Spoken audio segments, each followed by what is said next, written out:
Гарріет Бітчер Стоу «Хатина дядька Тома». Роман. Розділ перший, що знайомить читача з однією дуже людяною особою. Холодного лютневого надвечір'я у містечку П, що в штаті Кентуккі, в гарно умебльованій вітальні два джентльмени, присунувши свої стільці, завзято обговорювали якусь справу. Задля зручності ми щойно сказали «два джентльмени». Та по правді, як доскіпливо глянути, один з них навряд чи підпадав під таке означення. То був приземкуватий кремезний чолов'яга з грубим простакуватим обличчям і тим самовдоволеним пихатим виглядом, який виказує людину незнатного роду, що чимдуж пнеться в пани. Одягнений він був надміру претензійно, химерний строкатий жилет та голуба хустка в яскраву жовту цяточку, хвацько пов'язана на шиї пишним бантом, цілком личили всій його подобі. Незграбні ручиська чоловіка були винизані перснями, а важкий золотий ланцюжок годинника прикрашала ціла низка навдивовижу великих різнокольорних брязкалець, що їх він у розпалі балачки раз по раз перебирав пальцями з неприхованою втіхою. Його мова не відповідала ніяким приписам граматики, і при кожній слушній нагоді він присмачував її такими висловами, що ми, хоч і як прагнемо всіляко пожвавити нашу розповідь, усе ж не зважимося їх навести. Його співрозмовник, містер Шелбі, той в усьому здавався джентльменом, а оздоблення його будинку та й усі речі в кімнатах свідчили про те, що він людина заможна і навіть багата. Як ми вже згадували, обидва чоловіки були захоплені якоюсь важливою розмовою. У такий от спосіб я й закінчив би цю справу, сказав містер Шелбі. Ні, на такий торт я погодитись не можу. Аж ніяк не можу, містере Шелбі, озвався його співрозмовник, піднісши перед собою чарку з вином і розглядаючи її проти світла. Кажу ж вам, Гейлі, Том непростий собі негр. І ці гроші дасть за нього кожен. Він надійний, чесний, здібний і порядкує всім моїм господарством чудово.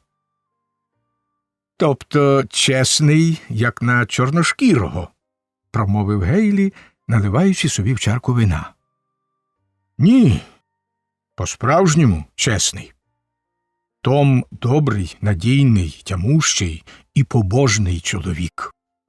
Я довіряю йому все своє майно, гроші, господарство, коней. Дозволяю йому їздити по всій країні, і ще жодного разу не траплялося, щоб він мене підвів чи обдурив. Багато хто не вірить, що бувають побожні негри, Шелбі, сказав Гейлі, підкріплюючи свої слова промовистим жестом. А от я вірю. Сам мав одного такого. Оце недавно в останньому гурті, що одвіз в Орлеан. Було, послухаєш, як він молиться, то й до церкви йти не треба. А що вже був слухняний та сумирний. Та й заробив я на цьому чималий гріш, бо купив його задешево в одного чоловіка, що мусив спродувати. Отож і дістав я 6 сотень зиску. А вже ж, побожність у чорношкірому дуже добра річ, коли це справжній товар, а не мана. Ну, втома цей товар щонайсправжніший, можете не сумніватися, відказав містер Шелбі. Ось, приміром, минулої осені послав я його самого до Цінціннатті в одній справі, і він мав привезти мені $500. Томе, сказав я йому, я тобі вірю, бо певен, що ти чоловік чесний і не підведеш мене. І, звісно, він повернувся. Я ж таки знав, що він повернеться. А кажуть, деякі лихі люди намовляли його. Томе, чого б тобі не дременути до Канади? Ні, хазяїн мені довіряє, то я не можу. Так мені розповідали згодом. Мушу сказати, жаль мені розлучатися з Томом. Та вже беріть його на покриття всього боргу і край. Сподіваюсь, ви так і зробите, Гейлі, якщо маєте хоч трохи совісті. Совісті я маю саме стільки, скільки потрібно комерсантові. Таку собі, знаєте, дрібку, щоб було чим присягатися, жартівливо відповів торговець. Я, звісно, ладен і дечим поступитися, коли треба по-дружньому, але на таке пристати не можу. Ніяк не можу. Торговець промовисто зітхнув і знову налив собі вина. Ну, гаразд, Гейлі, то яке ж буде ваше слово? Озвався містер Шелбі по хвилі ніякової мовчанки. А чи не знайдеться у вас на додачу до Тома якесь хлопчисько чи дівча? Та наче нікого такого нема, щоб вільно обійтися без нього в господарстві. Сказати правду, лише скрутні обставини змушують мене продавати своїх людей. Не люблю я з ними розлучатися, повірте. В цю мить двері відчинились, і на порозі з'явився маленький хлопчик-квартирон, років 4-5. Був він дуже гарний і привабливий на вигляд. Його кругле личко з ямочками на щоках облямовували м'які лискучі, мов шовк, чорні кучері, а з-під розкішних довгих вій яскріли великі чорні очі, вогнисті й лагідні водночас, що з цікавістю озирали кімнату. Веселеньке, червоне з жовтим картате платтячко, гарно й до міри пошите, ще дужче відтіняло його яскраву вроду, а кумедна самовпевненість у поводженні, хоч і прихована за дитячою соромливістю, говорила про те, що господар не обминає хлопчика своєю увагою та ласкою.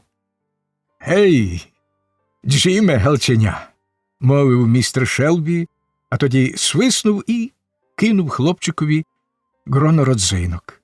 «Ану, держи!» Малюк чимдуж скочив уперед і вхопив подачку. Господар засміявся. «Іди на сюди, Джиме галченя!» – сказав він. Хлопчик підійшов, і господар погладив його кучеряву голівку, а тоді поплескав підборіддя. «А тепер, Джиме, покажи цьому панові, як ти вмієш співати й танцювати». Хлопчик дзвінким і чистим голосом завів одну з тих диких та химерних пісень, що поширені серед негрів, супроводжуючи спів кумедними рухами рук, ніг і всього тіла. «Браво!» – вигукнув Гейлі, кидаючи йому півапельсина. «Ну, а тепер, Джиме, покажи, як ходить дядечко Куджо, коли в нього ревматизм», – сказав господар. Гнучке тільце хлопчика раптом немов би скоцюрбилось. На спині випнувся горб.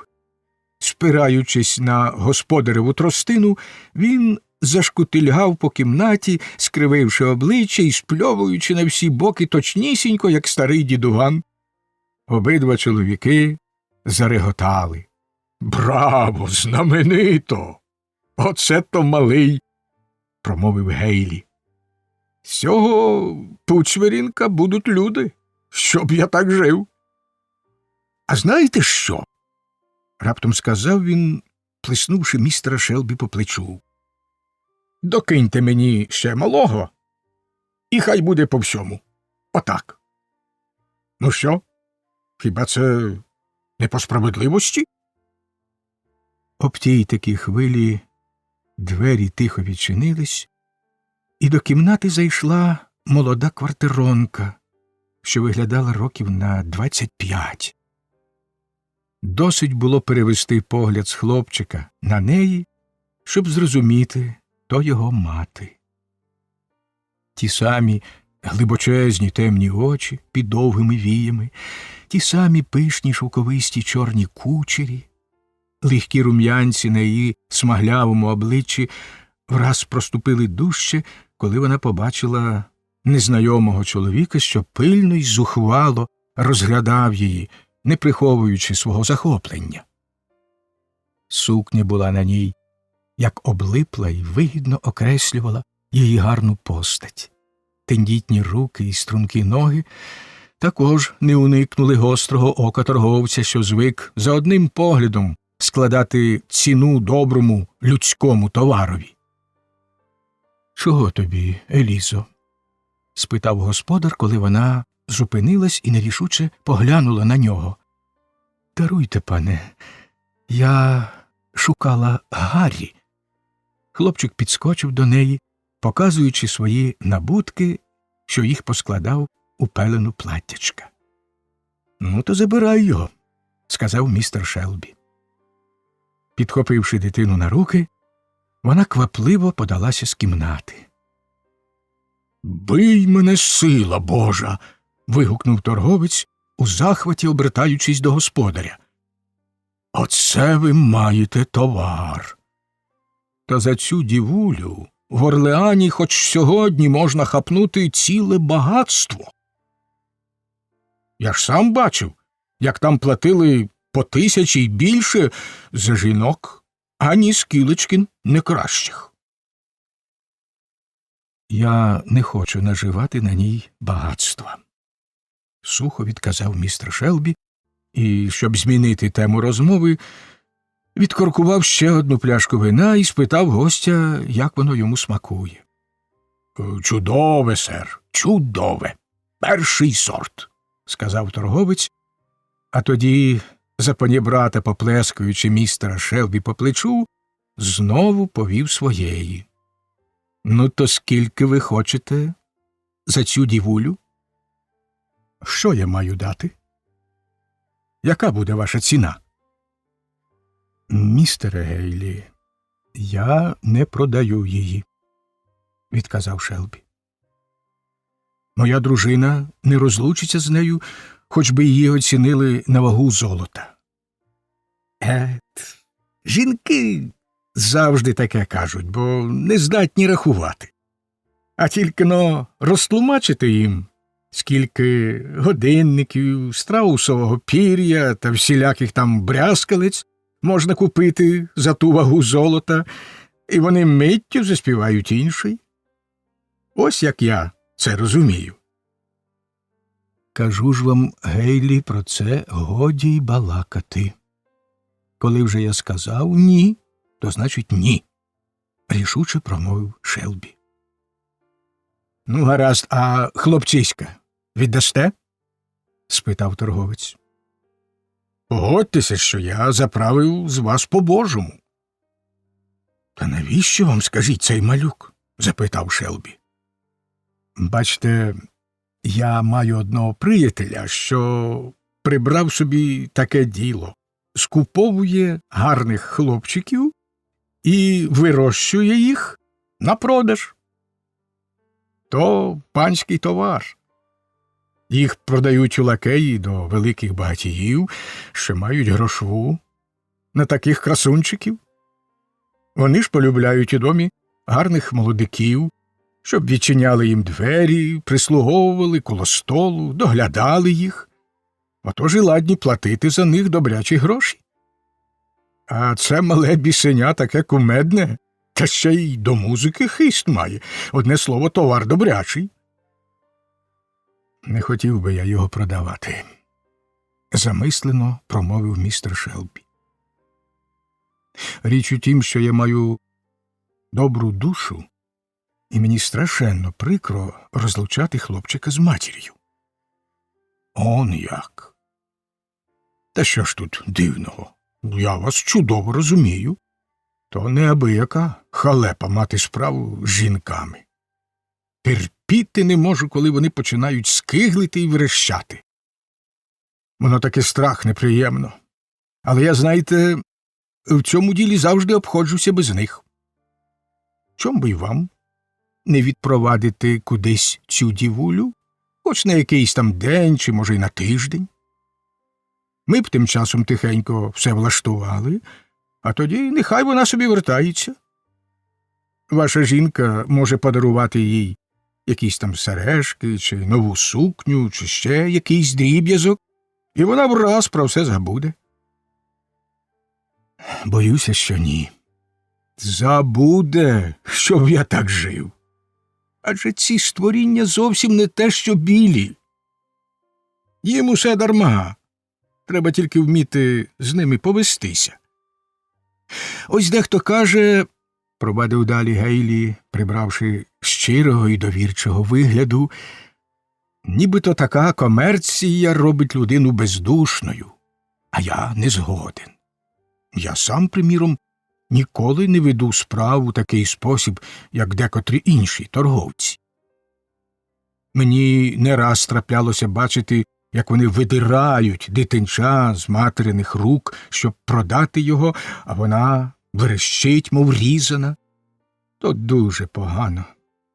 Товар падає в ціні, а часом стає й зовсім непридатний до роботи. Колись бачив я в Орлеані одну пригарну молодичку, то її на смерть занапастили отим поводженням. Той чоловік, що її купував, не хотів брати з нею немовля. А вона була гарячої вдачі, просто окріп. То ви повірите?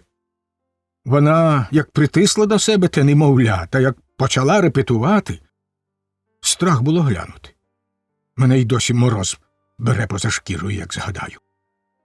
Коли ж у неї відняли дитинча, а її саму замкнули, вона просто таки знавісніла і десь за тиждень сконала. $1000 збитку. Ось що воно таке, сер. І все лиш через те, що не зуміли повестись як слід. Ні, в цих справах завжди варто бути людяним. Повірте моєму досвідові. Торговець відкинувся в кріслі і згорнув руки на грудях з виглядом непохитної доброчесності, явно вважаючи себе за неабиякого благодійника. З усього було видно, що ці питання дуже хвилюють згаданого пана, бо тим часом, як містер Шелбі замислено оббирав апельсин, Гейлі заговорив знову, немов переборюючи свою скромність, що не могла встояти перед силою правди. Слово честь, може, й не гаразд отак вихваляти самого себе, та я кажу це тому, що все воно щира правда. Всі знають, що мої гурти негрів найкращі з тих, що йдуть на продаж. Принаймні так кажуть люди, і я сам чув це сотні разів. Усі чудові на вигляд, годовані, веселі, та й помирає їх у мене обмаль, не те, що в інших. А все тому, сер, що я вмію з ними поводитись. І щоб ви знали, головний принцип мого поводження – це людяність. Містер Шелбі не знав, що відповісти, і тільки мовив: «Он як! Воно, звісно, є такі, що сміються з моїх принципів і пробують намовляти мене на інше. А вже ж, ці принципи незвичайні, і не кожному вони до смаку, та я не відступаюсь од них, сер. Не відступаюсь і маю з них чималий зиск. Отож, сер, дозвольте вам сказати, вони цілком себе сплачують. І торговець весело засміявся з власного дотипу. Було в цьому тлумаченні людяності щось таке чудернацьке, що містер Шелбі не стримався і собі засміявся. Можливо, ти також смієшся, дорогий читачу? Та згадай лишень, яких дивовижних форм прибирає людяність у наш час, і скільки є незбагненних речей, що їх кажуть і роблять теперішні її прихильники. Підохочений сміхом містера Шелбі, торговець провадив далі. І ото чудосія! Ніяк не втовкмачиш цього іншим. Ось, приміром, був у надчизі такий собі Том Локер, колишній мій компаньйон. Розуму він мав доволі, той Том, а от до негрів був, чистісінький тобі сатана. У нього, мовляв, свої принципи. Хоч загалом добрішої людини світ не бачив. Така вже була його метода, сер. Я не раз було казав йому: слухай, Томе, кажу, на біса ти товчеш своїх негритянок по голові й лупцюєш куди попало, коли вони починають ревти. Це ж просто сміх, кажу. Та й користі з того ніякої. Нехай вони собі ревуть, кажу, така вже їхня природа. А природа завжди знайде собі вихід, як не тут, то десь інде. До того ж, Томе, кажу, таке поводження шкодить твоїм негритянкам. Вони марніють, стають гірші на вигляд, а часом зовсім бридкі. І тоді доводиться казна скільки морочитись, щоб вони одійшли. Чом би тобі, кажу, не бути до них добрішому і не дати їм спокій?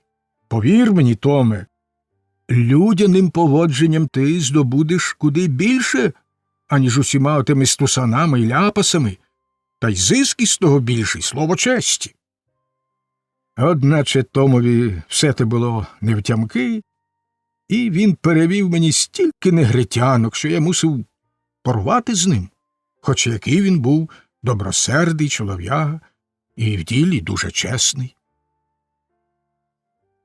То ви вважаєте, що ваші способи поводження вигідніші, ніж Томові? – спитав містер Шелбі. Звісно, сер, саме так. Я, бачте, завжди, як є змога, обминаю всякі прикрощі. Коли оте продаєш малечу, воно краще десь відпровадити матерів, бо самі знаєте, чого очі не бачать, за тим душа не болить. А коли все тишком-нишком, і нічого вже не зарадиш, вони швидко до цього звикають. Негри ж, бачте, зовсім не те, що білі люди, в яких з роду віку ведеться жити разом з дружиною, дітьми і все таке інше. Добре вимуштрований негр не знає усіх цих забобонів. І такі речі минаються йому легше. Боюся, що мої негри не досить добре вимуштровані, – сказав містер Шелбі. Може, і так. Ви тут, у Кентуккі, розбещуєте своїх негрів. Ви гадаєте, що робите їм добро, а насправді то ніяке не добро. Негр, він, бачте, на те й існує, щоб його тягали по світу, продавали тому, цьому і ще хто зна кому. І ті, що навіюють негрові всякі там думки й сподіванки, та ще й панькаються з ними, аж ніяк не чинять йому добра. Бо коли його спіткають справжні злигодні, йому від того буде ще гірше. Отож скажу я вам, якби ваших негрів та посадити десь на плантацію, вони, мабуть, ураз занепали б духом, а тамтешні співали б собі та геготіли, мов біснуваті. Воно, звісно, містере Шелбі, кожен гадає, що його звичаї найкращі. Отож і я певен, що поводжуся з неграми саме так, як належить. Щаслива та людина, що всім задоволена, легенько здвигнувши плечима, мовив містер Шелбі з ледь помітною бредливістю в голосі. Ну, озвався Гейлі після того, як вони деякий час мовчки лущили горіхи, то яке ж буде ваше слово? Мені треба все обміркувати і порадитися з дружиною, відказав містер Шелбі. А тим часом, Гейлі, коли ви хочете влаштувати цю справу без зайвого шуму, як самі щойно казали, то глядіть, не прохопіться про неї тут нікому, бо це не мене моїх слуг, а досить їм щось прочути. І тоді годі сподіватися забрати тихо-мирно хоч кого з них, це вже будьте певні. Ну, звісно, нікому ані словечка, а вже ж. Тільки мушу вам сказати, що у мене страх як мало часу, отож я хотів би знати якнайшвидше, на що можу розраховувати, промовив Гейлі, підводячись і надягаючи пальто. Ну, то приходьте сьогодні увечері, десь між 6 та 7, і я дам вам відповідь, сказав містер Шелбі. Торговець уклонився і вийшов з кімнати. Якби ж то я міг турнути його зі сходів, цього нахабного, самовдоволеного негідника, мовив містер Шелбі сам до себе, коли двері зачинились. Але він добре знає, яку силу має наді мною. Коли б мені ще недавно хтось сказав, що я продам Тома на південь якомусь мерзенному гендляреві, я б запитав, за кого ти мене вважаєш, за собаку? Та тепер, як видно, нічого вже не вдієш. А ще й Елізен малий. А то матиму я халепу з дружиною. Та й через Тома теж. А все борги, хай їм аби що. Цей глитай розуміє, що я перед ним безсилий. І він таки доб'ється свого. Загалом містер Шелбі був чоловік непоганий.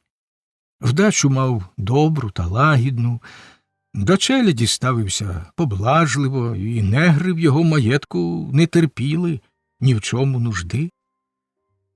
Та десь перед тим він встряв у великій комбінації, що завдали йому чималого збитку. Потім заплутався в боргах, і Гейлі прибрав до рук більшість його векселів. Оце то й наводить світло на вище згадану розмову. Тим часом сталося так, що Еліза, підступивши до дверей, почула уривок їхньої розмови і з того збагнула, що торговець намовляє хазяїна продати когось із челяді. Причинивши за собою двері, вона б залюбки постояла й послухала далі, та в цю мить її покликала господиня, і вона мусила піти. І все ж їй здалося, що торговець мав на оці її хлопчика. Чи, може, то їй почулось? Серце жінки тривожно заколотало, і вона, сама того не тямлячи, так міцно притиснула до себе малого, що він здивовано глянув на неї.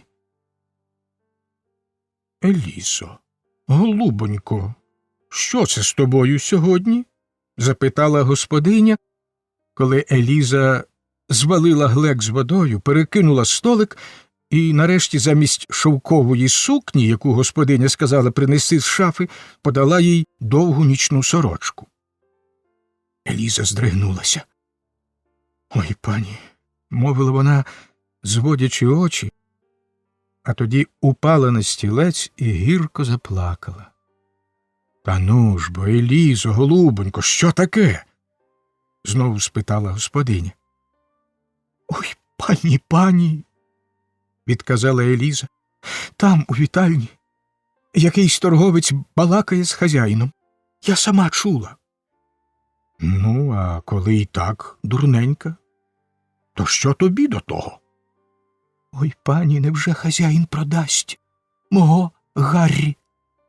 І бідолашна жінка, скулившись на стільці, конвульсивно заридала.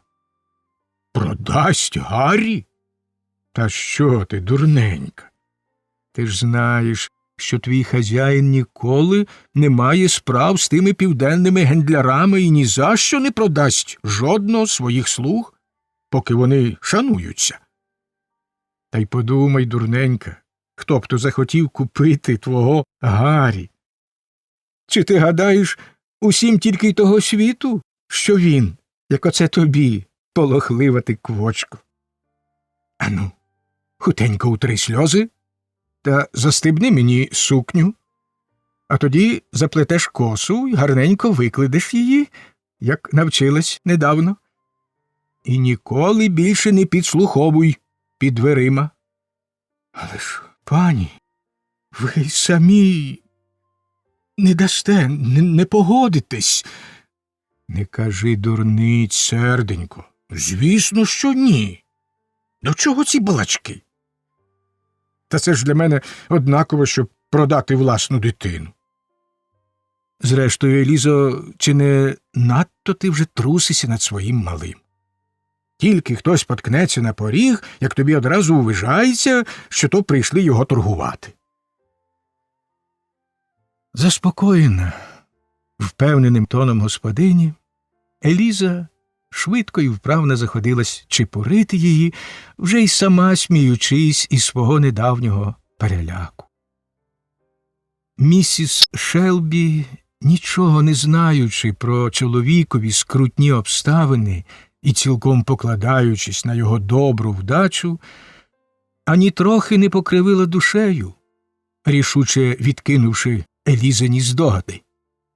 Вона й справді не надала їм ніякої ваги і, заклопотана приготуванням до виїзду в гості, дуже скоро й думати про все те забула.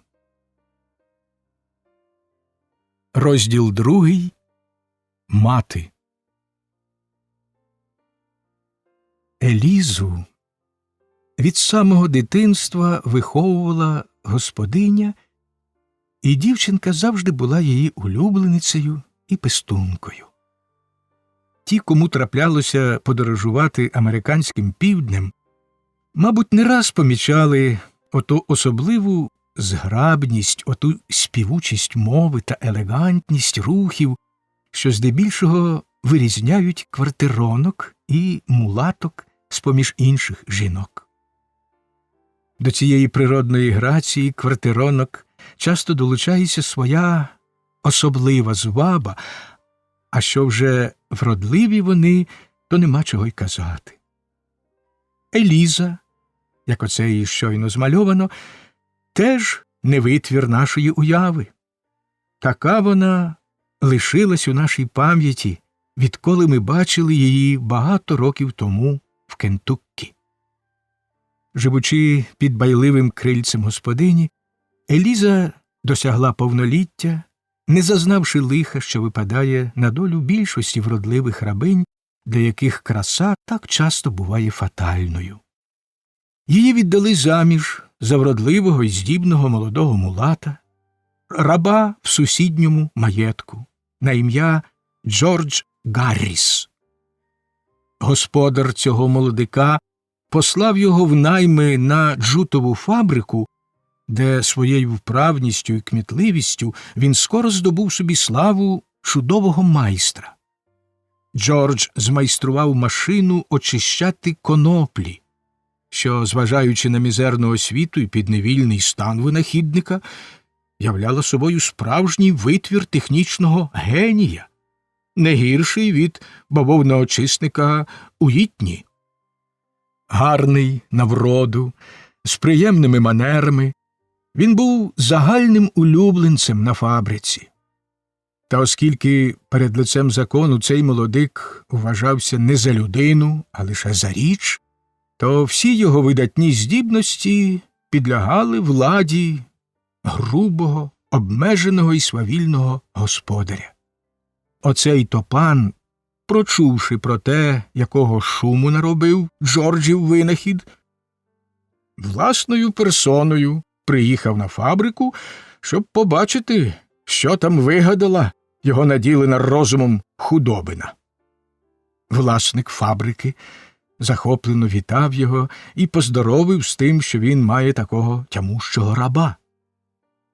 Господаря провели в цех, і Джордж показав йому свою машину.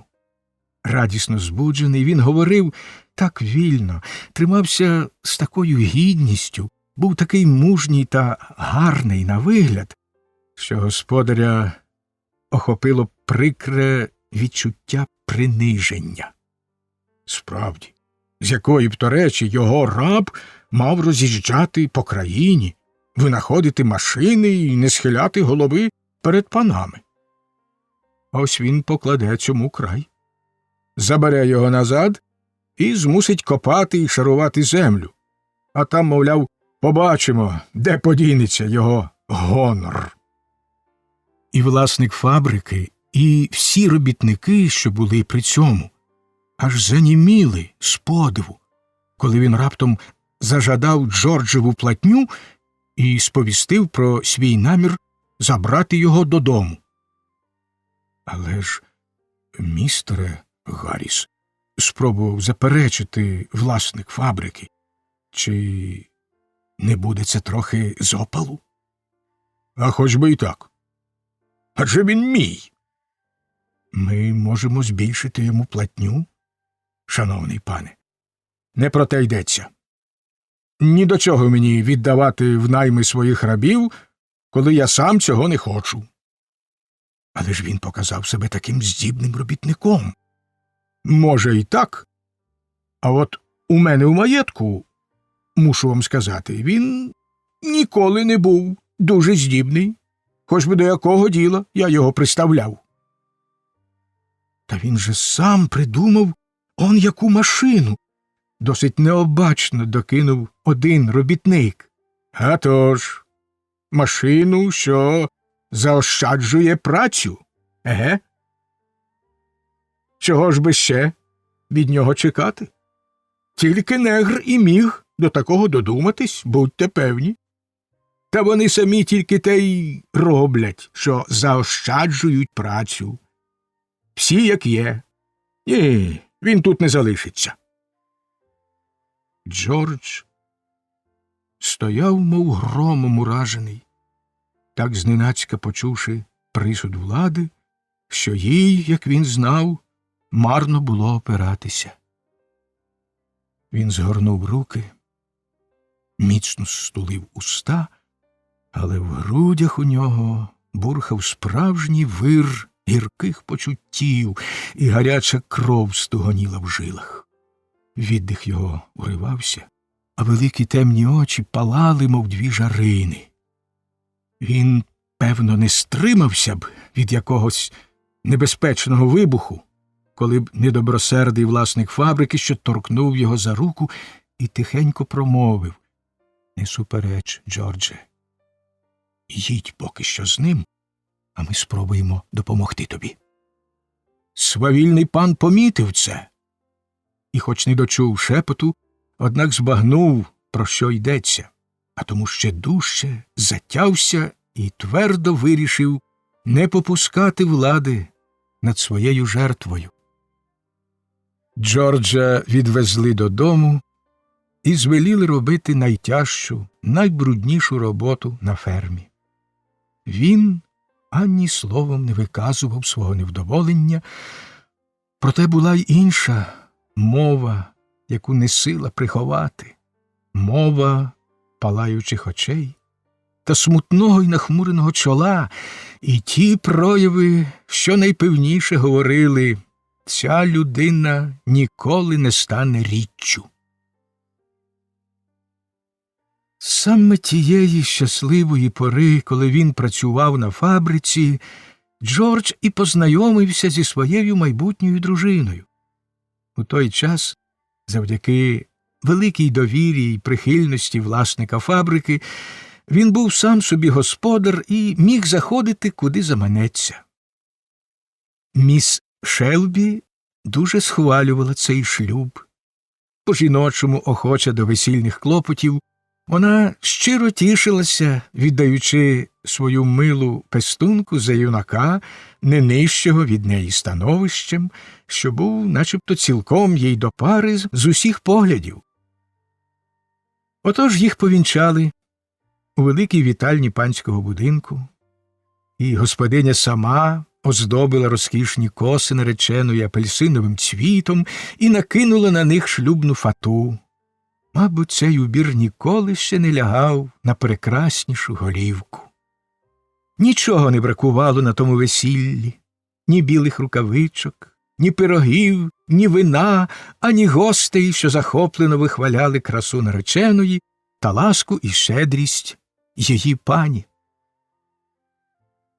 Рік чи два Еліза часто бачилася з чоловіком, і ніщо не затьмарювало їхнього щастя, окрім смерті двох малих діточок, в яких Еліза душі не чула, і так за ними побивалась, аж господиня взялася по-материнському лагідно розраджувати її, щоб угамувати ті буйні переживання і підкорити їх розумові. Коли народився маленький Гаррі, Еліза поступово одійшла і заспокоїлася. Під життєдайним впливом цього нового єства рани її загоїлись, нерви зцілилися, і вона жила собі, не знаючи лиха, доки її чоловіка раптом забрали від добросердного власника фабрики і кинули під залізну руку законного господаря. Тижнів за два після того, як господар забрав Джорджа, вірний своєму слову власник фабрики, сподіваючись, що за цей час гнів містера Гарріса минувся, поїхав до нього і, як тільки міг, почав умовляти, щоб той дозволив Джорджеві повернутися до колишньої роботи.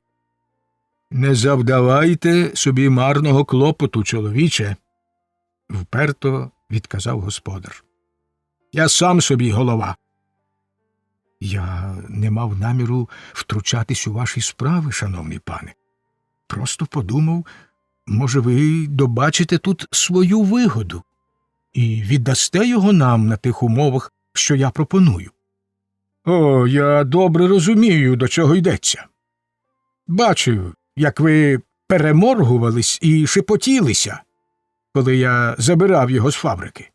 Та мене в дурні не пошиєте. У нас вільна країна, сер. Цей молодик – моя власність, і я робитиму з ним усе, що захочу, і край». Отак загинула остання Джорджева надія, і тепер він не мав попереду нічого, крім життя, сповненого осоружної тяжкої праці, що його ще дужче потьмарять усі ті загострені підступи та образи, на які здатен вигадливий розум деспота. Один дуже людяний юрист сказав колись: найгірше, що можна заподіяти людині, це повісити її. Ні, з людиною можна повестися ще й гірше. Розділ 3. Батько і чоловік. Місіс Шелбі поїхала в гості, а Еліза стояла на веранді й невесело дивилась, як віддаляється коляска, коли раптом хтось поклав руку їй на плече. Вона обернулась, і в її гарних очах засвітилася радісна усмішка. «Це ти, Джордже! Як ти мене злякав! Ой, я така рада, що ти прийшов! Ходім до мене. Пані поїхала на цілий вечір, і нас ніхто не потурбує». З цими словами Еліза повела його до невеликої чепурної кімнатки, що виходила на веранду. Там вона, звичайно, сиділа над шитвом, готова схопитися на перший поклик своєї господині. «Яка ж я рада! Чом ти не усміхнешся? А поглянь на Гаррі. Він так швидко росте». Хлопчик стояв, учепившись за материну спідницю, і боязко позирав на батька з-під навислих на чоло кучерів. «Гарненький, правда?» – спитала Еліза, поправляючи хлопчикові довгі кучері й цілуючи його. «Краще б не бачити йому цього світу», – гірко відказав Джордж. «Нехай би я й сам ніколи його не бачив». Здивована й перелякана, Еліза сіла на стілець і, прихиливши голову до чоловікового плеча, зайшлася слізьми. «Еліза, серденько моє, я не хотів тебе смутити», – лагідно мовив він. «Слово честі не хотів. О, навіщо звела нас лиха доля? Може, ти знайшла б своє щастя з кимось іншим? Джордже! Схаменися, Джордже! Що ти кажеш? Яке страхіття тебе спіткало? Чи маю спіткати? Ми ж були такі щасливі». «А то ж були, Люба», – мовив Джордж. Тоді посадовив хлопчика собі на коліна і, ворушачи рукою його довгі кучері, пильно задивився в чарівні темні оченята. «Він такий схожий на тебе, Елізо, мов викопаний, а вродливішої за тебе жінки я зроду не бачив. Та й не треба мені кращої. І все ж було б нам з тобою ніколи не знатися».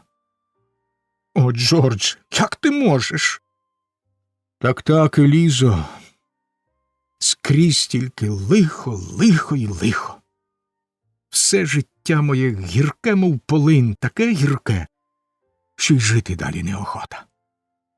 Я нещасна, злиденна, безпорадна худобина. Я можу лиш занапастити тебе разом із собою, ото й тільки.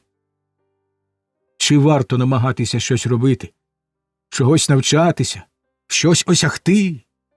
Чи варто жити? Ні, краще вже померти». «Ну ж бо, Джордже, любий, гріх таке казати. Я знаю, як тобі тяжко, що тебе забрали з фабрики, що твій хазяїн такий лихий, але благаю тебе, потерпи. І, може, щось...» «Потерпи», – перебив він. «Чи ж не доволі я терпів? Чи сказав хоч слово, коли він приїхав і отак раптом забрав мене звідти, де всі так добре до мене ставилися? Я віддавав йому весь свій заробіток, а працював же непогано. Хто хочеш, тобі скаже». «А вже ж, то таки страшне лихо», – мовила Еліза. «Та зрештою, він твій пан, ти ж сам знаєш». «Мій пан! А хто дав йому право панувати наді мною? Ось що не йде мені з думки. Я ж така сама людина, як і він. Я навіть здібніший за нього, тямовитіший у ділі, краще вмію хазяйнувати, краще читаю та пишу.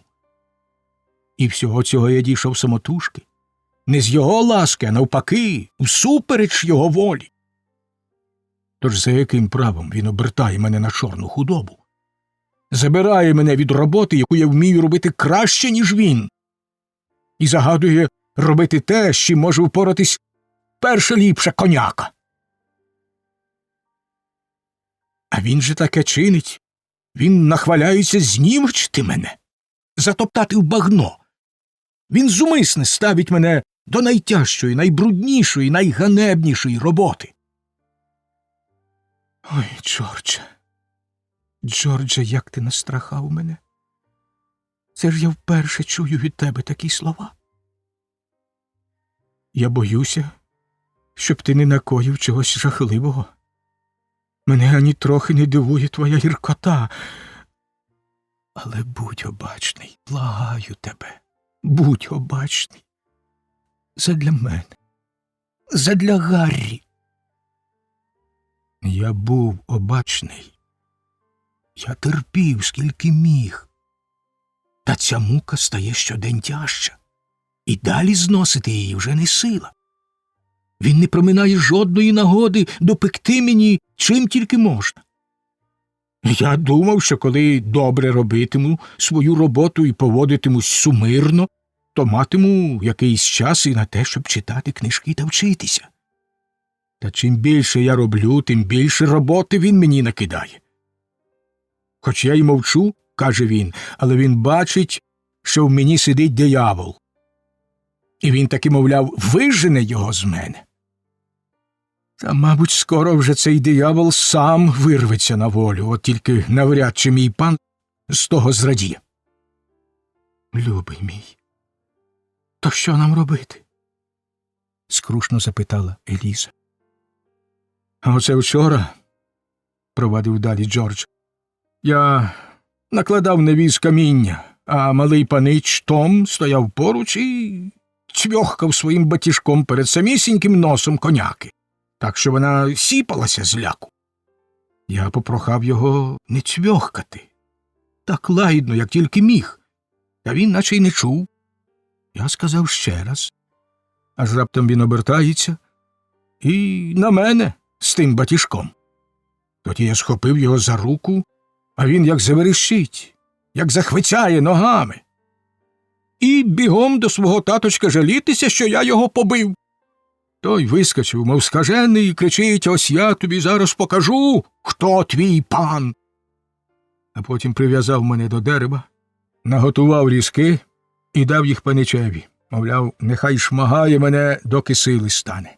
І той шмагав. Та дарма, колись я йому це пригадаю. Джордж спохмурнів, і очі його так зблиснули, що Еліза аж затремтіла. Я лише одне хочу знати. Хто дав цьому недолюдкові право панувати наді мною? Не вгавав він. Та що там? Сумно мовила Еліза. Я от завжди вважала, що мушу слухатись своїх панів, свого пана й пані, бо так мені випало від Бога. Щодо тебе, то в цьому є якийсь сенс.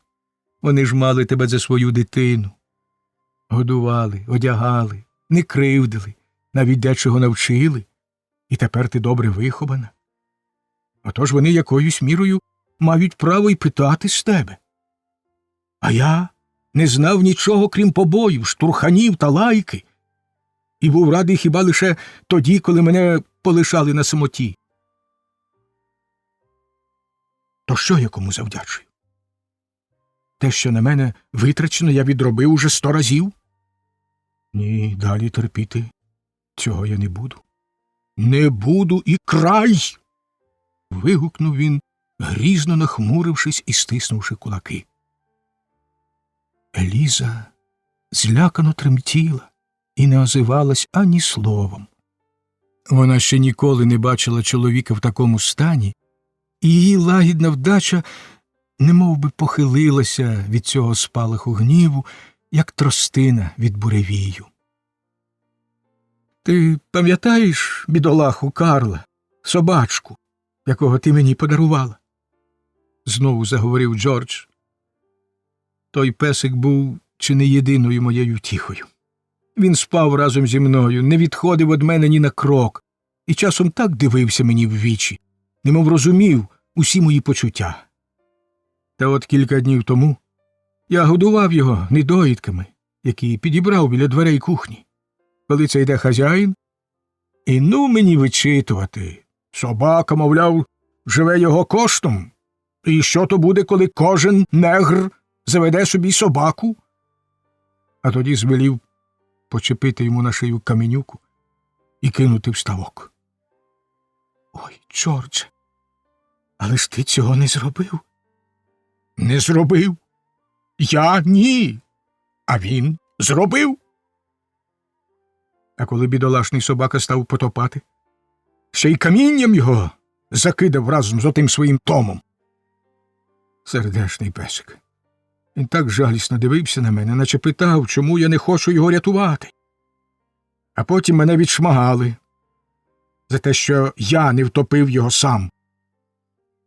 Ну, нехай хазяїн ще відчує на собі, що мене побоєм не зігнеш. Настане такий день, якщо він не схаменеться. Що ти замислив, Джордже? Не чини зла, прошу тебе. Я й сам хотів би бути добрим, але серце мені пече, мов вогнем, і я не маю чим цьому зарадити. На моєму місці і ти відчула б те саме. Та, певно, зараз і відчуєш, коли я розкажу тобі далі. Ти ж ще не все знаєш. А що ж там ще скоїлося? А от що. Останнім часом хазяїн говорить, що вчинив дурницю, дозволивши мені оженитися на стороні.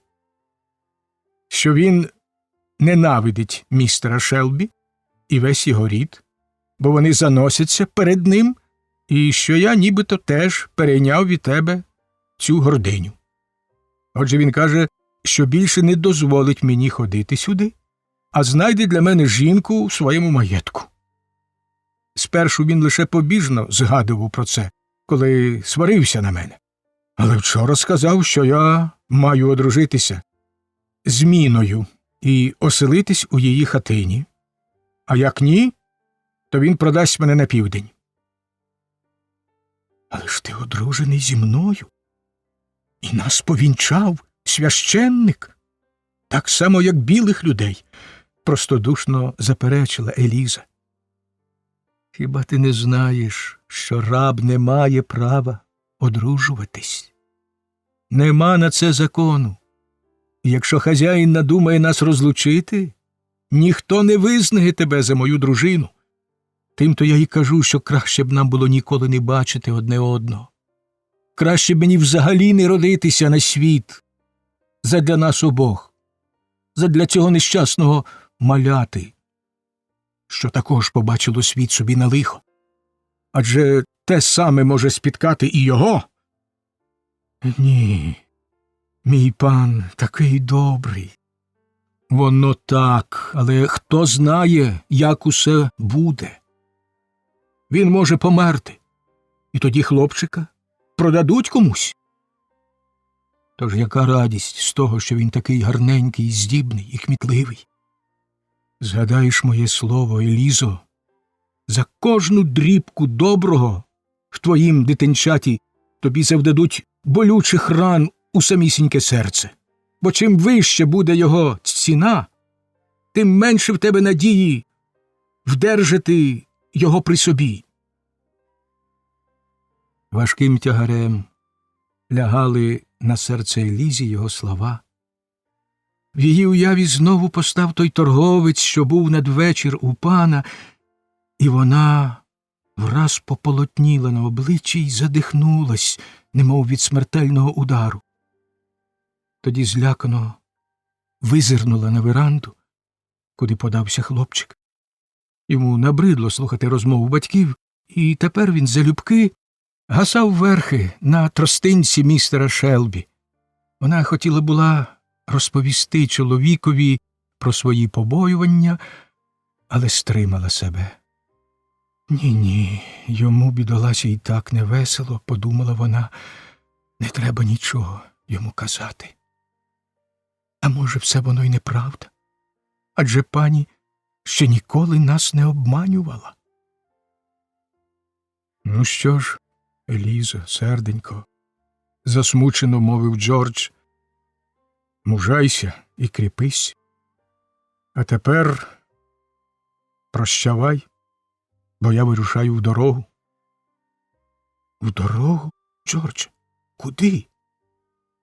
До Канади. – відказав він. І тільки-но я туди дістануся, як зараз же викуплю й тебе. Це єдиний вихід, який нам залишається. Твій хазяїн добрий чоловік. Він мені не відмовить. Я викуплю і тебе, і хлопчика. Сподіваюсь, мені пощастить це зробити. Який жах! А що, коли тебе спіймають? Їм не спіймати мене, Елізо. Я скоріше загину. Або стану вільний, або загину. Ти хочеш накласти на себе руки? В цьому не буде потреби. Вони самі мене вб'ють. Їм не вдасться продати мене на південь живого. Ой, Джордже, будь обережний, хоч заради мене. Не чини зла, не позбавляй життя ні себе, ні когось іншого. Я розумію, яка то спокуса, яка то страшна спокуса, але не треба, благаю тебе. Коли вже ти мусиш рушати, то рушай, але будь обережний та розважливий. І хай щастить тобі. Ось послухай, Елізо, який мій план. Сьогодні хазяїнові заманулося послати мене з листом до містера Сімса. Він живе за милю звідси, отож я й заглянув до тебе дорогою. Певне, хазяїн так і сподівався, що я розкажу тобі про свої знегоди. Він тішиться самою думкою, що це завдасть прикрощів поріддю Шелбі, як він на них каже. Так от, я повернуся до нього тихий і сумирний, наче все те минулося. Розумієш? Я вже наготувався до втечі, і є люди, що згодні мені допомогти. Отож десь за тиждень я зникну безвісти. Побажай мені щастя, Елізо. Щасливої дороги, Джордже. Тільки не чини нічого лихого. А тепер прощавай, мовив Джордж, узявши Елізу за руки і вдивляючись їй у вічі. Вони трохи постояли мовчки, а вже потім були останні напутні слова, тяжкі зітхання, сльози. Подружжя прощалося так, як прощаються люди, у яких надія на нову зустріч примарна, мов тонке павутиннячко. Розділ 4. Вечір у хатині дядька Тома. Хатина дядька Тома являла собою невеличку рублену прибудову до великого дому, як називають негри панський будинок. Перед дверима її був чепурний, дбайливо доглянутий садочок, де влітку достигали полуниці, малина та всіляка інша садовина й городина. Чільна стіна хатини була запнута буйними ясно-червоними бігоніями та рясноцвітними трояндами. Їхнє довге пагіння теж переплилося між собою, що майже зовсім закривало грубі колоди. Там таки, в затишному куточку, кожного літа пишно розквітали нагідки, петунії, вечорниці та інші однолітки, гордість і втіха тітоньки Хлої. А тепер зайдімо всередину. У панському будинку вже повечеряли, і тітонька Хлоя, що наглядала за вареним і печеним, як головна куховарка, залишила своїх підлеглих прибирати зі столу та мити посуд, а сама пішла додому годувати свого старого. Оце ж її ми й бачимо біля плити. Вона заклопотано дослухається, як щось шкварчить у каструлі, а водночас поважно й неквапливо знімає покришку з жаровні, і паркий дух, що виходить звідти, одразу ж виказує якусь смакоту. округле чорне обличчя тітоньки Хлої так лисніє, що можна подумати, ніби вона помастила його яєчним білком, так само, як мастить свої коржики. Це пухке обличчя під ретельно накрохмаленим картатим чіпцем аж сяє з утіхи та вдоволення, до яких, ніде правди діти, долучається й трохи гонору. Та воно й не дивно, адже тітоньку Хлою скрізь визнано за найпершу куховарку в цілій окрузі. Куховарка вона й справді була чудова. Кури, індички та качки, тільки-но вгледівши її на задвірку, враз поважніли, не інакше, як від роздумів про скороминущість життя. І то не дарма, бо всі помисли тітоньки Хлої незмінно були звернені на патрання, начиняння та смаження. Отож, сама її поява наганяла жах на розважливе свійське птаство. Що ж до її печива, кукурудзяних коржиків, пиріжків, пундиків та інших ласощів, що їх і не злічити, то воно лишалося незбагненною загадкою для всіх менш досвідчених куховарок, і тітонька Хлоя, колихаючись усім своїм опасистим тілом, не раз вдоволено оповідала про марні спроби її суперниць сягнути такої самої досконалості. Та найдужче збуджували її снагу наїзди гостей і влаштування званих обідів та вечерь. Не було для неї приємнішого видовища, ніж купа валіз на веранді, що віщувала їй нові клопоти й нові звитяги. Але тепер тітонька Хлоя порається коло жаровні, тож залишмо її при цьому приємному ділі і закінчимо огляд хатини. В одному кутку стояло ліжко, охайно заслане, сніжно-білим покривалом, а перед ним лежав чималий килимок. То була царина тітоньки Хлої, найпочесніше місце в хатині, і весь той куток разом з ліжком та килимком свято шанували й по змозі оберігали від руїнницьких наскоків малечі. Він правив за вітальню. У другому кутку було ще одне ліжко, не таке чепурне і, як видно, призначене для спання.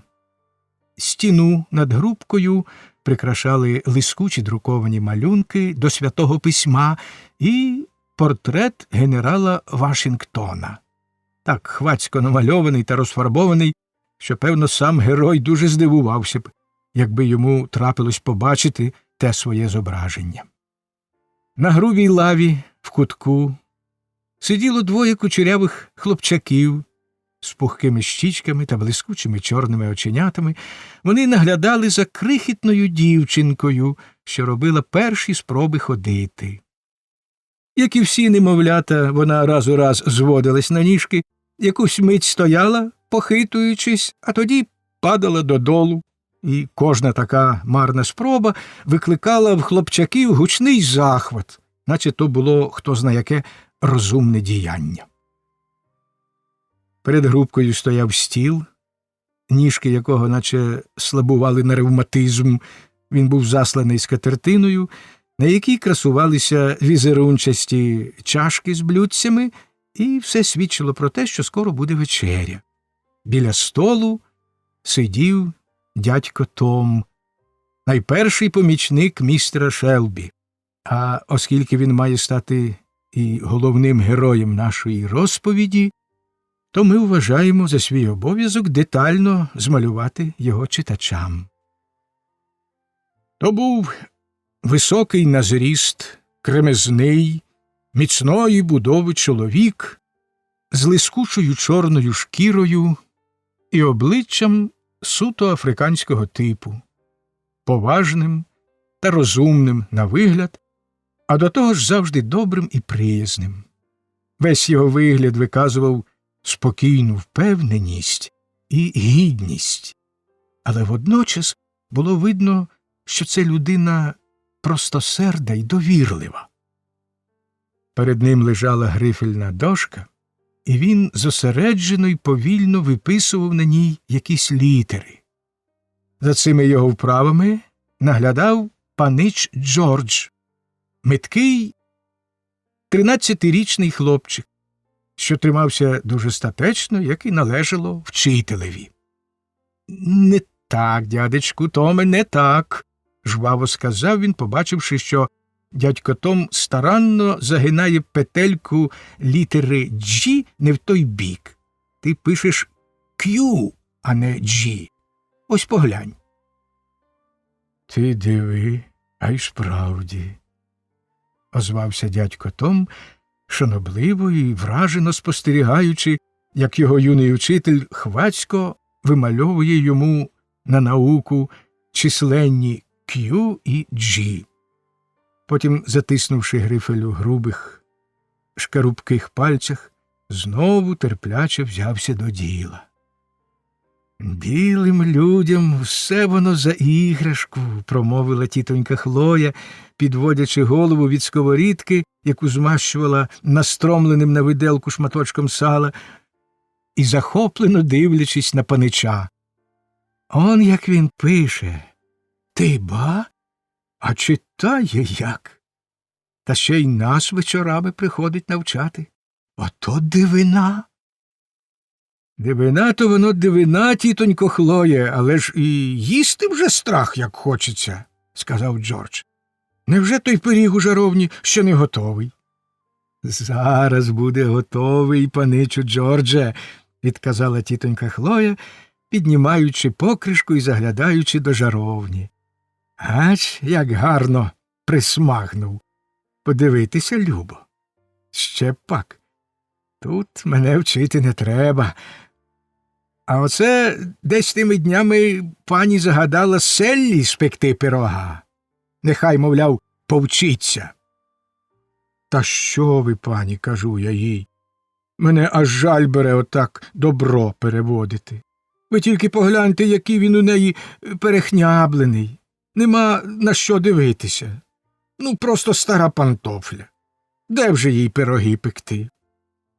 Висловивши в такий спосіб свою зневагу до невправної Селлі, тітонька Хлоя підняла покришку над жаровнею, і всі побачили пишний, добре випечений пиріг, якого не посоромився б жоден міський кондитер. То, як видно, мала бути окраса всього столу, і тепер тітонька Хлоя ревно заходилася коло інших страв. «Гей ви, Мозе, Піте! Ану, не плутайтесь під ногами, негринята! І ти, Поллі, ясочко, іди собі. Ось зараз матуся дасть чогось і своїй маленькій дониці. А ви, паничу Джордже, хоч і складайте книжки та присувайтесь ближче до мого старого. Ось я вже подаю ковбаски, а там і коржики не забаряться». «Мені казали прийти вечеряти додому», – відповів Джордж. «Та я ж знаю, де буде смачніше, тітонько Хлоє». «Ваша правда, голубе, ваша правда», – підтвердила тітонька Хлоя, накладаючи йому на тарілку коржиків, що ж пашіли жаром. «Ви ж добре знаєте, що стара тітка Хлоя відкладе для вас найкращий шматочок. А тож, це вже будьте певні». З цими словами тітонька Хлоя жартівливо тицнула його пальцем в бік і підтюпцем повернулася до сковорідки. «А тепер до пирога», – сказав Джордж, коли метушня біля сковорідки трохи вщухла, і націлився на ту ласу штуку великим ножем. «Боронь Боже, паничу Джордже!» – злякано вигукнула тітонька Хлоя, хапаючи його за руку. «Хіба ж можна різати його таким ножиськом? Він же враз охляне, і пропаде вся краса». «Ось де вам мій тонкий, старенький ножик, він у мене саме для цього і нагострений. Бачите, як легенько ріже, наче в пух заходить. А тепер їжте собі на здоров'ячко. Кращого пирога ви ніде не скуштуєте». «А Том Лінкольн каже, – промовив Джордж із повним ротом, що їхня Джинні краща куховарка, ніж ти. Ой, дайте мені спокій з тими лінкольнами, зневажливо відказала тітонька Хлоя. Де вже їм братися до наших панів? Люди вони, звісно, поважні, одначе зовсім з іншого тіста зліплені. А що вже до панського поводження, то вони про те й гадки не мають. От порівняти б хоча б містера Лінкольна з містером Шелбі. Сміх та й годі. А місіс Лінкольн, чи ж вона може так вступити до кімнати, як моя пані?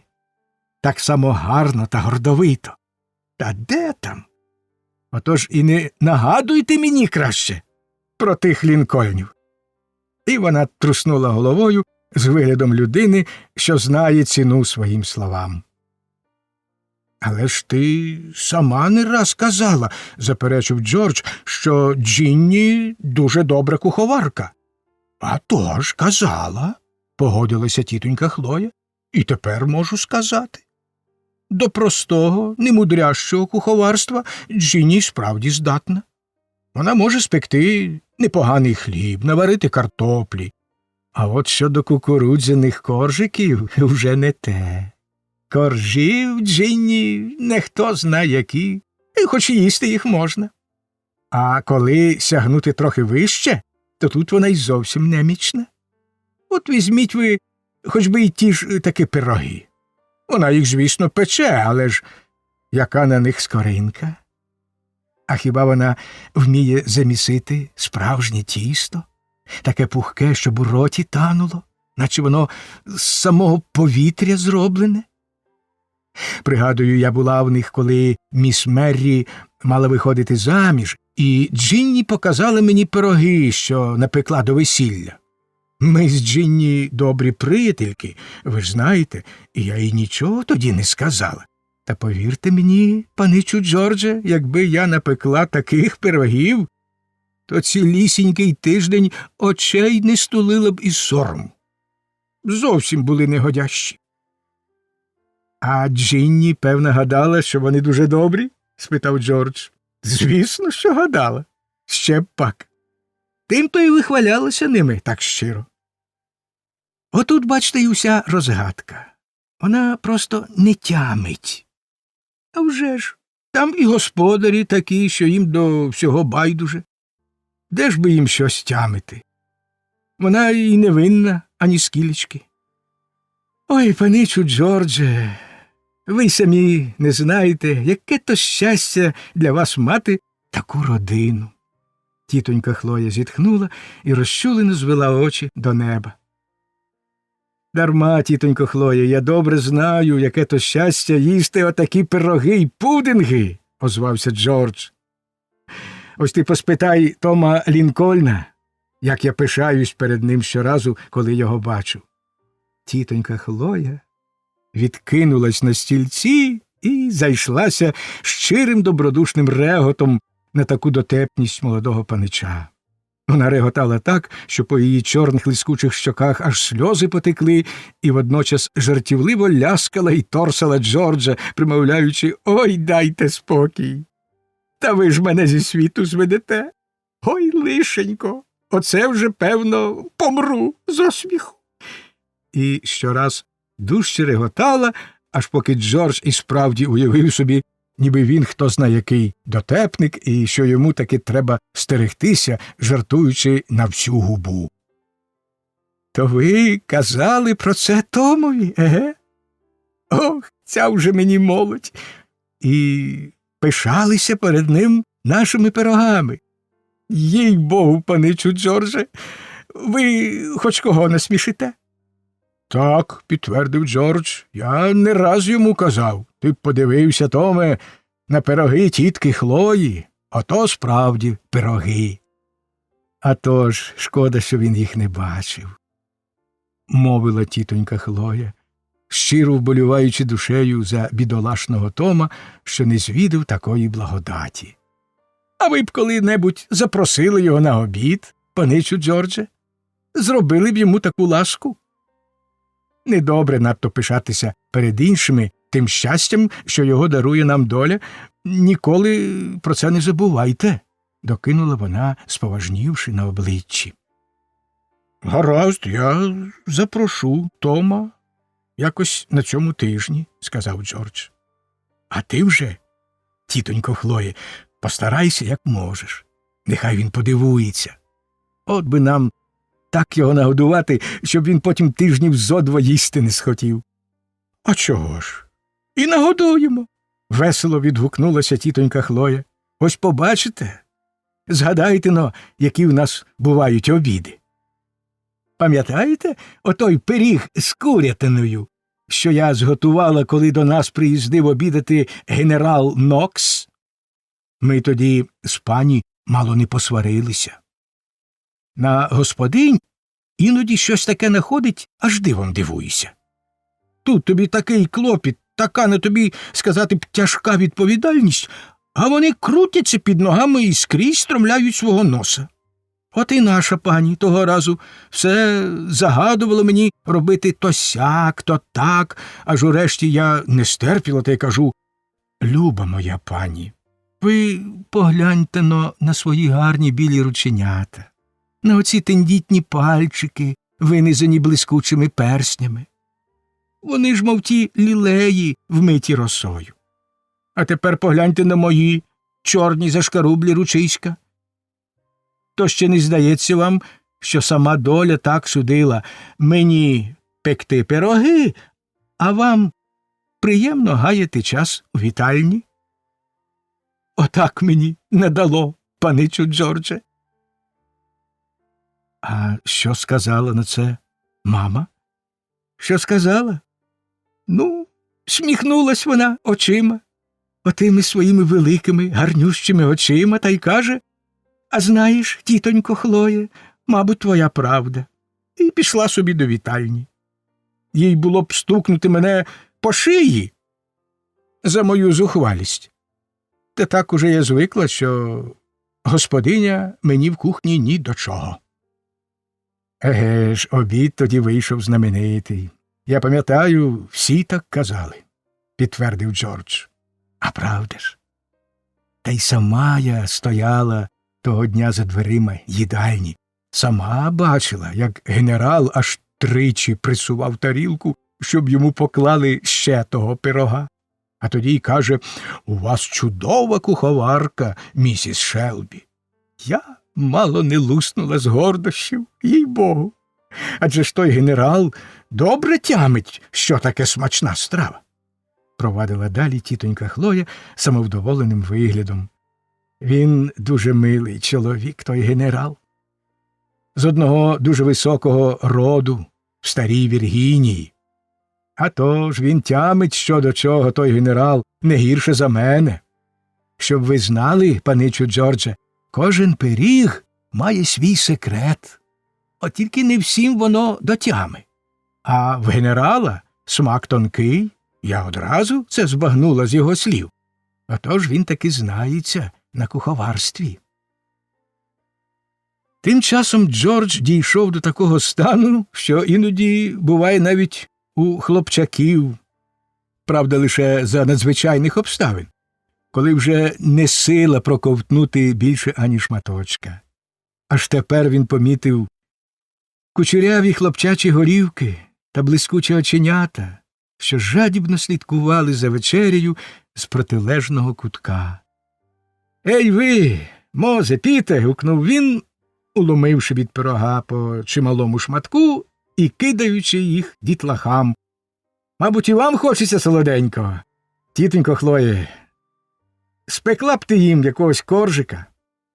Джордж і Том перейшли до затишного куточка біля грубки, а тітонька Хлоя, що встигла напекти ще цілу купу коржиків, узяла на руки малу донечку і почала її годувати, раз у раз і собі відкушуючи по шматочку, а водночас наділяючи і Моза з Пітом, що вважали за краще не минати свої коржики під столом, вовтузячись та борюкаючись між собою, а то й смикаючи за ніжки меншу сестричку.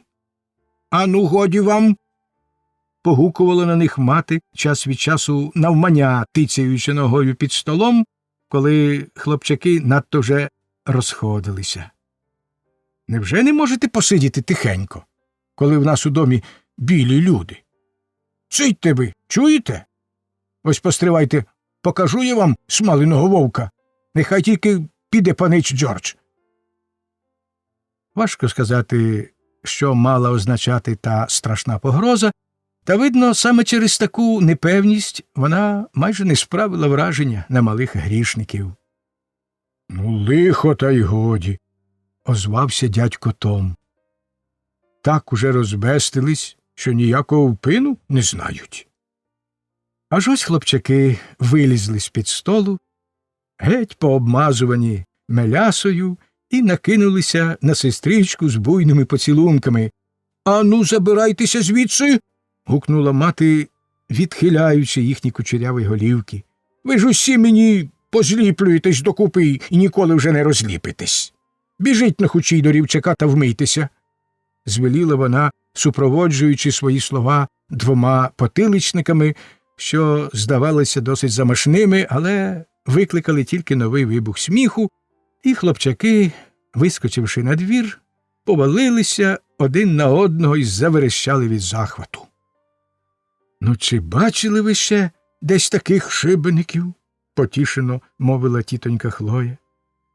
Тоді дістала старий рушник, зумисно на те припасаний, змочила його водою із щербатого чайника і узялася витирати дівчинці личко та рученята, замащені мелясою.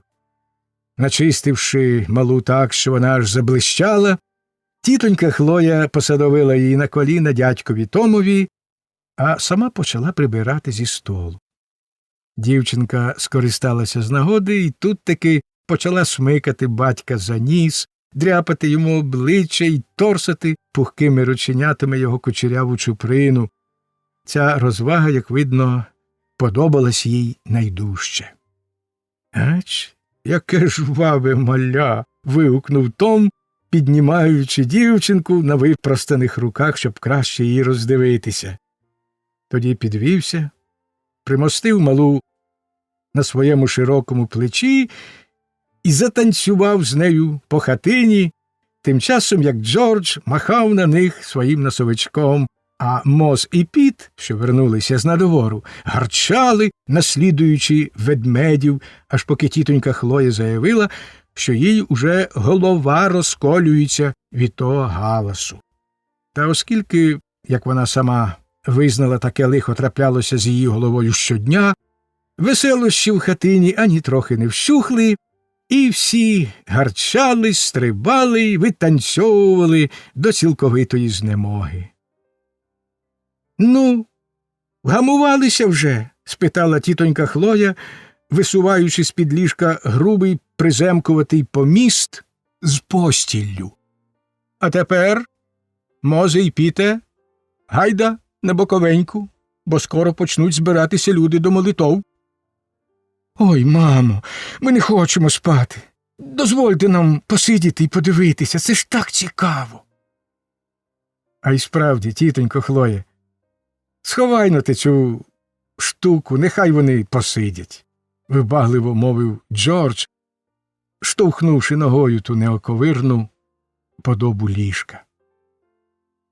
Тітонька Хлоя, якій важливо було тільки додержати звичаю, з видимим задоволенням посунула поміст назад і сказала: «Ну що ж, може, воно піде їм на користь». Усі, хто був у хатині, почали обмірковувати, як найкраще приготуватися до наступних зборів. І де його взяти стільців, щоб усім вистачило? Ну, просто ради собі не дам, бідкалася тітонька Хлоя. Такі збори відбувалися в Томовій хатині кожного тижня, хто зна відколи, хоч стільців у ній і не більшало, отож можна було сподіватися, що і цього разу якось обійдеться. На тому тижні старий дядько Пітер так співав, що аж уломив 2 ніжки в оцього стільця. Сказав Моз: «Ану, цить, то, певно, ти сам їх відкрутив. Знаю я тебе», – мовила тітонька Хлоя. Та дарма, ось я притулю його до стіни, і він ще стоятиме, провадив далі Мос. Нехай тільки дядько Пітер на нього не сідає, бо він, співаючи, завжди соває з стільця. Минулого разу він отак по всій хаті совався, сказав Піт. От і добре, зрадів Мос. Посадимо його на цей стілець, а як він заведе молитву, то й гепнеться на підлогу. І Мос гугняво заспівав, наслідуючи старого Пітера, а тоді повалився додолу, показуючи, як воно все буде. Зараз же оближ свої штуки, гримнула тітонька Хлоя. Як тобі не сором? Але панич Джордж рішуче став на захист пустуна і сказав, що Мос меткий хлопчина. Отож докори пішли на марне. Ну що, старий, тягни до хати барильця, сказала тітонька Хлоя чоловікові. А пригадуєш, як на тому тижні, саме коли співали, одне барильце подалося, і всі попадали на підлогу, мовив Піт до Моза. Ото було сміху. Поки хлопчаки згадували ту пригоду, до хати закотили два порожні барильця і, підперши з боків камінням, щоб не хиталися, поклали на них дошки. Тоді поперевертали догори дном усі цебра й кадоби, що були в хатині, порозставляли хиткі стільці, і на тому приготування до зборів скінчилося. Панич Джордж так гарно читає, сказала тітонька Хлоя. Я певна, що він і сьогодні зробить нам цю ласку. У нього все виходить куди цікавіше. Джордж охоче погодився. Якому ж хлопцеві не хочеться трохи попишатись. Незабаром у хатині зібрався чималий розмаїтий натовп, від поважного сивоголового патріарха, якому перейшло вже за 80, до зелених 15-річних підлітків. Одразу ж зав'язалася легка балачка про се, про те. Де це ви, тітонько Селі, дістали таку гарну червону хустину? А ви чули, що пані збирається віддати Елізі оту свою муслінову сукню, коли пошиє собі нову, флерову? А містер Шелбі думає купити племінного жеребчика, щоб додати слави своєму кінному двору. Були там і такі люди, що належали іншим господарям, і прийшли з їхнього дозволу. Вони принесли всілякі новини із своїх ферм, і розмова точилася так само жваво та невимушено, як ото бува десь у вищих колах. Тим часом, як у хатині раба, люди весело гомоніли й молилися, в панських покоях відбувалися зовсім інші події. Містер Шелбі й торговець сиділи у вже знайомій нам вітальні, а на столі перед ними були якісь папери та письмове приладдя. Господар лічив розкладені стосиками банкноти, потім віддавав торговцеві, і той перелічував їх після нього. «Все правильно», – сказав торговець. «А тепер підпишіть оце». Містер Шелбі присунув до себе купчі, квапливо підписав їх, мов людина, що хоче швидше позбутися якоїсь прикрої справи, і відсторонив від себе разом з грішми. Гейлі дістав з пошарпаної валізки якийсь документ, перебіг його очима і подав господареві. Містер Шелбі схопив той папір, ледве тамуючи нетерпіння. «Ну от і по всьому», – вигукнув торговець, підводячись за столу. «Еге ж, по всьому», – неуважно проказав за ним містер Шелбі, тоді тяжко зітхнув і мовив ще раз: «По всьому». «Здається мені, не дуже ви потішені», – сказав торговець. «Гейлі», – мовив містер Шелбі, – «я сподіваюсь, ви дотримаєте свого слова і не продасте Тома першому ліпшому покупцеві, не знаючи, хто він і що. Але ж ви самі вчинили точнісінько так, шановний пане, відказав торговець. Ви добре знаєте, що мене змусили до цього обставини, згорда промовив містер Шелбі. То вони так само можуть змусити й мене, сказав торговець. А проте я зроблю все, що зможу, щоб примістити Тома в добрий дім. Ну, а щодо мене, вам нема чого турбуватись. Я його не покривджу. Чого, а жорстокості в мені, хвалити Бога, нема ані стілечки. Згадавши ті людяні принципи, про які тільки вранці розводився торговець, містер Шелбі не дуже повірив його запевненням. Та іншої ради він не мав, а тому без зайвих слів попрощався з торговцем і, залишившись на самоті, закурив сигару.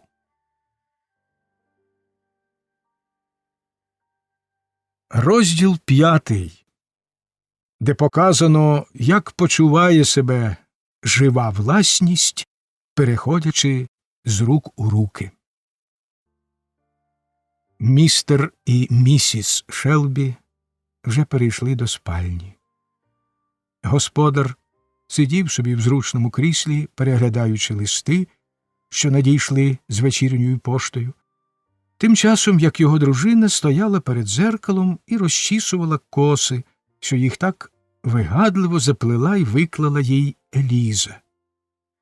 Помітивши увечері бліде обличчя й посмутнілі очі своєї покоївки, місіс Шелбі сказала, що обійдеться без її послуг, і звеліла їй лягати спати.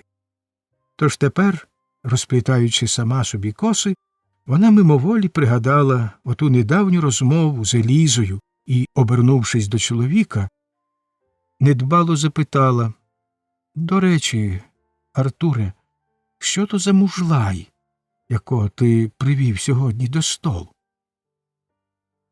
«Його звуть Гейлі», – відказав містер Шелбі, трохи збентежено посунувшись у кріслі і не підводячи очей від листа. «Гейлі? А хто він такий? І чого йому тут треба?»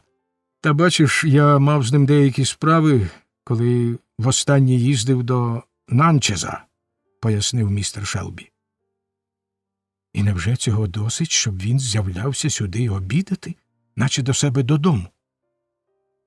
«Але ж я сам його запросив, бо мав з ним деякі розрахунки», – сказав Шелбі. «Він работорговець?»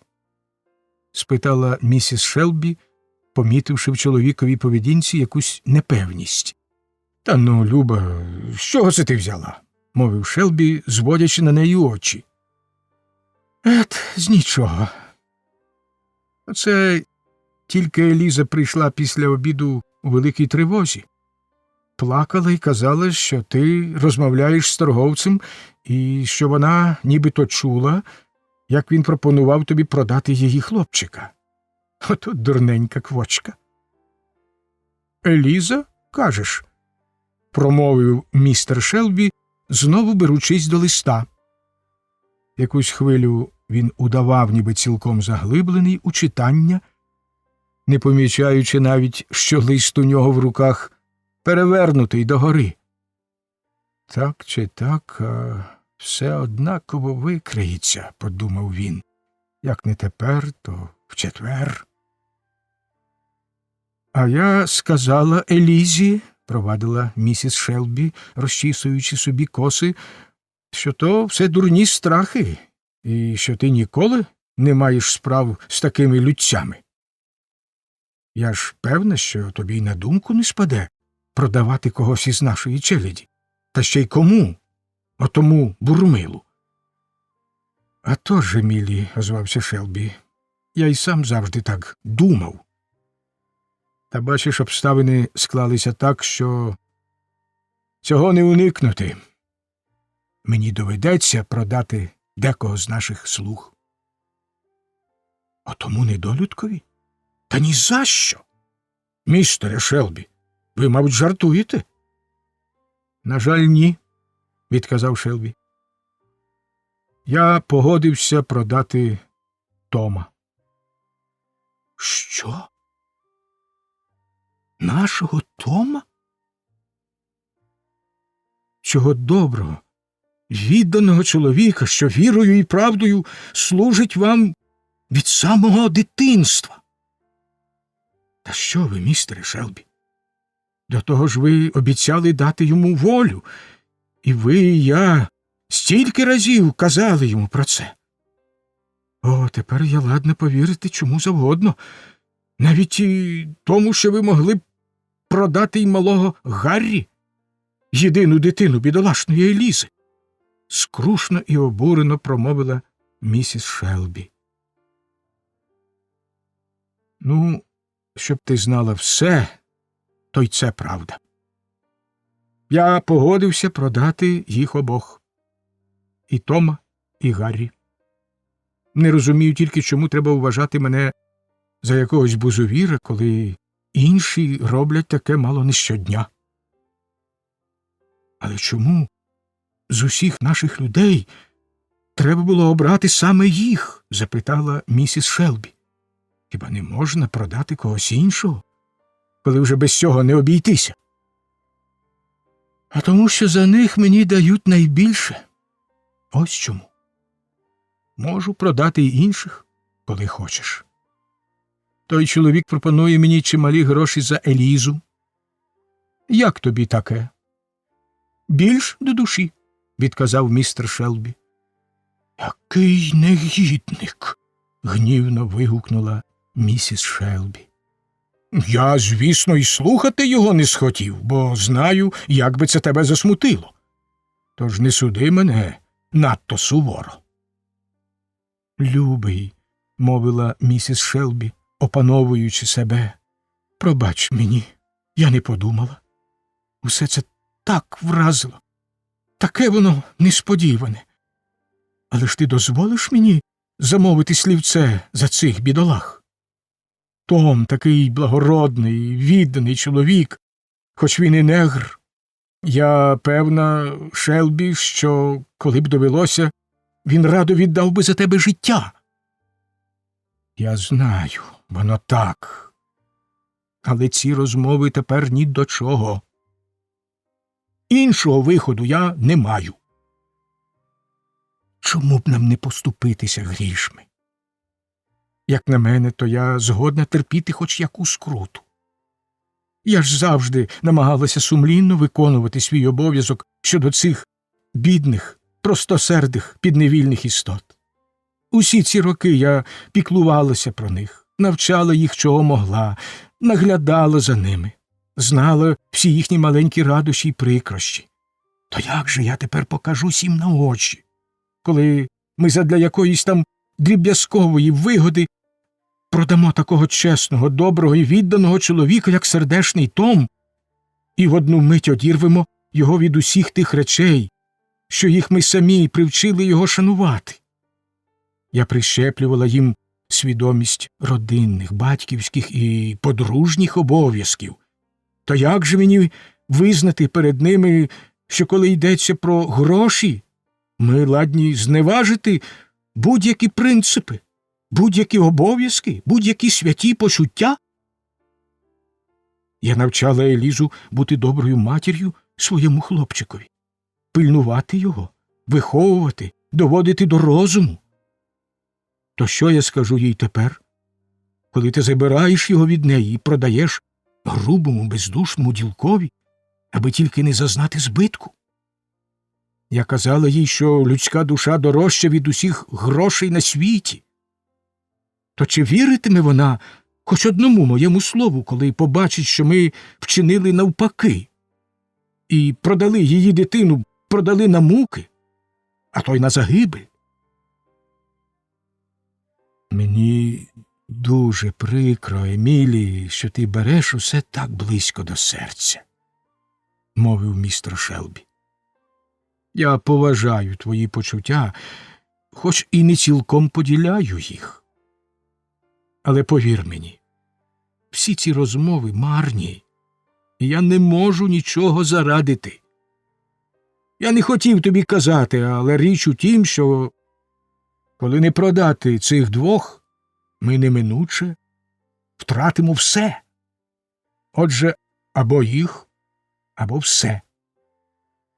Гейлі прибрав до рук заставного листа, і якщо я негайно не викуплю його, він отсудить усе наше майно. Я вже нашкрябав дещо. Не позичав, де тільки міг. Мало не з торбою ходив. Але покрити весь борг не вистачає якраз стільки, скільки він дає мені за цих двох. Отож довелось поступитися ним.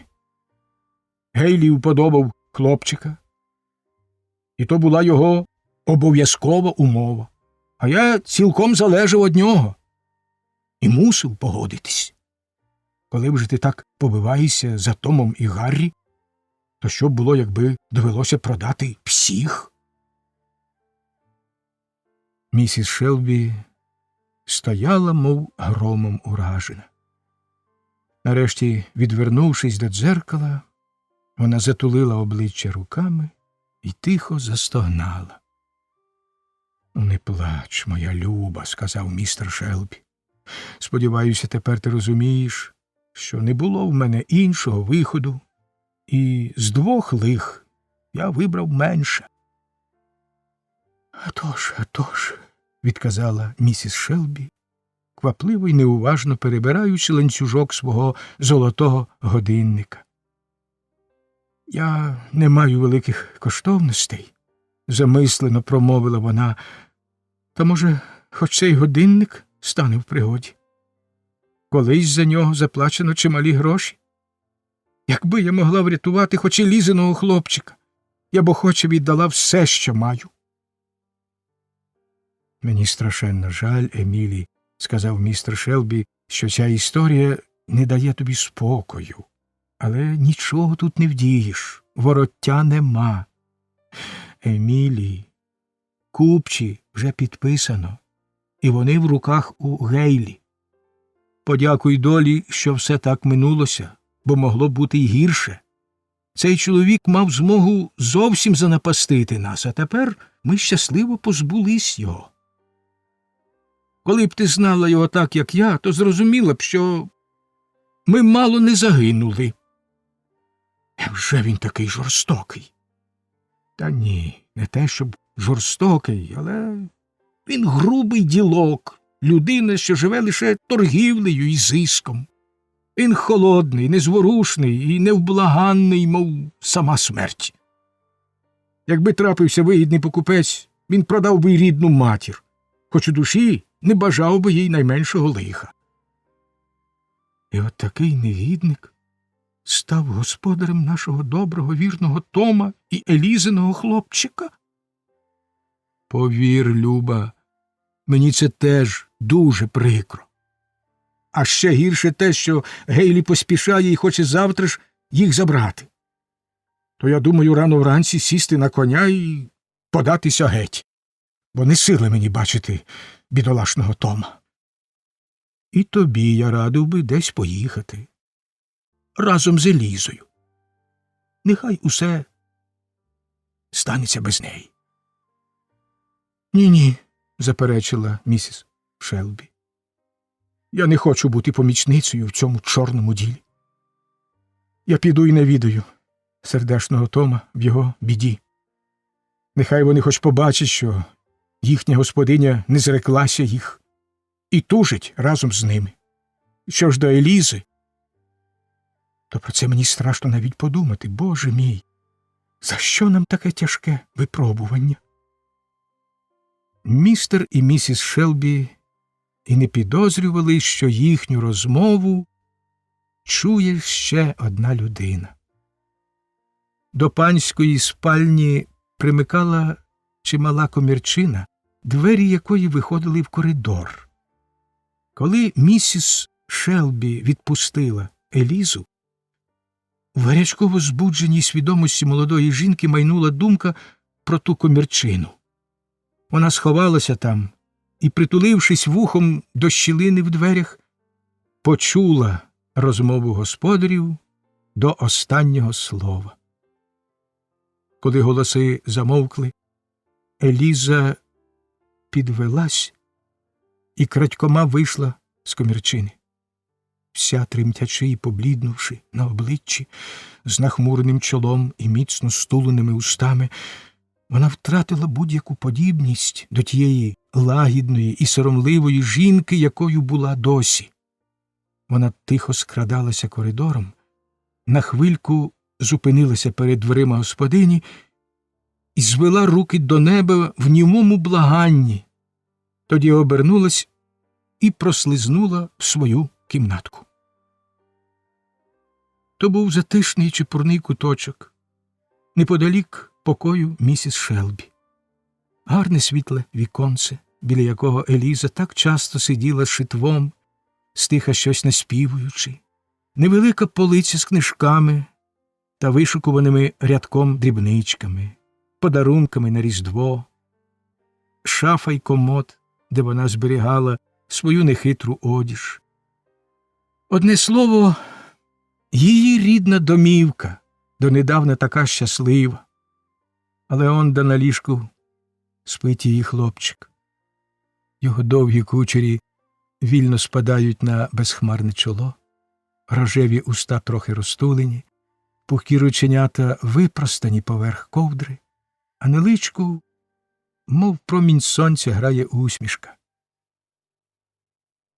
«Синочку мій бідолашний, сердешна моя дитино», – пошепки промовила Еліза. «Вони продали тебе, але твоя матуся врятує тебе з біди». Жодної сльозинки не впало на подушку. В такому горі на очах не буває сліз. Вони в серці, ті криваві, безмовні сльози. Еліза взяла аркуш паперу та олівець і квапливо написала: «Люба моя пані, не вважайте мене невдячною, не думайте про мене погано. Я чула все, про що ви розмовляли з хазяїном сьогодні ввечері. Я спробую врятувати свого хлопчика. Не судіть мене за це. Хай віддячить вам небо за вашу добрість». Поспіхом згорнувши і надписавши листа, вона перейшла до комода, зібрала в клуночок деяку одіж для хлопчика і міцно прив'язала хустинкою собі до пояса. І така вже дбайлива материнська любов, що навіть у цю страшну годину Еліза не забула вкласти до того клуночка синові улюблені іграшки, лишивши на похваті строкато розмальованого папугу, щоб забавити хлопчика, коли він прокинеться.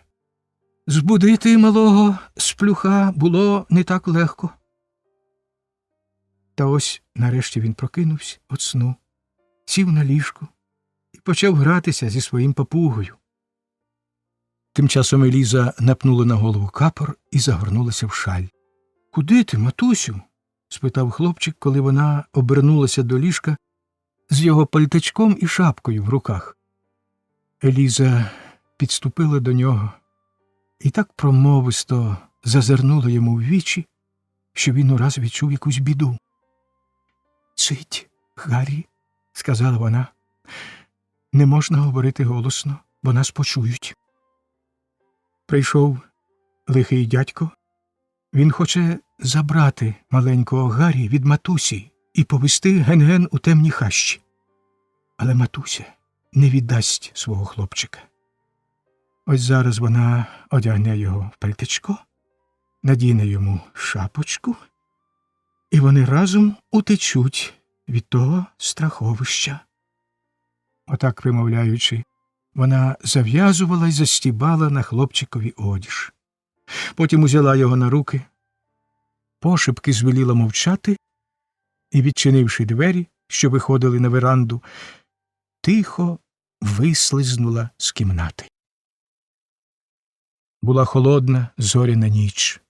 Еліза щільніше загорнула хлопчика в шаль, а він, зовсім принишклий від невиразного страху, міцно вчепився рученятами за її шию. Старий Бруно, великий ньюфаундлендський собака, що спав у кінці веранди, зачувши її ходу, схопився й глухо загарчав, та Еліза тихенько гукнула його на ім'я, і пес, давній її приятель і товариш дитячих забав, миттю завиляв хвостом і рушив за нею, хоча, напевне, не міг збагнути своїм простацьким собачим розумом, що мала означати ця незвичайна нічна прогулянка.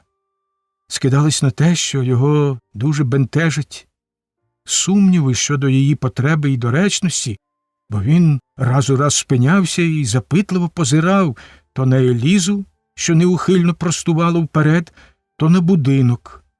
А тоді, немовби розваживши, що все гаразд, підтюпцем біг далі. Аж ось вони підійшли до віконця Томової хатини, і Еліза легенько постукала в шибку.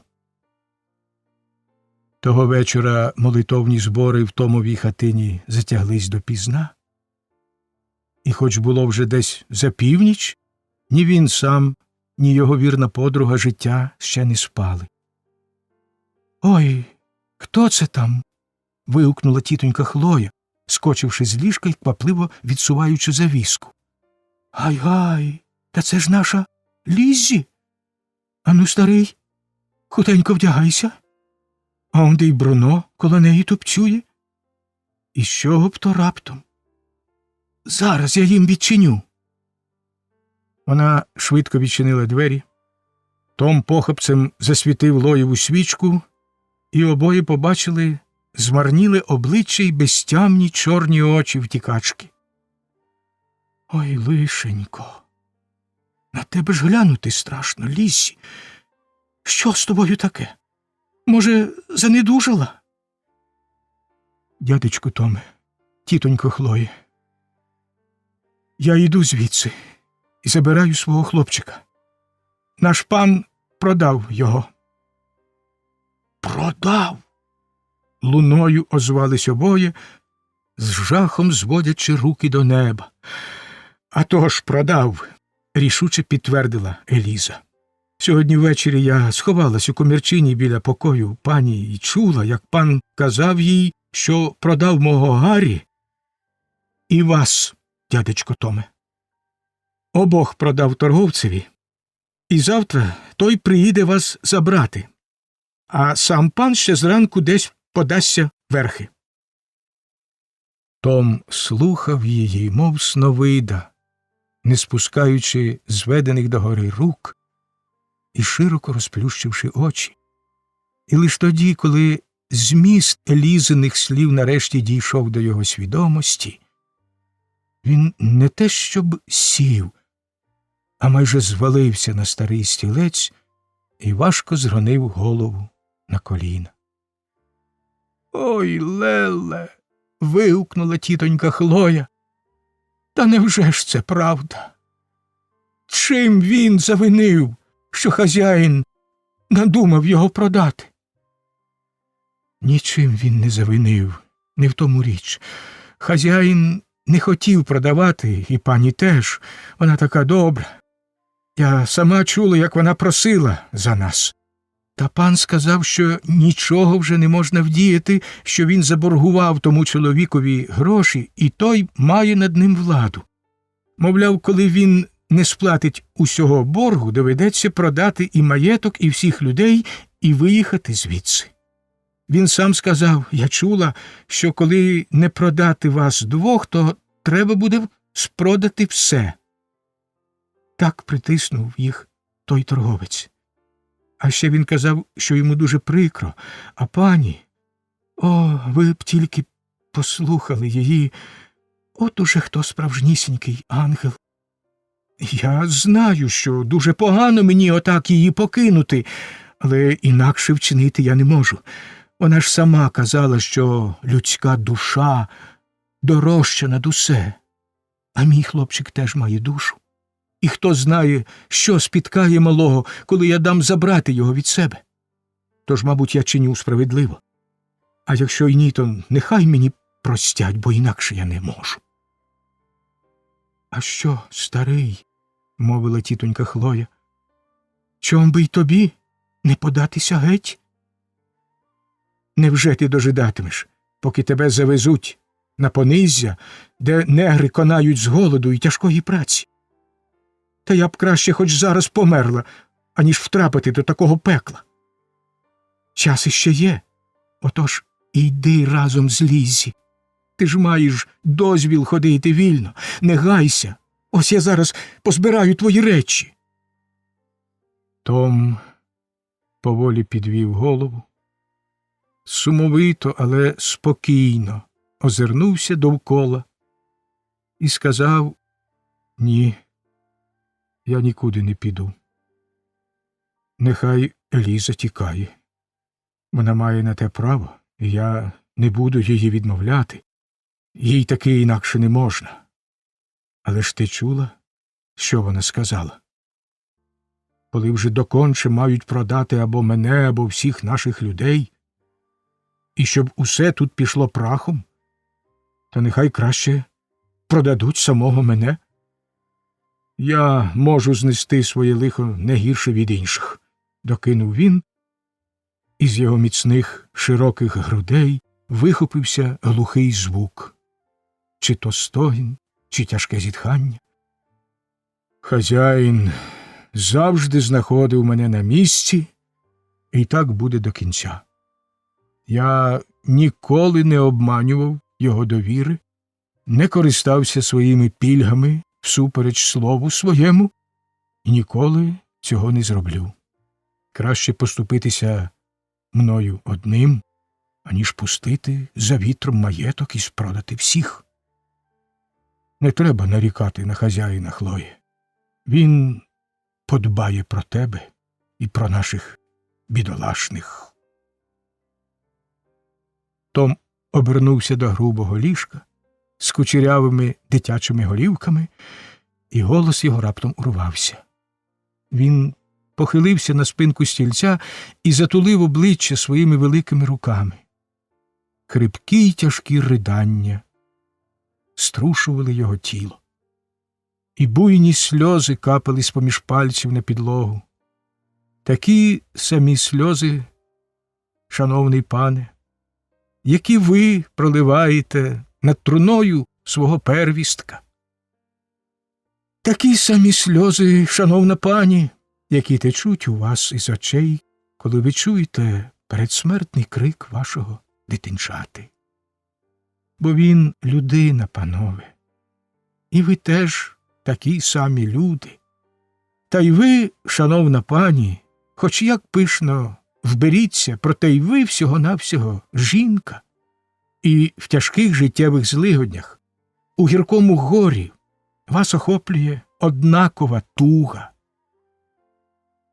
«Слухайте», – мовила Еліза вже від порога, – «я бачилася з чоловіком сьогодні, перед вечором, і ще не знала, що станеться таке лихо. Його довели до останньої межі, і він казав мені, що збирається тікати. Та ви вже постарайтесь, якщо зможете, сповістити його про мене. Розкажіть йому, як я втекла і чому втекла. Скажіть, що я спробую дістатися до Канади. А ще передайте йому прощальне вітання, бо, може, ми ніколи більше не побачимось». Вона рвучко відвернулася і якусь хвилю стояла спиною до них. Тоді додала: «Гукніть Бруно до хати і зачиніть двері. Йому, бідоласі, зі мною не можна». Ще кілька прощальних слів, нехитрі напутні побажання, сльози, і ось уже Еліза, пригорнувши до себе здивованого і переляканого хлопчика, нечутно вислизнула в темряву. Розділ 6. Викриття. Наступного ранку містер і місіс Шелбі прокинулись пізніше, ніж звичайно, бо ввечері довго не могли заснути після тієї тривалої розмови. «Дивно, куди це запропастилась Еліза?» – сказала місіс Шелбі після кількох марних спроб викликати покоївку дзвінком. Містер Шелбі стояв перед дзеркалом і гострив бритву. Саме в цю мить двері відчинились, і чорношкірий служка приніс йому гарячу воду голитися. «Енді», – звеліла господиня, – «постукай-но до Елізи і скажи, що я їй уже тричі дзвонила». «Бідолашна», – тихо мовила вона сама до себе і зітхнула. Енді хутко повернувся, витріщивши з подиву очі. «Ой, пані, всі шухляди в лізі повисовувані, речі порозкидані. Здається мені, чи не подалася вона геть?» Містер Шелбі і його дружина в одну мить збагнули, в чим річ. «Вона здогадалася про все і втекла», – вигукнув містер Шелбі. «Дяка Богові», – озвалася його дружина. «Я дуже рада, якщо воно так». «Жінко, не кажи дурниць. Адже коли це правда, я матиму неабиякі неприємності. Гейлі бачив, що я не хотів продавати хлопчика, отож він подумає, ніби я сам допоміг їм сховатись. А це вже зачіпає мою честь». І містер Шелбі квапливо вийшов з кімнати. Із чверть години в будинку чинилася страшенна метушня. Лунали схвильовані вигуки, тупотіння ніг, грюкали двері, михтіли білі, чорні й смагляві обличчя. Лиш одна людина, що могла навести світло на цю справу, не озивалась ні словом. То була головна куховарка, тітонька Хлоя. Її обличчя, завжди таке веселе, неначе запнула темна хмара, і вона мовчки смажила грінки до сніданку, ніби не чула і не бачила того, що діється навколо. Трохи згодом з десяток малолітніх бісенят обліпили, мов та галич, бильця веранди, і кожному не терпілося першим повідомити заїжджого пана про його невдачу. «Ото сказиться, щоб я так жив!» – вигукнув Енді. «А лаятись як буде!» – докинув малий Джейк. «Еге ж, лаятись він мастак!» – обізвалася кучерява Менді. «Вчора я сама чула, коли вони обідали. Я сиділа в коморі, де пані держать великі глеки, і чула кожне слівце».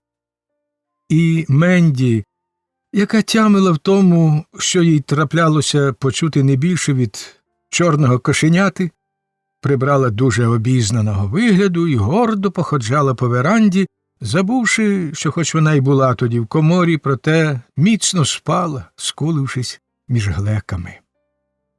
Коли ж нарешті з'явився Гейлі, взутий у чоботи з острогами, всі кинулись до нього і, хапаючись одне перед одним, почали викладати прикру новину. Малі бісенята не помилились у своїх сподіваннях, бо він і справді вибухнув такою несамовитою та вигадливою лайкою, що вони аж за боки хапались від захвату і гасали коло нього, спритно уникаючи його гарапника. А потім, зикнувши всі в один голос, з реготом повалилися на рудий дерник перед верандою і почали перекидатися й вищати з тієї великої радості. «Доступитися б мені до цих клятих пащенят!» – просичав Гейлі крізь зуби.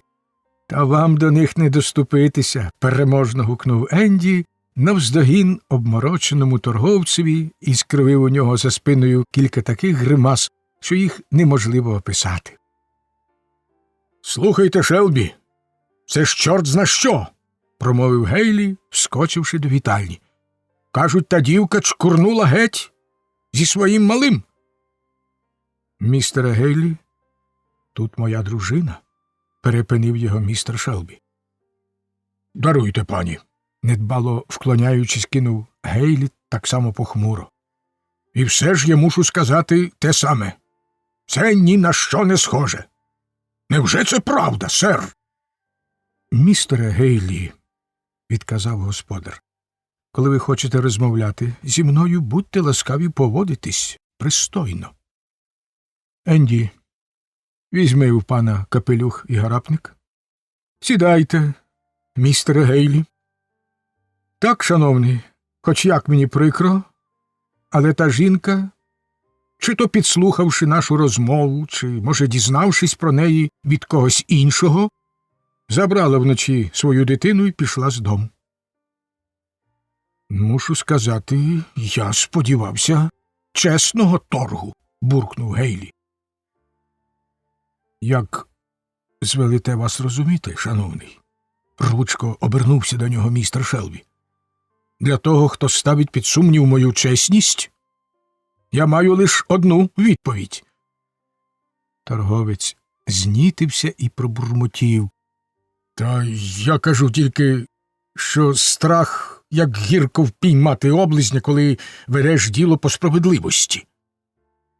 Містере Гейлі, мовив господар, коли б я не вважав, що ваша досада певною мірою виправдана, я ні за що не попустив би тієї безцеремонності, з якою ви вдерлися щойно до мого дому. Одначе мушу вам сказати, що хоч як би все ясно виглядало збоку, я не дозволю ніяких натяків на мою нібито причетність до найменшого обману в цій справі. Скажу навіть більше. Я вважаю за свій обов'язок подати вам всіляку допомогу.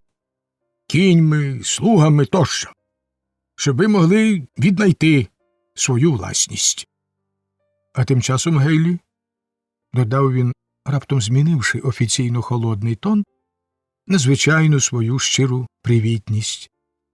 Найкраще, що ви можете зробити, це погамувати гнів і поснідати з нами. А тоді ми поміркуємо, що діяти далі. Місіс Шелбі підвелась і сказала, що має деякі справи, а тому не зможе бути присутня за столом. Отож, доручивши одній поважній мулатці прислужувати панам при сніданні, вона вийшла з кімнати. Здається, ваша стара не дуже полюбляє мене, грішного, озвався Гейлі, незграбно силкуючись держати себе за панібрата. Я не звик, щоб про мою дружину висловлювались так вільно, сухо мовив містер Шелбі. Даруйте, я просто пожартував, відказав Гейлі, силувано засміявшись. Жарти не завжди доречні, зауважив містер Шелбі.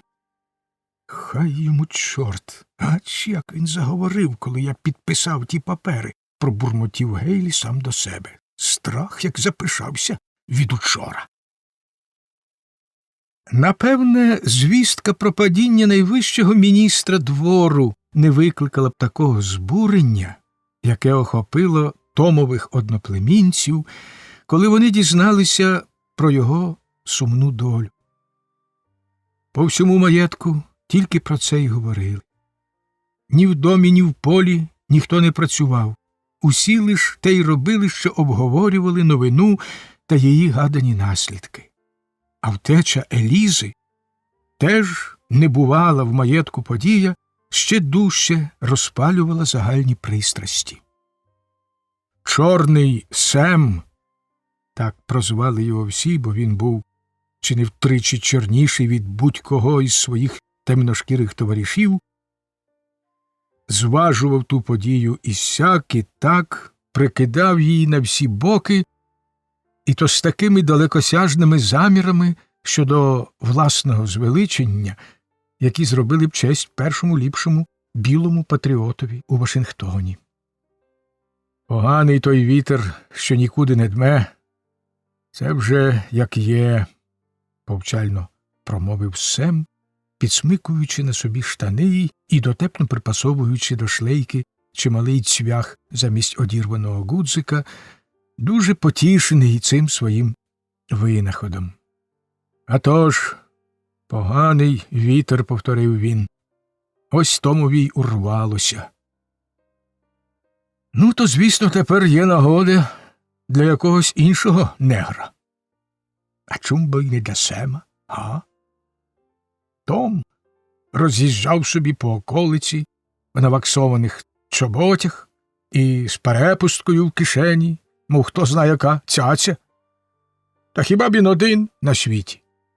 Чому б Семові так не їздити? Ось що я хочу знати. «Гей, Семе, Семе, хазяїн каже, щоб ти привів Біла і Джеррі», – гукнув Енді, перепиняючи Семів монолог. «Ова, з якого б то дива, синку? Та хіба ж ти не знаєш, що Ліззі накивала п'ятами разом зі своїм малим? Розкажи своїй бабусі», – з невимовною зневагою відрубав Сем. «А я знав про це ще раніше від тебе. Сем має голову на в'язах, будь певен». «Ну, то хазяїн звелів мерщій сідлати Біла і Джері, і ми з тобою поїдемо з містером Гейлі її шукати». «Оце діло», – мовив Сем. «Настав таки час, щоб без Сема не обійтися. От тобі й Сем. Не я буду, коли не зловлю її. Нехай хазяїн побачить, який путящий негр цей Сем». «Слухай, Семе», – сказав Енді, – «ти б поміркував, як воно все є. Хазяйка ж не хоче, щоб Ліззі зловили. То, гляди, не перепало б тобі від неї». «От такої!» – вигукнув Сем, витрішивши очі. «А ти ж звідки знаєш?» «Та я сам чув, як вона казала, оце щойно вранці, коли приніс хазяїнові воду голитися. Вона послала мене, щоб я подивився, чому це Лізі не йде одягати її. А коли я сказав, що Лізі ніде нема, то вона як підскочить і каже: «Дяка Богові!» А хазяїн, мов навісний, до неї: «Жінко, ану не ляпай дурниць!» Але ж її однаково зверху буде. Хто, а я таки знаю. Кажу ж тобі, стоятимеш за хазяйкою, то ніколи не прогадаєш. Чорний Сем почухав свою кучеряву чуприну, під якою, може, й не було надто великої мудрості, одначе не бракувало тієї кмітливості, яка так потрібна політикам усіх мастей і всіх країв, щоб знати, як то кажуть, звідки вітер дме. Отож він спинився в тяжкій задумі і знову підсмикнув штани. То був у нього перевірений спосіб збудити свої розумові здібності. Хіба добереш, що воно й до чого на цьому світі?» – врешті озвався він. Сем промовив це як справжній філософ, із притиском на цьому, так наче він бачив хто зна скільки різних світів і дійшов такого висновку після належних роздумів. А я, бач, був певен, що хазяйка ладна весь світ обшукати, аби тільки знайти нашу Ліззі, – замислено додав він. «Воно то так», – сказав Енді, – «та невже ти не бачиш нічого далі свого носа? Чорний ти недотепо. Хазяйка ж не хоче, щоб той містер Гейлі забрав у Лізі її хлопчиська. Ось у чому штука». «Ова!» – вигукнув Сем тим особливим тоном, що його може уявити собі лише той, хто чув, як розмовляють негри. «Слухай-но, що я тобі ще скажу», – знову заговорив Енді. «Ішов би ти вже по коні та хучій, бо я оце чув, як хазяйка про тебе питалася, а ти стовбичиш тут і розпатякуєш». Сема враз наче вітром з місця змело, і незабаром він тріумфально в'їхав на подвір'я, щодуху поганяючи Білла й Джері. Підлетівши чвалом до конов'язі, він на всьому скаку плигонув на землю і рвучко спинив коней, так що аж курява знялася. прив'язаний там таки кінь. Гейлі, молодий, гарячий, жеребчик, злякано стинувся і напнув повід. Еге, то ти полохливий, мовив Сем, і на його чорному обличчі з'явилася чудна недобра усмішка. Ну, стривай, ось я тебе погамую. Над конов'язю широко розкинув свої віти величезний бук, і земля довкола була всіяна його колючими трикутними горішками. Взявши один такий горішок, Сем підступив до жеребчика і почав заспокійливо гладити його та плескати по шиї. Вдаючи, ніби поправляє сідло, він непомітно підсунув під нього колючий горішок. І тепер досить було злегенька натиснути на сідло, щоб завдати болю чутливій тваріні, не лишивши, проте, жодного помітного сліду чи подряпини. «Отак», – сказав він, зводячи очі вгору і самовдоволено посміхаючись. «Тепер усе гаразд».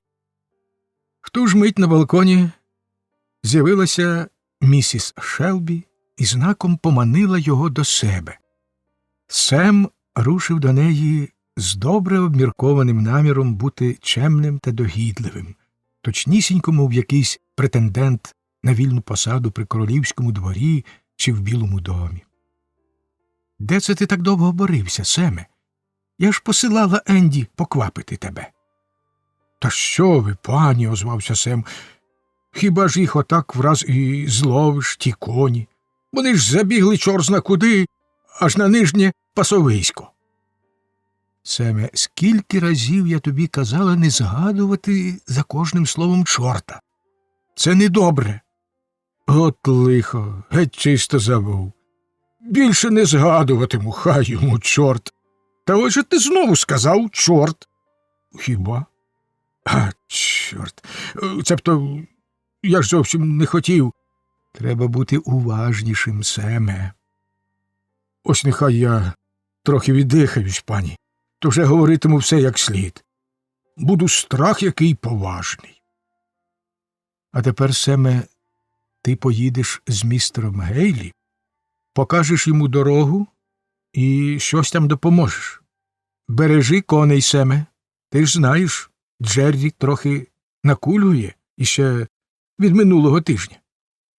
То не дуже їх натужуй». Останні слова місіс Шелбі проказала, стишивши голос, і дуже промовисто. «За мене будьте певні», – вигукнув Сем, значливо зводячи очі вгору. «Та хай мене чорти! Ой, я незумисне!» Раптом схаменувся він з таким кумедним виразом обличчя, що господиня мимохідь засміялася. «Я кажу, пані, за коней можете не турбуватись». «Слухай, Енді», – мовив Сем, повернувшись до конов'язі під креслатим буком. «Я нітрохи не здивувався б, якби коник отого пана зненацька почав вихати, тільки-но пан сяде в сідло. Ти ж знаєш, кінь худобина норовлива». І Сем лукаво тицьнув Енді в бік. «А тож», – озвався Енді, вмить усе збагнувши. «Бачиш, Енді, хазяйка хоче вигадати на часі. Це й дурневі видно. Ну, то я їй трохи допоможу. Щоб ти знав, якби всі оці коні ненароком забігли аж ген до отого гайка, то пан, мабуть, вирушив би не так уже й скоро». Енді гмукнув. «Бачиш, Енді», – провадив далі Сем, – «а коли й справді вийде так, що кінь того пана Гейлі раптом заноровиться, нам з тобою треба йому помогти. То ми вже йому поможемо, будь певен». І Сем з Енді позакидали голови і зайшлися нестримним сміхом, приляскуючи пальцями і дригаючи ногами в буйному захваті. В цей час на веранді з'явився Гейлі. Випивши кілька чашок доброї кави, він трохи заспокоївся, навіть полагіднів, і тепер був усміхнений та балакучий. Сем і Енді схопили в'язки пальмового листя, що правили їм за брилі, і гайнули до коней помагати панові. Пальмове листя в Сема на голові геть розшарпалось по краях і втратило будь-яку подібність до крисів бриля. Гострі кінці його зухвало стриміли на всі боки, і це надавало Семові незалежного та войовничого вигляду, як ото в тубільних вождів на островах Фіджі.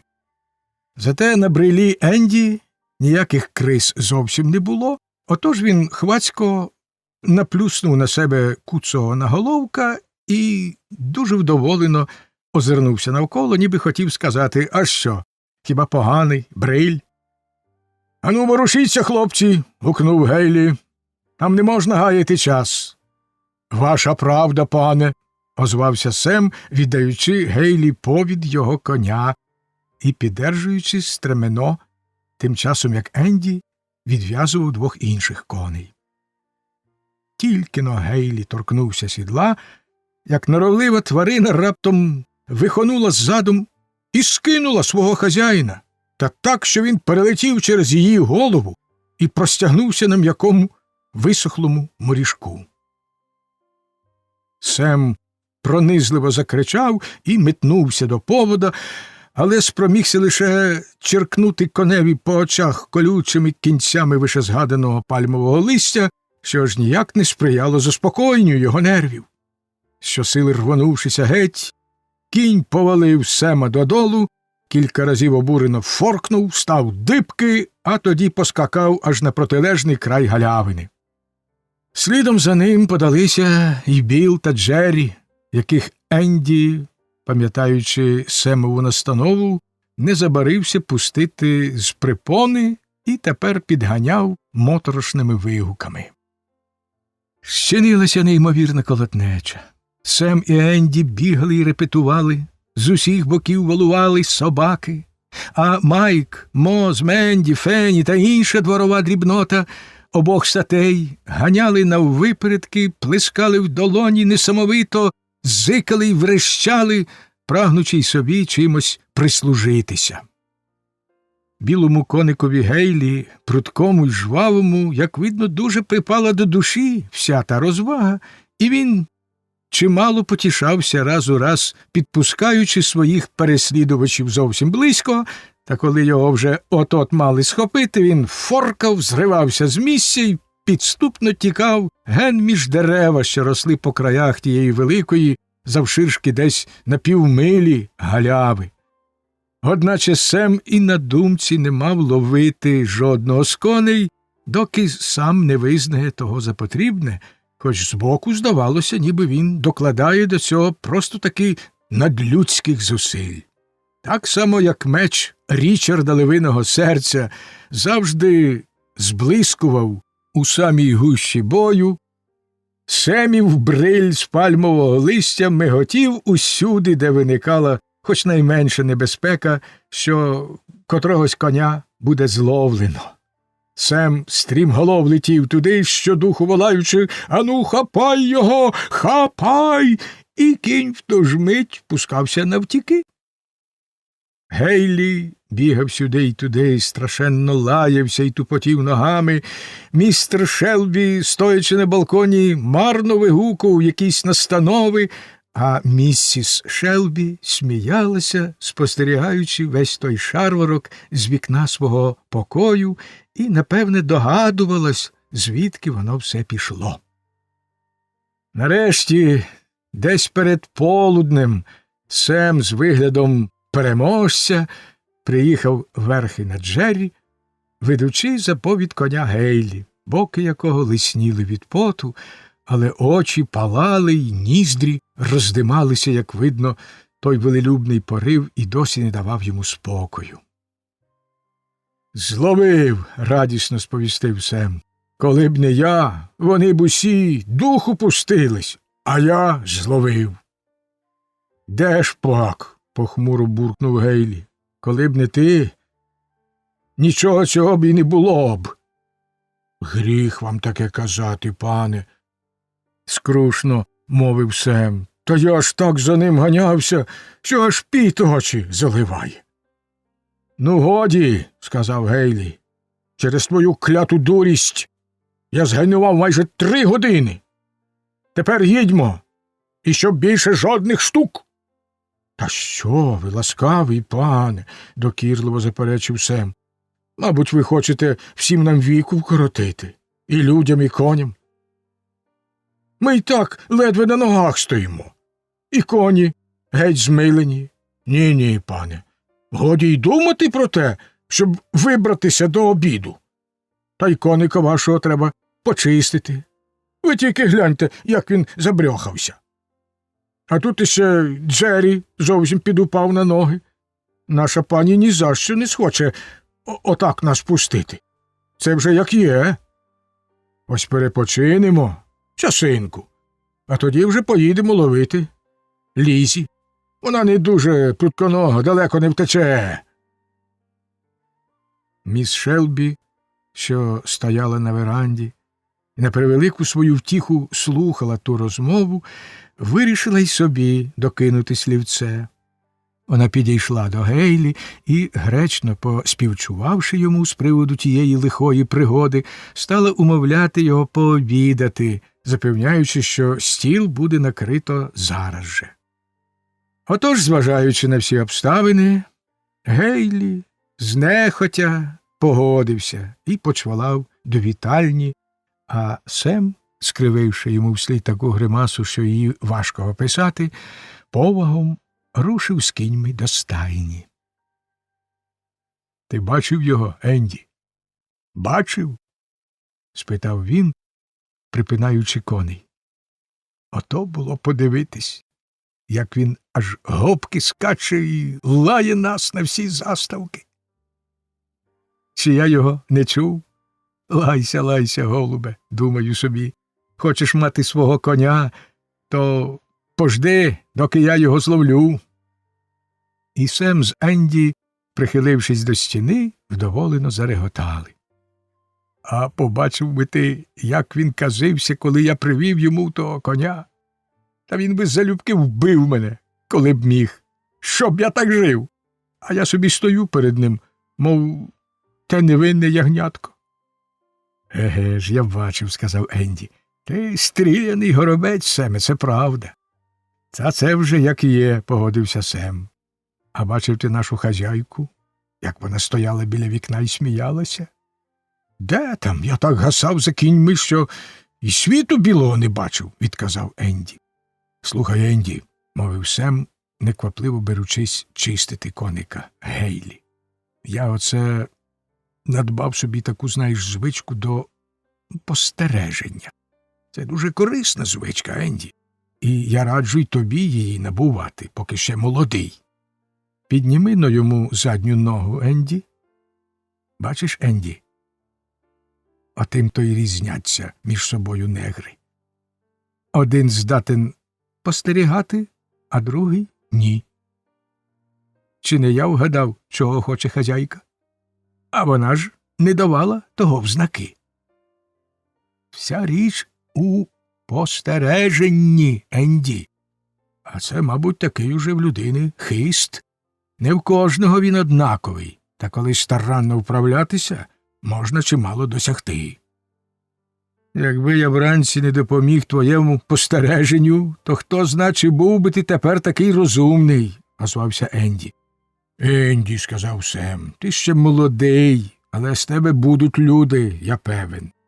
Я дуже ціную тебе, Енді, і не соромлюся часом перебрати від тебе якусь думку. Не можна нікого нехтувати, Енді, бо хоч який ти моторний, а все ж можеш десь спіткнутись. А тепер, Енді, ходім до великого дому. Побий мене грім, коли хазяйка не звелить нагодувати нас, як на свято. Розділ 7. Боротьба матері. Важко уявити собі людську істоту, самотнішу і нещаснішу за Елізу, коли вона зачинила за собою двері хатини дядька Тома. Страх перед небезпекою, що спіткала її знедоленого чоловіка та малу дитину, змішувалася в її свідомості з невиразним і болісним відчуттям риску, на який вона пустилася, покинувши єдину домівку, що її знала за все своє життя, і втративши дружбу й опіку господині, яку вона так любила і шанувала. Адже вона розлучалася з усім, що було рідне їй від самого дитинства, з оселею, де вона виросла, з деревами, під якими гралася змалечку, з гаєм, де за кращих часів так часто гуляла вечорами зі своїм молодим чоловіком. І тепер усе те, осяяне ясним холодним світлом зір, немов дорікало їй і питало, куди ж це вона йде від такої домівки. Та всі інші почуття переважала материнська любов, доведена мало не до безумства, страшною небезпекою. Хлопчик був уже досить великий, щоб вільно йти самотужки, і за інших обставин Еліза тільки тримала б його за руку, але тепер вона здригалася від самої думки, що може випустити своє дитя з обіймів, і, квапливо простуючи далі, конвульсивно притискала його до грудей. Стужавіла земля, порипувала під ногами, і Еліза щоразу аж тремтіла від того звуку. Кожен зірваний вітром листочок, кожна тремтлива тінь змушували її серце стискатись, і вона йшла дедалі швидше. Вона сама дивувалася, звідки в неї береться та сила. Хлопчик видавався їй легким, мов пір'їнка, і за кожним спалахом страху вона відчувала новий приплив надприродної снаги, що несла її вперед. О, матері! Коли б ото вашого Гаррі чи вашого Біллі мали завтра вранці забрати од вас і віддати нелюдові торговцеві, коли б ви бачили того торговця на власні очі і знали, що купчу вже підписано, і що вам залишаються лічені години від півночі до світанку, щоб урятуватися, як тоді бігли б ви? Скільки миль пронесли б вас ноги за ті короткі нічні години, з любим вашим дитинчам на руках, яке прихилило сонну голівку вам до плеча і довірливо обняло вас за шию ніжними рученятами. А хлопчик і справді спав. Спершу незвичне оточення й тривога не давали йому заснути, але мати так хапливо цитькала на нього за кожним звуком чи порухом, так умовляла сидіти тихо, щоб вона могла його врятувати, що зрештою він слухняно обняв її за шию і, вже поринаючи в сон, спитав: «Мамуню, а поспати мені можна?» «А вже ж, моє серденько, спи собі, коли хочеш. А як я спатиму, мамуню, ти не віддаси мене тому дядькові?» «Ні, ні за що в світі», – відказала мати, ще дужче побліднувши, і її великі темні очі спалахнули. «Правда? Не віддаси, мамуню?» «Правда, любий, правда», – мовила Еліза, і сама злякалася свого голосу. Таким він видався їй неприродним і чужим. Хлопчик зронив обважнілу голівку їй на плече і незабаром заснув. Дотикання тих теплих рученят, легкий віддих, який Еліза відчувала на своїй шиї, немов би наснажували її ходу. Їй здавалося, що від кожного дотику та поруху довірливо заснулої дитини в неї вливаються нові струмені сили. Така то вже незборима влада духу над тілом, що за лихої години він здатен зробити м'язи й нерви сталевими, обертаючи і слабку людину на справжнього велета. Околиці, ферми, гаї, чагарі — усе то, мов у вісні, промайнуло повз Елізу і лишилося позаду, а вона простувала собі далі, минаючи одне по одному знайомі місця, не відчуваючи втоми, не спиняючись перепочити, аж поки рожевий світанок застав її за багато миль від тих місць на великій дорозі. Еліза не раз супроводила свою господиню, коли та вирушала навідати якихось родичів у невеликому містечку Те на березі річки Огайо, тому вона добре знала ту дорогу. Дістатись туди і якось перебратися через річку – то було перше, що вона похапцем визначила собі за мету, коли надумала тікати. А там нехай буде, що буде. Коли на дорозі почали з'являтися запряжені кіньми візки, Еліза, чуття якої були загострені небезпекою, збагнула, що її кваплива хода і нестямний вигляд можуть викликати підозру. Тому вона спустила хлопчика на землю, поправила на собі одяг і пішла, хоча й швидко, проте не настільки, щоб це привертало до неї увагу. У клуночку в неї були коржики та яблука, і тепер вони стали їй у пригоді, щоб змушувати малого швидше йти. Еліза котила яблуко перед собою, хлопчик пускався бігти за ним, і з допомогою цієї вигадки вони здолали не одну милю. Невдовзі вони підійшли до густого гайка, де дзюркотів прозорий струмочок.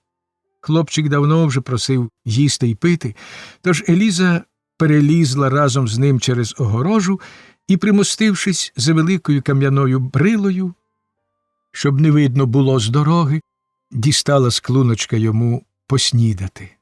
Хлопчик був здивований і засмучений тим, що вона сама нічого не їсть. Та коли він обняв її за шию і спробував упхнути їй у рота коржик, вона відчула, як до горла їй підступає давлючий клубок. «Ні, Гаррі, любчику мій, матуся не може їстоньки, доки не сховає тебе від біди. Нам треба йти далі. Ще далі, аж поки дійдемо до річки». І вона знову швидко вийшла на дорогу і знову рушила вперед, стримуючи себе, щоб її хода видавалась розміреною та неквапливою. Тепер Еліза була за багато миль від тих місць, де її знали в обличчя. Та коли б і трапився дорогою хтось знайомий, вона подумала, що добре ім'я її господарів надто відоме, тож навряд, щоб у ній запідозрили втікачку. До того ж і сама жінка, і її хлопчик мали досить світлу шкіру, і з першого погляду ніхто й не подумав би, що вони належать до кольорової раси. Ось чому вона сподівалася пройти непоміченою. Отак собі міркуючи, Еліза десь над полудень спинилася біля чепурного фермерського будиночка, щоб перепочити і купити якоїсь їжі для себе та дитини. Тепер, коли небезпека віддалилась, її надлюдське нервове напруження трохи послабло, і вона відчула втому і голод. Господиня, добродушна і балакуча жінка, була рада, що нагодилася жива душа, з якою можна поговорити, тож її цілком задовольнило Елізине пояснення, ніби вона вирушила погостювати тиждень у знайомих, які живуть неподалік. О, як би вона хотіла, щоб це справді було так. За годину перед заходом сонця Еліза підійшла до містечка Те, зовсім зморена, із збитими ногами, одначе не занепала духом. Передусім вона поглянула на річку, адже там, на тому березі, була воля. Стояла провесна, і річка кипіла й вирувала. Величезні крижини, важко перехиляючись, сунули за водою. Берег з боку Кентуккі химерно випинався далеко в річку, і крижані брили громадилися тут одна на одну і застрягали у вузькому закруті, перепиняючи дорогу кризі з верхів'я, і та крига стала на всю широчінь річки, утворивши щось ніби величезний хиткий пліт, який майже сягав Контукійського берега. Еліза на хвильку спинилась, оглядаючи цю невеселу картину. Вона одразу збагнула, що на паром тут нема чого й сподіватися, а тому рушила до невеличкого заїзду на березі, щоб розпитатися про перевіз. Господиня поралась коло плити, заклопотана готуванням вечері. Почувши позад себе лагідний та сумний Елізин голос, вона обернулася з виделкою в руці. «Вам чогось треба?» – запитала вона. «Чи нема тут якогось човна, щоб переправитись на той бік у Б?» – озвалась Еліза. «Де там?» – відказала жінка. «Човном тепер не переїхати». Страх і розпач, що відбились на Елізиному обличчі, вразили господиню, і вона запитала: «Вам так треба на той берег? Хтось занедужав? Я бачу, ви дуже стривожені». «Моїй дитині загрожує велика небезпека», – сказала Еліза. «Я дізналася про це тільки вчора ввечері і пройшла чималу дорогу, щоб потрапити на паром». «От біда», – мовила жінка, враз пройнявшись материнським співчуттям. «Так мені вас жаль». «Соломоне!» – гукнула вона у вікно до невеликої хатини на задвірку. У дверях з'явився чоловік у шкіряному фартусі з бруднющими руками. «Слухай, Соломоне», – мовила до нього жінка, – «той чоловік повезе сьогодні вантаж через річку?» «Він казав, спробує, якщо можна буде переїхати», – відповів Соломон. «Тут є один, що має сьогодні ввечері переправити дещо на той бік, як не злякається», – пояснила господиня. «Він прийде сюди вечеряти. То ви посидьте, почекайте його».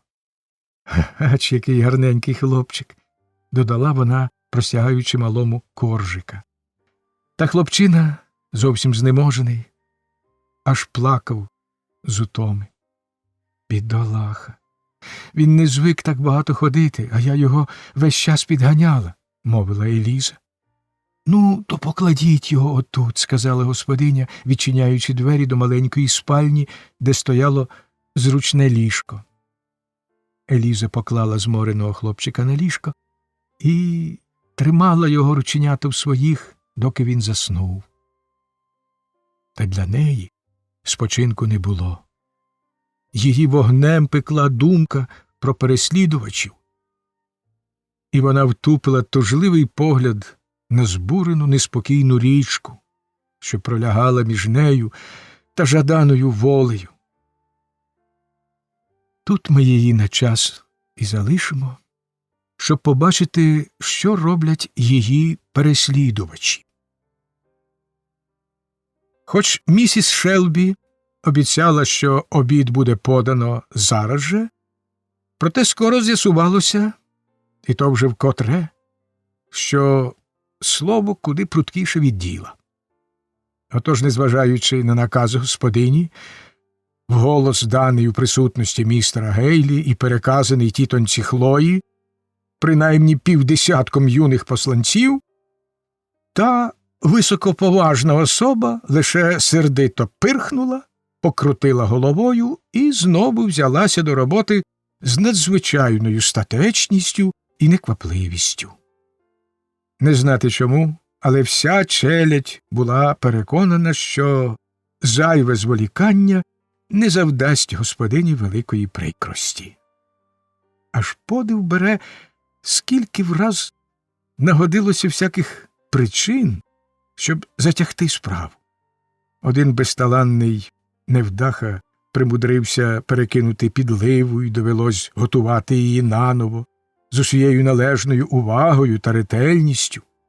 Тітонька Хлоя прискіпувалась до найменших дрібниць і на всі запити коротко відказувала.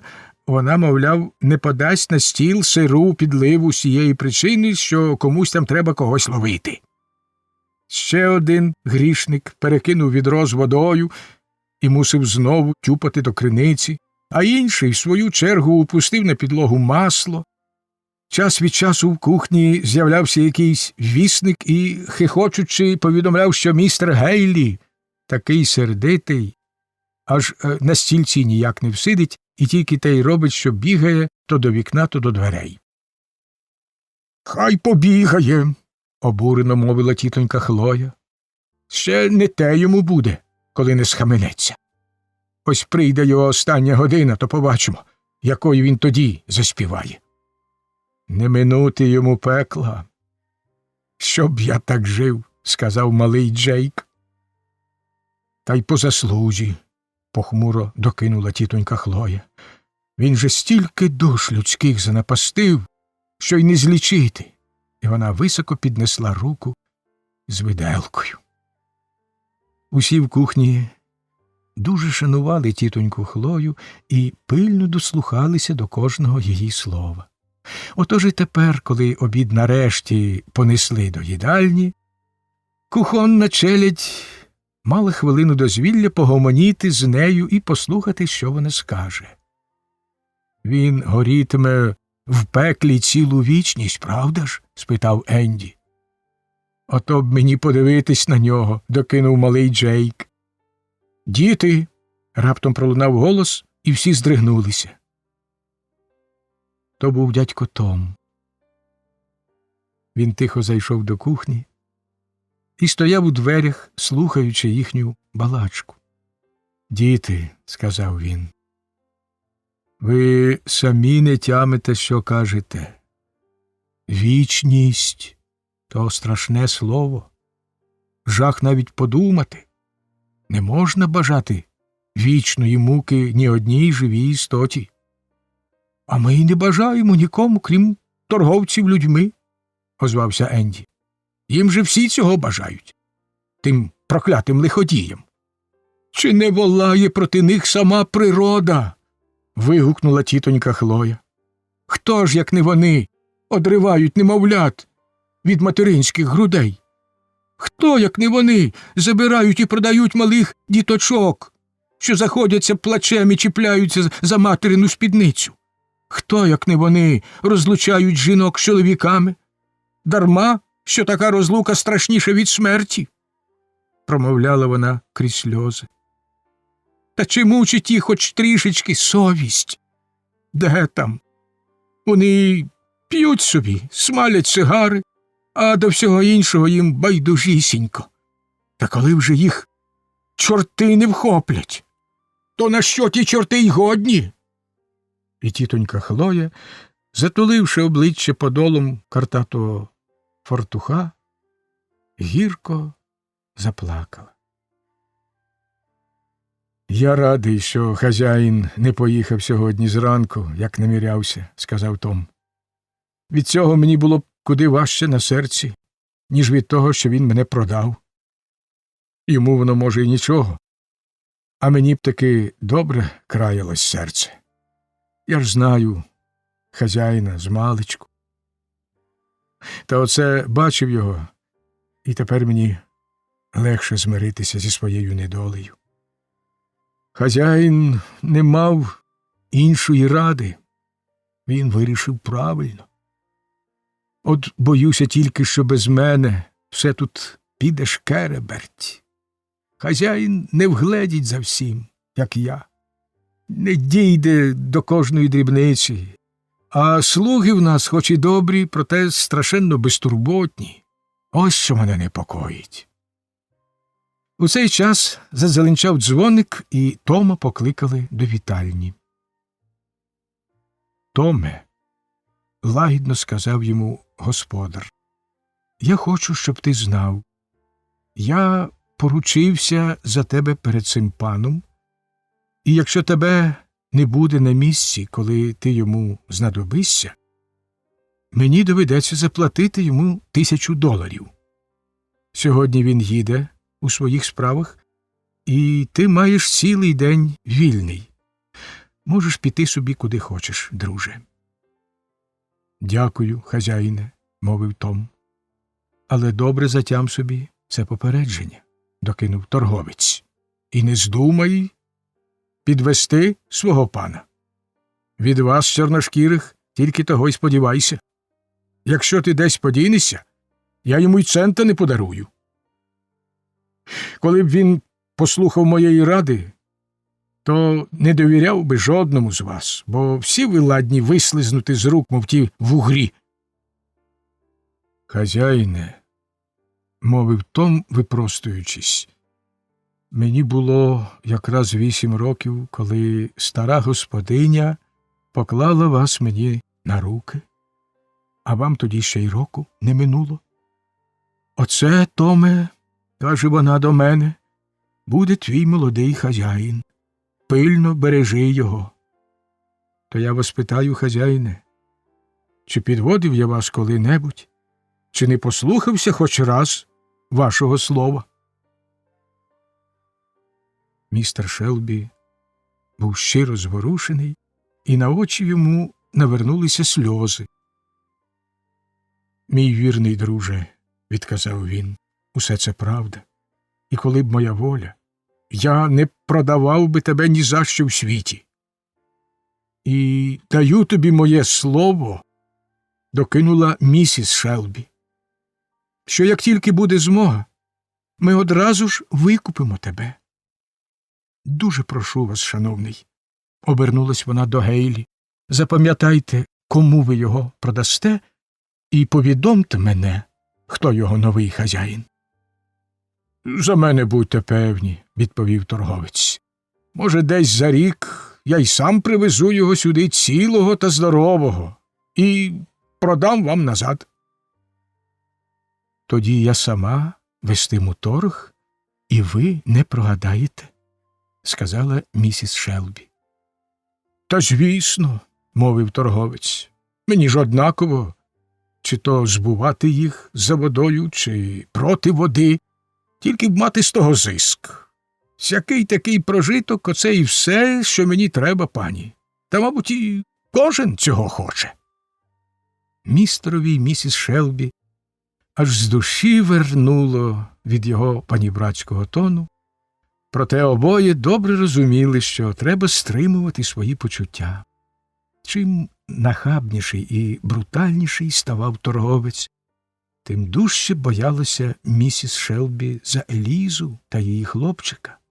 Вона жахалася від самої думки, що вони можуть потрапити до рук торговця, і, певна річ, тим охочіш вдавалася до всіляких жіночих хитрощів, щоб відвернути його від погоні.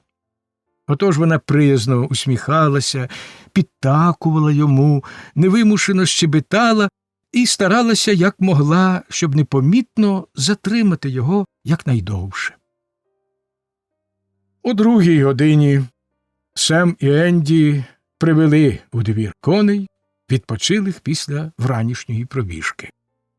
Ситий обід надихнув Сема на нові подвиги, і тепер його аж роздимало з ревності та догідливого завзяття. Тільки-но вгледівши Гейлі, що вийшов на двір, він став велемовно вихвалятися перед Енді. Мовляв, тепер, коли він сам узявся до цієї справи, їм, напевне, поталанить. А собак у вашого пана нема? Спитав Гейлі, збираючись сісти на коня. О, ціла зграя! Радісно вигукнув Сем. Онде Бруно. Це ж такий гавкун. Та й ще хто зна скільки всіляких собак є, чи не в кожного негра? Тьху, сказав Гейлі і згадав тих собак таким словом, що Сем тільки пробурмотів. Та чого ж би їх отак лаяти?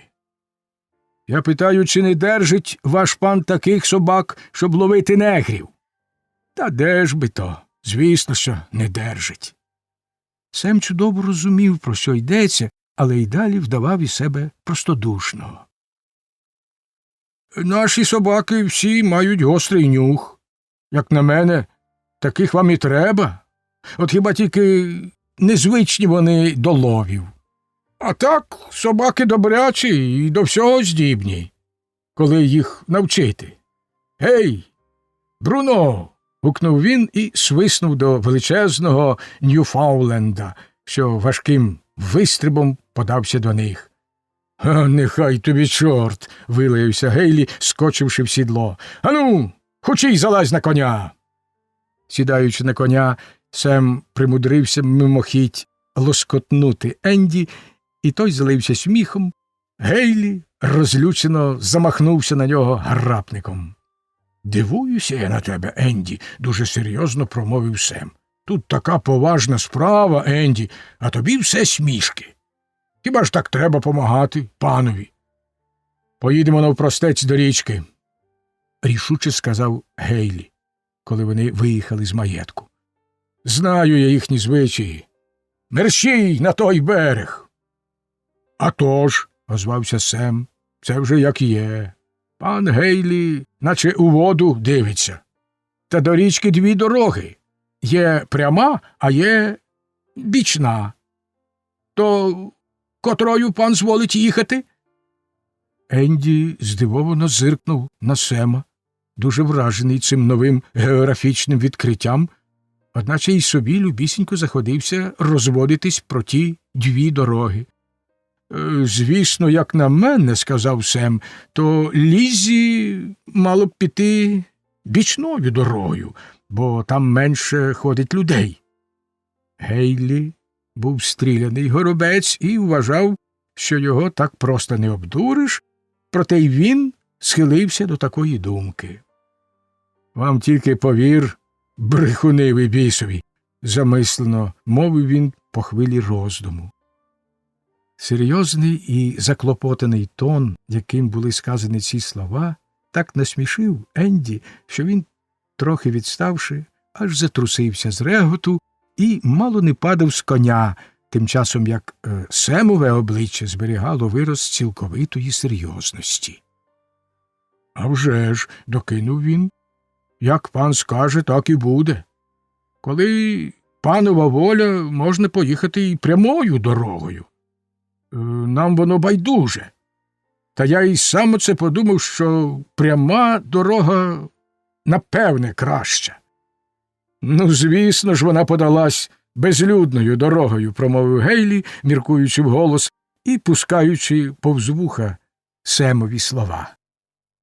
«Ой, не кажіть», – озвався Сем, – «від тих жінок ніколи не знаю, чого сподіватися. Ти собі міркуєш, що вони вчинять так, а вони здебільшого чинять якраз навпаки. Така вже їхня вдача. Отож, коли гадаєш, що вони пішли одною дорогою, сам іди другою. І там їх неодмінно заскочиш. І як я собі гадаю, то Ліззі гайнула путівцем, то нам таки доконче треба податися великою дорогою». Це глибокодумне зауваження щодо природи жіноцтва, як видно, не дуже переконало Гейлі на користь великої дороги, і він рішуче заявив, що поїде путівцем, а тоді спитав Сема, коли вони туди дістануться. «Та тут недалечко», – відказав Сем, крадькома підморгуючи до Енді, а тоді поважно додав: «От тільки я подумав добре і тепер зовсім уже певен, що нам не слід туди їхати. Я ж ніколи й не був на тій дорозі. Вона там така безлюдна, що ми ще, гляди, заблукаємо і заїдемо хто зна куди».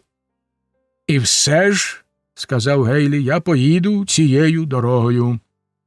А ще, пригадую, колись я чув, що десь біля струмка путівець увесь перегороджений. Правда ж, Енді?» Енді не знав, напевне. Він, мовляв, лише чув від інших про ту дорогу, а сам ніколи нею не їздив. Одне слово, нічого сказати він не може. Гейлі, який звик до брехні, і з двох певних вигадок завжди обирав імовірнішу, розважив, що все говорить на користь того путівця. Він гадав, що спершу Сем прохопився про нього ненароком, а тепер схаменувся і відчайдушно бреше, щоб відвернути небезпеку від Елізи. Отож, коли Сем нарешті показав йому ту дорогу, він швидко поскакав уперед.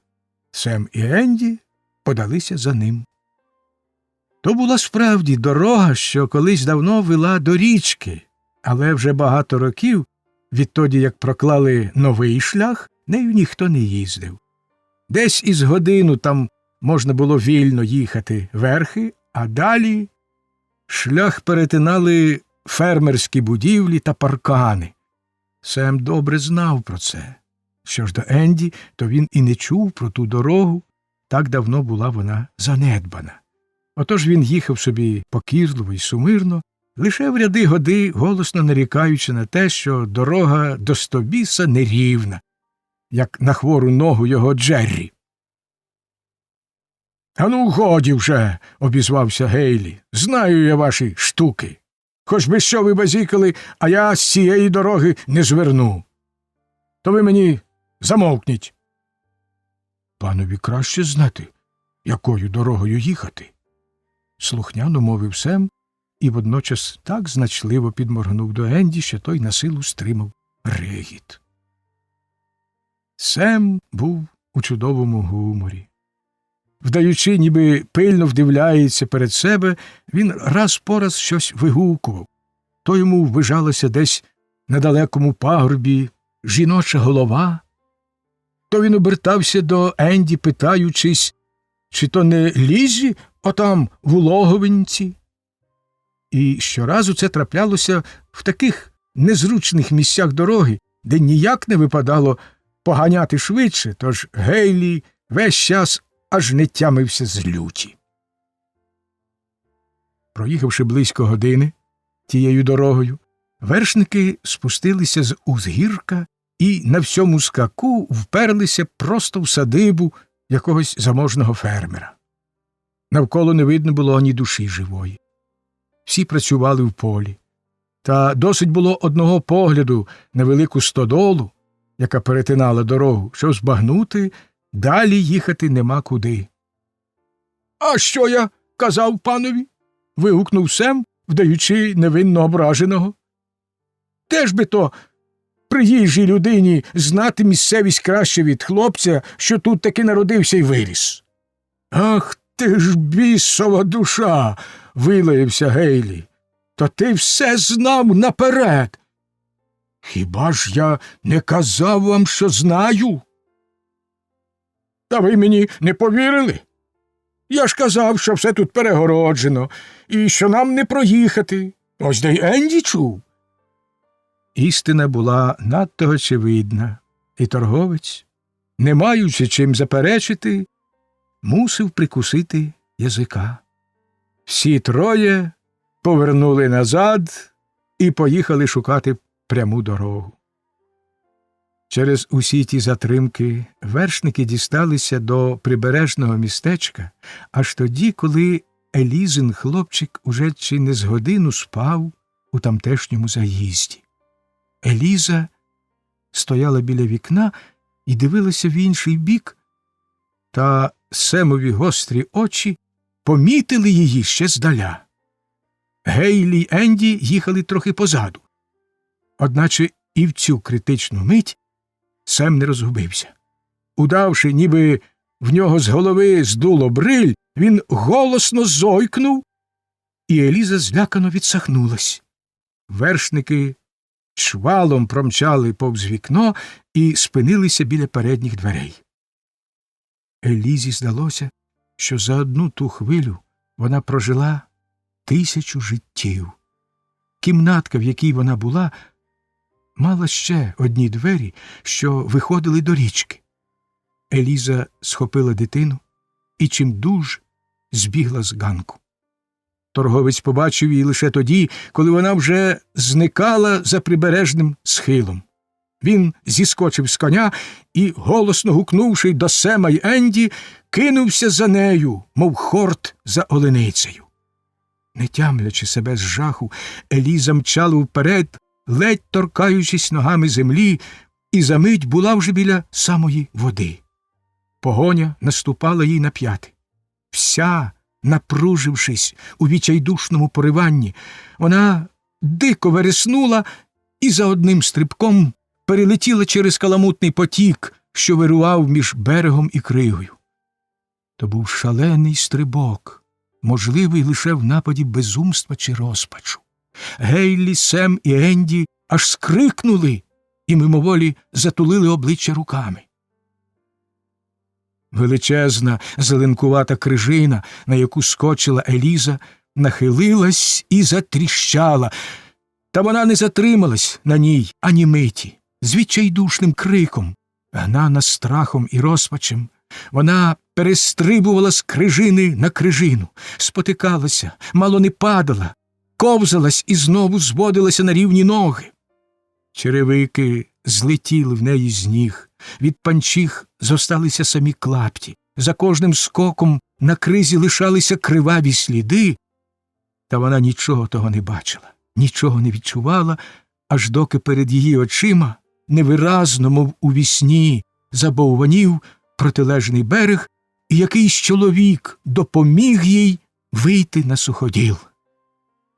«Ну й хоробра ж ти, дівчино, хоч я й не знаю, хто ти», – захоплено мовив він. Еліза впізнала його. Той чоловік мав ферму в сусідстві з її колишньою домівкою. «Ой, містере Сімс, рятуйте мене! Благаю вас, рятуйте! Сховайте мене десь!» – вигукнула вона. «Ова, що я бачу?» – здивувався чоловік. «Та це ж дівчина з маєтку Шелбі». «Моя дитина, оцей хлопчик.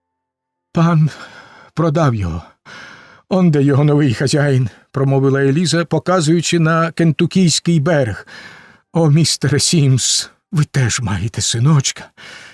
«Еге ж, маю», – відказав чоловік, грубувато лагідно тягнучи її на крутий берег. «До того ж ти справді хоробра дівчина, а мені такі до душі». Коли вони вибрались нагору, чоловік спинився. «Я б залюбки допоміг тобі», – сказав він, – «та не маю де тебе прихистити. Найбільше, що я можу, це порадити тобі піти отуди». Він показав невеликий білий будинок, що стояв окремо від інших на головній вулиці містечка. «Іди туди, там живуть добрі люди. Нічого не бійся, вони тобі допоможуть. Їм це не первина». «Не знаю, як вам і дякувати», – зворушено мовила Еліза. «Та пусте, нема за що», – відказав чоловік. «Нічого я такого не зробив. І дуже вас прошу, пане, не кажіть про мене нікому». «Як тобі не сором, дівчино? За кого ти мене маєш?» «Певне, що не скажу», – відповів чоловік. «А тепер іди собі. Ти славна, розумна дівчина. Так, ти заслужила свою волю. Отож, матимеш її». Еліза притиснула до грудей дитину і швидкою, впевненою ходою рушила вперед. Чоловік стояв і дивився їй услід. Певно, Шелбі сказав би, що сусідові так чинити не гоже, але що я мав діяти? – мовив він сам до себе. «Ну, то нехай і він отплатить мені тим самим, як застукає десь котру з моїх негритянок. Не можу я бачити, як тих нещасних переслідують з хортами. А вже щоб цькувати їх самому, то ні за що в світі. Та й з якої б то речі я мав ловити чужих невільників?» Отак міркував собі той небагатий і простосердий кентуккієць, що не дуже знався на законах своєї країни і через те вчинив так, як підказало йому сумління. Коли б він був багатший та освіченіший, то, мабуть, вчинив би інакше.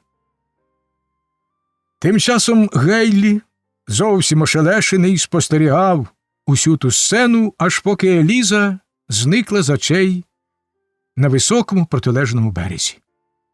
Тоді він обернувся і запитливо подивився на Сема й Енді. «Оце тобі маєш», – мовив Сем. «Не дівка, а справжній гаспид», – сказав Гейлі. «Стрибала, мов та дика кішка». «Та вже ж», – пробурмотів Сем, чухаючи потилицю.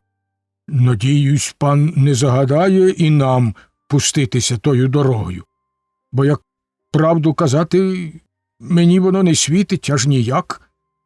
І Сем голосно пирхнув. «То ти ще й смієшся?» – гримнув на нього торговець. «Нехай пан мені дарує, бо не сила вже терпіти», – озвався Сем, даючи нарешті волю довго тамованому захвату. «Вона ж так кумедно стрибала по тих крижинах. Плих, скік, а крига, хрясь, а вона знов плих, льоп. Ото була чудосія». І Сем з Енді зареготали так, що їм аж сльози з очей покотилися. «Ось ви мені зараз на кутні засмієтеся», – люто вигукнув торговець, заміряючись на них гарапником. Та вони спритно ухилилися, з криком збігли нагору, і перш ніж Гейлі кинувся за ними, скочили на коней. «Бувайте здорові, ласкавий пане!» – дуже поважно промовив Сем. «Мабуть, хазяйка вже хто зна як тривожиться за Джеррі. А панові Гейлі ми однаково більше не потрібні. Хазяйка не подарувала б нам, коли б ми погнали наших коней на отой місток, яким подалася Ліззі». Він жартівливо тицнув Енді вбік, і обидва швидко поскакали геть, лиш перекоти їхнього сміху долинули здаля за вітром. Розділ 8. Втеча. Коли Еліза скінчила свій отчайдушний перехід через річку, на дворі вже смерклось. Огорнута сірою надвечірньою імлою, що поволі здіймалася з-над води, вона зникла на високому березі, і бурхливий потік, захряслий крижаними брилами, надійно заступив дорогу її переслідувачам.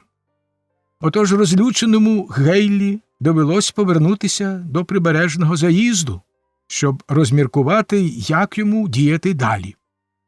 Господиня відчинила перед ним двері до невеличкої вітальні з грубим килимком на підлозі, де стояв стіл, засланий лискучою чорною клейонкою, і кілька дерев'яних стільців з високими спинками. Камінну полицю, під якою ледь жевріло курне вогнище, прикрашала яскраво розмальована гіпсова фігурка. Перед каміном незграбно тулився довгий твердий ослін, і Гейлі важко сів на нього, заглиблений у свої невеселі думи про марність людських сподівань та зрадливість долі. «І на якого біса мені здався той малий шмаркач», – промовив він сам до себе. «Оце вскочив я в халепу, хай йому аби що». І, щоб дати якусь полегкість душі, він заходився обкладати себе такою вигадливою лайкою, що ми, хоч і маємо всі підстави вважати ті вислови за цілком справедливі, змушені випустити їх з міркувань пристойності. Раптом увагу Гейлі привернув гучний та різкий чоловічий голос.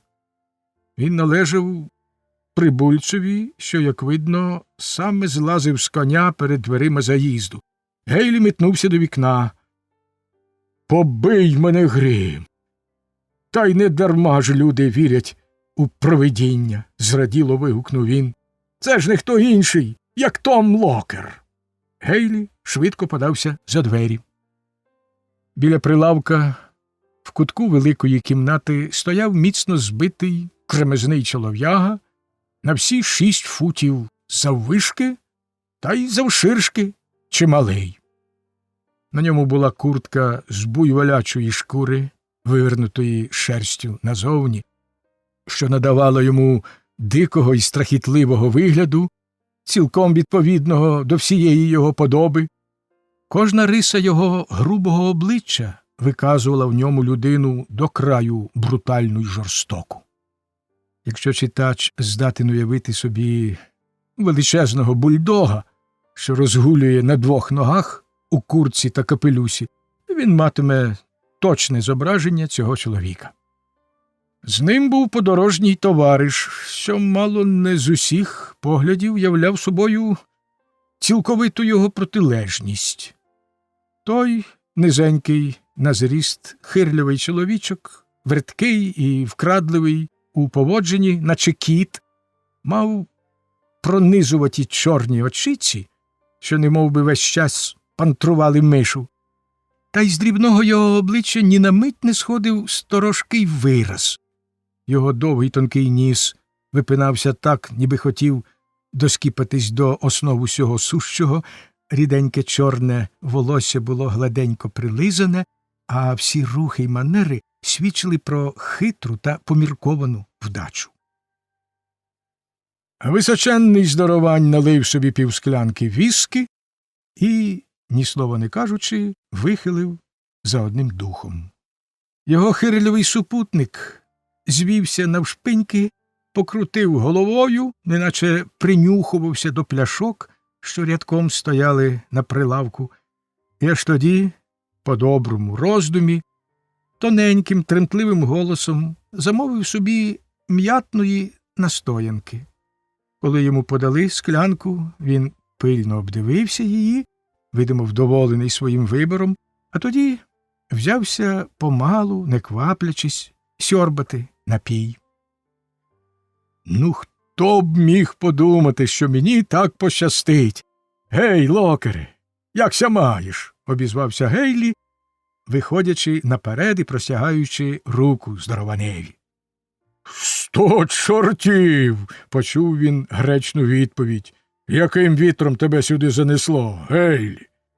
Чоловічок із сторожкими очицями, його звали Меркс, ураз облишив своє питво і, витягши шию, з цікавістю втупив очі у нову людину, як ото, бува, кіт не зводить погляду з сухого листочка, що стріпується від вітру або ще з якоїсь уявної здобичі. «Слухай, Томе, це ж просто щастя, що я тебе зустрів. Я вклепався в бісову халепу, і ти повинен мені допомогти».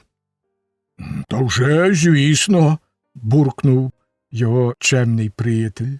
«Коли ти радий когось бачити, то вже так і знай, що тобі чогось треба. Ну, що там у тебе?» «А це з тобою приятель?» – спитав Гейлі, недовірливо позирнувши на Меркса. «Чи, може, компаньйон?» «Еге ж, ти вгадав. Гей, Мерксе, це той один, що ми з ним разом промишляли в Натчезі». «Радий познайомитись», – озвався Меркс, простягаючи руку, довгу й кощаву, мов вороняча лапа. «То це ви і є містер Гейлі?» «Я самий, голубе», – відказав Гейлі.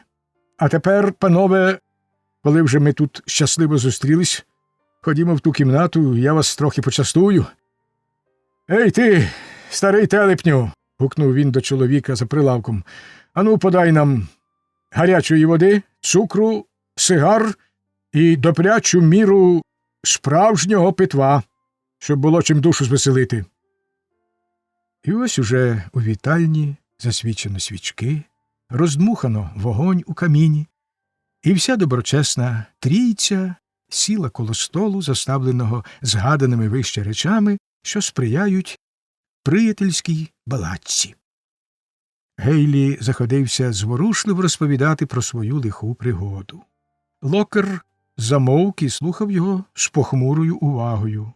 Меркс що весь час заклопотано крутився на стільці, готуючи якийсь особливий, тільки йому відомий пунш, в ряди годи підводив голову від склянки і мало не тицяв своїм гострим носом і підборіддям у самісіньке обличчя Гейлі, так зацікавила його торговцева розповідь.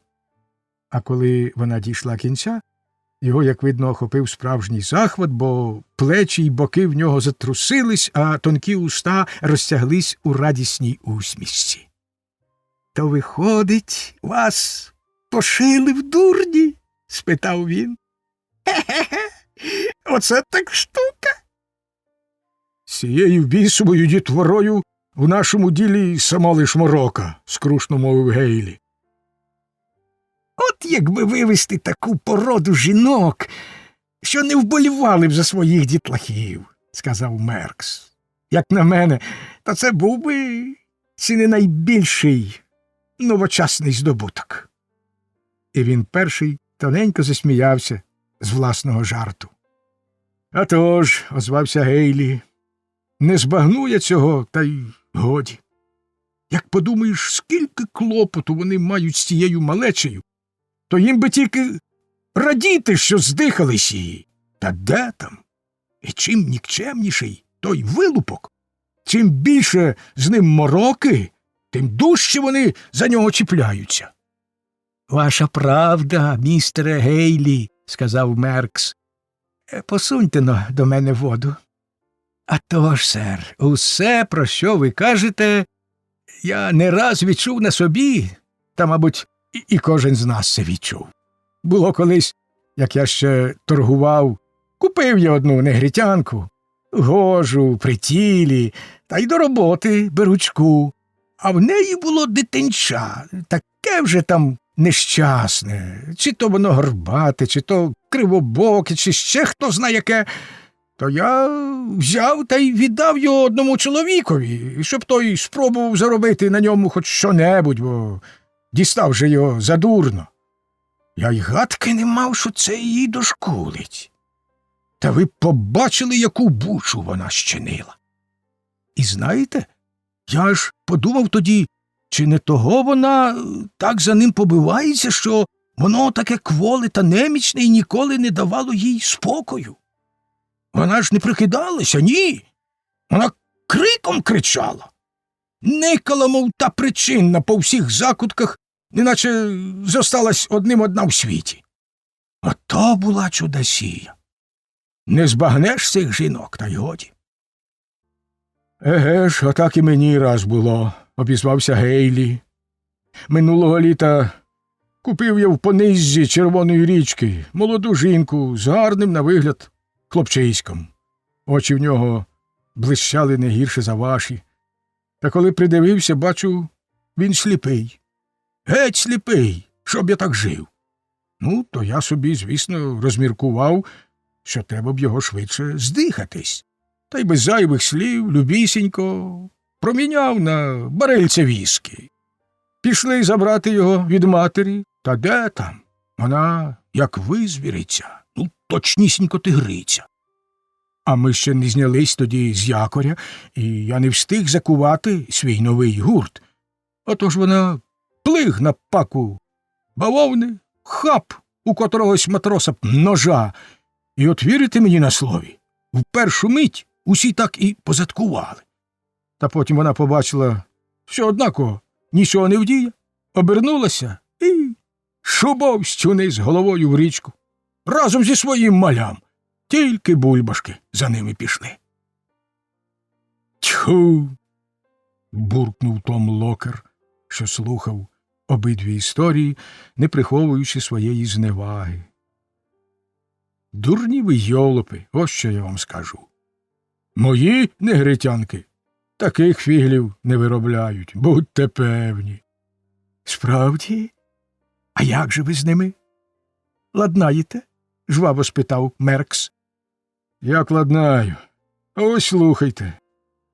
Коли я купую негритянку з дитинчам і хочу те дитинча продати, я підступаю до неї, підношу їй до носа кулак і кажу, ось бачиш, спробуй мені тільки писнути.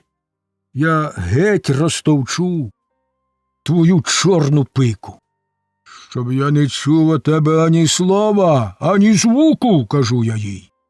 Твій вилупок належить мені, а не тобі. І що з ним буде, це тебе не обходить. Отож я продам його при першій же нагоді, а ти собі добре затям. Якщо знімеш галас, я тебе так розцяцькую, аж не рада будеш, що й на світі народилася. Будьте певні, вони враз переконуються, що зі мною жарти погані, і мовчать, наче риби. А як котрай подасть голос, то тут уже... І містер Локер так грюкнув кулаком по столу, що далі все було зрозуміле без слів. «Оце, як то кажуть, наголосив», – мовив Меркс і, тицнувши Гейлі в бік, знову тоненько засміявся. «Ну, чи не штукар він, наш Том? Хе-хе-хе! Справді, Томе? Ви таки здатні просвітлити їхні чорні голови. Вони у вас одразу починають тямити, що до чого. І коли ви, Томе, не сам Люципер, то, напевне, його рідний брат».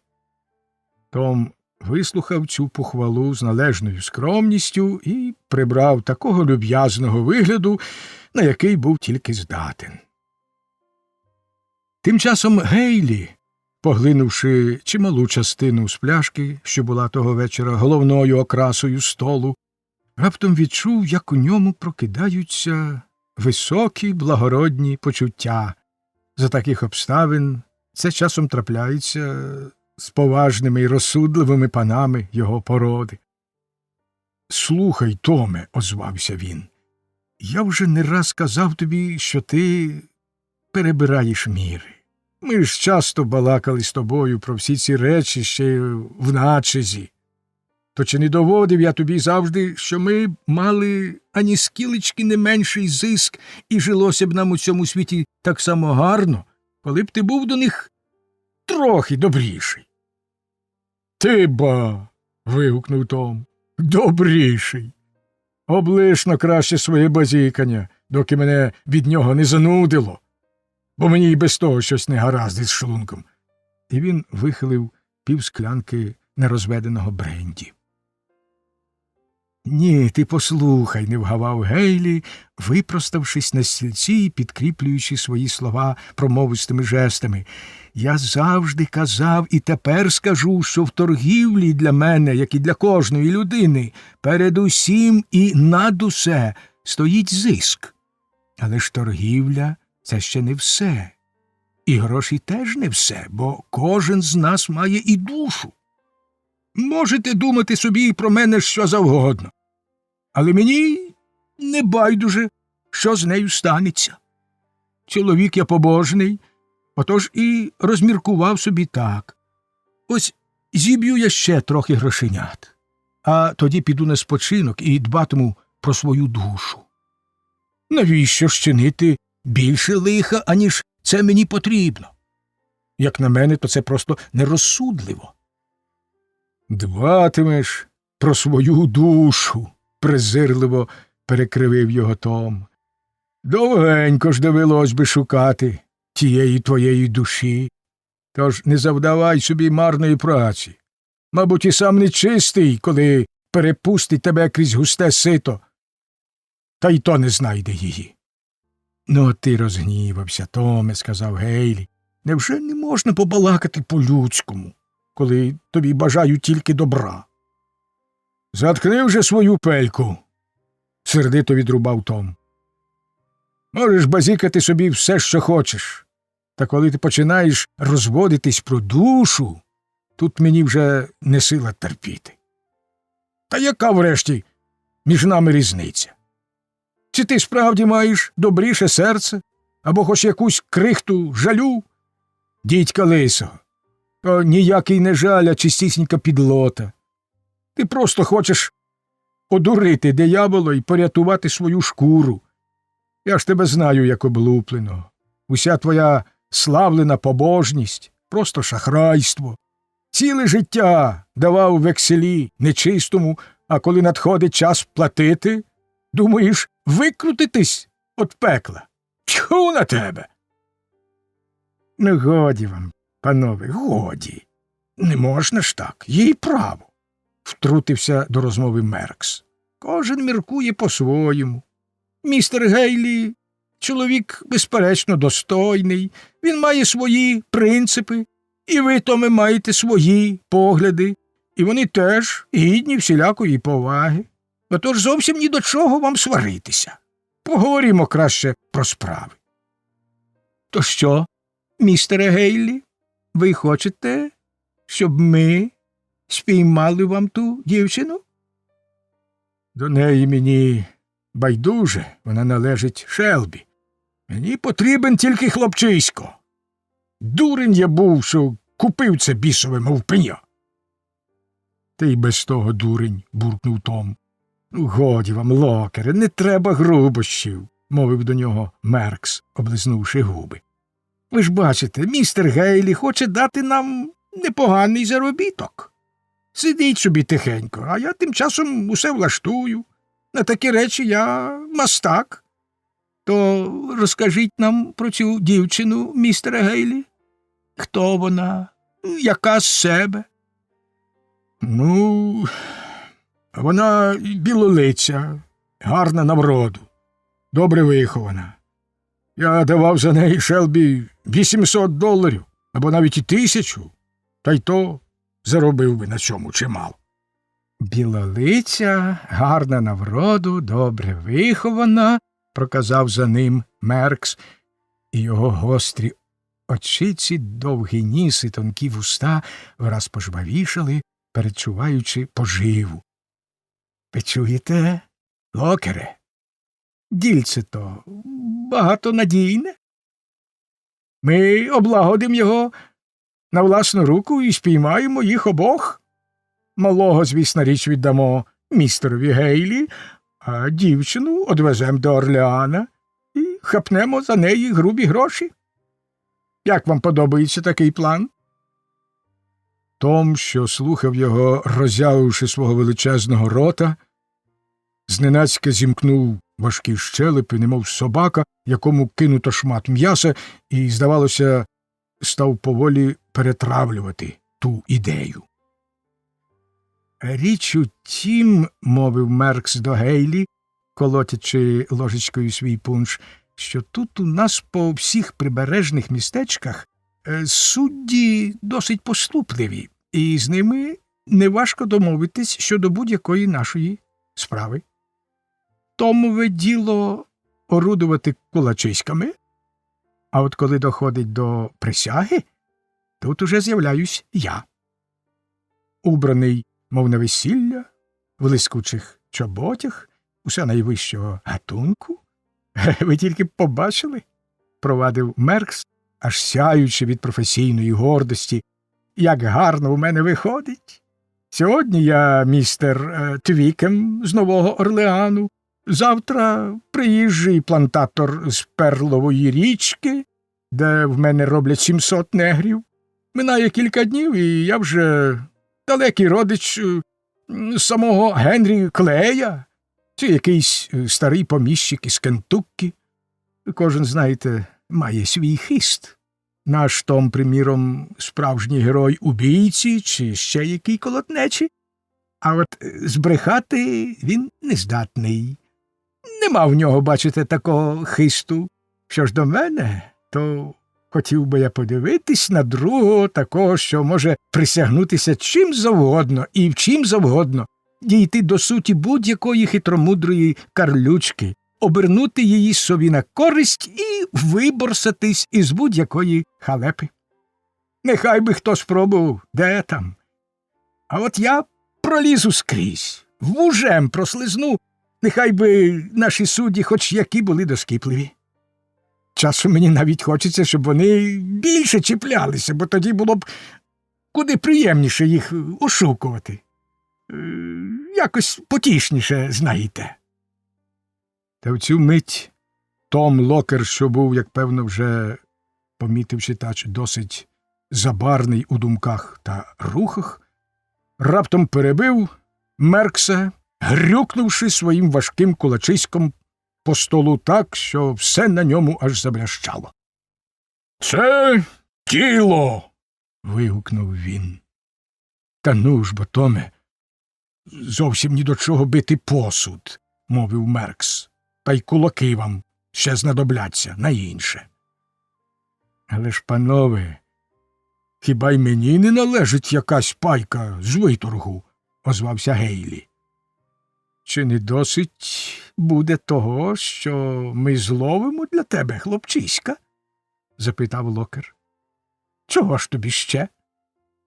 «А того, – відказав Гейлі, – що я даю вам добре заробити, і за це мені теж має щось перепасти. Ну, скажімо, 10-та частина чистого зиску, не беручи до уваги видатків». «Он як!» – ревнув Локер і зі страшним прокльоном знову гатив кулаком по столу. «Чи не казав я оце, тільки що знаю тебе, Ден Гейлі? Тож і не думай собі мене ошукати. Може, ти гадаєш, що ми з Мерксом полюємо на збіглих негрів з великої ласки до отаких панів, як ти? За саме спасибі? А дзузьки? Дівка буде наша. І ти краще помовч, бо й не щуєшся, як ми заберем собі їх обох, і ніхто нам у цьому не завадить. Чи не ти сам навів нас на слід? Отож, як на мене, тепер і ти, і ми вільні діяти на власну руку. Та коли б ти або той Шелбі думали пуститися за нами, гай-гай, тільки ви нас і бачили. Шукайте тоді вітра в полі». «Ну, гаразд, нехай уже так», – мовив переляканий Гейлі. «Ви тільки зловіть мені, хлопчиська, ото й досить. Ти ж бо завжди чинив зі мною по-чесному, Томе. Ніколи не порушував свого слова». «І ти це добре знаєш», – відказав Том. «Я не вдаю з себе святенника, але в ділі не збрешу самому дияволові. Коли я вже щось пообіцяв, то від свого слова не відступлюся, і ти таки знаєш це, Дене Гейлі». «Ну, звісно, звісно, Томе. Я ж саме так і кажу», – квапливо погодився Гейлі. «Ти тільки пообіцяй, що десь за тиждень віддаси мені, хлопчиська, в будь-якому місці, де сам схочеш. І нічого мені більше не треба». «Зате мені треба», – мовив Том. «Не дарма ж я був твоїм компаньйоном у Натчезі. Дечого я таки від тебе навчився, і тепер ніде свого не впущу. Ану, викладай мені зараз же $500, а ні, то я й пальцем для тебе не кину. Знаємо вас таких. Та ж у тебе в руках певне діло, що дасть 1000 або й 1,5 чистого зиску. Слухай, Томе, це ж просто смішно», – відказав Гейлі. «Еге, а ти гадаєш, що ми не маємо іншої роботи? Та її в нас на добрих 5 тижнів наперед. Ти хочеш, щоб ми все кинули й гасали по хащах за тою твоєю дівкою та її щеням? Гаразд, а що, як ми її не спіймаємо? Адже зловити жінку не легше, ніж самого диявола. Що тоді? Чи заплатиш ти нам хоч цент, га?» «А тож, хотів би я подивитись, як ти заплатиш». «Ні, так діло не буде. Жени 500 і край. Якщо ми досягнемо свого, і вона нам оплатиться, я тобі потім їх віддам. А ні, то залишиться нам за клопіт. Хіба не по-чесному, а, Мерксе?» «Та певне ж, певне», – примирливо сказав Меркс. «Це всього лиш невеличка запорука. Ми, знаєте, любимо, щоб усе було по закону. Отож треба домовитись по-доброму, по-мирному. А Том приставить вам хлопчину, куди ви скажете. Правда ж, Томе?» Якщо я вловлю цього вилупка, то відвезу його до Цінцінаті і залишу в старої тітки Белчер, що живе біля пристані, відказав Локер. Меркс дістав з кишені засмальцьований записник, витяг звідти довгий аркушик паперу і, втупивши в нього свої гострі чорні очиці, став упівголоса читати. Бернс, округа Шелбі, хлопець Джим, $300 за живого чи мертвого, подружжя Едвардсів, Дік і Люсі, $600, негритянка Поллі з 2 дітьми, $600 за неї чи за її голову. Це я переглядаю наші справи, щоб побачити, чи вигідно нам братися до вашої, пояснив він по паузі. Слухайте, Локере, а за цими треба б направити Адамса і Спрінгера, бо й так уже скільки часу минуло. Вони надто дорого злуплять, озвався Том. Я сам усе залагоджу. Вони в нашому ділі ще зелені, тож мусять брати дешевше, сказав Меркс, переглядаючи далі свій список. Ці 3 справи неважні, бо треба лише застрелити втікачів або присягнутися, що їх застрелено. За це вони багато не заправлять. Ну, а решту, докінчив він, згортаючи папірець, можна відкласти на потім. А тепер нам треба з'ясувати деякі деталі. То ви кажете, містере Гейлі, самі бачили, як та дівчина вибралася на берег? А вже ж, не гірше, ніж оце вас бачу. І того чоловіка, що допоміг їй зійти нагору? А то ж і його. Схоже на те, мовив Меркс, що десь вони там і сховалися. Але де? От у чим річ. Що ви на це скажете, Томе? Треба сьогодні ж переправитись через річку. Ось що я скажу, відповів Том. Але ж ніде нема жодного човна, заперечив Меркс. Та й крига зсуне, мов скажена. Це ж, мабуть, небезпечно, Томе. А мені до того байдуже. Треба, то треба, рішуче відказав Том. От біда, занепокоєно мовив Меркс. Усе воно так, але ж. І, підійшовши до вікна, додав. Онде й темно, як у погребі. А до того ж, Томе, одне слово, дрижаки беруть, а, Мерксе? Та нічого не можу зарадити. Доведеться вам таки їхати. Чи, може, ви воліли б вилежуватись тут ще декілька днів, поки та дівка добудеться до Сандаски? А тоді вже... Та ні. Я ні трохи не боюся, відказав Меркс. От тільки... Що тільки? Ну, човна ж нема. Ви ж самі знаєте. Я чув, тутешня хазяйка казала, що ввечері має прийти якийсь чоловік і поїхати човном через річку. Отож, будь-що буде, а ми мусимо їхати з ним. Собаки у вас, сподіваюся, добрі? Запитав Гейлі. Чудові, сказав Меркс. Та що з того? Адже ж ви не маєте жодної її речі, щоб дати їй понюхати. А то ж бо й воно, що маю, переможно вигукнув Гейлі. Ось де шаль. Вона покинула її на ліжку, коли тікала. І капор теж забула. Пощастило нам, сказав Локер. Ану, давай їх сюди. Тільки б собаки не пошматували її, як наскочать зненацька, мовив Гейлі. Ваша правда, озвався Меркс. Було якось, що наші хорти мало не на шмаття подерли одного негра, доки ми підбігли їх відігнати. То я й кажу, що коли товар цінується за вроду, собаки не годяться, докинув Гейлі.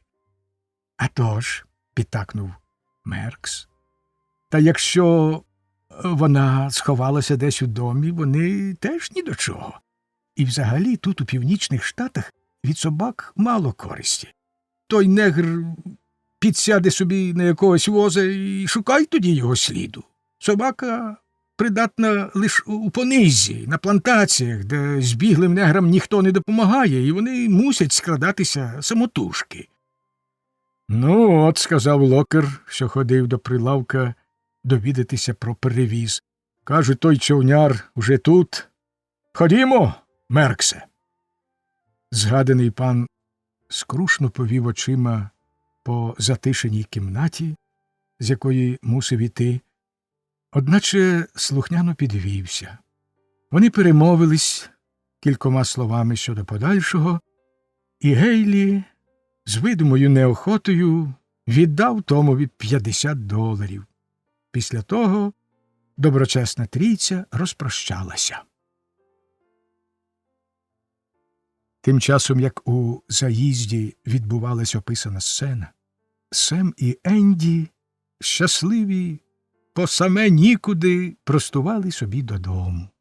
Сем аж не тямився з захвату і виявляв свої розбурхані почуття найнеймовірнішими викриками та погуками, чудернацькими гримасами та конвульсивними порухами всього тіла. Раз у раз він перевертався на коні задом наперед, обличчям до хвоста, тоді щодуху, зникнувши, за одним махом знову сідав, як слід, і, прибравши поважного виразу, починав вичитувати Енді за те, що він сміється і дуріє. Потім, ляснувши себе по боках, знову заходився буйним реготом, та так, що ж дзвенів старий гай, який вони проїжджали. Однак за всіма тими штуками він не забував чимдуж поганяти коней, аж поки десь на 11-ту годину їхні копита зацокотіли по жорстві біля дому. Місіс Шелбі вибігла на веранду. — Це ти, Семе? Ну, як вони там? — Містер Гейлі спочиває у заїзді. Він страх як натомився, пані. — А Еліза, Семе, як вона? — Ну, вона вже ген по той бік, сказати б, у землі обітованій. — Як, Семе? Що ти хочеш цим сказати? — вигукнула місіс Шелбі. Їй аж дух перебило, і вона мало не втратила притомність, подумавши про те, що можуть означати ці слова. — То це ж я й кажу, пані. Лізі перейшла через річку до Огайо, та ще й так знаменито, наче хто її на крилах переніс. — Іди-но сюди, Семе, — покликав його містер Шелбі, що вийшов на веранду слідом за дружиною. — Іди й розкажи своїй господині все, що вона хоче знати. — Ну, годі бо, Емілі, ходім, — мовив він, обіймаючи її за плечі. — Ти змерзла і вся тремтиш. Надто ти вже за неї вболіваєш. Надто вболіваю. Хіба ж я сама не жінка, не мати? На кому ж, як не на нас, лежить відповідальність за нещасну дівчину? Ми ж самі взяли гріх на душу.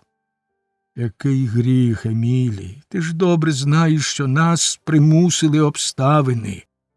А проте мене все одно гризе відчуття провини, мовила місіс Шелбі. І ніякими доказами його не вгамувати. Гей, Енді! Ану, борушися ти, негре! Гукнув Сем біля веранди. Одведеш коней до стайні? Хіба не чув, що мене хазяїн кличе? За хвилю Сем з'явився у дверях вітальні, тримаючи в руці своє пальмове листя. — Ну, Семе, розкажи нам про все до ладу, — звелів містер Шелбі. — Де Еліза? Ти знаєш? — Еге ж, пане.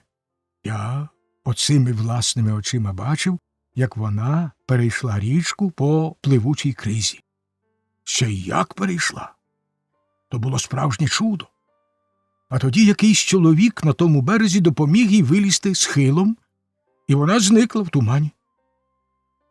Щось не дуже мені віриться в це твоє чудо, Семе. Перейти річку по плавучій кризі — не така проста штука. сказав містер Шелбі. Де ж би то проста? Нікому б ні за що не перейти, коли б нещаслива доля, відказав Сем. Ось ви послухайте, як воно все було. Під'їжджаємо ми, значить, до заїзду, що на березі річки. Цебто містер Гейлі і ми з Енді. Я собі їхав трохи попереду, бо так мені кортілось піймати Лізі, що аж не сила було терпіти. Ну от, під'їжджаю я до вікна, аж зирк, а вона там. Стоїть уся, як є, на видноті. А за мною ж ті двоє тягнуться слідком. То я тут шурх і загубив свого бриля, а тоді й вереснув страшним голосом, так що й мрець на ноги схопився б. Ну, Лізі, звісно, почула та й шасть од вікна, доки містер Гейлі до дверей проїхав. А тоді, скажу я вам, вона як дасть ходу в бічні двері та гайде до річки. А містер Гейлі, як побачить її, як закричить гвалт, і ми всі троє, він, я і Енді, ну, за нею. Вона на берег, а там вода буяє футів на 10 ушир, а далі крижини величезні, з торчака пливуть, наче острови які. Ото біжимо ми за нею, а я собі думаю, ось зараз він її вхопить. Аж тут вона як заверещить, що я зроду такого не чув, а тоді плиг і враз через ту воду й перелетіла, просто на крижину. А далі, ну, зойкати та стрибати. Крига хрясь, лясь, лусь, а вона, знай собі, скаче, чистісінько, мов та олениця. Їй-богу, то не дівчина, а просто вихор якийсь. Ось що я вам направду скажу.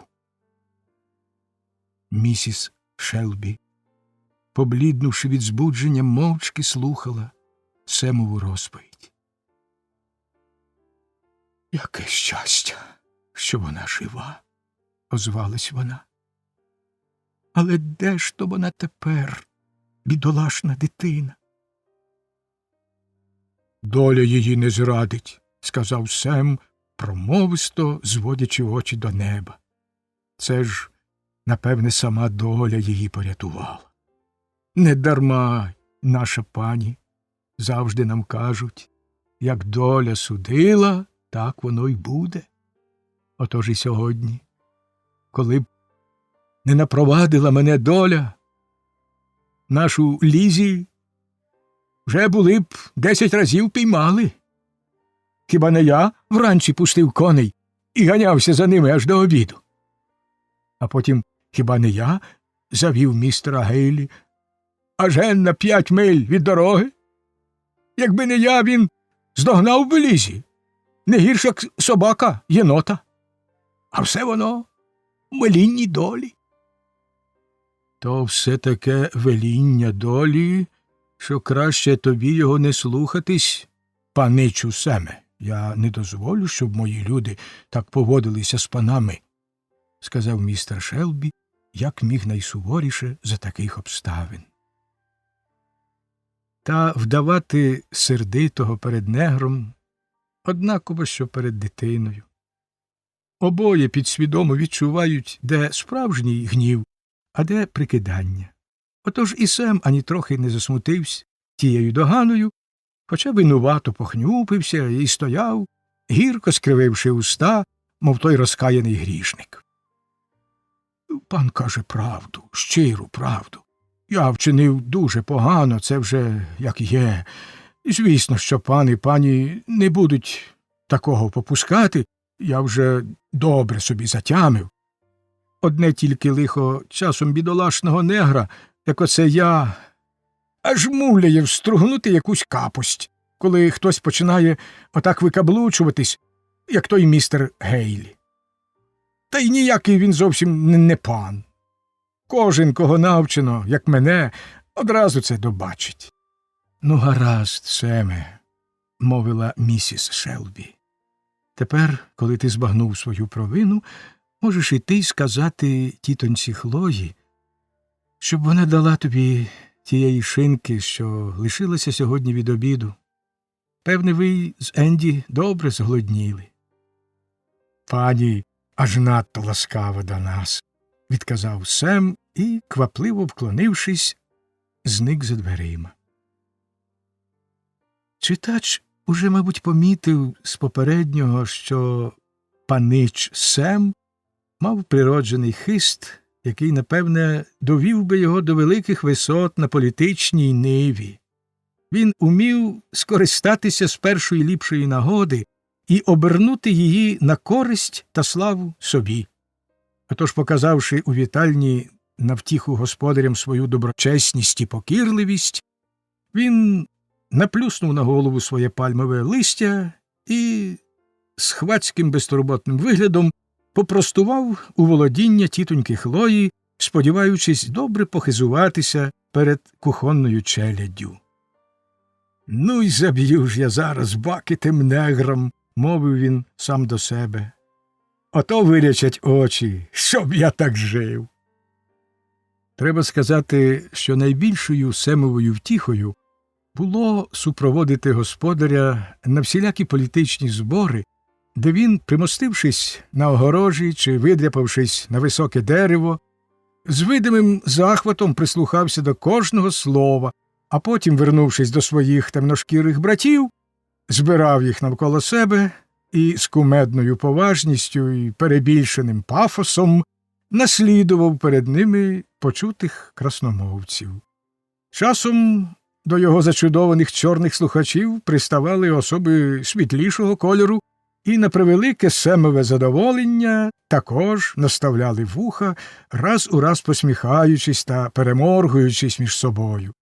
Одне слово, Сем мав себе за неабиякого оратора і ніколи не проминав нагоди попишатися своїми здібностями. Між Семом і тітонькою Хлоєю уже здавна зайшло щось на зразок глухої ворожнечі, або ж, краще сказати, холодного відчуження.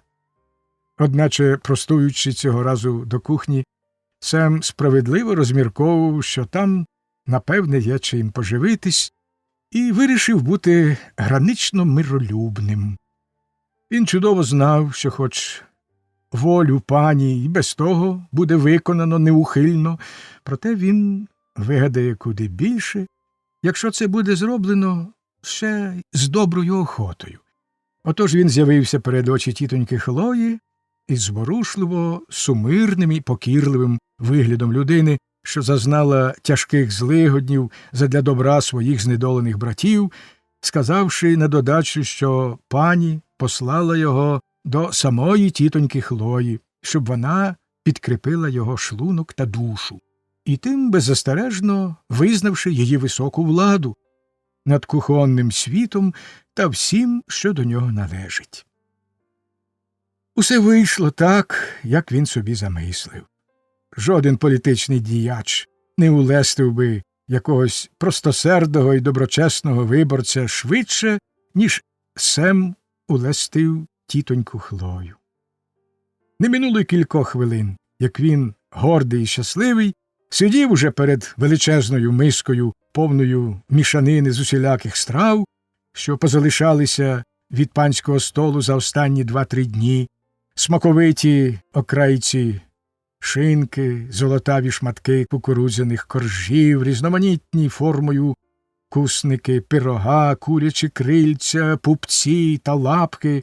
Все це громадилось у мальовничому безладді, а Сем, наче якийсь могутній монарх, сидів над тим багатством, хвацько сунувши на бакир свого листяного бриля, і час від часу поблажливо приділяв якийсь кусок і Енді, що примостився праворуч нього.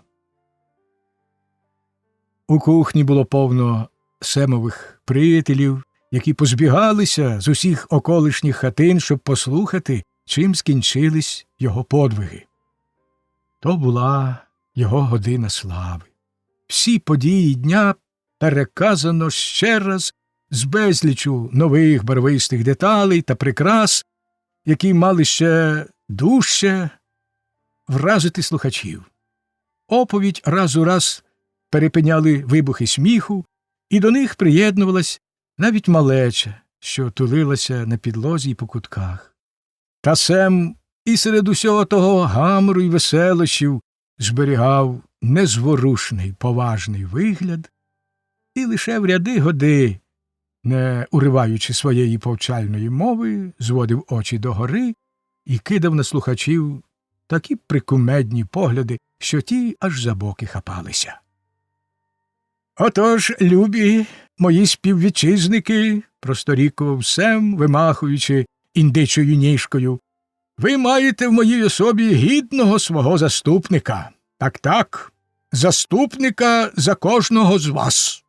Бо коли хтось стає на захист того чи того негра, він однаково що стає за весь наш люд. Принцип, як бачите, тут один. І кожен за тих людоловів, що нишпорять по околицях, пантруючи нашого брата, спіткає на своєму шляху мене і матиме справу зі мною.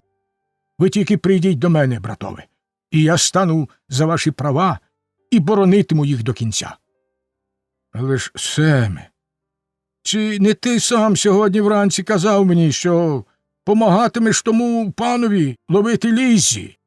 Щось воно в тебе купи не держиться», – обізвався Енді. «Ось що я скажу тобі, Енді», – відповів Сем з почуттям власної вищості. «Не базікав би ти про те, чого не тямиш.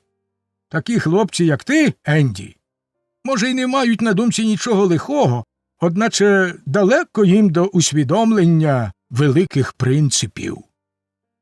Енді присоромлено замовк, чи не найдужче вражений хитромудрим словом усвідомлення, що його більшість малолітніх слухачів визнала за неспростовний доказ. А Сем тим часом провадив далі. «Вся річ у сумлінні, Енді. Коли я збирався гайнути за Ліззі, я гадав, що цього хоче хазяїн. Та коли я дізнався, що хазяйка хоче зовсім іншого, сумління моє переважило. Бо хто ж не знає, що нашому братові куди вигідніш держатися хазяйки? А тож ви бачите, що я і там, і тут лишився сталий, бо послухався сумління і не зрадив своїх принципів. А тож, принципів!» – промовив Сем, запалом підносячи догори курячу шийку. «Бо навіщо ж ті принципи, коли не бути сталим? Навіщо, я вас питаю? Можеш узяти собі цю кістку, Енді. Я не всю її обгриз». Публіка слухала Сема, порозтулявши роти, і йому не сила було спинитися. «Бути сталим – то велике діло, любі мої негри», – провадив далі Сем з таким виглядом, наче розмірковував про якісь абстрактні матерії. «А от далеко не кожен розуміє, що таке сталість. Коли, приміром, хтось там сьогодні стоїть на одному, а завтра на другому, то про нього кажуть, і цілком слушно, що він не сталий. Подай ну мені отой шматок, Енді. Одначе погляньмо в корінь справи. Я сподіваюсь, панове й дами пробачать мені, коли я звернусь до одного нехитрого порівняння. Ось, приміром, я хочу вилізти на стіг сіна. Ну, звісно, приставляю драбину з одного боку, аж ні, вилізти не можу. То я вже більше тут і не пробую, а йду собі і приставляю драбину з протилежного боку. Чи означає це, що я не сталий? Аж ніяк, бо я сталий у головному. Хочу вилізти на стіг, а з якого боку буде моя драбина, то байдуже. Ви всі мене зрозуміли? Оце, мабуть, єдине, в чому ти сталий, тихо пробурмотіла тітонька Хлоя, який вже почав набридати весь цей гармидер. Отож бо, промовив Сем на закінчення і підвівся за столу, насичений вечерею і славою. Отож бо, любі мої співвітчизники і вельмишановне жіноцтво. Так, я маю свої принципи і пишаюся цим. Вони потрібні людині і за іншої доби. і за всіх інших часів. Я маю свої принципи і стою за них горою. І нехай би мене спалили за них живцем, я б радо зійшов на вогнище і сказав: ось де я тут, щоб накласти головою за свої принципи, за мій рідний край і за суспільний добробут. Не завадило б тобі мати ще один принцип – знати свій час і не морочити людей до глупої ночі, – сказала тітонька Хлоя. А ви, малеча, тікайте звідси мерщій, поки я не надавала вам лящів по шиї. Любі мої негри, великодушно мовив Сем, махнувши своїм листяним брилем, благословляю вас усіх. А тепер ідіть спати і шануйтеся. І по цьому патетичному благословенні високі збори розійшлися. Розділ 9, в якому виявляється, що сенатор теж має серце. Зблиски полум'я, що весело палахкотіло в каміні, осявали м'який килим на підлозі затишної вітальні, вигравали на фарфорових чашках та добре начищеному чайнику. Сенатор Берд щойно стягнув з себе чоботи і саме намірявся встромити ноги в гарні нові пантофлі, що їх пошила йому дружина, поки він їздив у своїх сенаторських справах.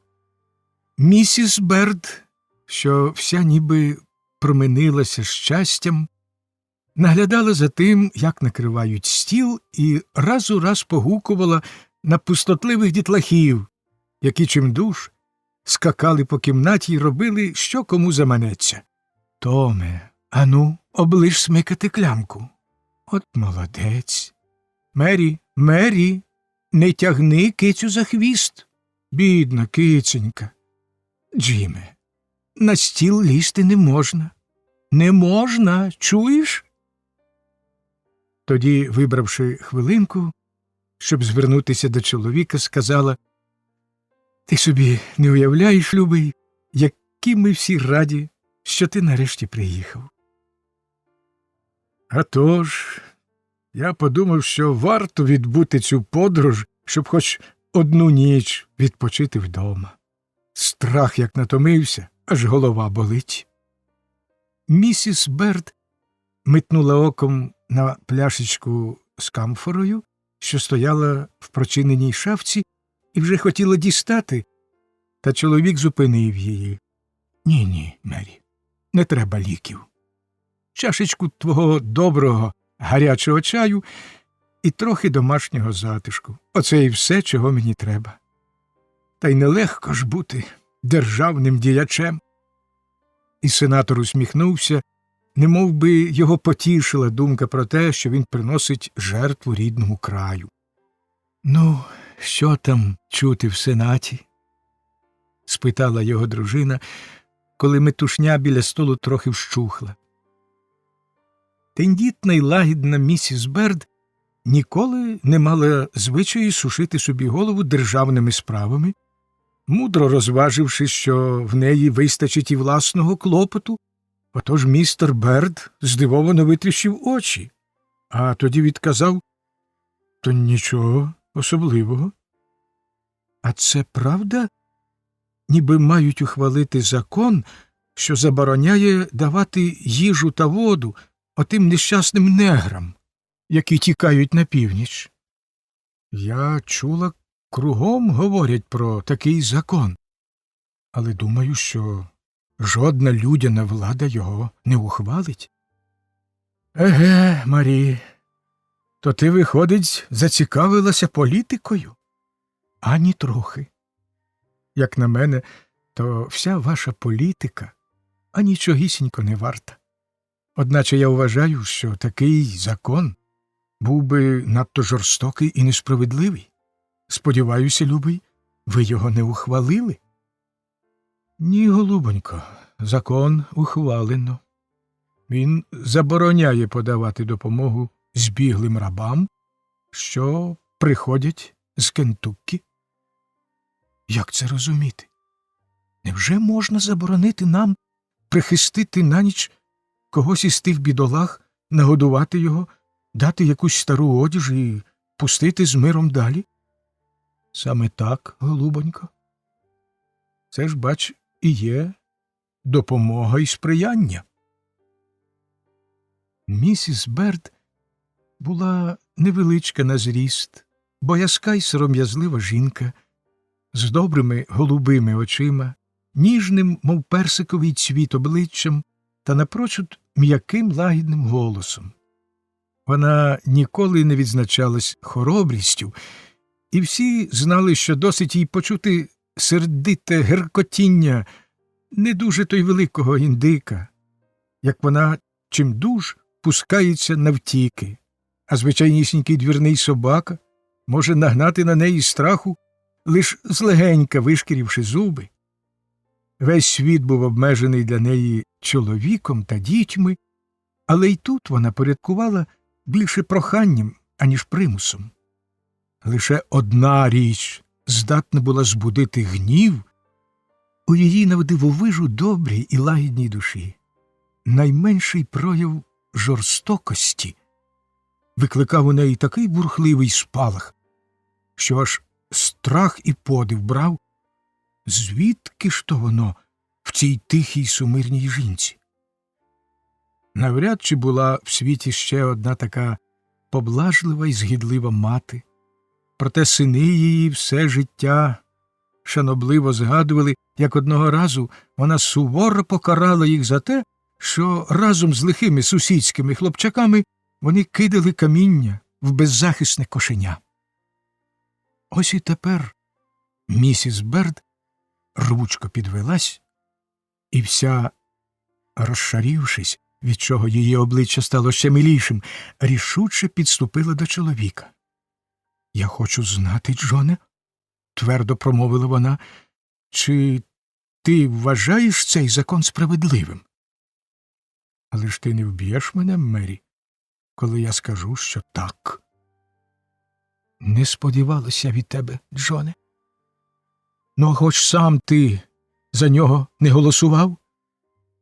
«Уяви собі, що голосував, любий мій політику. Як тобі не сором, Джоне? Нещасні, бездольні, безпритульні люди. Це лихий, ганебний, підлий закон. І я радо порушу його при першій же нагоді. Сподіваюсь, така нагода мені випаде, неодмінно випаде. Оце-то ми дожилися, що людині вже невільно нагодувати і прихистити на ніч бідне голодне створіння лише через те, що воно мало нещастя народитися рабом. І його все життя кривдили і гнобили. Але ж послухай і ти мене, Мері. Твої почуття цілком природні, голубонько. Вони гідні всілякої поваги, і я ще дужче тебе за них люблю. Одначе не можна, голубонько, щоб наші почуття брали гору над розумом. Треба зважати на те, що тут йдеться про важливі суспільні інтереси. Громадськість дуже занепокоєна, і ми мусимо поступатися своїми особистими уподобаннями.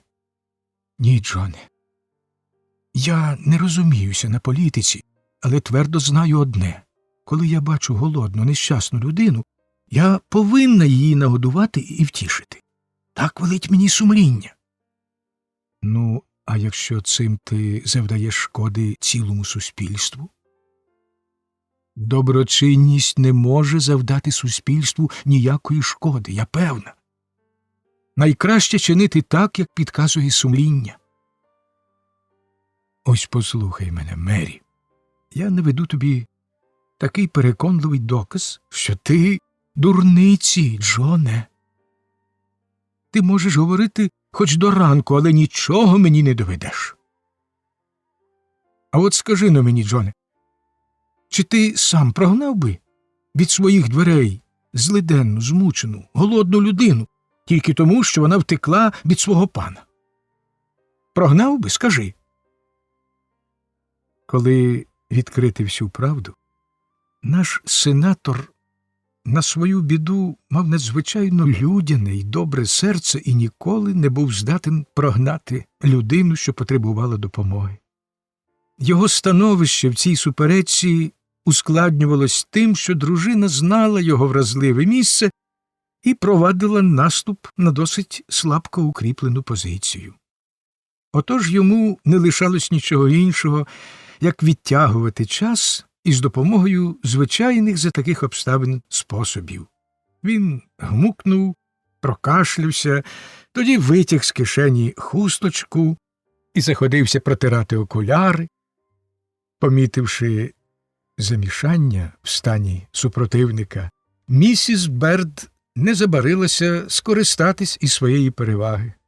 «Хотіла б я побачити, Джоне, як би в тебе стало духу таке зробити. Дуже хотіла б. Приміром, узимку, в заметіль, вигнати за двері якусь нещасну жінку. Чи, може, ти забрав би її і одвіз у холодну? А? Ото здобув би собі славу». «Звичайно, то був би дуже тяжкий обов'язок», – м'яко почав містер Берд. «Обов'язок? Джоне? Не кажи цього слова. Ти добре знаєш, що ніякий то не обов'язок не може бути обов'язком. Коли господарі хочуть, щоб їхні раби від них не тікали, нехай поводяться з ними по-людському. Ось як я вважаю. Якби я мала рабів, а я сподіваюся, що ніколи їх не матиму, я б не стала їх ловити, коли б вони схотіли втекти від мене чи від тебе, Джоне.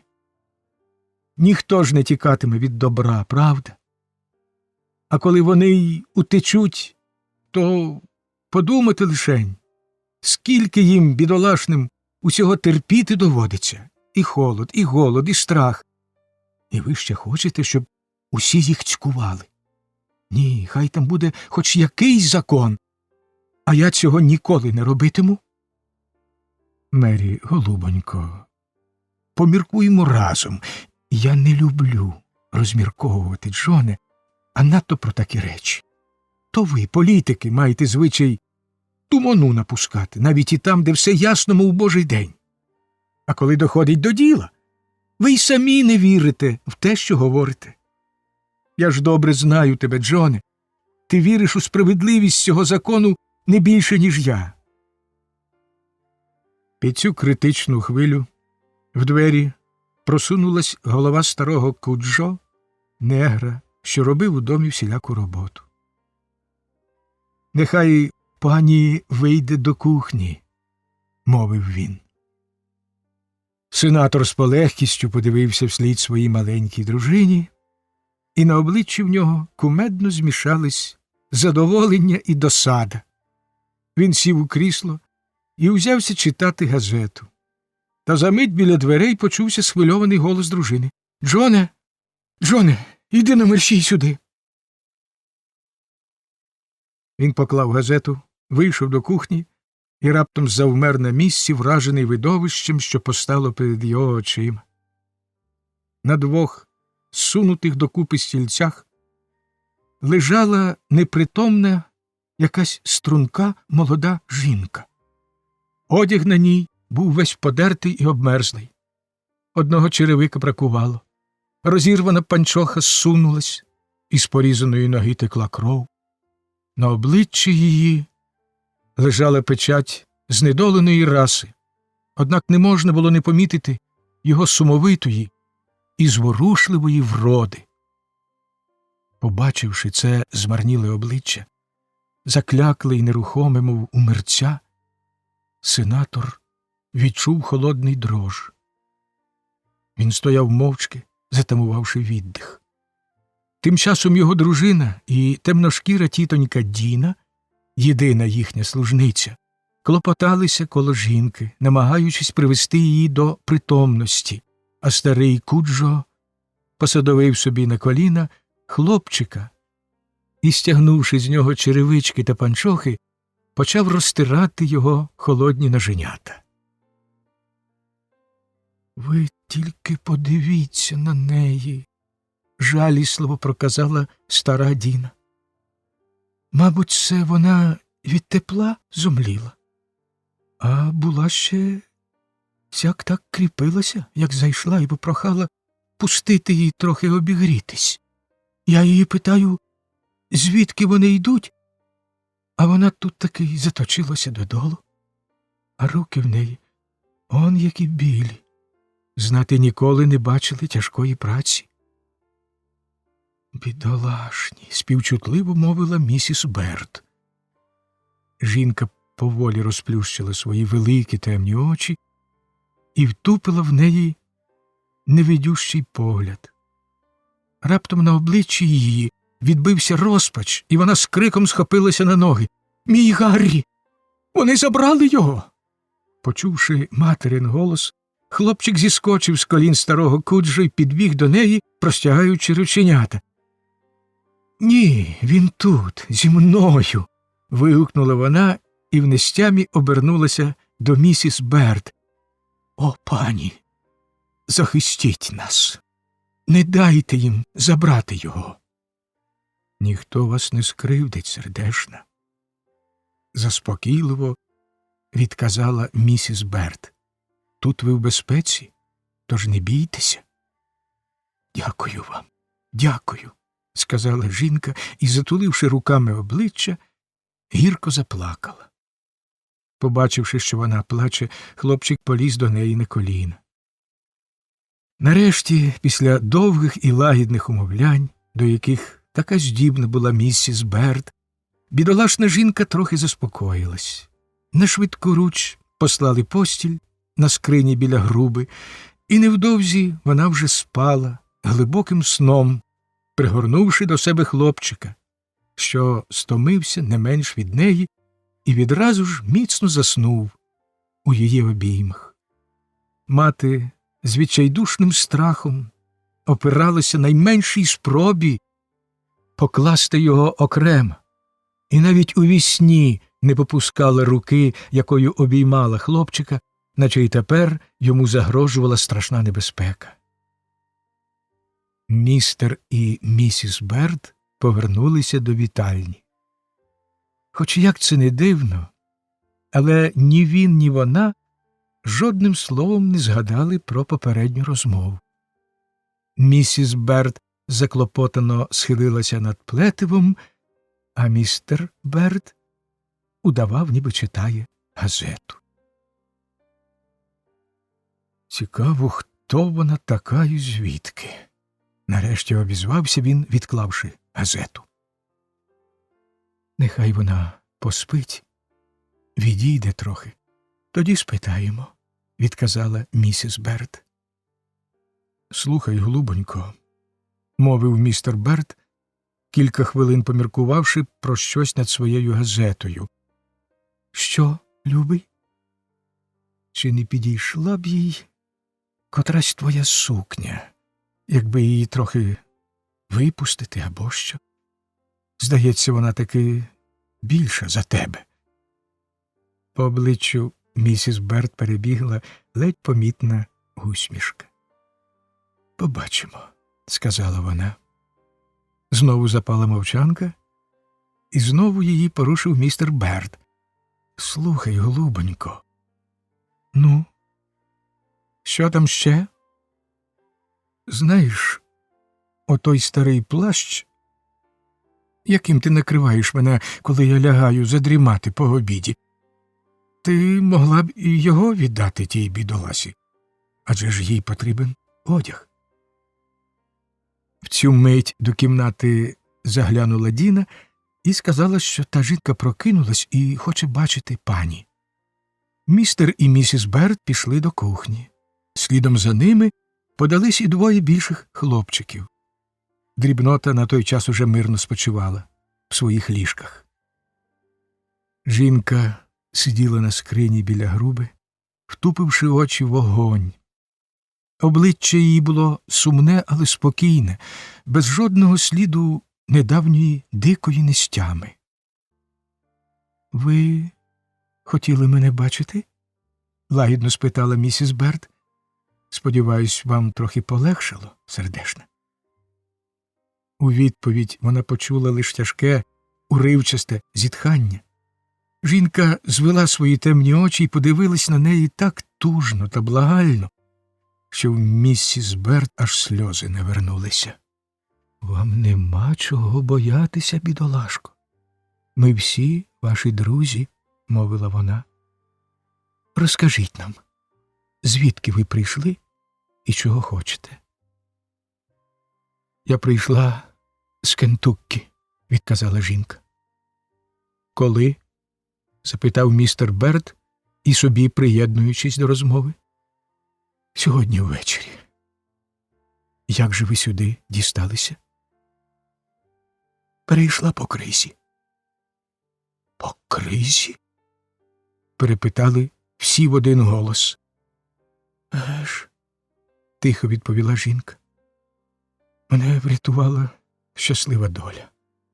Я пішла по кризі, бо вони гналися за мною. На п'яти наступали. Отож я не мала іншої ради». «Ой, лишенько», – обізвався старий Куджо. «Та ж там на річці таке діється. Кригу вже геть поламало, і все громаддя аж гуде за водою». Я знала, що крига скресла. Так, знала, нестямно промовила жінка, і все ж я пішла. Я й не сподівалася, що перейду. Навіть не думала про це, мені було однаково. Коли б я не пішла, мені б лишалося тільки померти.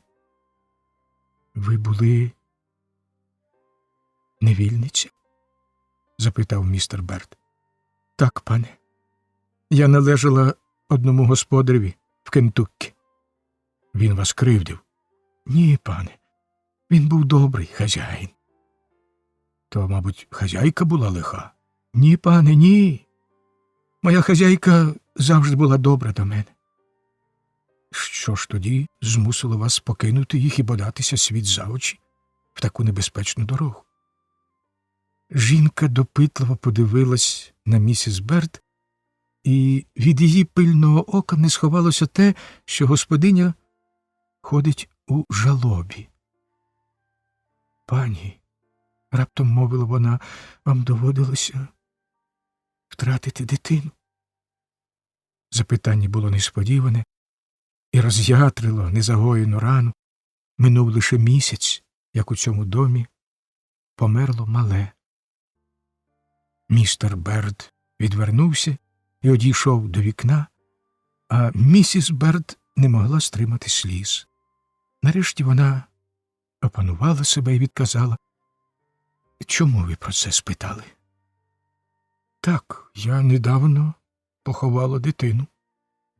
«То ви зрозумієте мене. Я поховала двох, одного за одним. Їхні могилки зосталися там, звідки я прийшла. Тепер у мене лишився тільки цей один. Я ніколи з ним не розлучалася. Він був моєю гордістю і втіхою, всім моїм життям. І уявіть собі, пані, вони надумали забрати його від мене. Продати.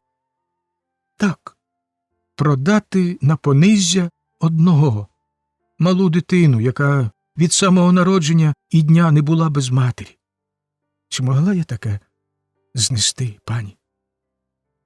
Та я б жити не змогла без нього. І коли я дізналася, що папери підписано, що його продано, я ту ж ніч забрала його і втекла геть. А вони погналися за мною. Торговець, що купив його, і двоє хазяїнових слуг. І вже наступали мені на п'яти, я чула їх, то я й стрибнула просто на кригу. Але не знаю навіть, як і перейшла. Бо тільки тоді отямилася, коли якийсь чоловік допоміг мені зійти на берег». Жінка не плакала, бо вже не мала сліз, але всі, хто її слухав, у той чи той спосіб виказували своє щире співчуття до неї. Обидва хлопчики марно нишпорили по кишенях, шукаючи носовичків, що їх, як відомо, всім матерям ніколи там не буває. А тоді припали до материної спідниці і зайшлися нестерпним плачем, витираючи носи й очі об цупку тканину. Місіс Берт затулила обличчя хусткою. По чорних щоках доброї тітоньки Діни текли рясні сльози, і вона раз у раз примовляла: «Ой, лихо, лишенько!» Старий Куджо ревно тер кулаками очі на всі лади, кривив обличчя і з запалом вторував їй. Сенатор уособлював державну владу, і йому негоже було плакати, мов звичайному смертному, отож він повернувся спиною до всіх і став дивитись у вікно, зосереджено прочищаючи горло і витираючи скельця окулярів. Час від часу він так голосно сякався, що якби хто-небудь був у змозі добре придивитися, то, напевне, добачив би щось підозріле. «Як же ви могли мені сказати, що у вас добрий хазяїн?» Раптом вигукнув він, сердито ковтнувши якийсь клубок, що підступав йому до горла, і обертаючись до жінки. Бо він таки був добрий. Я й тепер це скажу. І хазяйка добра. Але вони не могли нічого вдіяти. Вони заборгували багато грошей. І я вже не знаю, як воно там сталося, але над ними забрав владу один чоловік, і вони мусили йому коритись.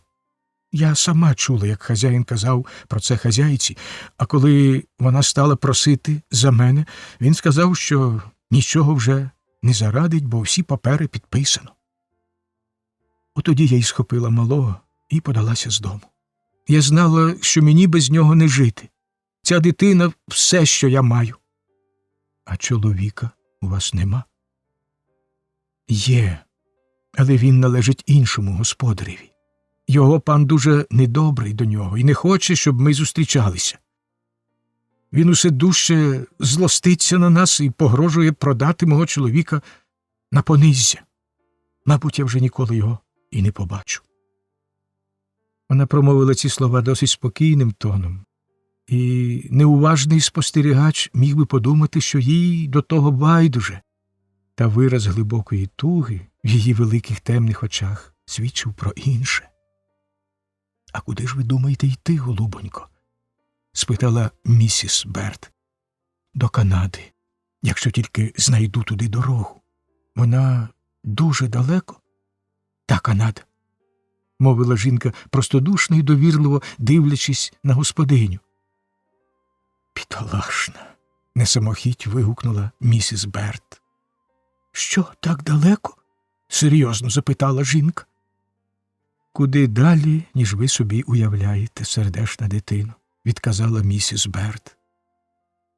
«Але ми спробуємо вам допомогти. Ти, Діно, постели їй у своїй комірчині біля кухні, а вранці ми щось придумаємо. А тим часом, голубонько, лягайте спати і нічого не бійтеся». Місіс Берт і її чоловік знову повернулися до вітальні. Вона сіла в своє крісло гойдалку перед каміном і, злегенька погойдуючись, про щось замислилася. Містер Берт походжав по кімнаті і бурмотів сам до себе. Страшенно неприємна історія. Нарешті він рішуче підступив до дружини і сказав: «Ну, ось що, жінко, треба, щоб вона ще до ранку зникла звідси. Завтра, тільки на розвидніє, той торговець пуститься в погоню. Якби вона була сама, то могла б перечекати тихенько, доки все минеться. Але ж дитину ніякою силою не змусиш сидіти тихо. Це безперечно. Чи то вона виструмить голову за двері, чи то визирне у вікно, і тоді все пропало. А то матиму я халепу, якщо їх застукають тут. Ні, треба забрати їх звідси цієї ж таки ночі». «Цієї ночі? Яким чином? І куди?» «Ну, куди, це я добре знаю», – відказав сенатор, беручись за чоботи. Та, натягши до половини один чобіт, він обхопив руками коліно і про щось глибоко замислився. Страшенно неприємна й паскудна історія, мовив він зрештою і знову потяг до себе вушка чобота. А тож, узивши один чобіт, сенатор узяв другий і замислено втупив очі у візерунчастий килим. І все ж, хоч не хоч, а їхати треба. Хай йому грець, докінчив він, і, швидко натягши другий чобіт, виглянув у вікно. Маленька місіс Берд була стримана жінка. Вона ніколи в житті не казала чоловікові: «Бач, таки на моє вийшло». Отож і тепер, напевне, догадуючись, про що він думає, розважливо не озивалась ані словом і тихенько сиділа собі в кріслі, дожидаючи, поки її володар визнає за потрібне поділитися з нею своїми намірами. «Розумієш», – мовив він нарешті, – «один мій давній клієнт із Кентуккі, Ван Тромп, відпустив на волю всіх рабів і переїхав сюди. Він купив собі садибу десь миль за 7 од нас, у верхів'ї притоки Огайо, серед лісових хащів, куди ніхто не потикається без потреби. Та й знайти його дім не так-то легко. Там вона буде в цілковитій безпеці. Ото тільки лихо, що ніхто, крім мене, поночі туди не проїде». «Чому? Куджо дуже добрий візник». «Та воно то так, але річ у тому, що там треба двічі переїжджати бродом через притоку, і другий переїзд досить небезпечний.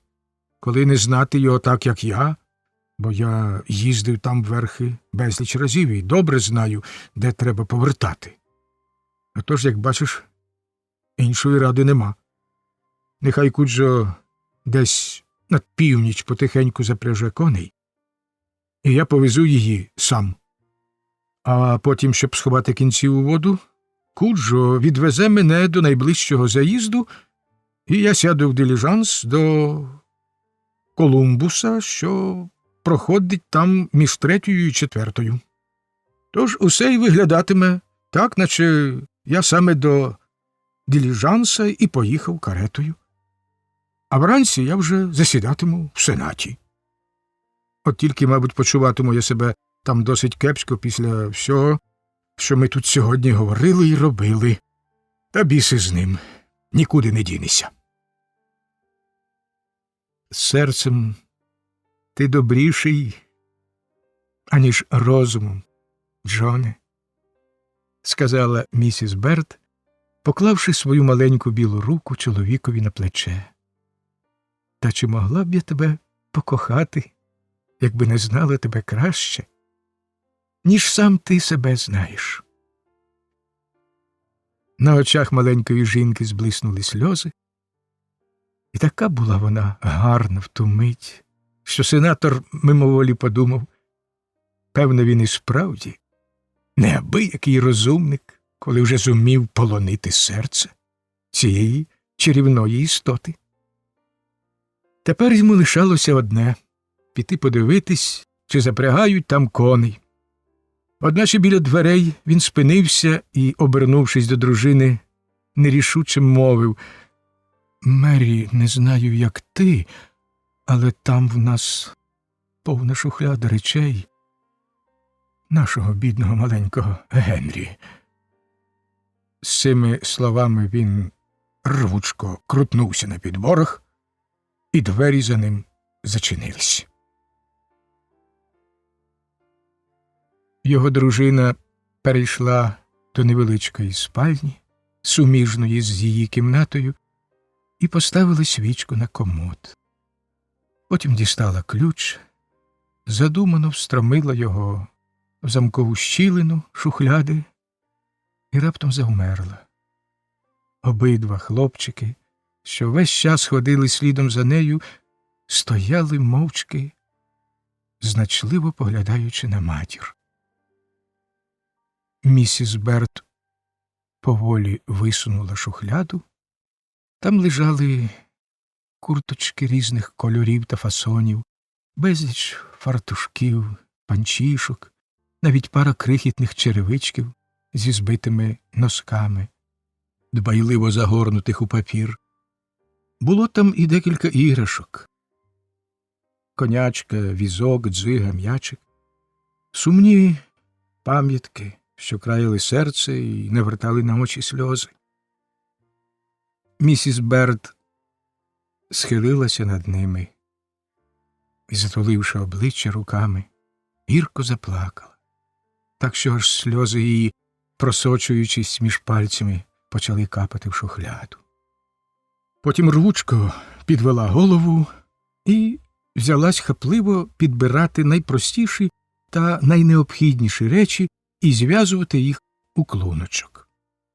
«Мамо», – обізвався один з хлопчиків, – «невже ти віддаси ці речі?»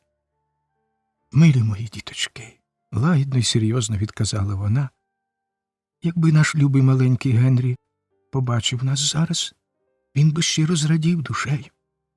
Я ні за що в світі не віддала б їх тому, хто не знає лиха. Я даю їх матері, чиє серце ще тяжче вражено, ніж моє». Повернувшись до своєї кімнати, місіс Берт відчинила шафу і дістала звідти дві прості міцні сукні. Тоді підсіла до робочого столика, взяла голку, наперсток та ножиці і заходилась випускати ті сукні, як порадив їй чоловік. Заклопотана цим ділом, вона й не щулась, як старий годинник у кутку вибив північ, і з надвору долинув стукіт карети. «Мері», – сказав їй чоловік, заходячи до кімнати з пальтом у руці, – «іди буди її, треба їхати». Місіс Берт швидко поскладала відібрані речі в невелику валізку, замкнула її на ключик і віддала чоловікові, щоб той одніс до карети. Тоді пішла кликати жінку. Незабаром на ганку з'явилась Еліза з хлопчиком на руках, одягнена в плащ, капор та шаль, що належали її благодійниці. Містер Берт поспіхом підсадив її в карету, і місіс Берт підійшла попрощатися. Еліза виглянула з карети і простягла їй руку, таку ж ніжну й гарну, як і та, що потисла її у відповідь.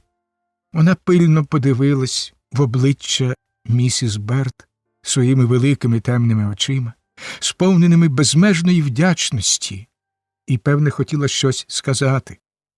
Уста її раз чи два беззвучно ворухнулись, але голос зрадив її, і, промовисто звівши очі до неба, вона відкинулась на сидіння і затулила руками лице. Дверцята зачинились, і карета рушила. Кілька тижнів перед тим ішли дощі, і, як відомо, масна родюча земля Огайо враз перетворюється на грузьке місиво, отож наші подорожні їхали так званим Огайським бруком, спорудженим ще за добрих давніх часів. «Оце то брук!» – здивовано вигукують прибульці зі Сходу, для яких це слово означає лише рівну дорогу для швидкої їзди.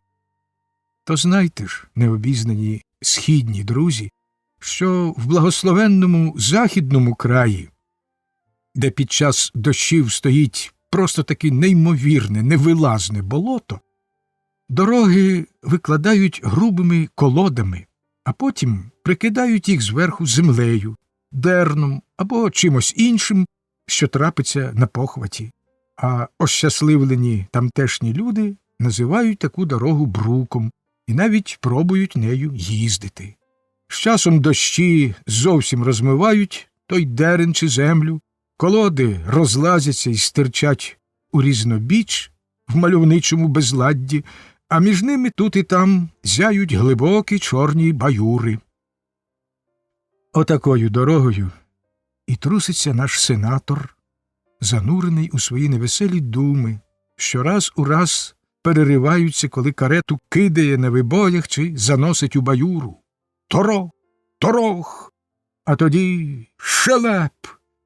Сенатора, жінку і хлопчика раптом кидає вбік до віконця. Карета застрягає в баюрі, і чути, як кричить Куджо, поганяючи коней.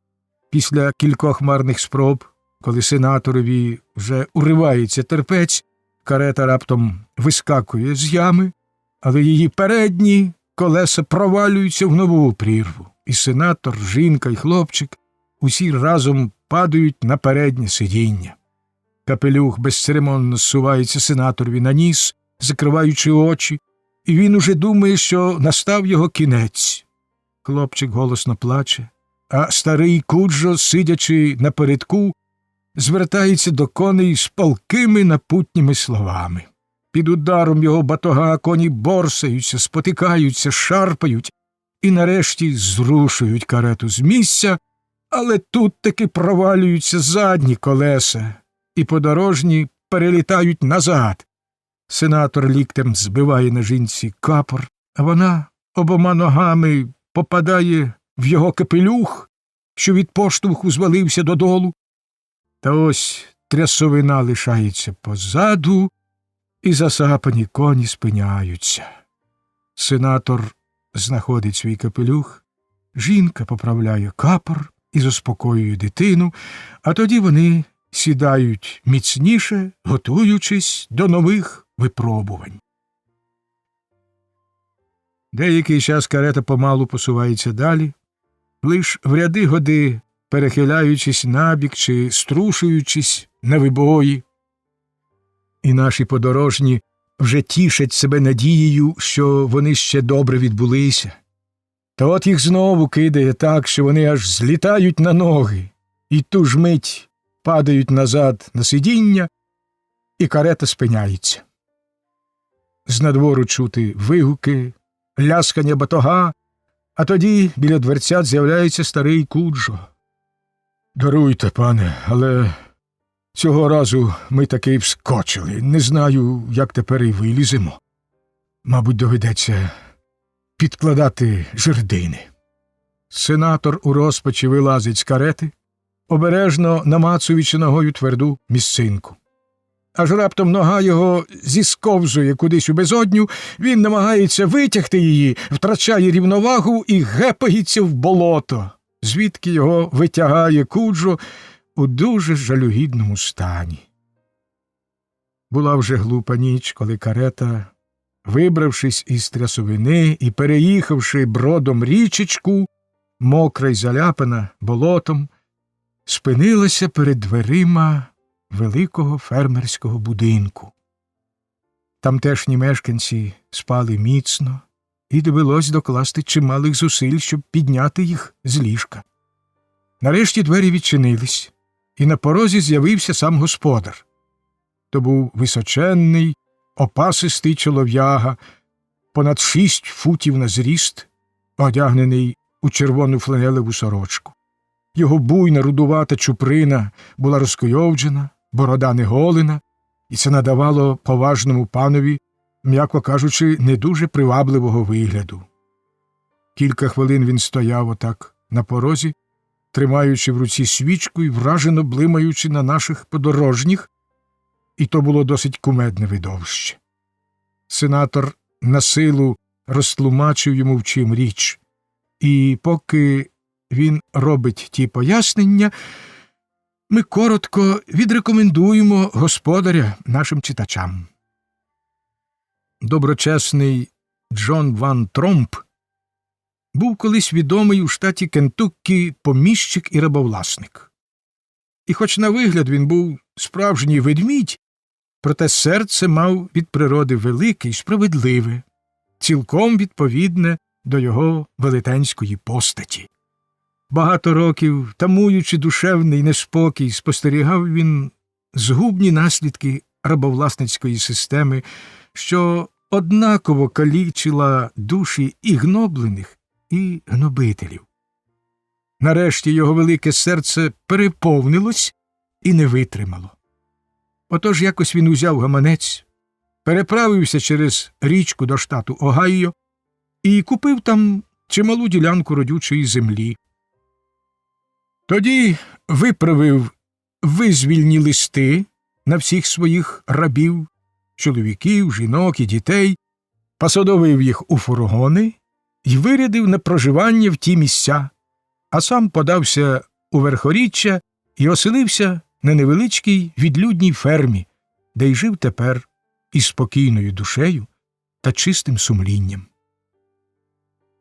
Чи дали б ви притулок нещасній жінці з дитиною, що тікає від людоловів? Навпростець запитав сенатор. А чому ж би і ні? Поважно відказав чесний Джон. Так я й думав, сказав сенатор. А якщо хтось поткнеться за нею сюди, промовив добродушний здоровань, випростуючись на весь свій велетенський зріст, я вже його зустріну, як годиться, будьте певні. Та ще є 7 моїх синів. Усі з мене заввишки, вони теж залюбки мені підможуть. Отож, вітайте тих панів і перекажіть їм, що на них тут радо чекають у будь-якій порі. Докінчив Джон і, запустивши пальці в свою буйну чуприну, що здималась на голові, мов копиця, голосно зареготав. Бліда, знеможена, ледве жива від утоми, Еліза рушила до дверей, тримаючи на руках міцно заснулого хлопчика. Вайлуватий господар підніс їй до обличчя свічку і, співчутливо щось пробурмотівши, відчинив двері до невеличкої кімнати, суміжної з просторою кухнею, в яку вони зайшли. Тоді засвітив ще одну свічку, поставив її на стіл і обернувся до Елізи. Отож, голубонько, вам нема чого боятися. Нехай би хоч хто сюди заявився. Я маю все, що треба для такої нагоди, мовив він, показуючи на кілька добрячих рушниць, що висіли на стіні. І мої друзі знають, що не поведеться тому, хто спробує забрати з цього дому гостей без моєї на те волі. А тепер лягайте і спіть собі спокійно, наче в рідної матусі. Він вийшов і зачинив за собою двері. Та вона справжня красуня, мовив він до сенатора. А вже ж, таким от красуням і доводиться здебільшого тікати, коли вони доброчесні та порядні. Хто-хто, а я це добре знаю. Сенатор коротенько розповів господареві ферми Елізину історію. Ой, Леле, оце та так, жалісливо приказував той добрий чоловік. Бідолашна, вони женуться за нею, мов за оленицею, і все лиш за те, що вона любить свою дитину і вчинила так, як вчинила б кожна мати. Ні, скажу я вам, коли я чую про таке, мені хочеться проклинати все на світі, мовив він, витираючи очі своєю величезною вкритою ластовинням рукою. Замить Джон відкоркував пляшку пінистого сидру і почастував сенатора. Вам би тепер краще лишитися тут, доки розвидніє, щиро сказав він. Ось я зараз гукну свою стару, вона миттю влаштує вам постіль. Ні, дякую, мій добрий друже, відказав сенатор. Мені треба їхати, щоб встигнути на нічний диліжанс до Колумбуса. Ну що ж, як треба, то треба. Тоді я трохи проведу вас і покажу іншу дорогу, кращу від тієї, якою ви приїхали. Та дорога надто погана. Джон одягся і з ліхтарем у руці вивів сенаторову карету на дорогу, що збігала в улоговину за фермою. Прощаючись, сенатор поклав йому в руку 10-доларову банкноту. Це для неї, коротко мовив він. Еге ж, так само коротко озвався Джон. Вони потиснули один одному руки.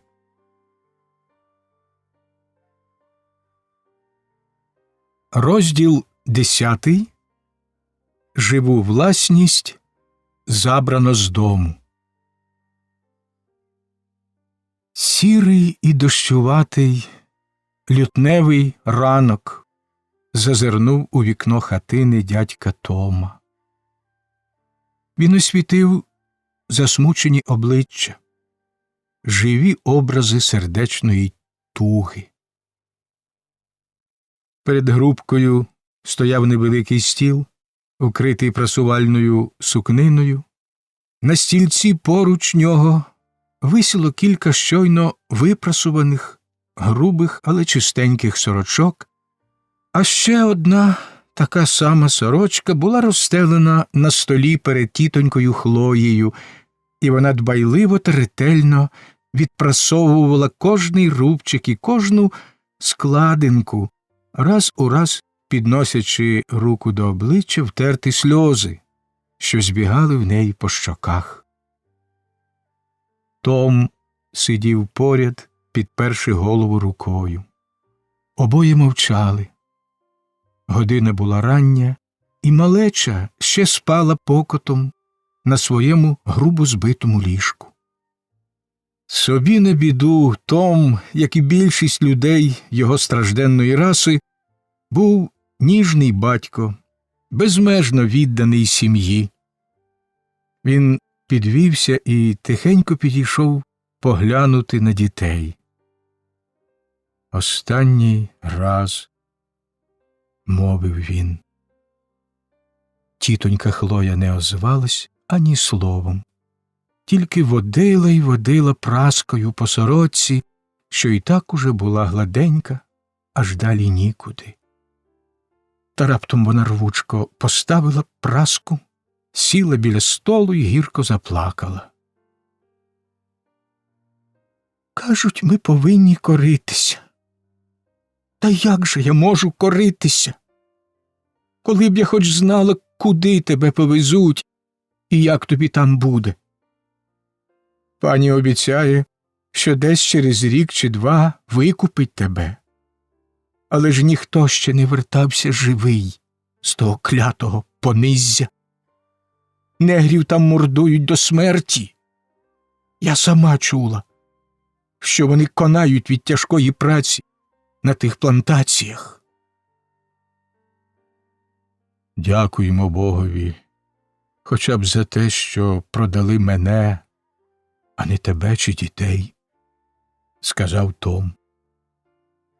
«Тут вам жити безпечно, і коли вже й скоїться щось лихе, то тільки зі мною». О, мужнє, хоробре серце! Тамуючи власний біль, Том намагався хоч якось розрадити дружину. Він аж охрипнув, у горлі йому стискалось, але голос його звучав твердо і безбоязно. «Це бездушно, несправедливо», – обізвалася тітонька Хлоя. «Хазяїн не мав права віддавати тебе за борги. Своєю працею ти заробив йому куди більше грошей, ніж він оце тепер за тебе взяв. Удвічі більше. Йому б давно вже слід дати тобі волю. Ти її заслужив. Може, тепер йому справді прикрутило, та все одно це несправедливо. І нехай мене хоч б'ють, хоч ріжуть, я однаково це казала і казатиму. Продати такого вірного слугу, що дбав про його добробут більше, ніж про свій власний, і цінував його більше, ніж дружину та рідних дітей. Продати таке щире віддане серце, аби лиш самому виплутатись із халепи. Хіба ж це не тяжкий гріх? Годі, Хлоє, якщо ти любиш мене, не кажи такого. Хто зна, може, ми ніколи більше не побачимось. Але знай, Хлоє, кожне твоє слово проти хазяїна ранить моє серце. Чи не поклали мені його на руки ще немовлям? Отож і не дивно, що я так дбав про нього. Та що йому? Хіба він буде думати про бідолаху Тома? Пани звикли, щоб усе для них робилось, а те вони й пани. Одначе наш хазяїн куди кращий за інших. Де ти ще бачила, щоб слуги жили так, як ми?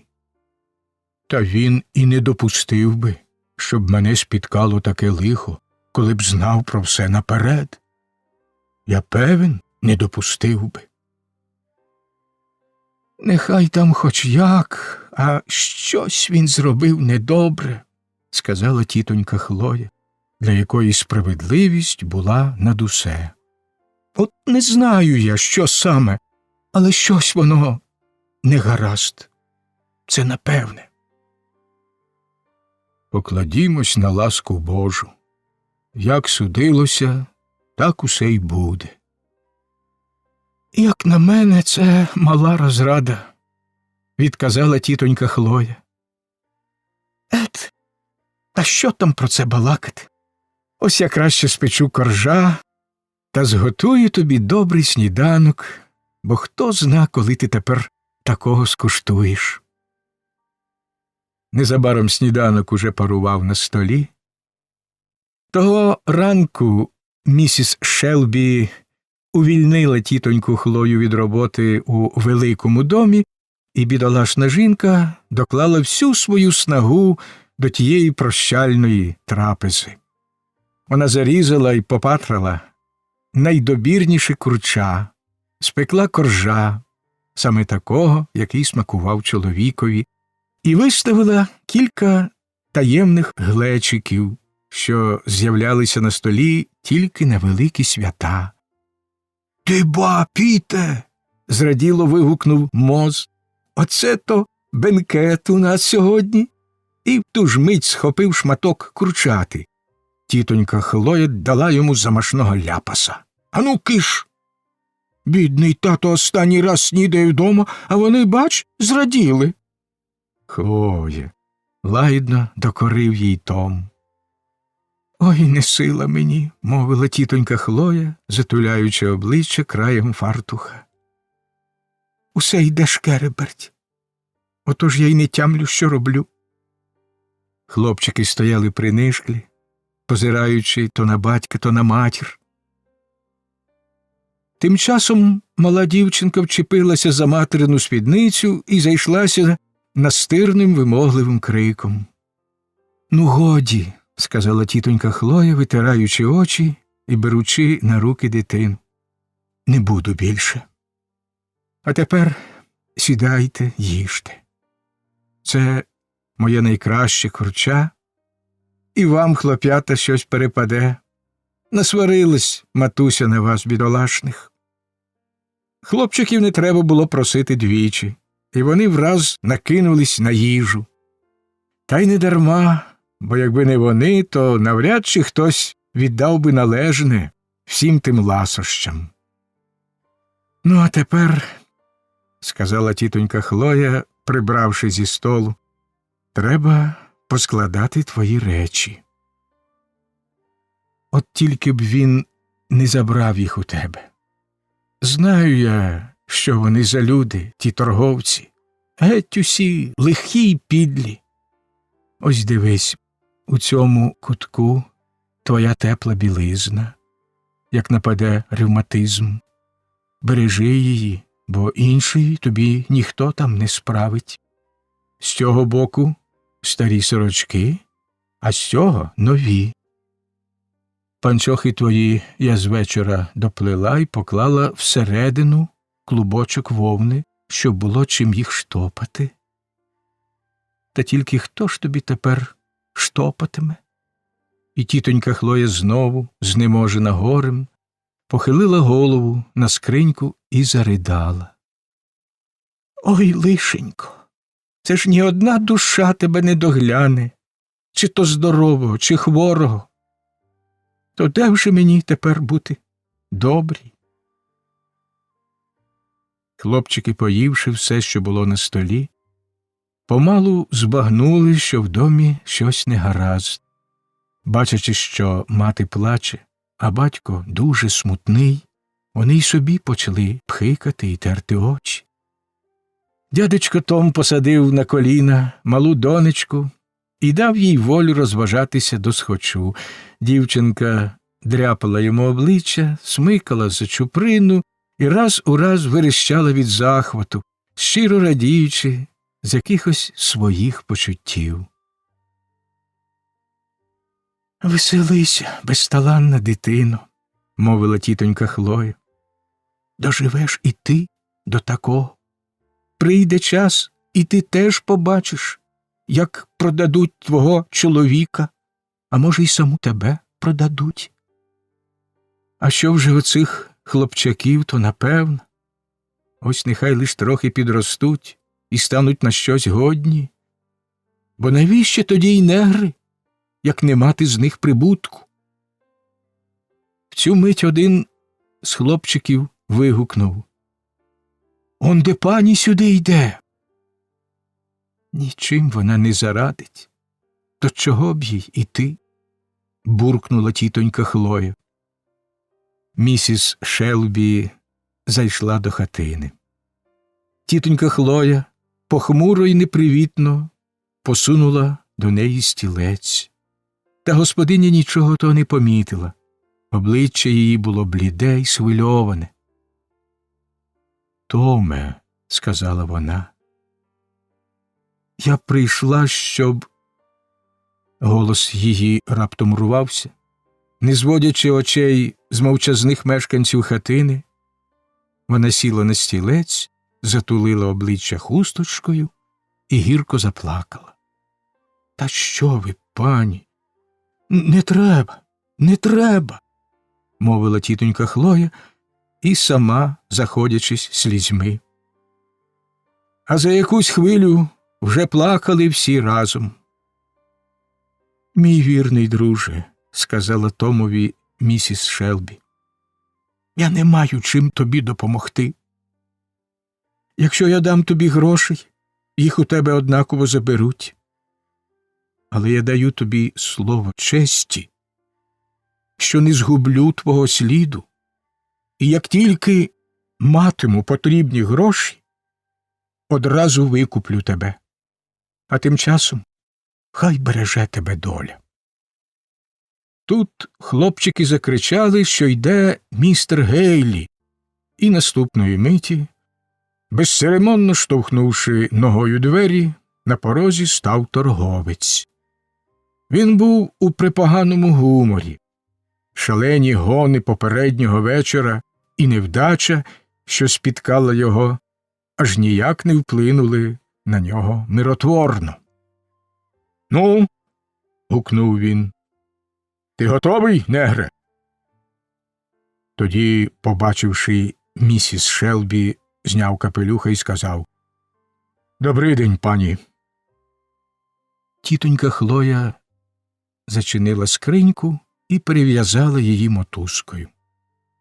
Звівшись на ноги, вона похмуро зиркнула на торговця, і на мить здалося, що в очах її зблиснули не сльози, а жарини. Том слухняно підвівся і, завдавши на плече важку скриньку, рушив за своїм новим господарем.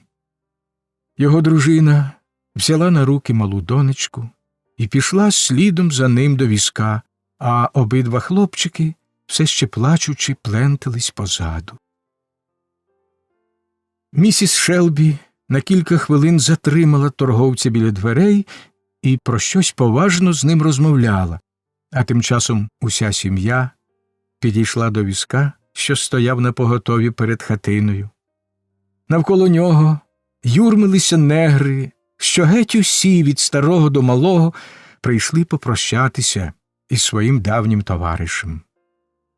Усі в маєтку поважали Тома, тож і тепер щиро жаліли його, і співчували його біді, а надто жінки. Хлоє, та ти, здається, менше вболіваєш за нього, аніж ми, плачучи, сказала одна жінка, коли побачила, з яким суворим спокоєм тітонька Хлоя стоїть біля візка. Свої сльози я вже виплакала, відказала та, злісно зиркнувши на торговця, що простував до них. Та й не хочу я плакати перед цим виродком, не діжде він. Залазь, звелів Гейлі Томові, продираючись крізь юрбу слуг, що вовкувато поглядали на нього. Том заліз у візок, і Гейлі, діставши з-під передка важкі кайдани, надів їх йому на ноги. Юрбою перебіг глухий обурений гомін, а місіс Шелбі гукнула з веранди. «Містере Гейлі, запевняю вас, це зайва пересторога». «Не знаю, пані, не знаю. Я уже втратив тут $500, то більше ризикувати не маю охоти». Чого вона ще могла від нього сподіватись? Гнівно мовила тітонька Хлоя. Обидва хлопчики, що, як видно, нарешті збагнули, яка доля спіткала їхнього батька, вчепилися за материну спідницю і голосно заплакали. «Шкода, що немає панича Джорджа», – сказав Том. Джордж поїхав на кілька днів погостювати до одного свого приятеля з сусіднього маєтку. Він вирушив з дому напередодні вранці, коли звістка про Томове нещастя ще не набула розголосу, отож навіть і не знав про це. «Передайте моє вітання паничеві Джорджу», – щиро мовив Том. Гейлі стьобнув коня і, востаннє обвівши довгим сумним поглядом знайомі місця, Том поїхав геть. На той час містера Шелбі вдома не було. Він продав Тома під тиском скрутних обставин, щоб звільнитися з-під влади людини, якої дуже боявся, і найпершим його почуттям після завершення тієї справи була полегкість. Та палкі докази дружини збудили в ньому приспане каяття, а Томова безмовна покірливість ще дужче посилила гризоти сумління. Марно було переконувати себе, що він мав право продати свого невільника, що всі кругом це роблять, а дехто навіть і без будь-якої потреби. Заспокоїти своє сумління він не міг. Отож, щоб не бути свідком тяжкої сцени прощання, він подався з дому в якихось справах, сподіваючись, що, доки він повернеться, буде вже по всьому. Том і Гейлі їхали курною дорогою, швидко поминаючи такі знайомі Томові місця. Аж ось околиці маєтку лишилися позаду, і вони опинились на відкритій горбовині. Проїхавши ще з милю, Гейлі раптом спинив коня біля придорожньої кузні і, взявши з собою пару наручників, звелів ковалеві розклепати їх. «Трохи замалі для такого здоровила», – сказав Гейлі, простягаючи йому наручники і показуючи на Тома. «Ова, та це ж Том з маєтку Шелбі. Невже хазяїн продав його?» – спитав коваль. «Еж, продав», – відказав Гейлі. «Ото дивина», – сказав коваль. «Хто б міг подумати? Одначе вам ні до чого брати його в кайдани. Він дуже чесний і добрий чоловік». «А вже ж», – озвався Гейлі. От тільки всі ці ваші добрі люди так і дивляться, щоб накивати п'ятами. Дурні ті не тікають, бо навіть не тямлять, куди їх везеш. І нікчемним п'яницям теж на все начхати, їм навіть до вподоби всілякі переїзди. Зате оці ваші розумники їх аж ніяк не полюбляють. Спробуй лиш не накласти на них кайдани, то вони миттю ноги на плечі і ходу. Це вже будьте певні. Воно так, пане, мовив коваль, перебираючи своє знаряддя. Бояться тутешні негри тих плантацій на пониззі. А це правда, що вони там мруть, як мухи? Там мруть добряче. І повітря там їм не таке, і се, і те. Отож вони собі мруть, а торгівля наша процвітає, бо завжди попит є, сказав Гейлі. І все-таки жаль бере, коли подумаєш, що такого доброго, сумирного чоловіка, як цей Том, везуть на пониззя, і що він має сконати десь на цукровій плантації. Ні, йому світить краща доля. Я дав слово добре з ним повестися. Влаштую його слугою в якусь поважну старосвітську родину, і нехай лиш він звикне до того повітря і мене пропасниці, то житиме там, як тамтешнім неграм і не снилося. Здається, він має тут жінку і дітей. Еге ж, та дарма, знайде там собі іншу. Чого вже чого, а жіноцтва на світі скрізь вистачає, відказав Гейлі. Поки точилася ця розмова, Том сидів у гіркій зажурі на візку перед дверима кузні.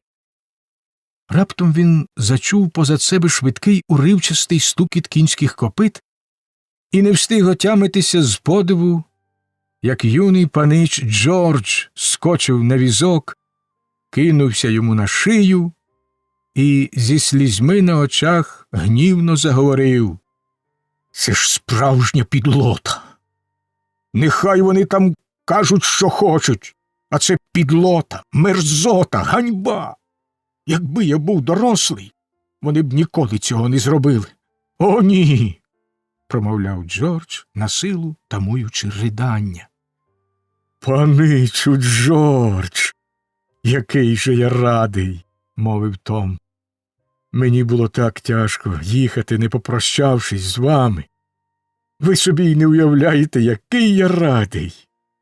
Він ворухнув ногами, і Джордж побачив на ньому кайдани.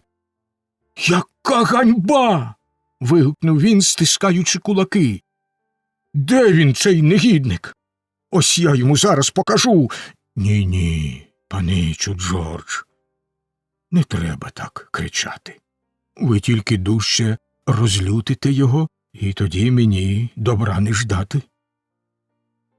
«Ну, гаразд, не буду, коли вже ти просиш, але ж подумати тільки, чи це не ганьба? Не послати по мене, не сказати ані слова. Коли б не Тон Лінкольн, я б і досі нічого не знав. Ну, та й завдав же я їм часу, як приїхав додому, будь певен». «Даремно ви так, паничу Джордж. Не можу я цього знести. Кажу ж тобі, це ганьба. А знаєш, дядечку Томе, — раптом мовив він, обернувшись спиною до кузні і прибравши таємничого вигляду, — я привіз тобі свій $1. «Та що ви, паничу Джордж, я й подумати не можу, щоб узяти його од вас ні за що в світі», – зворушено відказав Том. «Ні, ти візьмеш його», – наполягав Джордж. «Ось поглянь. Я сказав про це тітоньки Хлої, то вона мені порадила пробити в ньому дірочку і засилити туди шнурка, щоб ти міг носити його на шиї, і ніхто цього не бачив. а то цей підлий мерзотник ще забере його в тебе.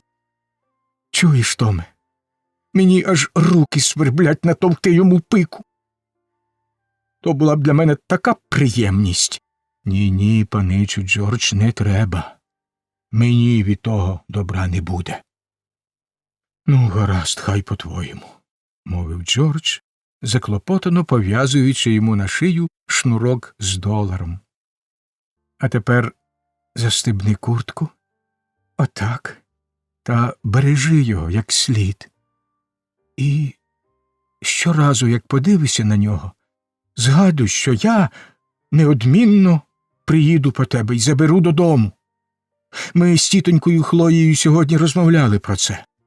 То я сказав їй, щоб вона не побивалась так, бо я сам про все подбаю і не дам батькові жити, доки він не викупить тебе.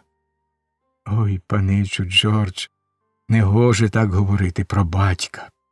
Та ну, дядечку Томе, хіба ж я сказав щось погане? А тепер, паничу, Джордж, послухайте мене, мовив Том. Будьте завжди добрим хлопчиком і не забувайте, скільки на вас покладають надій. Ніколи не цурайтесь матері. Не треба наслідувати тих дурноверхих хлопців, що уявляють себе надто дорослими і не хочуть слухатися своїх матерів. Пам'ятайте, паничу Джордж, доля дає нам багато чого прекрасного, але мати в кожного з нас лиш одна, другої у вас ніколи не буде, хоч би ви прожили й 100 років. Отож бережіть її і ростіть їй на втіху, любий мій хлопчику. Обіцяйте мені, правда ж? Так, дядечко Томе, поважно відказав Джордж. Я буду доброю людиною, даю тобі слово. Ти не журись, я неодмінно визволю тебе і привезу назад. Я вже казав тітоньці Хлої сьогодні вранці, що коли виросту, то поставлю тобі новий будинок, і ти матимеш справжню вітальню з килимом на підлозі. А тож, ти ще поживеш по-людському. Тим часом у дверях кузні з'явився Гейлі, тримаючи в руках кайдани. «Слухайте, пане», – згорда мовив до нього Джордж, – «ось я розкажу сьогодні батькові й матері, як ви поводитесь із дядечком Томом». «Зробіть ласку», – відказав торговець. «Певно, вам має бути соромно все своє життя торгувати людьми і держати їх у путах, наче худобу. Як на мене, це просто мерзота», – сказав Джордж. «Поки ви, великі пани, купуєте їх, то і я не гірший від вас», – відрубав Гейлі. «Що купувати, що продавати – однакова мерзота». «Я ніколи не робитиму ні того, ні другого, як виросту», – мовив Джордж. «Сьогодні мені вперше стало соромно, що я кентукієць, а досі я пишався цим». Джордж випростався в сідлі і оглядівся довкола, ніби хотів побачити, яке враження справила його промова на штат Кентуккі. «Ну що ж, прощавай, дядечку Томе», – сказав він нарешті. «Вище голову, не журись». «Прощавайте, паничу Джордж», – озвався дядечко Том, з любов'ю дивлячись на нього. «Щасти вам, доле. Небагато таких у Кентуккі, як ви, їй право», – мовив він від щирого серця, коли простодушне хлоп'яче обличчя зникло з очей. Джордж був уже далеко, а Том усе дивився йому вслід, аж поки завмер удалині стукіт копит його коня. Останній звук рідного краю. Та на серці в Тома потепліло, неначе зігрів його той неоціненний долар, почеплений йому на шию дитячими рученятами. Том підніс руку і притиснув ту пам'ятку до грудей. Ну ось що, Томе, сказав Гейлі, підходячи до візка і кидаючи в нього наручники. Я не збираюся тебе кривдити, і взагалі не маю звичаю кривдити своїх негрів. Але щоб ти знав, будеш сам по-доброму, то й тобі буде добре. Я ніколи не утискаю своїх негрів і роблю для них усе, що можу. Отож сідай собі зручніше і не думай навіть зі мною хитрувати. Всі ваші штуки я знаю чудово, і мене ними не обдуриш. Якщо мої негри сумирні і не тікають, їм живеться непогано. Ну, а як ні, тоді вже хай нарікають на себе. Я тут ні до чого. Том запевнив Гейлі, що він і думки не має тікати. Та й по правді, зайва то була пересторога щодо людини, закутої у важкі залізні кайдани. Просто містер Гейлі звик уже починати стосунки із своїм товаром з отаких невеликих проповідей, що мали, як він сподівався, підбадьорити і звеселити невільників. А тепер ми на час залишимо дядечка Тома, щоб простежити долі інших героїв нашої розповіді.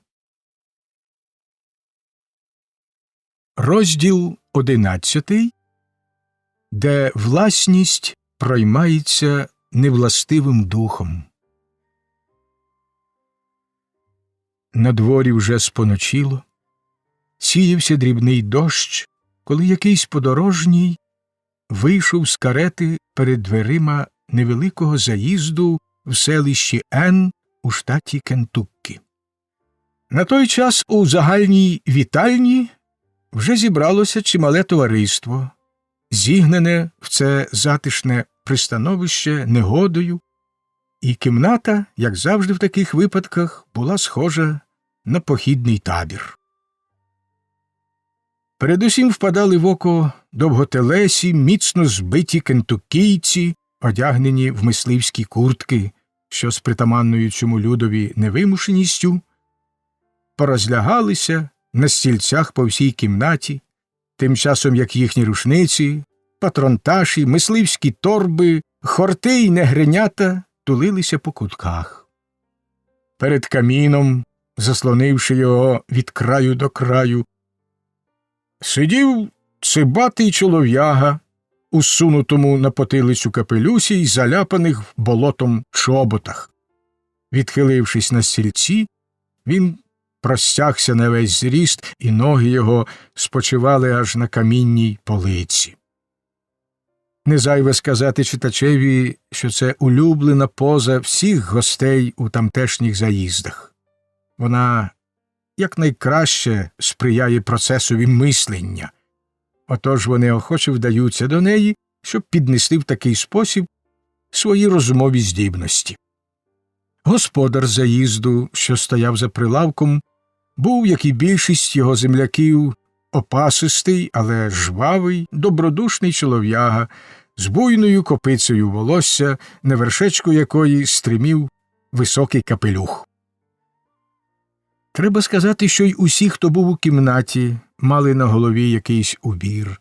Цей своєрідний знак чоловічої гідності, і кожен з тих уборів, чи то м'який фетровий капелюх, чи пальмова плетениця, чи засмальцьований касторовий бриль, чи новомодне шапо, сидів на голові власника на свій манір із суто республіканською незалежністю.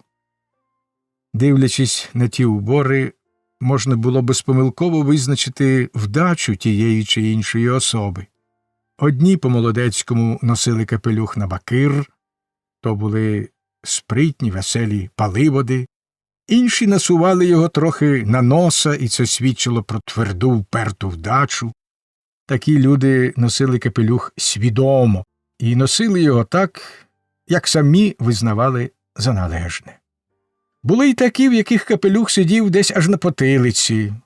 Люди розважливі й обачні, що прагнули осягти оком усе довкола. А безтурботні шалапути, яким було цілком байдуже, де там той капелюх, раз у раз совали його на всі боки. Їй право, оті капелюхи розповідали про людей не менше, ніж п'єси Шекспіра. По кімнаті весь час сновигали кілька негрів у широченних штанях та куценьких сорочках, без видимої користі, одначе із щирим бажанням прислужитися господареві та його гостям.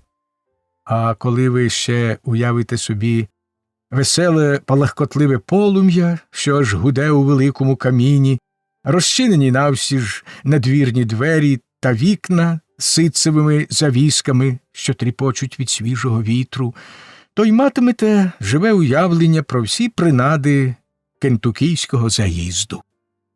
Сьогоденний кентукієць являє собою наочний приклад до теорії спадковості.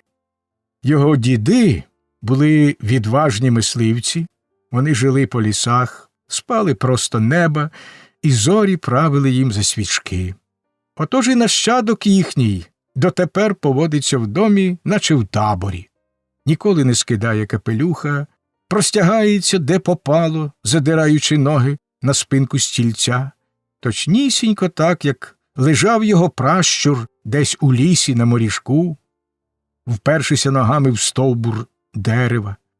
І літом, і взимку він розчиняє всі вікна та двері, щоб наситити повітрям свої величезні легені, і з приязною безцеремонністю називає кожного зустрічного чужинцем. Одне слово, годі й шукати людини щиросердішої, безтурботнішої та легшої на вдачу.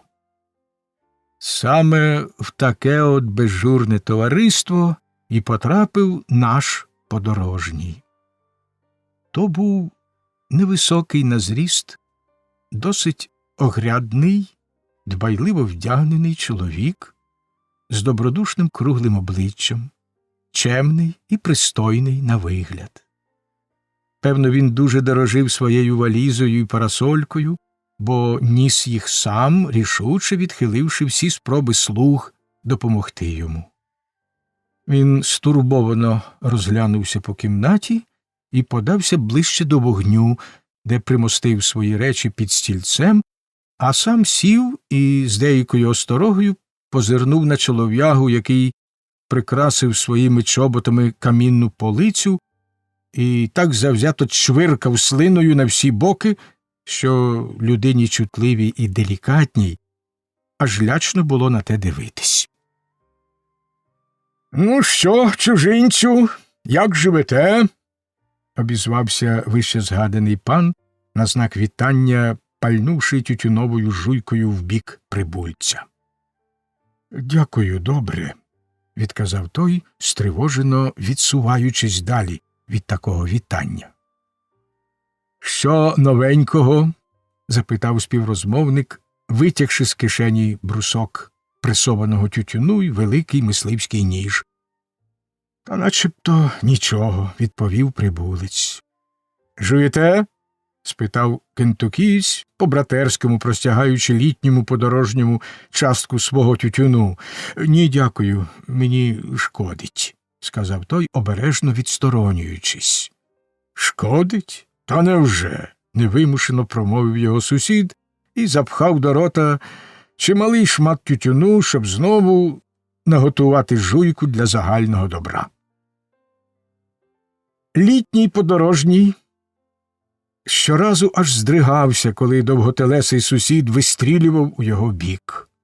Нарешті той помітив це і великодушно повернув свою артилерію під іншим кутом, узявшись обстрілювати камін з таким воєнним хистом, що його цілком вистачило б на здобуття ворожої фортеці.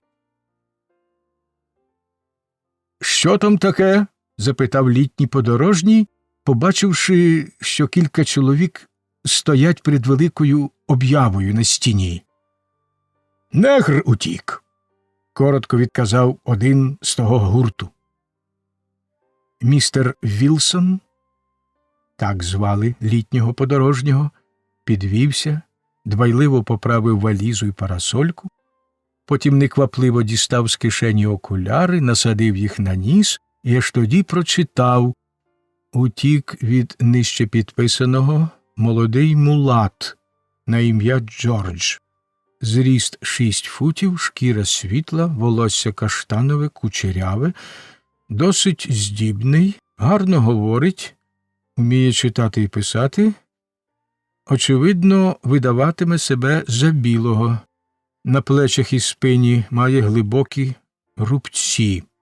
Права рука таврована літерою «Г».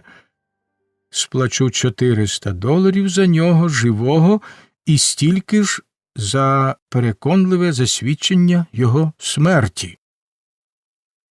Літній подорожній упівголоса прочитав об'яву від початку до кінця, неначе хотів завчити її на пам'ять.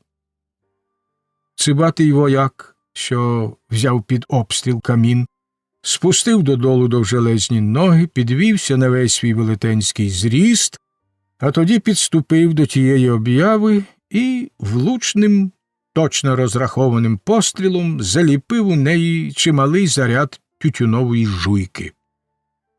«Отаке моє слово!» – коротко мовив він і повернувся на місце.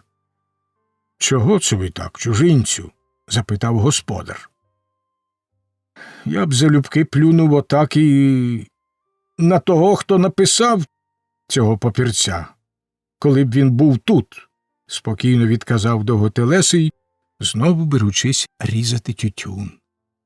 «Хазяїн, що має такого хлопця і не дасть собі з ним кращої ради, цілком заробив, щоб його втратити. А оці об'явки – ганьба для всього штату Кентуккі. Ось що я вам скажу, коли хочете знати». «Та воно правда», – озвався господар, записуючи щось до своєї книги.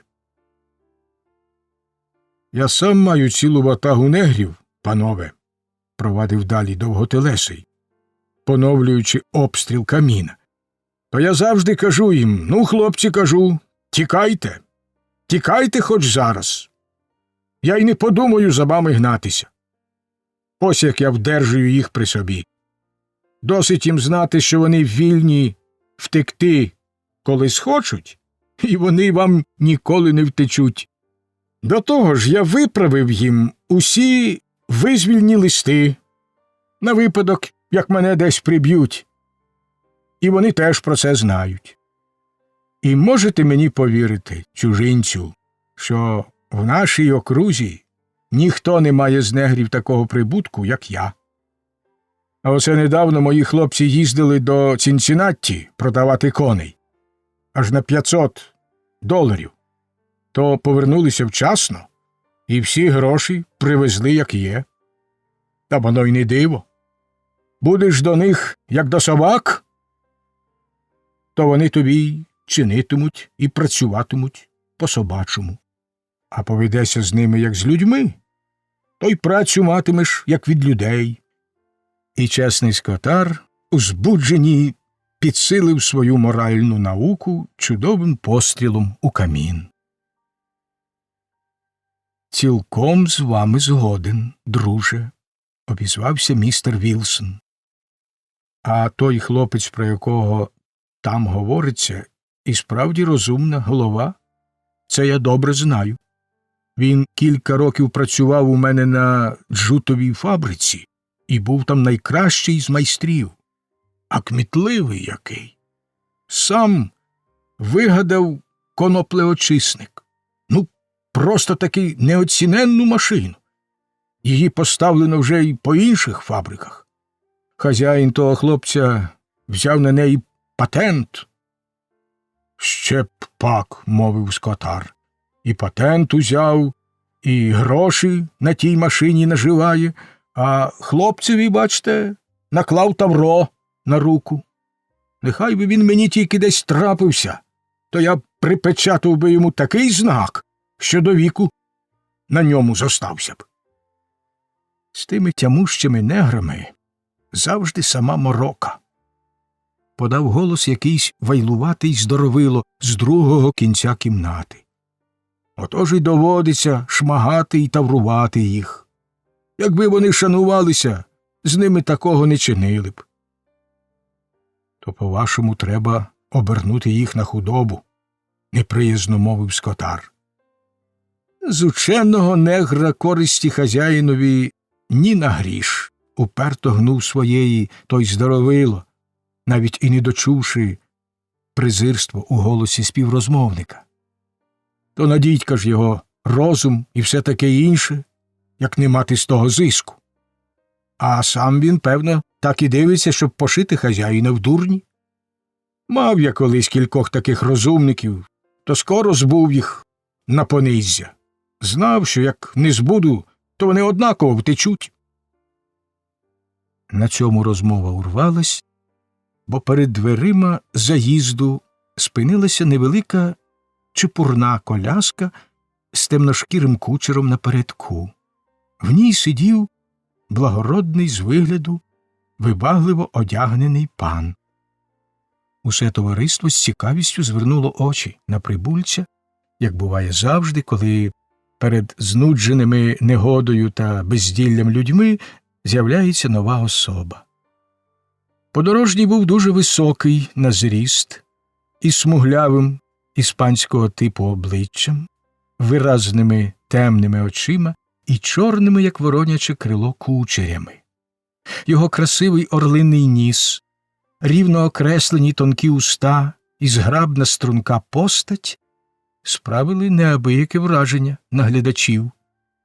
Він невимушено вступив до заповненої людьми вітальні, порухом голови показав слузі, де поставити валізи, а тоді, скинувши капелюх і чемно вклонившись до товариства, неквапливо перейшов до прилавка і записався у господаря як Генрі Батлер з Окленда.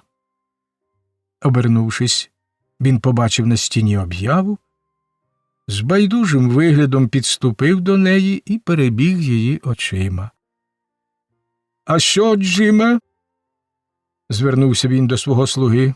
— Здається мені, нам трапився по дорозі, ніби такий один, десь біля Бернена.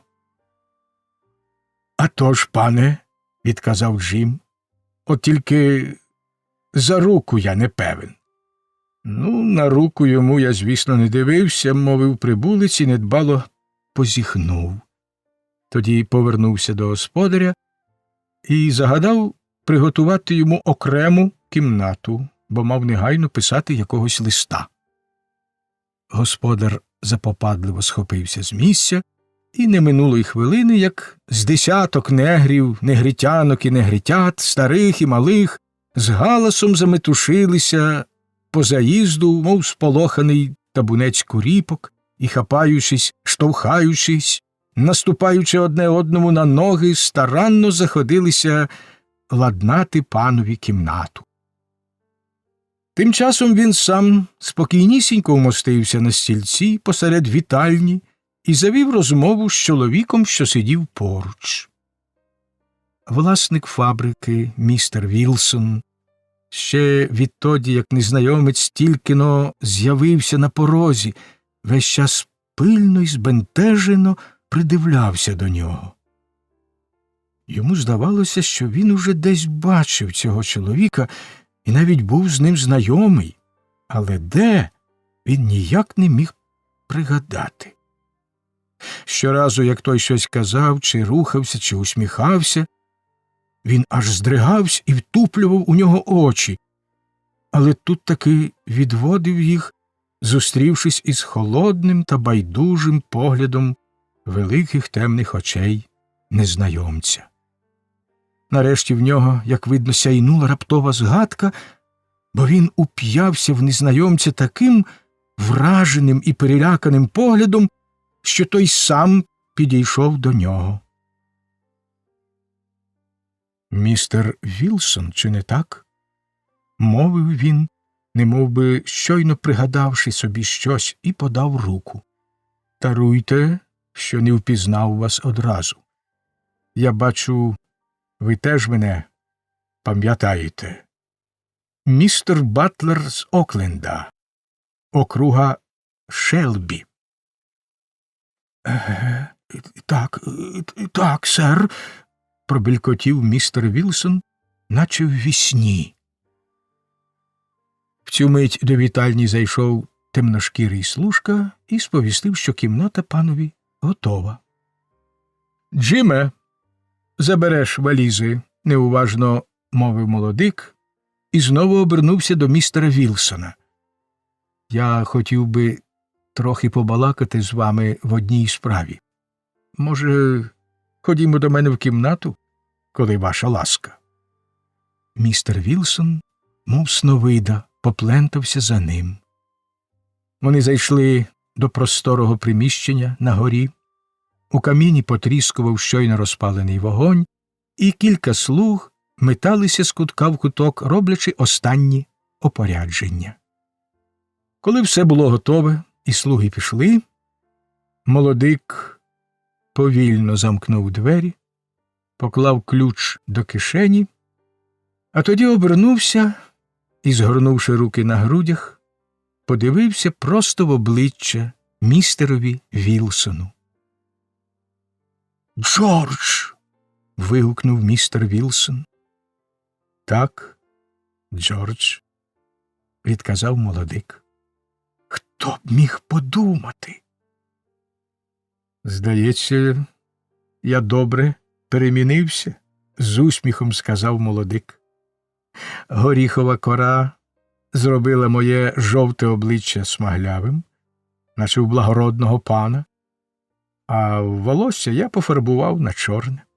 Тож, як бачите, тепер я зовсім не схожий на того збіглого невільника з об'яви». «Ой, Джордже, але ж це дуже небезпечна гра. Не радив би я тобі до такого вдаватися».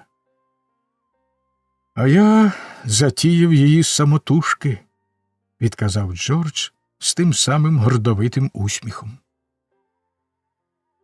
Побіжно зауважимо, що батько Джорджа був білий.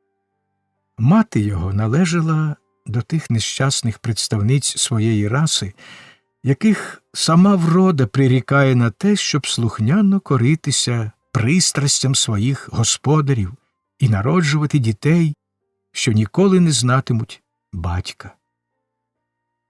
Показну європейську зовнішність і запальну волелюбну вдачу Джордж успадкував від однієї з найвідоміших родин у Кентуккі.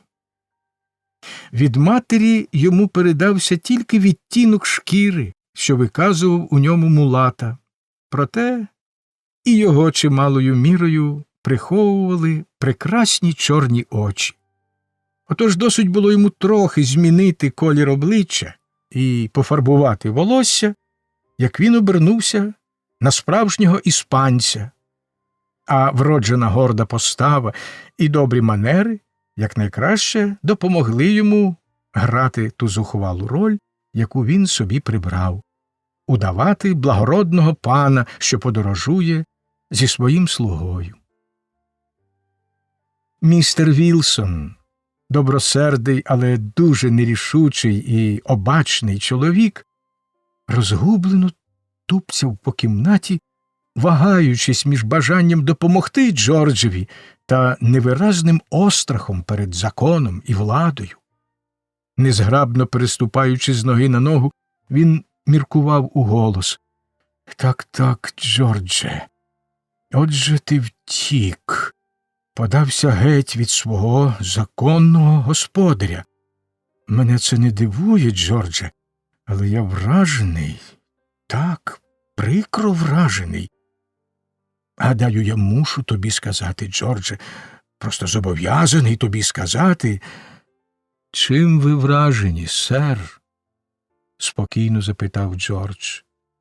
Ну, тим, що ти, сказати б, пішов проти закону своєї країни. Моєї країни, гірко вигукнув Джордж. Де ж то вона є така, Хіба що в домовині. Отам би мені краще й бути. Та ну, Джордже, що це ти, їй право? Гріх таке казати. Хазяїн у тебе лихий, це правда. Поводиться він негідно, і я не збираюсь його захищати. Отож, почуття твої цілком природні, провадив далі той добряга, гучно висякавшись. Так, природні. І все ж я не маю права заохочувати тебе до такого вчинку. Жаль мені тебе, хлопче, страх як жаль. Я розумію, як тобі тяжко, але ж усі ми мусимо коритися своїй долі, Джордже. Джордж стояв, гордо відхиливши голову і згорнувши руки на широких грудях. Уста його кривила гірка посмішка. Хотів би я знати, містере Вілсон, що б ви сказали, коли б оце раптом наскочили індіанці і силоміць забрали вас від дружини та дітей, а тоді примусили б до віку обробляти їм поле. Чи ви й тоді вважали б за свій обов'язок покірливо зносити таке життя? Мабуть, тільки б натрапили десь на яку конячину, то враз би добачили в тому ознаку долі, тайну ходу. Правда ж? Старий добряк аж очі вирячив на такий доказ. Та хоч він і не належав до глибоких мислителів, проте в нього вистачило глузду вчинити так, як вчинив би за подібних обставин далеко не кожний логік, а саме не заперечувати того, чого не можна заперечити. Отож, дбайливо погладжуючи свою парасольку і розправляючи на ній кожну складку, він знову вдався до умовляння. Ти ж знаєш, Джордже, я завжди був тобі друг, і коли я щось кажу, то кажу це для твого ж таки добра. По-моєму, ти наражаєш себе на страшну небезпеку. Навряд чи тобі пощастить досягти свого. А якщо тебе зловлять, тоді доведеться скуштувати ще гіршого лиха. Тебе затопчуть у болото, заб'ють мало не на смерть, а тоді продадуть на південь. Містере Вілсон, усе це я добре знаю, сказав Джордж. Я справді дуже ризикую, але... Він розгорнув поле пальта і показав 2 пістолі та великий мисливський ніж. Ось де. Я готовий до всього. І на південь я ні за що не поїду. Ні. Коли вже дійде до такого, 6 футів землі собі на домовину я здобуду й тут. Хоч по смерті стану землевласником у Кентуккі. Годі, Джордже, це ж чистий жах, що ти кажеш. Я просто боюся за тебе. Ти хочеш переступити закон своєї країни. Знову моя країна.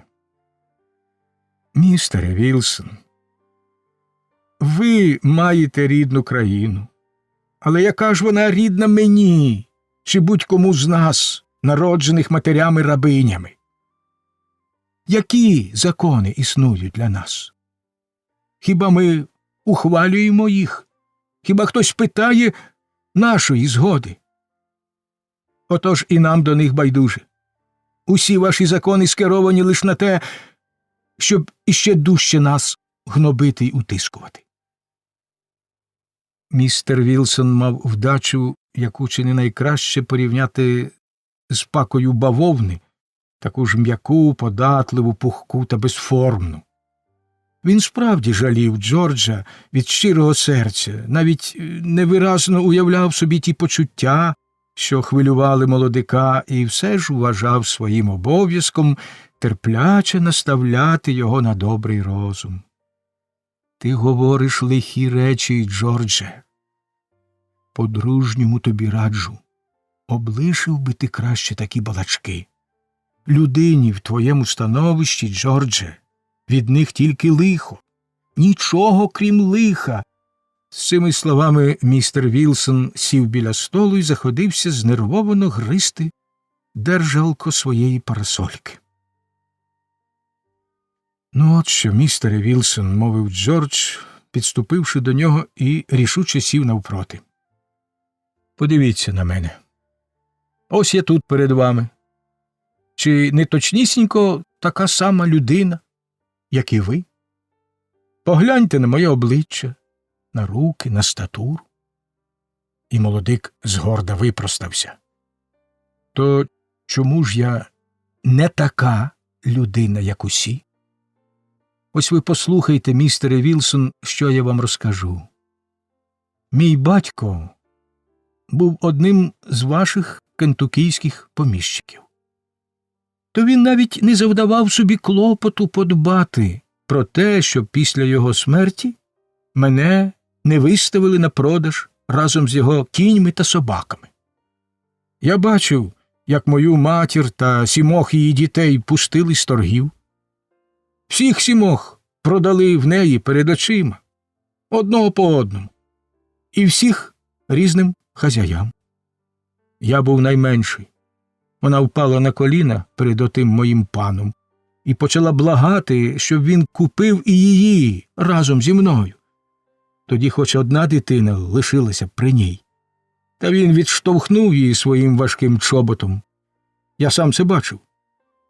І останнє, що я чув, коли мене вже прив'язували до його коня, щоб вести геть, було материнське голосіння. Ну, а далі? Мій хазяїн мав справи з одним із тих торговців і згодом перекупив у нього мою старшу сестру. Вона була хороша дівчина, гарна на вроду, як і моя нещасна мати, цнотлива, добре вихована. Спочатку я радів, що її куплено, бо мав тепер коло себе хоч одного друга. Та скоро мені довелося про це шкодувати. Я стояв під дверима, пане, і чув, як її шмагали нагаєм. Кожен удар боляче країв мені серце, та я нічим не міг їй допомогти. А відшмагали її лише за те, що вона хотіла жити, як годиться доброчесній дівчині. Але ж за вашими законами невільниці не мають права на таке життя. Останній раз я побачив її закуту в кайдани разом з цілим гуртом рабів, яких мали вести на продаж до Нового Орлеану, хоч ото була і вся її провина. Відтоді я більше про неї не чув. Минали довгі роки. Я ріс без батька, без матері, без сестер, мов нікому не потрібне цуценя, не знаючи нічого, крім лайки, побоїв та голоду. Вірите, пане, такий був голодний, що радо гриз кістки, які кидали собакам. Та навіть тоді, малим хлопчиськом, коли я плакав ночами, лежачи без сну, я плакав не від голоду, не від болю. Ні, сер. Я плакав за матір'ю, за сестрами. Плакав, бо не мав у цілому світі жодної прихильної до мене душі. Я ніколи не знав ні втіхи, ні розради. Не чув ні від кого, ані слова доброго, аж доки потрапив на вашу фабрику. Ви, містере Вілсон, перший повелися зі мною по-людському. Ви напучували мене на добро, прилучали до науки, допомагали звестися на ноги, і я безмежно вдячний вам за все. А потім я познайомився зі своєю дружиною. Ви бачили її, сер, і знаєте, яка вона красуня.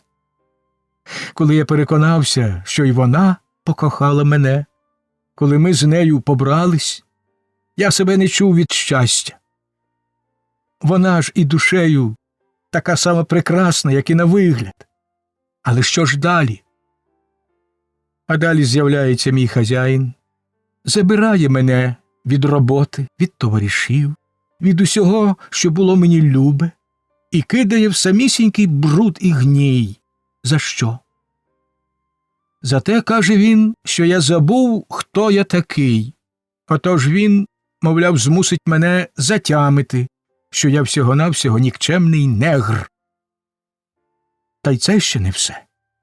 Врешті йому заманулося розлучити мене з дружиною, і він звелів, щоб я покинув її і став жити з іншою жінкою. І на все це дають йому право ваші закони. Ви тільки подумайте, містере Вільсон. Кожне, так, кожне з цих лиходійств, що знівечили життя моїй матері, сестрі, дружині і мені самому, вчинено з дозволу отих ваших законів, адже кожному господареві в Кентуккі вільно таке чинити, і ніхто не має права сказати йому зась. І оце ви називаєте законами моєї країни? Ні, сер. Я не маю рідної країни так само, як не маю батька.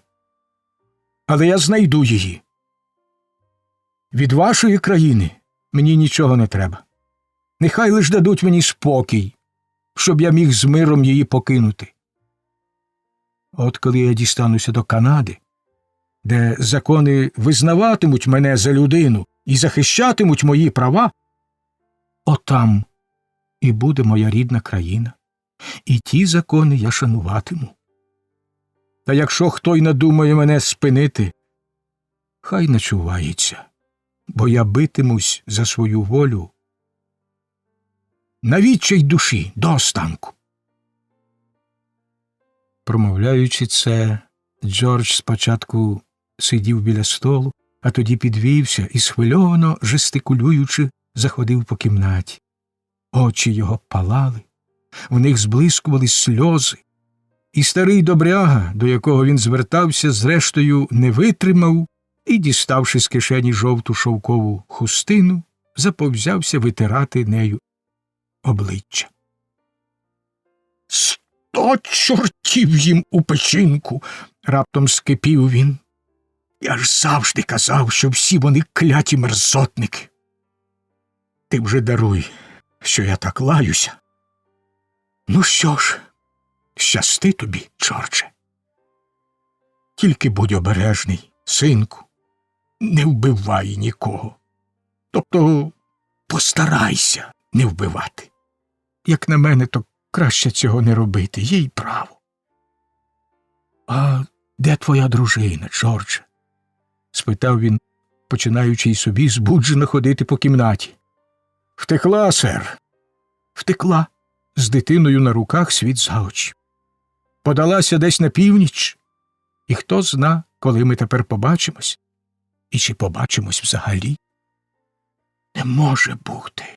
Оце то диво. Втекла від таких добрих господарів.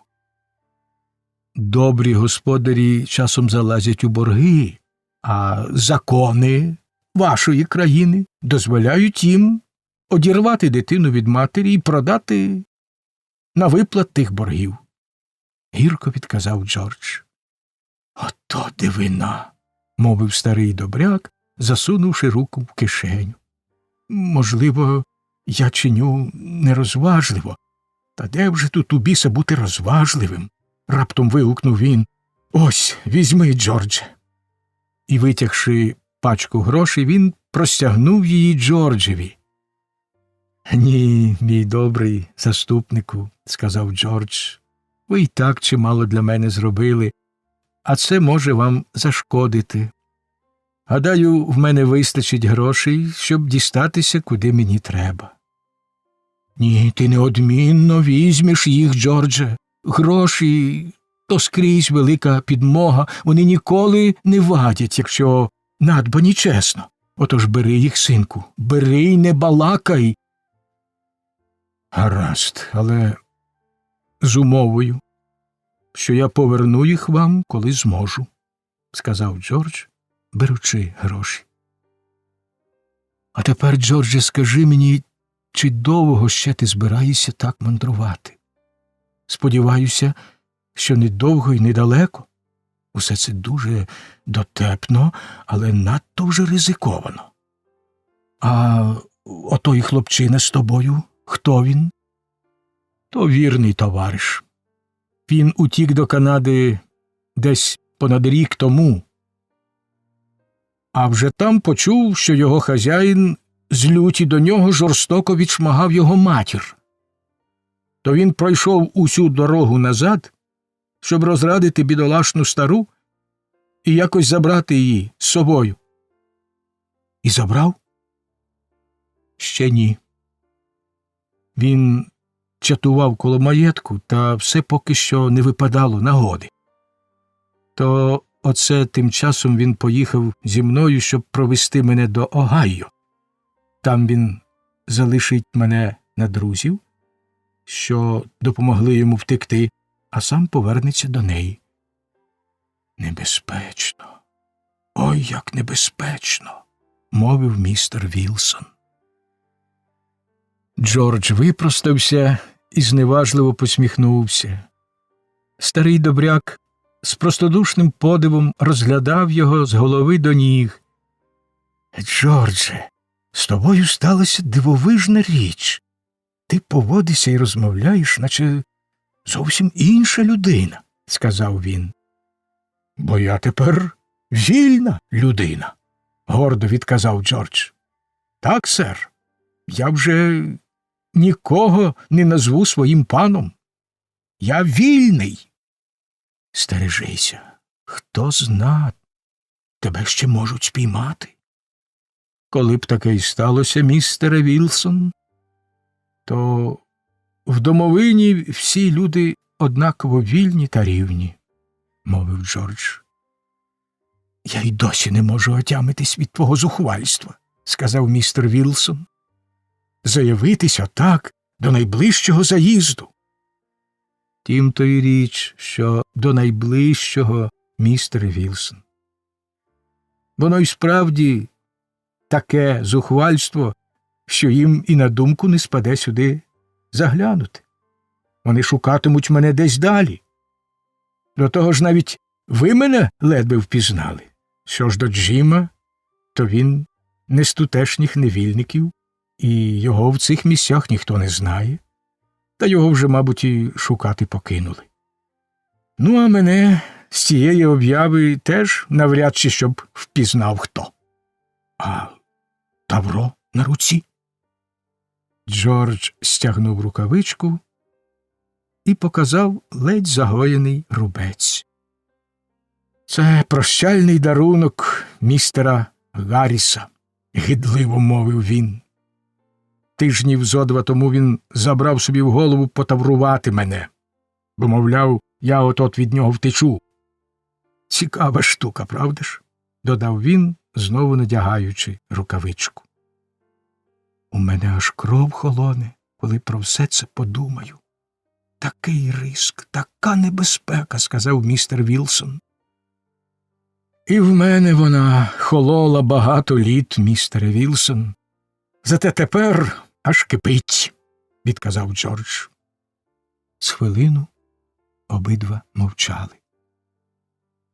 Ну от, мій добрий заступнику, знову обізвався Джордж. Коли я побачив, що ви мене впізнали, то одразу ж вирішив про все вам розповісти, щоб ваші здивовані погляди не виказали мене. Завтра вдосвіта я поїду звідси, а наступну ніч, уже сподіваюсь, безпечно перебути в Огайо.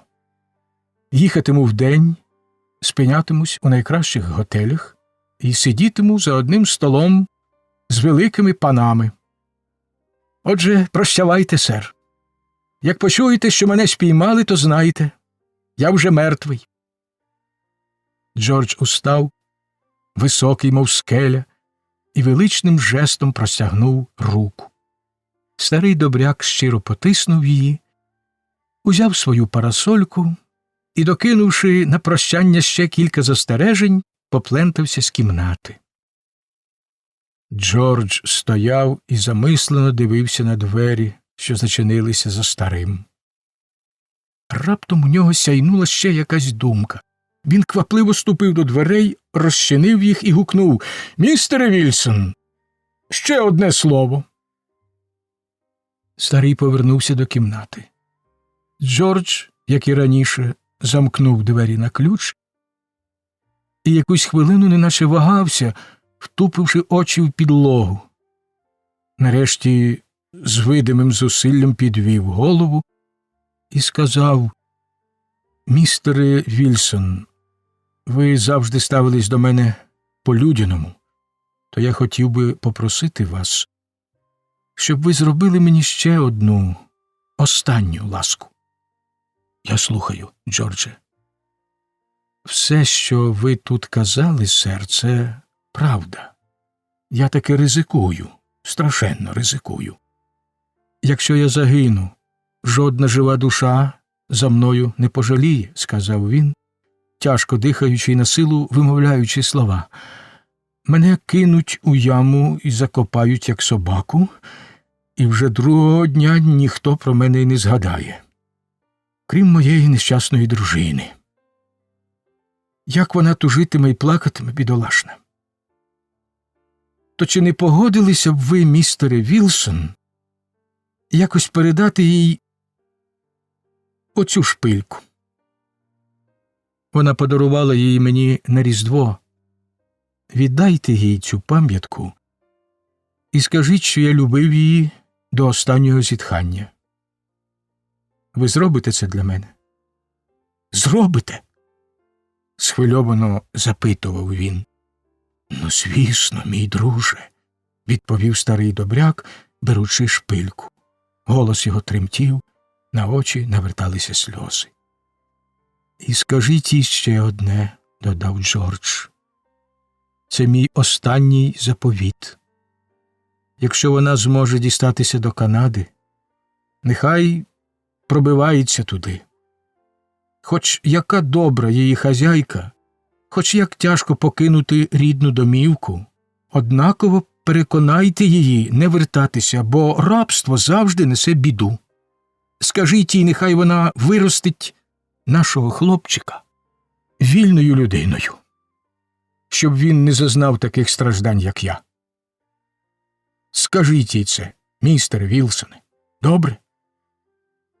«Так, Джордже, я скажу їй. Але я вірю, що ти не загинеш.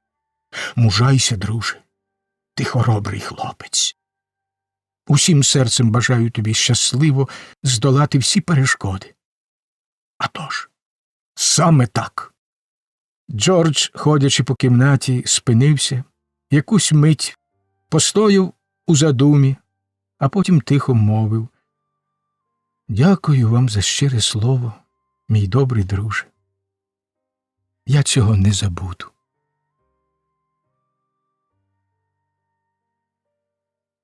Розділ 12. Типова картина законної торгівлі. Містер Гейлі і Том помалу їхали собі далі труською дорогою, занурені кожен у свої думи. Та дивовижна річ, ці двоє сиділи поряд в одному візку, мали однакову людську подобу, перед очима їх проходили ті самі краєвиди, але як різнились їхні думки. Містер Гейлі, приміром, спочатку міркував про Тома, про його зріст, міць і статуру, прикидаючи в думці, скільки можна буде за нього вторгувати, якщо зберегти його до продажу при тілі та в доброму здоров'ї. Міркував він і про те, як збиратиме свій новий гурт негрів, про різницю в цінах на чоловіків, жінок і дітей та про всілякі інші речі, пов'язані з його комерцією. Потім став думати про себе, про те, який він добрий і людяний. Ще пак, онде інші торговці сковують своїм неграм руки й ноги, а він надів на Тома лиш ножні кайдани, а руки залишив вільні, доти, доки той пристойно поводитиметься. Містер Гейлі аж зітхнув на думку про людську невдячність. Невже ж Том не цінує його ласки так само, як не цінували її інші негри, до яких він виявляв прихильність? Скільки вже разів він на них помилявся. Аж дивно, що й досі лишився такий добросердий. Діставши з кишені кілька газет, містер Гейлі почав пильно переглядати обяви. Але читати він був невеликий мастак, отож, читаючи, півголосом проказував слова, немов би хотів вивірити на вухо те, що бачили очі. В цей от спосіб він і прочитав помалу таку об'явку: «Торги на негрів. Згідно з судовою постановою, у вівторок, 21 лютого, у місті Вашингтоні, штат Кентуккі, перед будинком суду продаватимуться з торгів такі негри: Ейджер, 60 років, Джон, 30 років, Бен, 21 рік, Сол, 25 років, Олберт, 14 років. Торги призначені на користь кредиторів і спадкоємців містера Джеса Блачфорда. Семюел Морріс, Томас Флінт. Заповітні виконавці». «Треба буде глянути», – сказав Гейлі до Тома, не маючи іншого співрозмовника. «Щоб ти знав, Томе, я хочу збити першокласний гурт і відвести з тобою на пониззя. У доброму товаристві й тобі веселіше буде. Отож ми найперше подамося до Вашингтона. Там я приміщу тебе у в'язниці, а сам тим часом візьмуся до справ». Том вислухав ту приємну звістку цілком покірливо, тільки подумав собі, чи мають ті приречені жінок та дітей, і чи так само тяжко переживають розлуку з ними, як і він. Треба сказати, що простодушна обіцянка торговця замкнути його у в'язниці аж ніяк не могла потішити людину, котра завжди пишалася своєю порядністю та доброчесністю. А наш Том, як по правді признатись, таки доволі пишався тими своїми чеснотами, бо більше й не мав чим бідолаха пишатися. От коли б він належав до вищих верств суспільства, то, певно, ніколи не знав би такої скрути. Так чи інакше, а день минув, і на вечір Гейлі з Томом зручно влаштувалися в місті Вашингтоні. Один у заїзді, другий у в'язниці. Десь на 11-ту годину наступного дня перед будинком суду зібралася чимала різнобарвна юрба. Дожидаючи початку торгів, люди курили, жували тютюн, чвиркали слиною, лаялись, балакали, кому що до вподоби. Чоловіки та жінки, призначені на продаж, купкою сиділи осторонь, тихо перемовляючись між собою. Жінка, що значилась в об'яві під ім'ям Ейджер, і лицем і будовою виглядала на чисту африканку. Можливо, їй справді було 60 літ, одначе виснажена тяжкою працею та недугами, наполовину сліпа і скручена ревматизмом, вона видавалась набагато старішою. Біля неї стояв її син Олберт, жвавий 14-річний хлопчина. Він єдиний лишився у неї від великої колись родини, яку поступово спродували на південь. Мати вчепилася за нього тремтячими руками і полохливо дивилась на кожного, хто підходив його оглянути. «Не бійся, тітонько Ейджер», – мовив до неї найстарший із негрів. «Я балакав з паном Томасом, і він сказав, що спробує продати вас разом. Нехай вони не кажуть, Нібито я вже ні на що не годна, озвалася стара, зводячи догори свої тремтливі руки. Я ще можу куховарити, прати, мити підлогу. Мене ще варто купити, звісно, за невелику ціну. Ти скажи їм про це, скажи, наполегливо просила вона. Тим часом Гейлі, продершись крізь юрбу, підійшов до найстаршого негра, розтулив йому рота, обдивився й поторгав зуби, тоді звелів зігнутись, випростатись і зробити ще кілька рухів, щоб показати м'язи. Потім перейшов до другого і оглянув його в такий самий спосіб. Нарешті він підступив до хлопчика, обмацав його руки, розправив і озирнув пальці, тоді загадав підплигнути, щоб побачити, який він спритний. «Без мене його не продадуть», – із запалом вигукнула стара. «Нас обох пустять заразом. А я ще, ого, яка дуже, пане, ще можу робити й робити». «Чи не на плантації?» – мовив Гейлі, зневажливо позирнувши на неї. «Так я й повірив». Начебто задоволений оглядом, він вийшов з юрби і, запаливши сигару та хвацько зсунувши на бакир капелюх, став чекати, готовий до торгу. «Ну, то що ви про них скажете?» – запитав його якийсь чоловік, що спостерігав, як він роздивляється негрів і, певне, хотів і собі скласти з того думку. «Та що ж», – сплюнувши, відказав Гейлі, – «я, мабуть, торгуватиму отих молодших та ще хлопчиська». «Вони хочуть продати хлопця разом із старою», – сказав чоловік. «Хай спробують. Ця стара торба з кістками не відробить і того хліба, що з'їсть». «То ви її не купите?» – спитав чоловік. «Дурень буде той, хто її купить. Майже сліпа, геть скоцюрблена, та ще й не сповна розуму». «А от є люди, що купують таких старих і кажуть, ніби вони куди дужчі, ніж здається з вигляду», – замислено мовив чоловік. «Нема дурних», – відказав Гейлі. «Та я й задарма б її не взяв, повірте. Що мені треба, я вже нагледів». «А жаль буде, якщо ніхто не купить її разом з сином. Вона за ним, видно, аж труситься.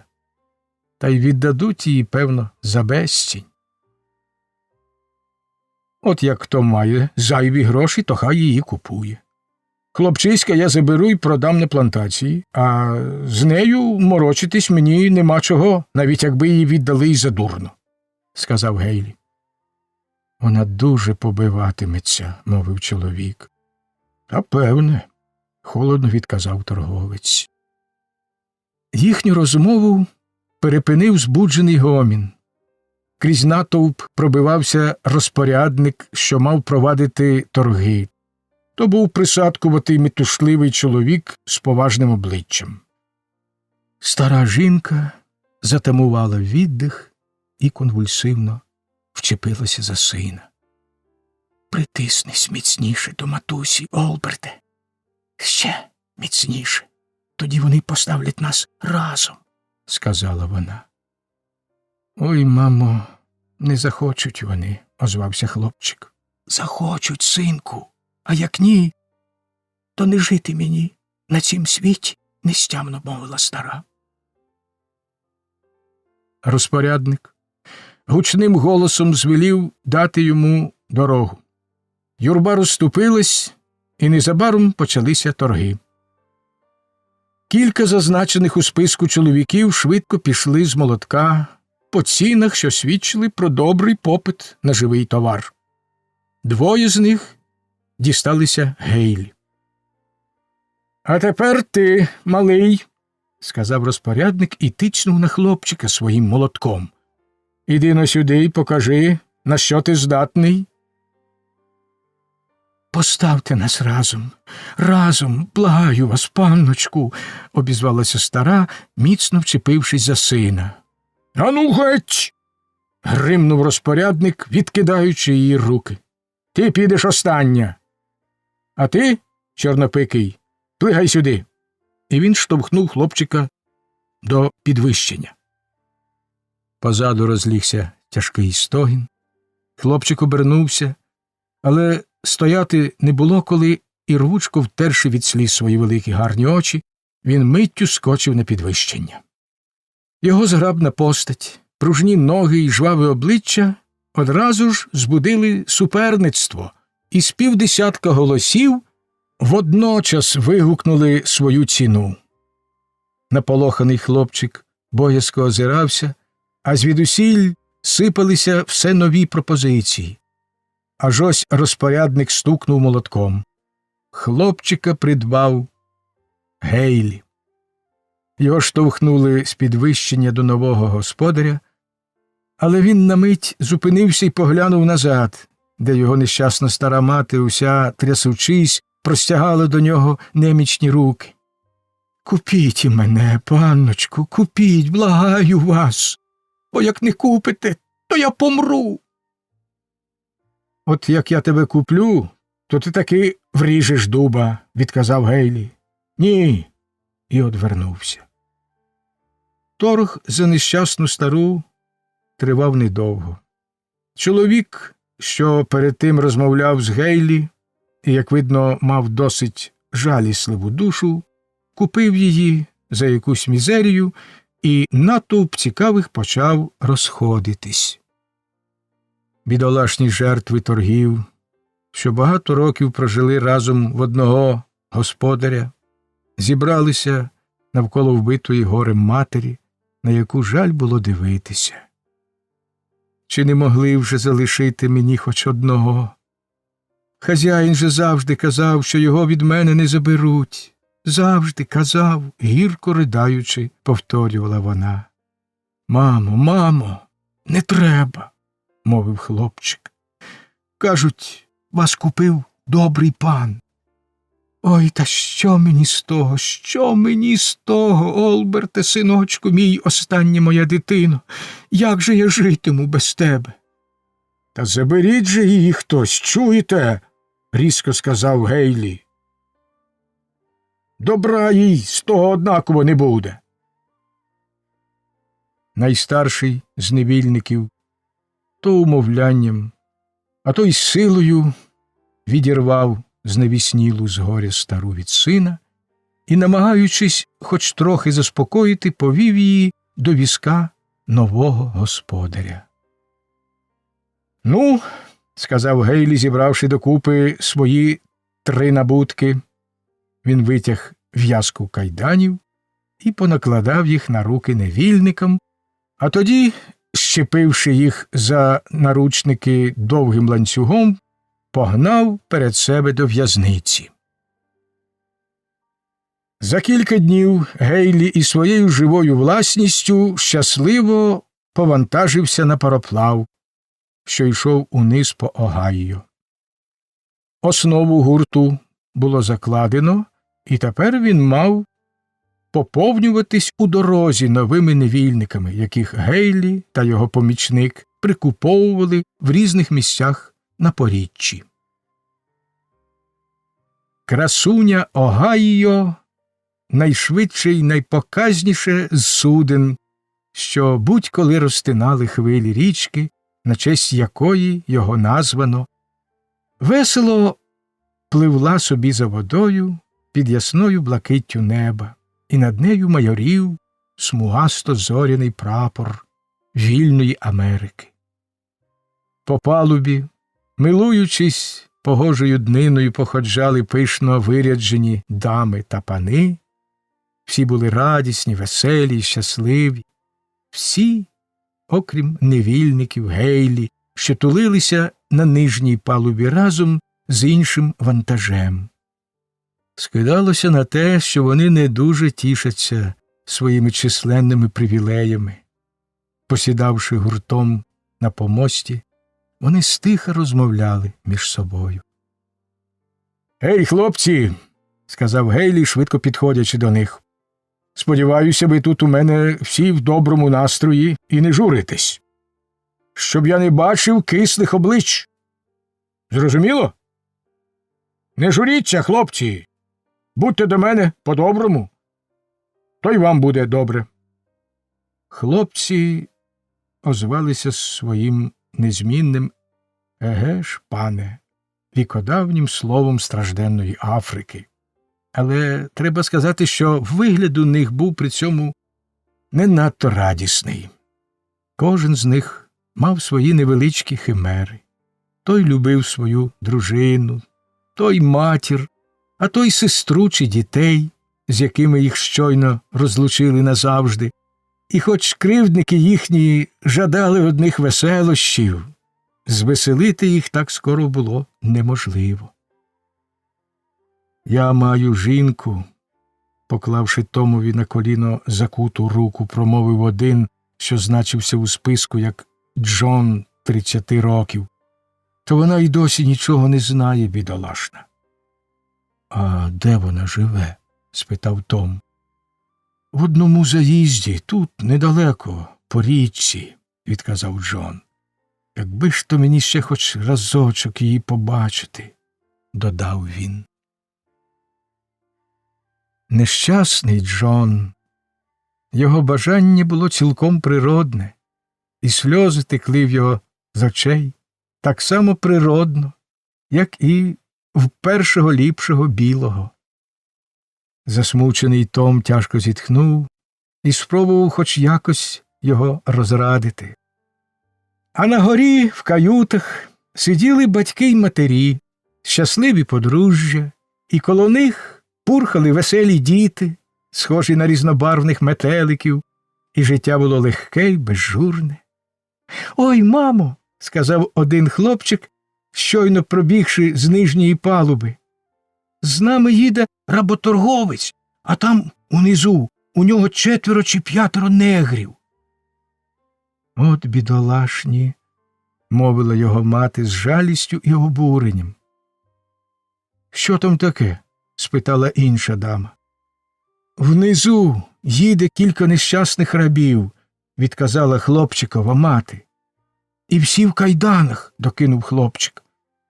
«Яка ганьба для нашої країни, що ми й досі бачимо таке», – мовила та дама. Тут можна багато чого сказати і за, і проти», – обізвалася благородна пані, що сиділа біля дверей своєї каюти з шитвом у руках, тим часом як її маленький хлопчик та дівчинка гралися поряд. «Я бувала на півдні і мушу вам сказати, що, як на мене, то неграм воля ні до чого. Там їм живеться краще». З одного боку, воно, може, й правда. Не заперечую. Є негри, яким живеться непогано, визнала дама, що говорила перед нею. Та, на мій погляд, найстрашніше в рабстві – це наруга над людськими почуттями. Ось, приміром, коли розлучають сім'ї. «А вже ж, це справді недобре», – погодилась її співрозмовниця, піднімаючи перед себе дитяче платячко, що його тільки-но скінчила шити, і пильно роздивляючись оздоби на ньому. Та, мабуть, таке трапляється не дуже часто. «Ого, ще й як часто!» – гаряче заперечила перша дама. «Я багато років жила в Кентукі й Вірджинії і бачила чимало такого, від чого аж серце кров'ю обкипало». «Що б ви сказали, голубонько, якби оцих ваших 2 діточок забрали від вас і продали не знати куди?» «Не можна порівнювати наші почуття з їхніми», – відказала друга дама, перебираючи клубки ниток на колінах. «Ну, коли ви так кажете, шановна, то, певно, зовсім не знаєте цих людей», – із запалом мовила перша дама.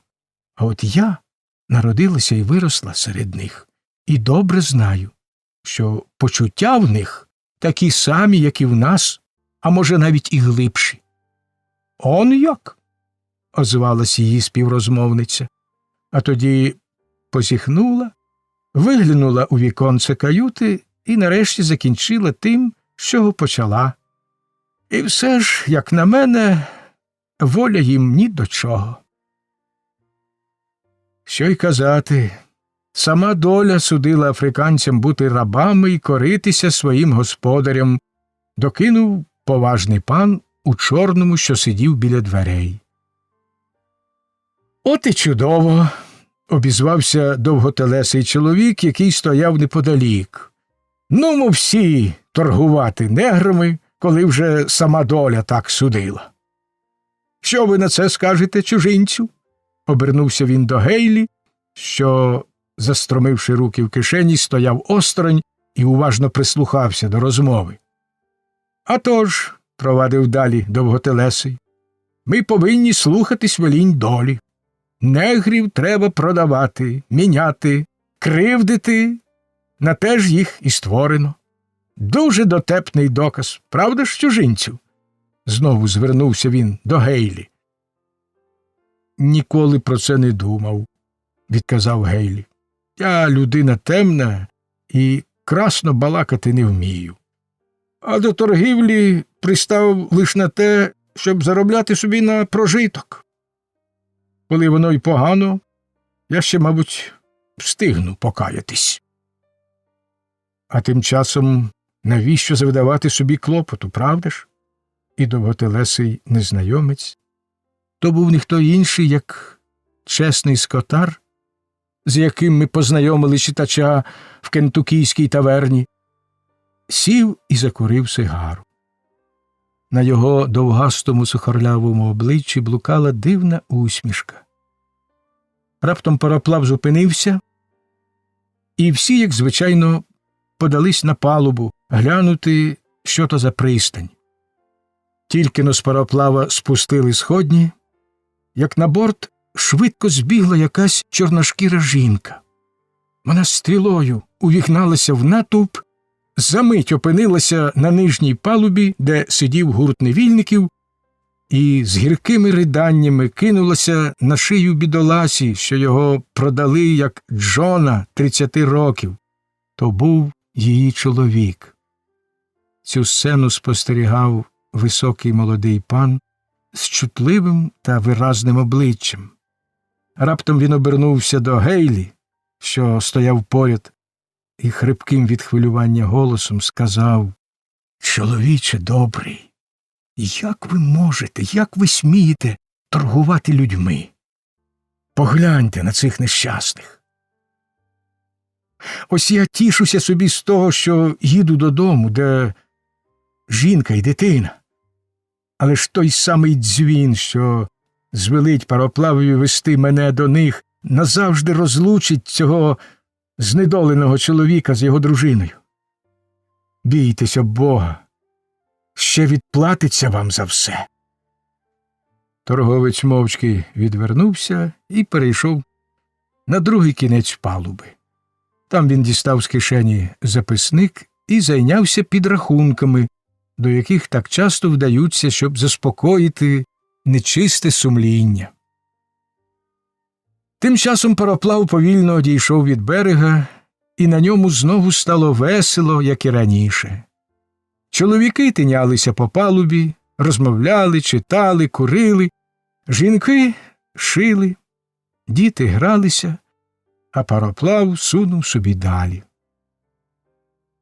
Одного ранку, коли він зупинився біля пристані якогось містечка в Кентуккі, Гейлі зійшов на берег в одній невеличкій справі.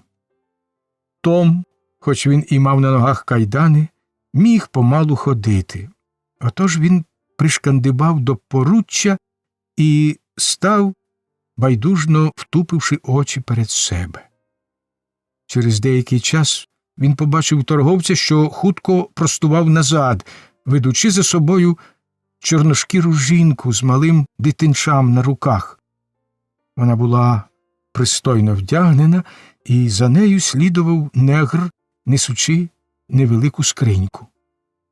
Жінка йшла весело, балакаючи про щось із чоловіком, що ніс її скриньку, і так само піднялася сходнями.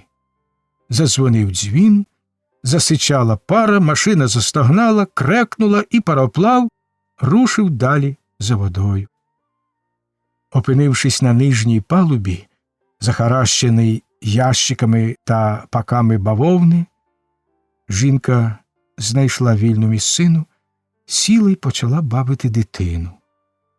Гейлі раз чи два пройшовся кругом по палубі, тоді підсів до жінки і тихо заговорив до неї. Том помітив, як враз спохмурніло її чоло, і вона швидко й збуджено щось відказала. «Не вірю!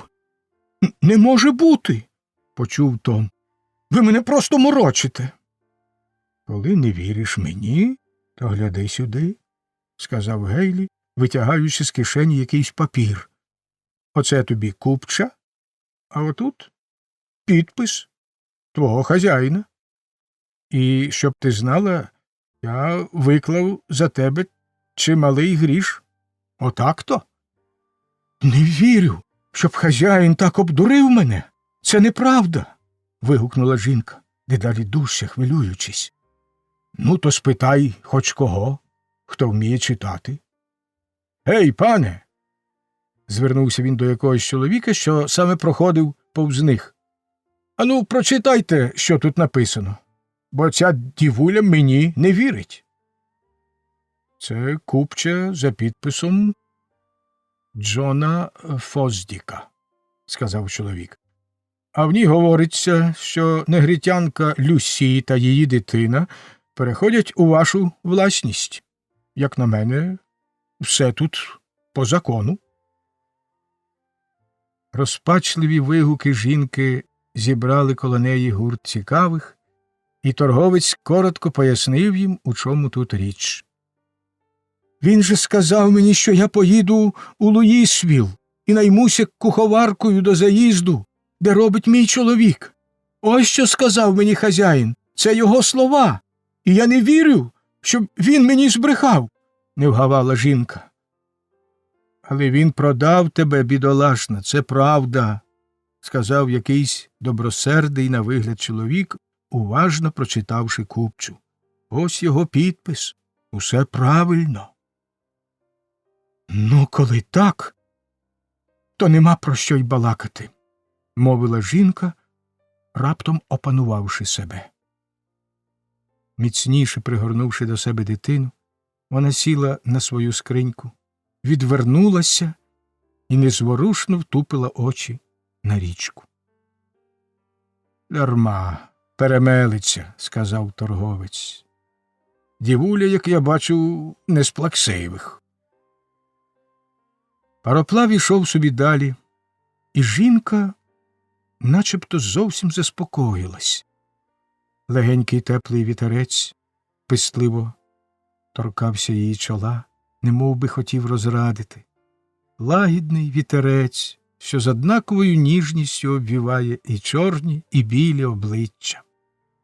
Вона бачила сонячні блищики, що золотавими брижами мінилися на воді, чули довкола себе веселі безжурні голоси, та на серці в неї лежав важкий тягар. Дитинча зіп'ялося на ніжки і гладило рученятками її щоки. Воно підстрибувало, весело агукало, щось белькотало, неначе хотіло б будь-що розважити матір. Раптом вона рвучко й міцно стиснула його в обіймах, і сльози одна по одній закапали на його здивоване й перелякане личко. Та трохи згодом вона помалу заспокоїлась і почала нянчитися з малим. Той 10-місячний хлопчик був навдивовижу великий і дужий, як на свій вік. Він ні хвилини не сидів спокійно, і матері доводилося весь час притримувати і вгамовувати його. «Оце то молодець», – сказав якийсь чоловік, раптом спинившись проти них. «Скільки ж це йому?» 10 місяців з половиною, – відказала мати. Чоловік свиснув до малого і протягнув йому цукерку. Той миттю вхопив її і тут таки потягнув до рота цієї найпершої немовлячої скарбнички. «Хвацький хлопчина», – мовив незнайомець. «Тямить що до чого». Він свиснув ще раз і пішов собі.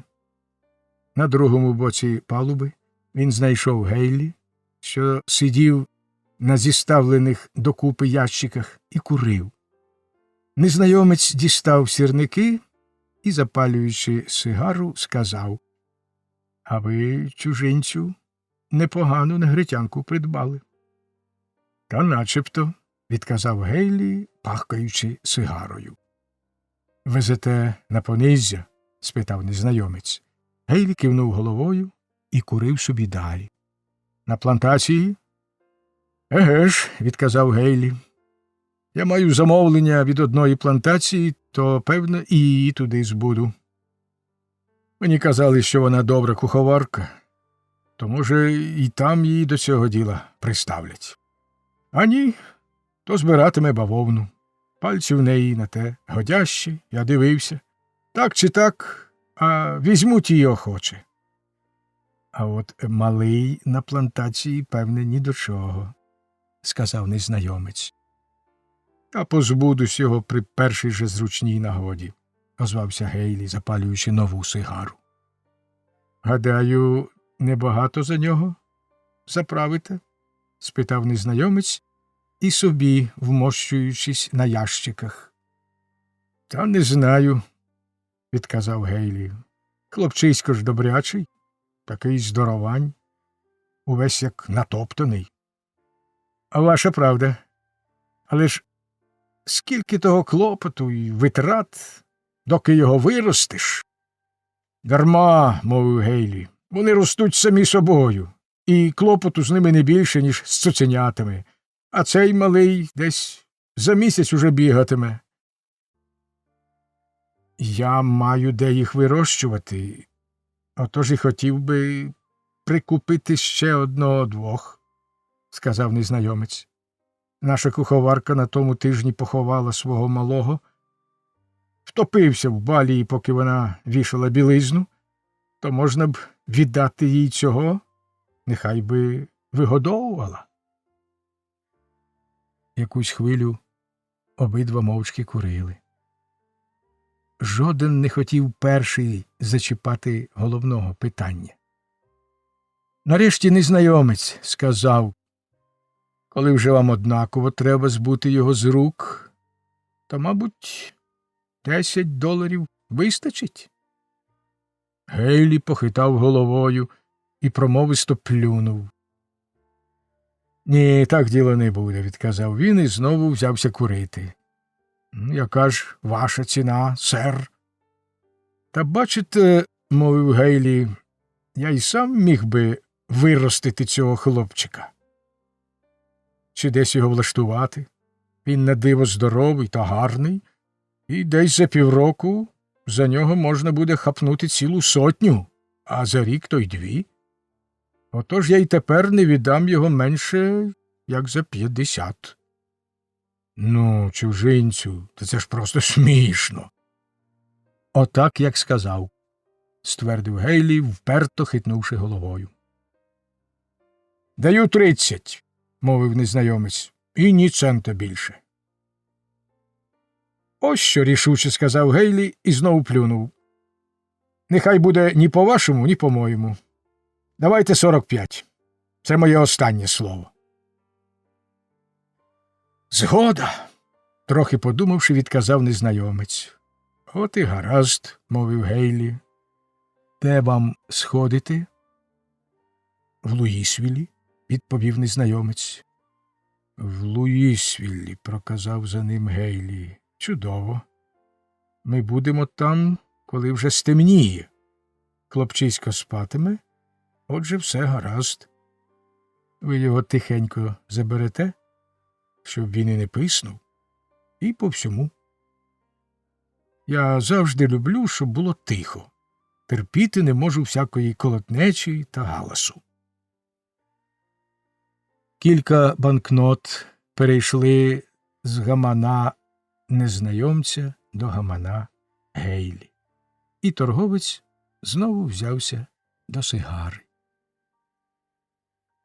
Уже вечоріло, коли пароплав зупинився біля пристані в Луїсвілі.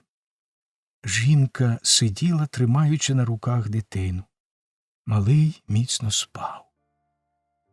Почувши назву міста, вона швидко підхопилася, простелила в закапелку між ящиками свій плащ і поклала дитину в ту колиску, а сама пішла до борту, сподіваючись побачити серед готельних служників, що з'юрмилися на пристані, свого чоловіка.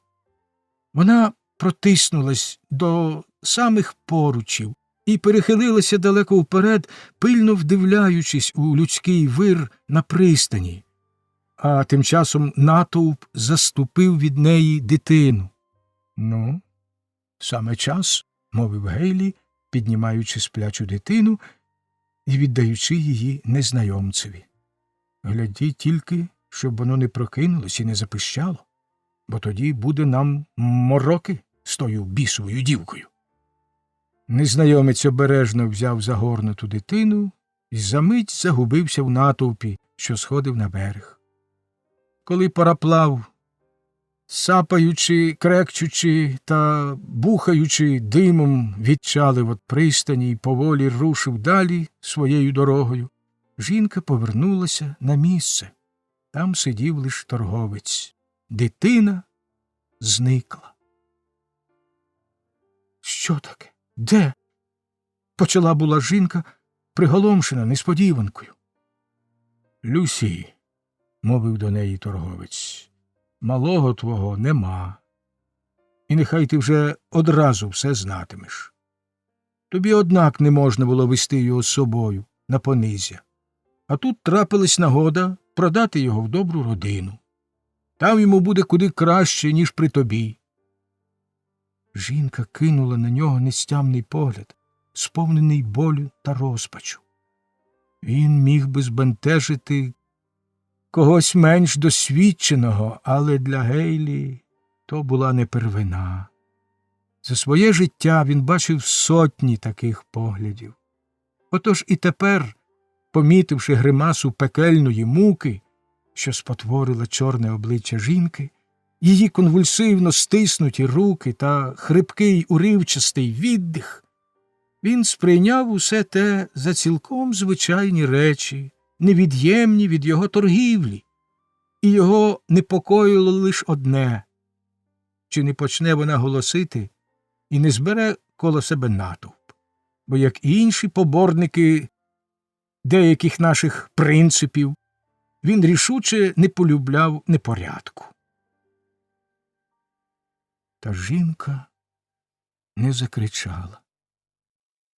Тяжко вражена в самісіньке серце, вона не мала сили плакати й голосити. Не тямлячи себе, вона сіла на місце. Руки її безпорадно впали, невидющі очі втупились у простір. Наче в вісні вона чула навколишній гук та гомін, хрипке сапання машин, та серце її немов заціпеніло від болю. В неї не було навіть сліз, щоб виплакати своє горе. І вона сиділа незворушна, байдуже до всього. Торговець, маючи на оці свій інтерес, був, як і дехто з наших політиків, зовсім не від того, щоб показати при нагоді свою людяність, і спробував якось розрадити нещасну жінку. «Я знаю, Люсі, спершу трохи боляче», – мовив він, – «але такій тямущій жінці, як ти, не гоже собі попускати. Ти ж сама розумієш, що так було треба, і нічого тут не вдієш». «Ой, не кажіть мені, пане, такого», – озвалася вона здушеним голосом.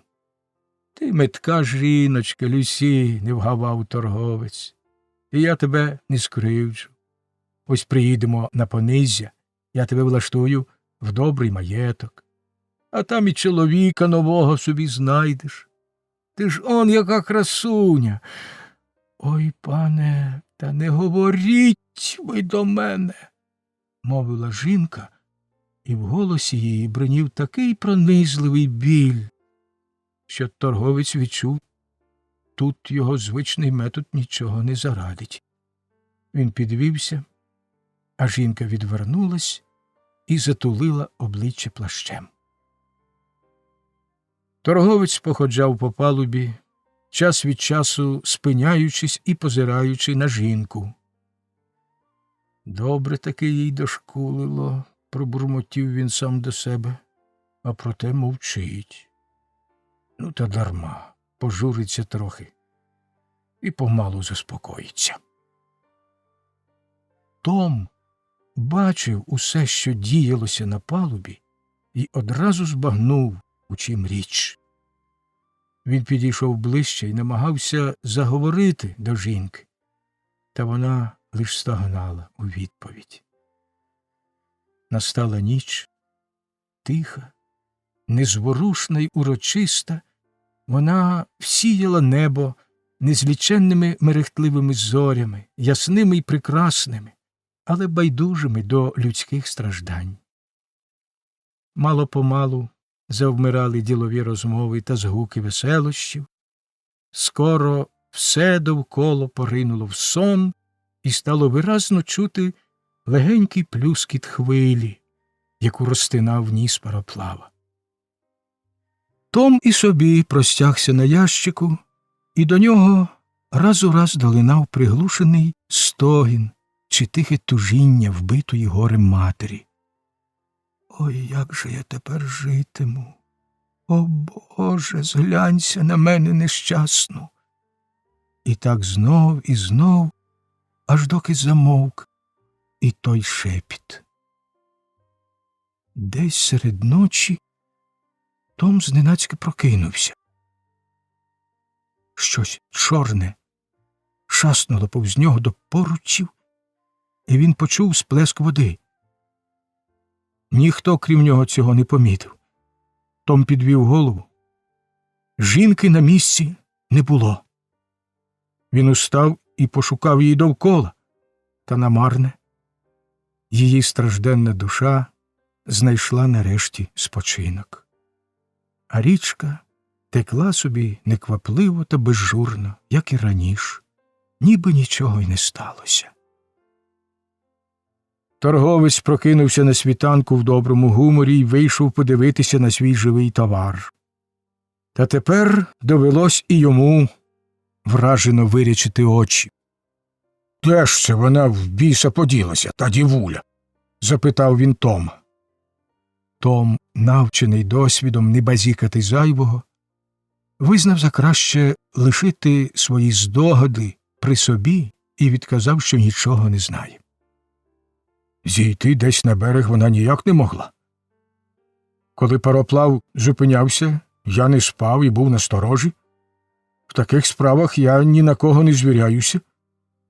Він промовляв до Тома, наче до спільника, якого все те дуже обходить.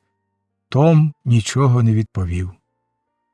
Торговець оббігав увесь пароплав від носа до корми, шукав між ящиками, паками, бочками, в машинному приміщенні, коло димарів, та все дарма.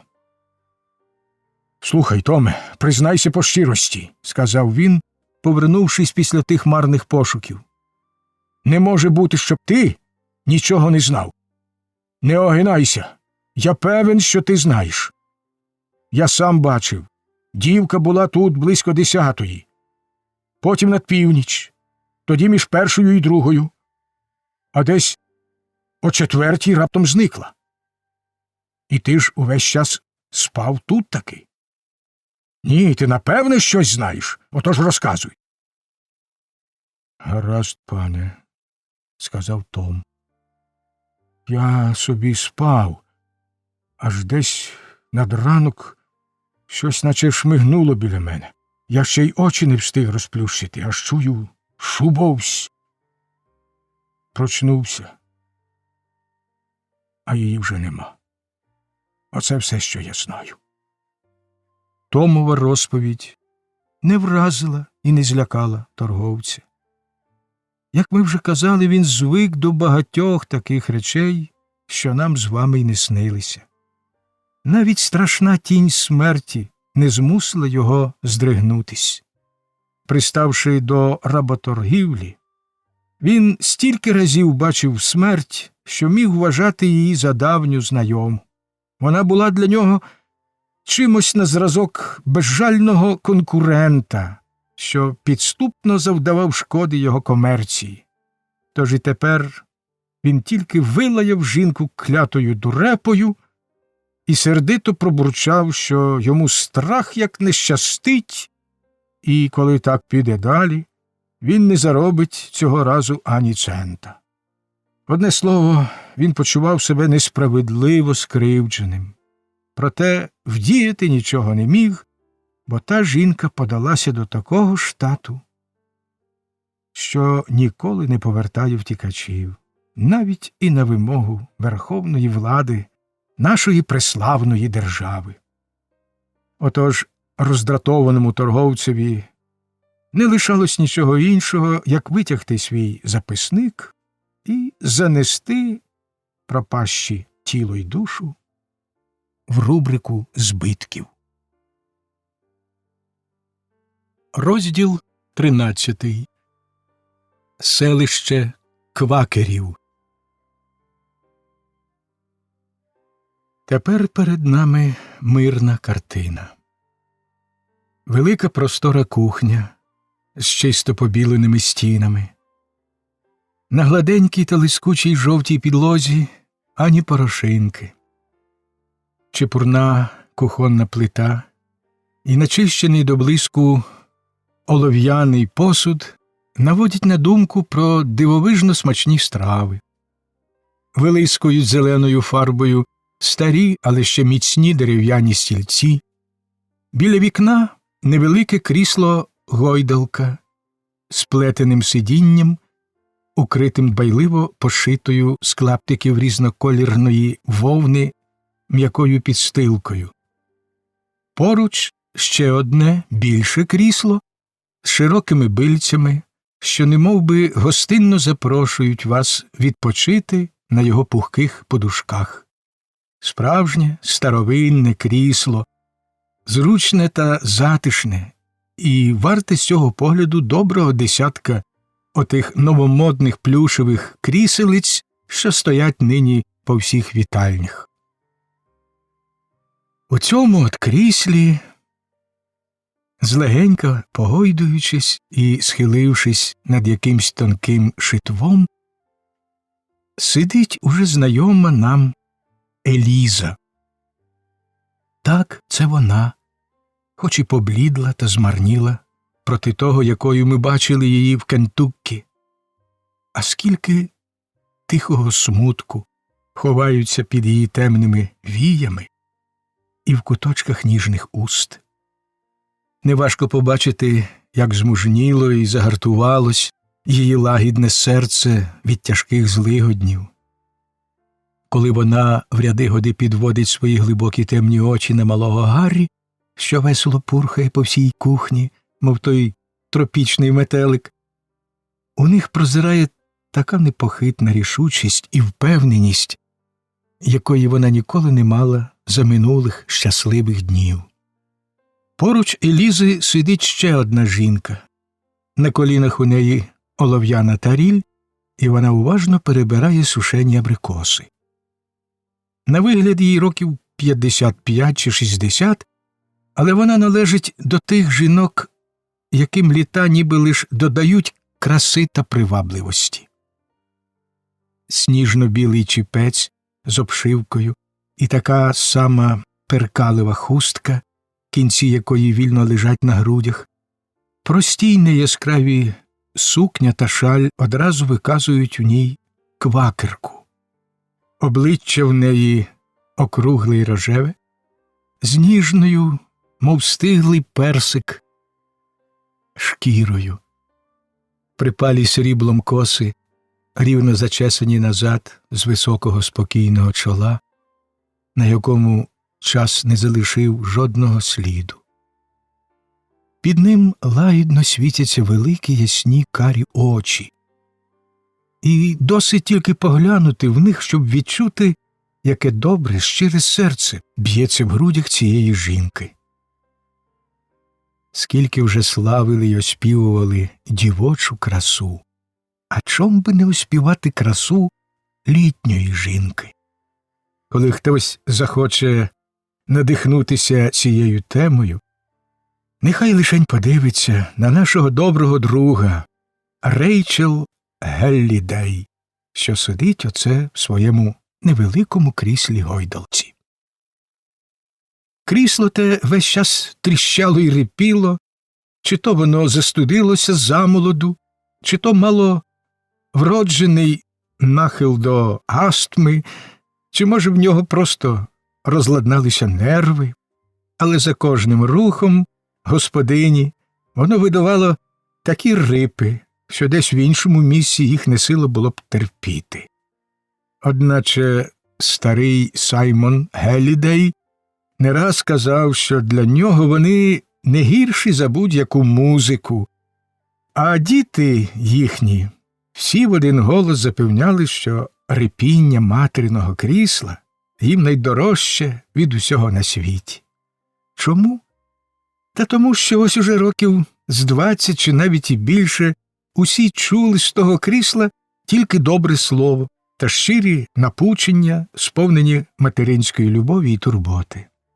Скільки сердечних болів вони зцілили, скільком душам дали розраду в скруті. І все те зробила одна добра, любляча жінка. Хай Бог її благословить. То що, Елізо, ти все ж думаєш податися до Канади? Спитала господиня, повагом зводячи очі від своїх абрикосів. Так, пані, твердо відказала Еліза. Мені треба йти далі. Я боюся тут залишатись. А з чого ж ти там житимеш? Подумай про це, моя доню. Моя доню, як природно злетіли ці слова з уст Рейчел Геллідей, адже сама вона була живий образ матері. Руки Елізи затремтіли, і кілька сльозин упало на шитво. Проте вона твердо сказала: «Я робитиму все, що трапиться. Сподіваюся, знайду там якусь роботу». «Ти можеш жити тут, скільки захочеш», – мовила Рейчел. «О, дякую», – озвалась Еліза. «Але», – вона показала на Гаррі, – «я не можу спати ночами. Оце вчора мені наснилося, ніби той торговець прийшов сюди в двір». І вона аж здригнулася на ту згадку. «Бідолашна дитина», – мовила Рейчел. «І все ж тобі нема чого так боятися. З нашого селища не забрали ще жодного втікача. Мабуть, ти не будеш перша». В цю мить відчинилися двері. На порозі з'явилась невеличка на зріст кругленька жінка, схожа на подушечку для голок, з веселим і рум'яним, мов стигле яблуко, обличчям. Убрана вона була, як і Рейчел, дуже охайно та просто, і кінці її перкалевої хустки рівненько лежали на пухких грудях. «Рут Стедмен!» – радісно вигукнула Рейчел і підвелась їй назустріч. «Як справи, Рут?» – спитала вона привітно, потискаючи руки гості. «Чудово!» – відказала Рут. Вона скинула невеличкий темний капор і дбайливо витерла його кінцем хусточки. Квакерський чіпець сидів на її круглій голівці, сказати б, трохи легковажно, хоч як вона поправляла його своїми пухкими рученятами, і з-під нього вперто вибивалися непокірні кучері, що їх треба було весь час осаджувати на місце. Причепурившись, гостя відвернулася від дзеркала, видимо потішена. Та й хто б не був потішений, глянувши на цю 25-літню жіночку, таку квітучу й добродушну щебетуху, здатну звеселити серце кожному. Рут, оце наш новий друг Еліза Гарріс. А це її хлопчик. Я тобі про нього казала. Рада тебе бачити, Елізо, дуже рада, мовила Рут, потискаючи їй руку, наче довгожданній добрій подрузі. То це він і є, твій любий хлопчик. Я принесла йому медяника. І простягла малому коржик у вигляді сердечка. Хлопчик підійшов, дивлячись на неї з-під кучерів, і боязко взяв гостинця. — А де твій малий, Рут? — запитала Рейчел. — Та тут десь. Твоя Мері забрала його і понесла на задвірок показати іншим дітлахам. Цю мить двері відчинились, і до кухні зайшла Мері, мила, рожевощока дівчинка з такими ж, як і у матері, великими карими очима. На руках у неї була дитина. — Ага, ось він, — мовила Рейчел, підходячи й беручи в неї маленького вгодованого хлопчика. — Ох, який здоровань! А виріс як! — Та певне ж, — підтакнула Рут. Вона взяла малого на руки і почала швидко знімати з нього голубий шовковий каптурик, усілякі пальтичка, ковтинки та іншу теплу одежину. Тоді, покрутивши, обсмикнувши і опорядивши його з усіх боків, дзвінко поцілувала і спустила на підлогу, щоб він прийшов до тями. Та хлопчик, як видно, давно вже звик до такого поводження, бо в ту ж мить застромив палець у рот, ніби так воно й належало, і з поважним виглядом заглибився у свої думи. Тим часом його мати сіла, дістала з торбинки довгу смугасту панчоху і ревно взялася до плетіння. — Мері, чи не принесла б ти води на чай? — лагідно загадала господиня. Дівчинка взяла чайник і пішла до колодязя. Повернувшись, вона поставила чайник на вогонь, а невдовзі він уже весело воркотав, пускаючи легеньку пару, і в кухні неначе стало ще затишніше. Рейчел знову щось шепнула дівчинці, і ті самі руки примостили на плиту кастрюлю з абрикосами. Рейчел дістала чисту білу стільницю, одягла фартух і повагом взялася місити тісто на коржики, мовивши до дочки: «Мері, чи не сказала б ти Джонові, щоб він попатрав курку?» І Мері побігла виконувати доручення. «А як там Ебігал Пітерс?» – запитала Рейчел, пораючись біля коржиків. «Та їй уже полегшало», – відказала Рут. «Я була там сьогодні вранці. Перестелила постіль, прибрала в домі, а потім прийшла Лі Гілз, напекла хліба та пирогів на кілька днів. Я ще ввечері її навідаю. Ну, а я піду до неї завтра. Може, треба щось опорядити чи полагодити», – сказала Рейчел. «Еге ж, це добре», – озвалася Рут. «Я чула, що Ганна Стенвулд знедужала. Мій Джон був там учора ввечері. Треба буде завтра й собі піти. Нехай Джон приходить до нас завтра обідати, якщо ти сидітимеш у неї цілий день», – запропонувала Рейчел. «Дякую, Рейчел. Там буде видно. А от і Саймон». До кухні зайшов Саймон Гелідей, високий кремезний чолов'яга в грубій куртці та креслатому капелюсі. «Як живеш, Рут?» – привітно мовив він, забираючи пухку ручку гості в свою широку долоню. «А як твій Джон?» «О, Джон живе гаразд. Та й ми всі непогано», – весело озвалася Рут. «Що там чувати, старий?» – запитала Рейчел, садовлячи коржики в піч.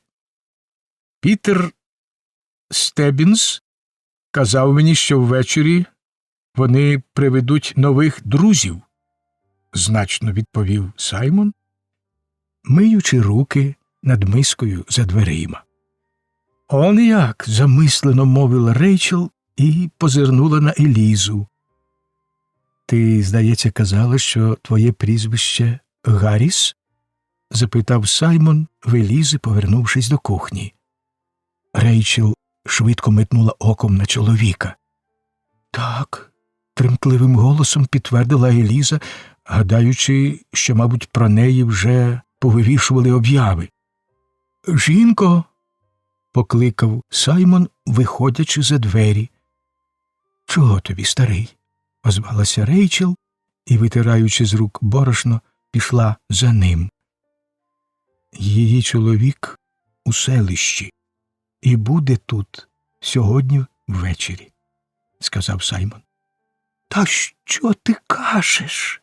Вигукнула Рейчел, і обличчя її засвітилося радістю. Справді так. Пітер їздив учора візком до другого поселення і застав там стару жінку та двох чоловіків.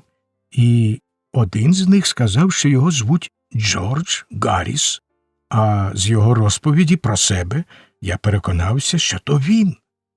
Гарний, меткий такий молодик. То що, скажемо їй про це зараз? Спитав Саймон. Ану, порадьмося. З Рут, відповіла Рейчел. Гей, Рут, іди ну сюди. Рут відклала своє плетиво і швидко вийшла за двері. Слухай, Рут, як нам бути? Запитала Рейчел.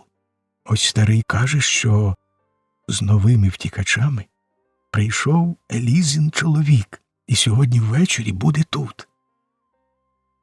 Радісний вигук маленької квакерки перепинив їй мову. Рут сплеснула руками і так підскочила від захвату, що два непокірних кучерики вислизнули з-під чіпця і впали на білу хустку. «Цить, Люба, цить!» – лагідно мовила Рейчел. «Ну то як? Сказати їй про це зараз?» «Та певне, цю ж мить! Ти уяви собі, як би я зраділа, коли б це був мій Джон. Зараз же скажи їй!» «Їй право, Рут, ти тільки любов'ю до ближнього й живеш», – обізвався Саймон, потішено дивлячись на Рут. «А як же? Хіба не на те ми всі створені? Якби я не любила Джона і свою дитину, то навряд чи вболівала б так за неї. Ну, йди вже, скажи їй». І вона наполегливо торкнула Рейчел за руку. «Забери її до спальні і там скажи. А курку я сама засмажу». Повернувшись до кухні, де Еліза сиділа над шитвом, Рейчел відчинила двері до невеличкої спальні і лагідно мовила: «Ходімо зі мною, доню, я маю для тебе звістку». Бліде обличчя Елізи враз спалахнуло. Злякано затремтівши, вона глянула на свого хлопчика. «Ні-ні», – сказала Рут, підбігаючи до неї і беручи її за руки, – «не бійся, Елізо, це добра звістка. Іди, іди». Вона легенько підштовхнула Елізу до спальні і зачинила за нею двері. Тоді обернулася, підхопила на руки малого Гаррі і почала його цілувати. «Ти побачиш свого тата, синку, чуєш? Твій тато скоро прийде сюди», – знов і знов проказувала вона, а хлопчик зачудовано глипав на неї очима. Тим часом у спальні відбувалась інша сцена. Рейчел Гелідей пригорнула Елізу до себе і сказала: «Господь зглянувся на тебе, моя дитино. Твій чоловік порятувався з рабства». В обличчя Елізі бурхливою хвилею вдарила кров. Тоді так само бурхливо відлинула від серця. Бліда, як крейда, трохи не зумліваючи, вона сіла на стілець. «Мужайся, доню», – мовила Рейчел, поклавши руки їй на плече. «Він серед друзів, і сьогодні ввечері його приведуть сюди». «Сьогодні ввечері», – проказала за нею Еліза. «Сьогодні». Слова втратили для неї всякий сенс. У голові у неї запаморочилось, очі повив туман. Отямившись, вона побачила, що лежить на ліжку, вкрита ковдрою, а маленька Рут розтирає їй руки камфорою. Вона розплющила очі в солодкій, дрімотній млості, немов людина, що довго несла важелезний тягар, а тепер скинула його з себе і може перепочити. Нервове напруження, що не полишало її ні на мить від першої ж хвилини втечі, нараз послабло, і тепер її огорнуло незвичайне відчуття спокою та безпеки. Лежачи отак з розплющеними очима, вона, мов у вісні, дивилася на все, що діялось навколо. У відчинені двері до кухні вона бачила накритий сніжно-білою скатертиною стіл, чула заколисливе воркотання чайника, що закипав на плиті, бачила Рут, що легко снувала по кухні, несучи до столу то тарілку з коржиками, то блюдечко з варенням, і раз у раз спинялась біля Гаррі, щоб вкласти йому в руку коржик, погладити по голівці чи поворушити своїми білими пальчиками його довгі кучері. Вона бачила опасисту постать Рейчел, коли та час від часу підходила до її ліжка і дбайливо поправляла ковдру чи подушку. Бачила її великі ясні карі очі, що немовби випромінювали сонячне сяйво. Вона бачила, як прийшов чоловік Рут, і як Рут підскочила до нього і почала щось гаряче шепотіти, раз у раз промовисто показуючи пальчиком на двері до спальні. Бачила, як Рут сідала до столу зі своїм немовлям на руках, бачила їх усіх за столом і свого малого Гаррі на високому стільчику під надійним крилом Рейчел, чула тиху розмову, ніжний брязкіт чайних ложечок, мелодійний дзенькіт чашок. І, зрештою, все те змішалося в солодкому, життєдайному сні. Еліза спала так, як ні разу ще не спала від тієї моторошної години, коли вона взяла на руки свого хлопчика і подалася в холодну зоряну ніч. Їй увижався прекрасний край, сторона миру та спокою, зелені береги, чарівливі острівці, веселі сонячні блискітки на воді. Там стояв гарний будинок, і чийсь приязний голос сказав їй, що то її домівка.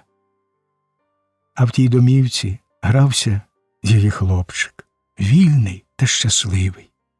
Потім вона почула ходу свого чоловіка. Він підступав усе ближче, і ось його руки вже обняли її, і сльози його впали їй на обличчя, і тут вона прокинулась. Ні, то був не сон. День давно вже згас, і в кімнаті тьмяно світила свічка.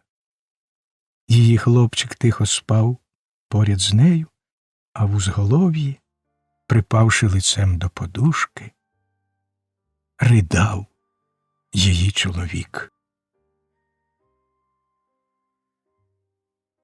Ранок другого дня удався в квакерському домі радісний та щасливий. Мати встала на світанку і тепер поралася в кухні, оточена працьовитими хлопчиками та дівчатками, з якими ми не встигли познайомити читача напередодні. Усі вони слухняно скорялись її лагідному звертанню. зробив би ти, чи ще лагіднішому, чи не зробила б ти, бо сніданок у тих буйнозелених долинах штату Індіана річ дуже непроста, що потребує чимало допоміжних рук. І поки Джон бігав до криниці по воду, Саймон молодший просіював кукурудзяне борошно на оладки, а Мері молола каву, сама Рейчел повагом місила тісто чи патрала курчат, немовби осяваючи все довкола ясним і м'яким світлом. Час від часу, коли через надмірну старанність її малолітніх помічників виникала небезпека сварки, вона спокійно промовляла: «Годі, годі, чи мені це не подобається». І цього було досить, щоб погамувати пристрасті. Тим часом, як відбувалися всі ці приготування, Саймон старший стояв у сорочці перед невеличким дзеркалом у кутку, заклопотаний такою важливою для суспільного поступу справою, як гоління. Усе в тій великій кухні діялося напрочуд злагоджено, спокійно та одностайно. Кожен робив своє діло з очевидною приємністю, і така вчувалася там взаємна довіра та доброзичливість, що навіть ножі й виделки по дорозі до столу брязкали в лад, а курчата й шинка так весело шкварчали на сковороді, неначе тішилися з того, що їх смажать. І коли Джордж, Еліза та малий Гаррі вийшли до кухні, їх зустріли так привітно і радісно, що їм здалося, ніби все те ввижається у вісні. Нарешті всі посідали до сніданку, тільки Мері лишилася біля плити пекти оладки, і коли вони постигали і вкривалися хрусткою золотаво-брунатною скоринкою, їх тут таки просто з жару подавали на стіл. Ніколи не світилось обличчя Рейчел таким щирим щастям, як тоді, коли вона сиділа за столом у своїй кухні. Навіть у тому, як вона передавала комусь тарілку з оладками чи наливала чашку кави, було стільки щирої материнської дбайливості, що ті оладки чи кава немов би ставали смачнішими від самого дотику її рук. Уперше в житті Джордж сидів як рівний за одним столом з білими людьми. Спочатку він почував себе насторожено й ніяково, але дуже скоро ті почуття розвіялись від простодушної доброзичливості господарів, наче вранішній туман від сонячного проміння. «Тату, а що, як тебе знову застукають?» – спитав Саймон молодший, намазуючи маслом оладку. «Заплачу штраф», – спокійно відказав батько. «А якщо тебе посадять у тюрму? Хіба ж ви з мамою не впораєтеся з господарством?» – усміхнувся Саймон старший. «Мама впорається з чим хочеш», – сказав хлопчик. «От тільки як їм не соромно вигадувати такі закони?»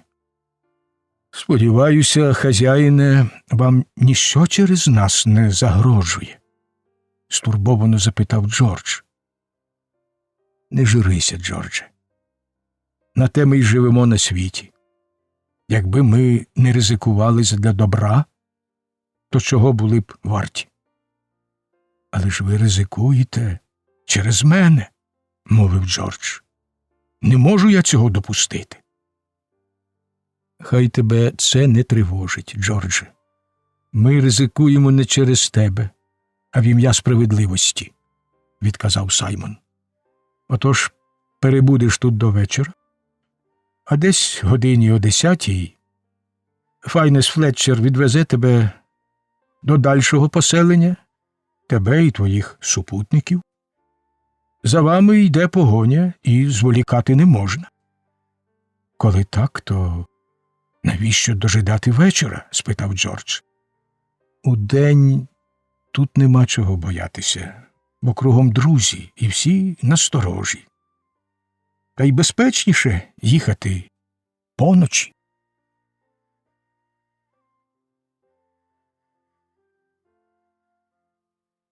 Розділ 14. Євангеліна. Міссісіпі. Як невпізнанно, мов справді чарами, змінилися твої береги, колись такі безлюдні й дикі, сповнені небачених див природи. Здається, ще так недавно була ти річкою первісної романтики й чарівної казки, а сьогодні твої води плинуть у світі реальності, одначе не менш химерної і дивовижної. Справді бо, чи є десь інша річка, що несе на своїх грудях багатства й набутки такої великої країни? І як не порівняти її могутню, бурхливу піньову бистрінь з тим буйним розливом діяльності, що його виплеснула на ці береги найенергійніша та найзаповзятливіша нація, яку будь-коли бачив старий світ. Та ба, несуть її води й інший вантаж, гіркий і моторошний.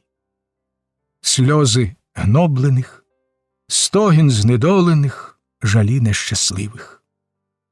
Скісне проміння призахідного сонця міниться на широкому, як море, річковому просторі.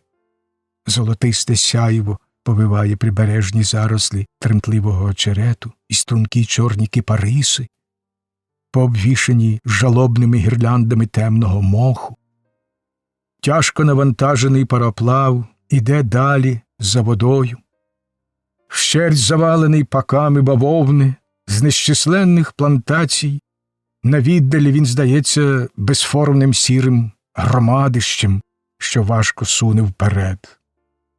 Нам доводиться чимало поблукати його залюдненими палубами, щоб розшукати нашого доброго приятеля Тома. Аж ось нарешті ми бачимо його на верхній палубі в невеличкому закапелку між паками бавовни. Почасти завдяки похвальним рекомендаціям містера Шелбі, а почасти своєю навдивовижу лагідною і покірливою поведінкою, Том несподівано для себе здобув неабияку довіру навіть у такої людини, як Гейлі. Спочатку торговець цілими днями не спускав його з ока і ніколи не залишав на ніч розкутого.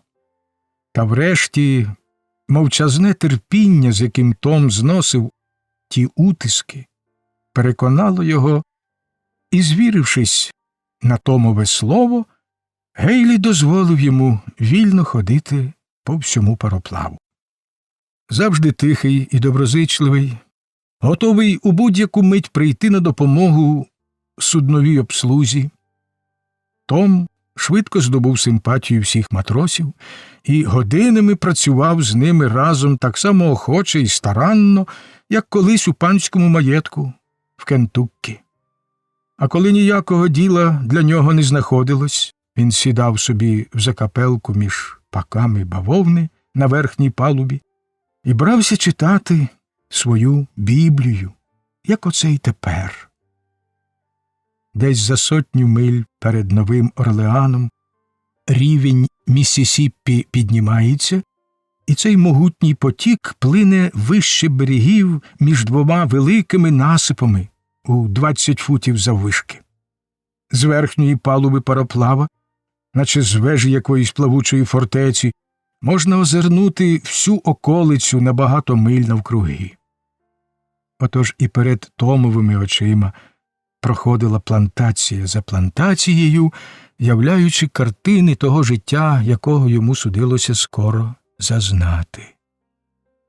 Він бачив удалині рабів, що гнули горба в полі, бачив їхні вбогі хижки, що рядами бовваніли ген осторонь пишних панських будинків, оточених зеленими парканами. Перед ним поволі змінювались краєвиди, його бідне, нерозважливе серце поривалося назад до рідного кентукійського маєтку з тінястими буками та просторими панськими покоями, до яких притулилась невеличка хатина, оповита рясноцвітними трояндами та бігоніями.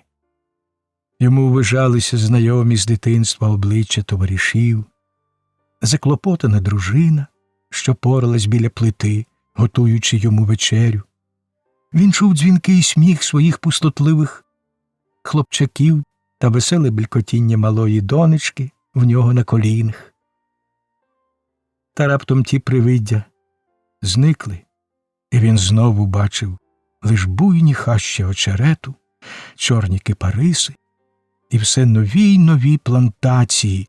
Знову чув хрипкий стогін пароплавної машини, і все воно незаперечно говорило про те, що ті щасливі дні минули без вороття. Серед подорожніх на пароплаві був один багатий та високородний молодий пан, житель Нового Орлеана, на прізвище Сен-Клер. З ним їхала маленька дочка, років 5-6, за якою наглядала поважна дама, очевидно, їхня родичка. Дівчинка часто потрапляла Томові на очі. Вона була з тих жвавих непосид, яких вдержати на місці не легше, аніж сонячний зайчик чи легкий літній вітерець. До того ж, раз побачивши, її важко було забути. Ця дівчинка могла правити за досконалий взірець дитячої краси. Сповнена чарівливої грації, вона скидалася на неземне казкове створіння. Личко її вабило не так своєю довершеною вродою, як дивовижною, мрійливою одухотвореністю, що вражала навіть людей грубих і нечутливих, хоч вони й самі того не усвідомлювали. Зграбна голівка, благородний вигін шиї та обрис плечей, пишні золотисто-каштанові кучері над високим чолом, глибокі і розумні фіалково-голубі очі, відтінені довгими віями. Все це вирізняло її з-поміж інших дітей і привертало до неї захоплені погляди. Вона й хвилини не сиділа на місці і легко, мов пір'їнка, літала сюди й туди, завжди з ніжним усміхом на рожевих устах, завжди щось тихенько собі наспівуючи, немов у щасливому сні. Батькові і поважній доглядачці весь час доводилося шукати дівчинку, та навіть коли вони її врешті знаходили, вона тут таки зникала знов.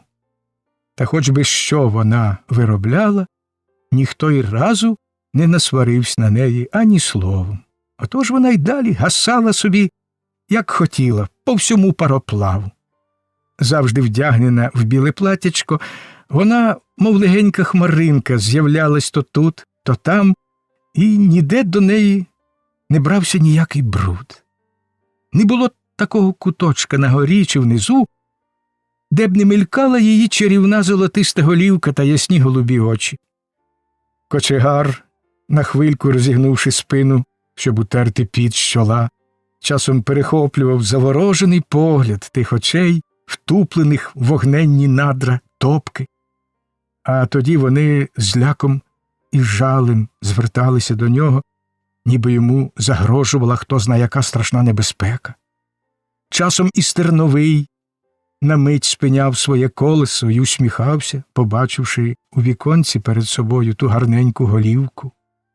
Непрохані, лагідні усмішки закрадались і на інші суворі обличчя щоразу, як дівчинка з'являлася десь поблизу, а коли вона безбоязно потикалась у небезпечні місця, зашкарублі, вимазані в сажу руки мимохідь тяглися до неї, щоб уберегти її від біди.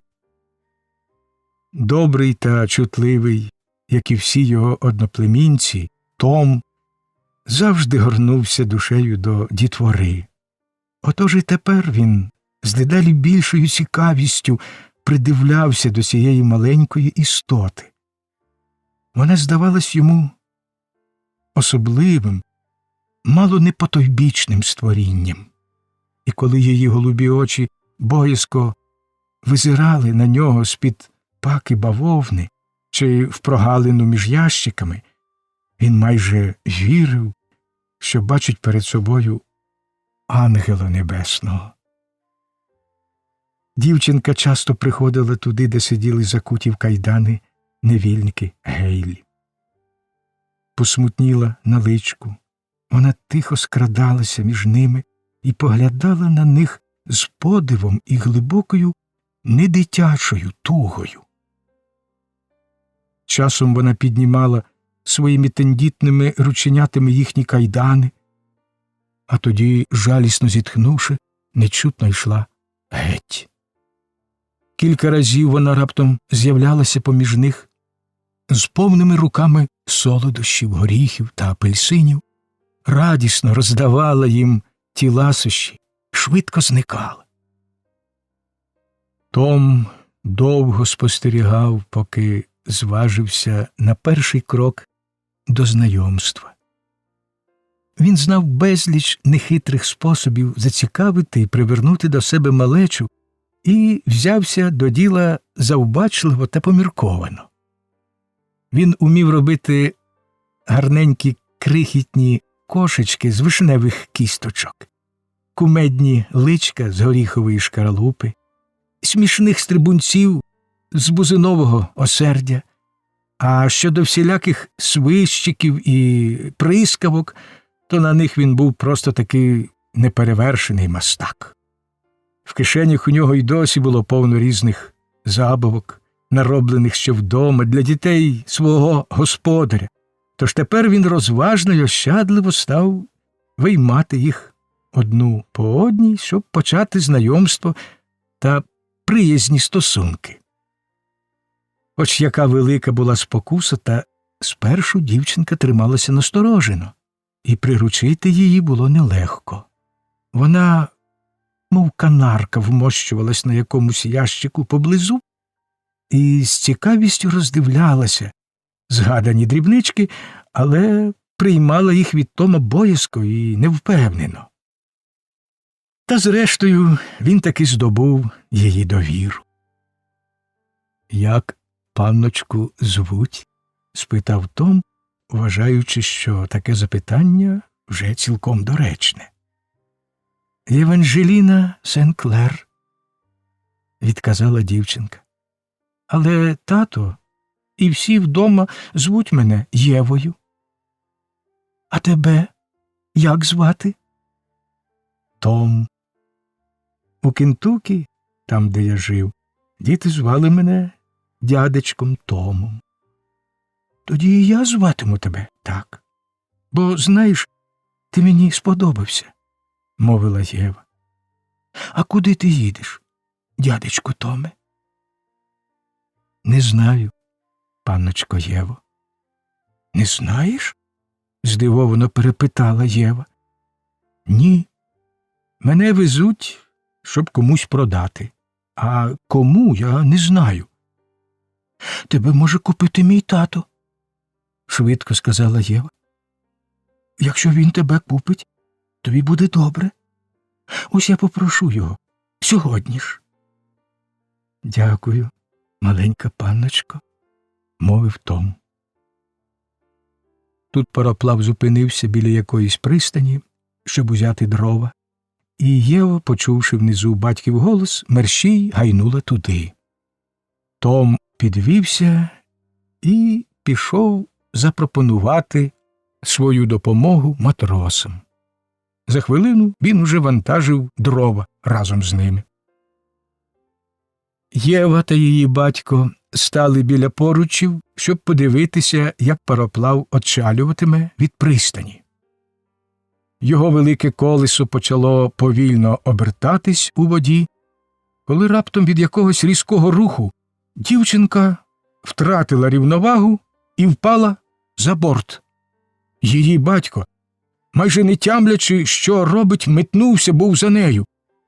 Та його притримали ті, що стояли позаду.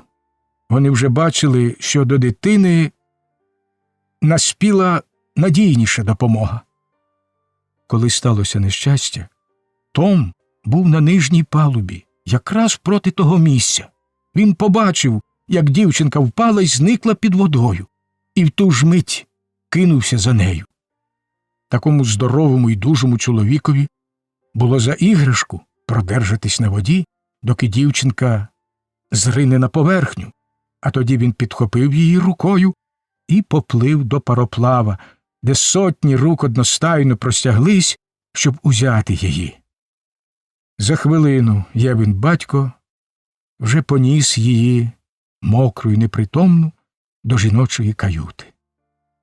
Як завжди буває в таких випадках, доброзичливе жіноцтво, сповнене щонайкращих намірів, щинило страшенну метушню і, хоч не самохідь, а всілякими способами заважало відходжувати дівчинку. Наступний день випив гарячий та душний. Пароплав підходив до Нового Орлеана. Всіх охопили нетерплячка й збудження. Подорожні метушилися в каютах, збираючи речі й готуючись сходити на берег. Суднова обслуга взялася мити, шкребти і всіляко чепурити свій красень пароплав до прибуття у велике місто. Наш приятель Том, згорнувши руки, сидів собі на нижній палубі і час від часу занепокоєно позирав на купку людей у протилежному кінці пароплава. Там стояла чарівна маленька Єванжеліна. Вона була трохи блідіша, ніж звичайно, але більше ніщо в ній не нагадувало про лиху пригоду, що спіткала її напередодні. Поруч неї, недбало зіпершись ліктем на паку бавовни і поклавши перед собою розкритий гаманець, стояв високий і стрункий молодий пан. Досить було одного погляду, щоб напевне сказати – то Євин батько. Така сама благородна постава голови, такі ж великі голубі очі, таке саме золотисто-каштанове волосся. Одначе вираз обличчя в нього був зовсім інший. Його великим голубим очам, дуже подібним до дочиних кольором і формою, бракувало її глибокої і млистої замріяності. Вони дивилися на світ ясно, впевнено і жваво. На його гарних устах блукав ледь помітний, гордовитий і трохи глузливий усміх, а в кожному його жесті й русі була невимушена, навіть весела зверхність. Він поблажливо, з насмішкуватою зневагою слухав Гейлі, що велемовно вихваляв свій товар, призначений на продаж. Одне слово, повна збірка чеснот у чорній сап'яновій оправі, мовив він, коли торговець скінчив говорити. Ну, гаразд, чоловіче добрий, то скільки ж я на цьому втрачу, як кажуть у Кентуккі? Або іншими словами, що я маю заплатити? Скільки, ви думаєте, злупити з мене? Кажіть. Ну що ж, сказав Гейлі, якби я віддав його, приміром, за $1300, то ледве повернув би свої гроші. А то й тільки. Щира правда. От бідолаха, сказав молодий пан, глузливо втупивши в нього свої голубі очі. Та, певне, з особливої до мене поваги ви таки віддасте його за ці гроші. Бачте, ось і панночка його вподобала, та й не дивно. О, ще пак. Тим-то ви й стали такий добрий, приятелю. Ну, а коли ви справжній благодійник, то скільки ще можете скинути? щоб зробити приємність панночці, яка так його вподобала? Та ви самі посудіть, мовив торговець. Онде погляньте, яка статура. Широчезні груди, міцний, наче кінь. А голова яка? Зразу видно тямущого негра, здатного до всякої роботи. Це я вже віддавна запримітив. Та й сама така статура коштує чимало, навіть коли б він був зовсім дурний. А тут іще голова, та й неабияка. Це я можу вам довести. Ну, то звісно, що він має коштувати дорожче. Щоб ви знали, цей хлопець порядкував у свого хазяїна всім господарством. У нього просто дивовижний хист до всіляких таких справ. А це й кепсько, дуже кепсько. Надто вже він тямущий, зауважив молодий пан з тим самим глузливим усміхом. Це просто нікуди не годиться. От такі меткі хлопці завжди тікають від хазяїв. Крадуть коней і взагалі не шануються. Як на мене, то не завадило б скинути 100-2 за його розум. Воно б, може, й так, якби не його сумирна вдача. Коли хочете, я покажу вам рекомендацію від його хазяїна, то самі побачите, який він тихий і побожний, цебто по-справжньому побожний. Там, де він жив, усі прозивали його проповідником. То, виходить, я матиму в домі власного пастиря, сухо зауважив молодий пан. Дуже до речі. Релігія у нас дома – рідкісний товар. Ви здорово жартуєте. З чого ви взяли? Адже ви самі щойно сватили його за проповідника. Ну, бо показуйте ваші папери. Якби торговець не бачив у його великих голубих очах веселих вогників і не був певен, що всі ті жарти, зрештою, обернуться для нього чималим прибутком, у нього, можливо, вже урвалося б терпіння. Та він витяг свій засмальцьований гаманець, поклав його на паку бавовни і заходився переглядати якісь папери. Тим часом молодий пан стояв поруч, насмішкувато дивлячись на нього. — Таточку, купи його. — Ну, що тобі з того? Скільки він коштує? — тихенько прошепотіла Єва, залізши на ящик і обнявши рученятами батькову шию. — У тебе ж грошей багато, я знаю. А мені він так потрібен. — Навіщо, ясочко? Ти хочеш, щоб він був тобі за брязкальце чи за дерев'яного коника? Я хочу, щоб йому було добре. Оце то причина справді.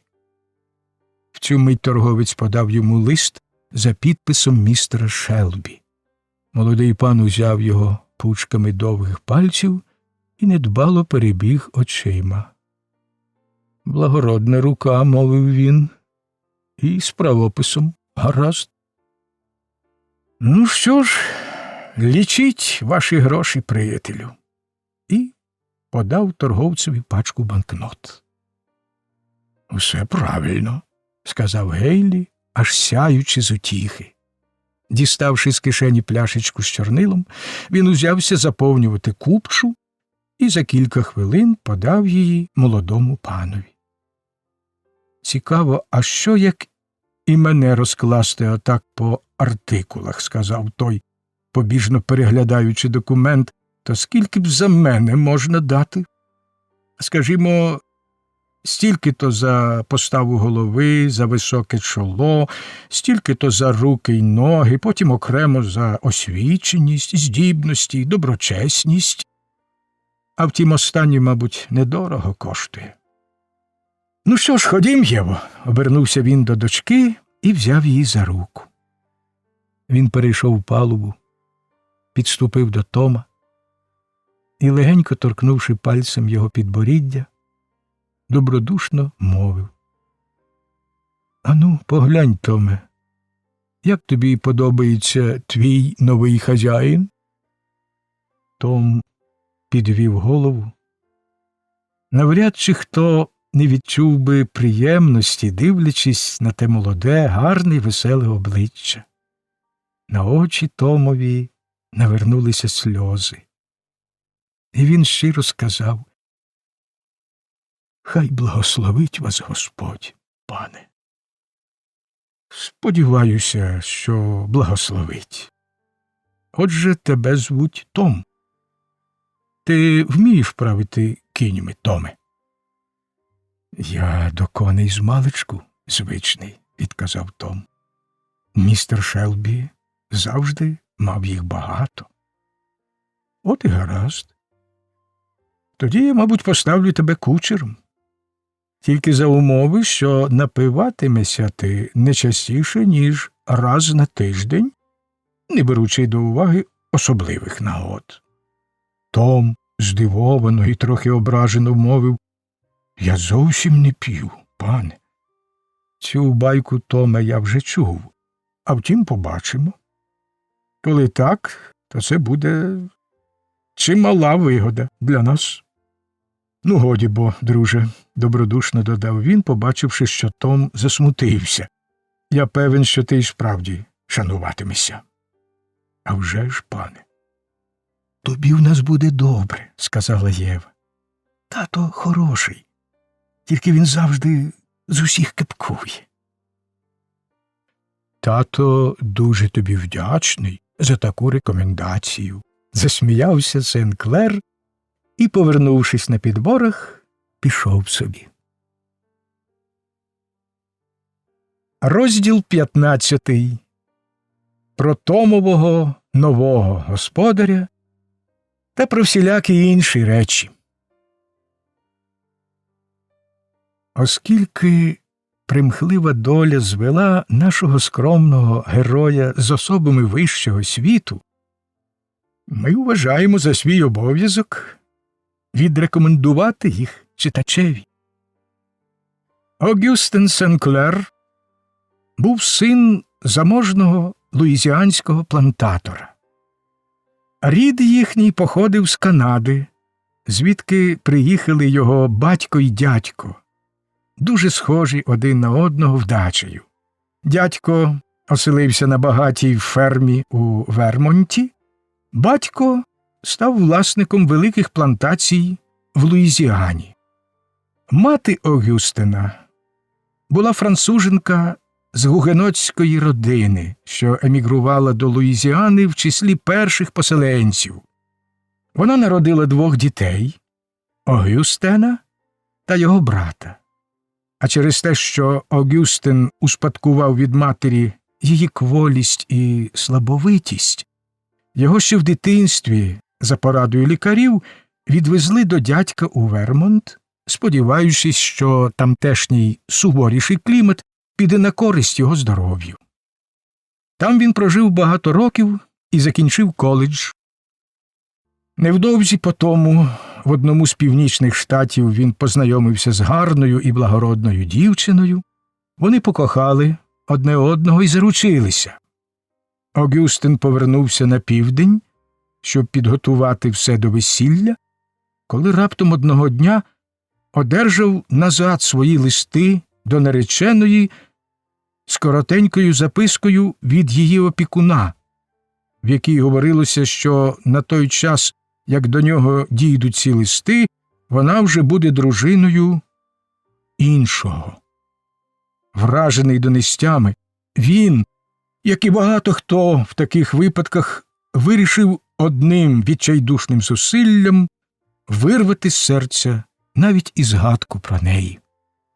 Надто гордий благати чи шукати порозуміння, він безоглядно кинувся у вир великосвітського життя і десь за 2 тижні після того злощасного листа вже був визнаним поклонником найпершої красуні сезону. Ледве минув час, потрібний на всілякі приготування, як він привів у дім молоду дружину, що мала струнку постать, гарні темні очі та $100,000 посагу. І, певна річ, усі вважали його за неабиякого щасливця. Молоде подружжя проводило медовий місяць на своїй розкішній віллі біля озера Поншартрен, приймаючи в себе вишукане товариство, коли одного дня Огюстен одержав листа, написаного тією незабутньою рукою. Листа йому подали в розпалі веселої та невимушеної розмови, що точилась у вітальні. Побачивши знайому руку, він страшенно зблід, проте опанував себе і докінчив жартівливу словесну баталію, яку саме вів з одною дамою навпроти, а вже тоді, вибравши слушний момент, залишив товариство. Опинившись на самоті в своїй кімнаті, він розпечатав і прочитав того листа, що його тепер краще було б не читати.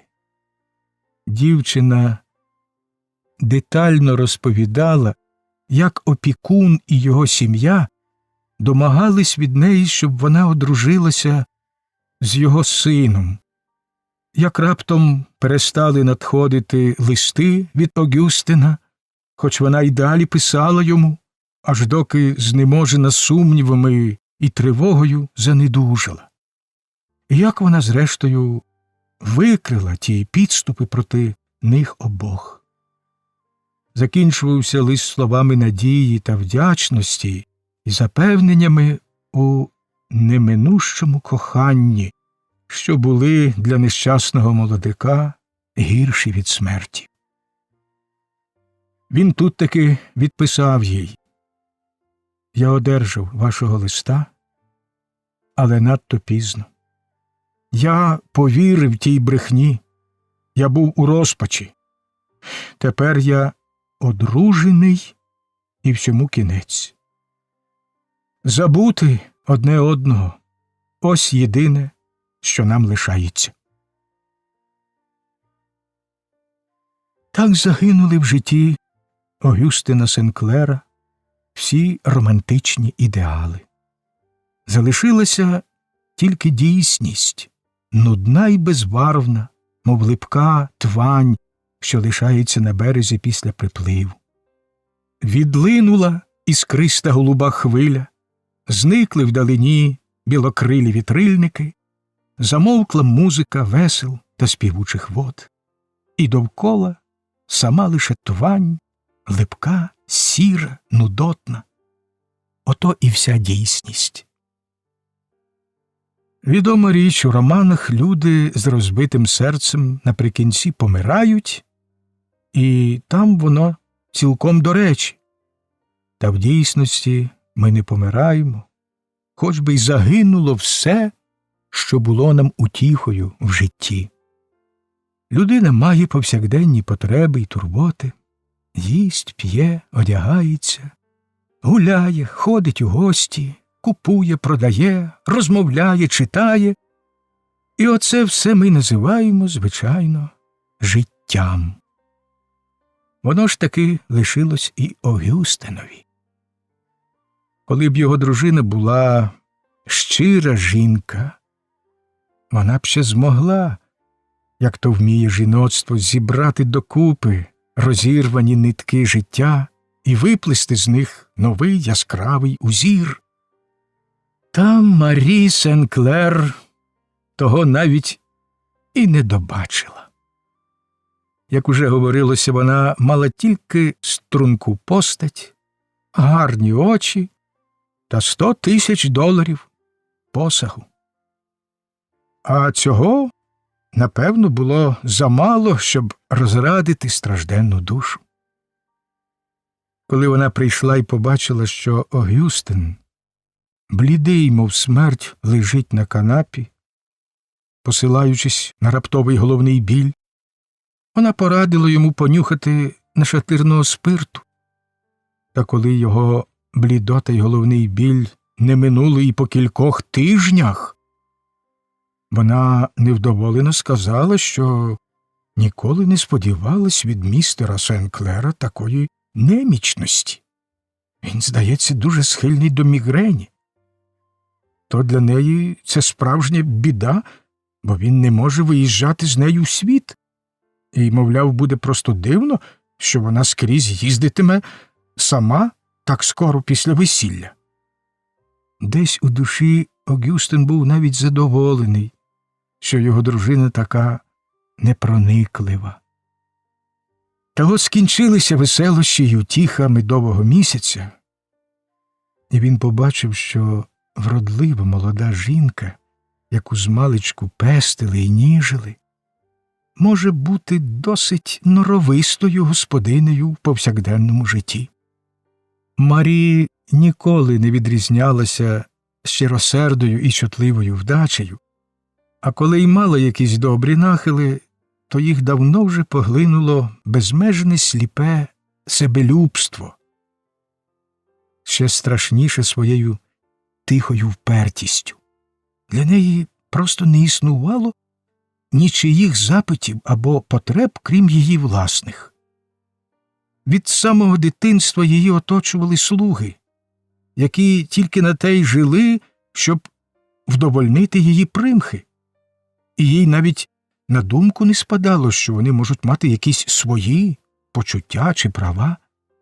Єдина дочка у батька, вона не знала відмови ні в чому, що було в межах людських можливостей.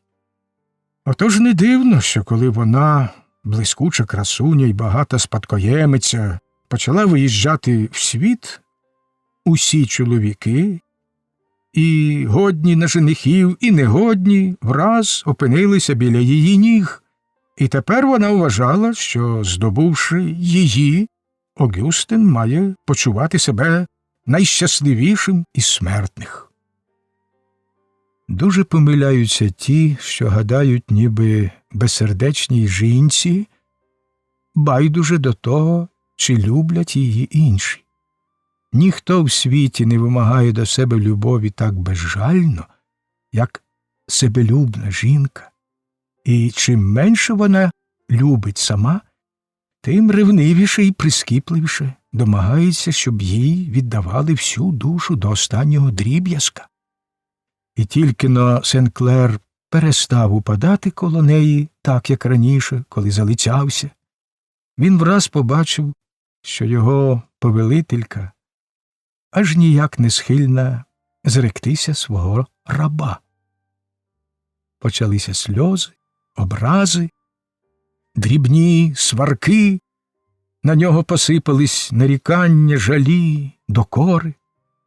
Добродушний і поблажливий Сен-Клер намагався відбутись дарунками та лестощами, а коли Марі народила гарненьку дочку, він навіть відчув до неї щось, наче ніжність.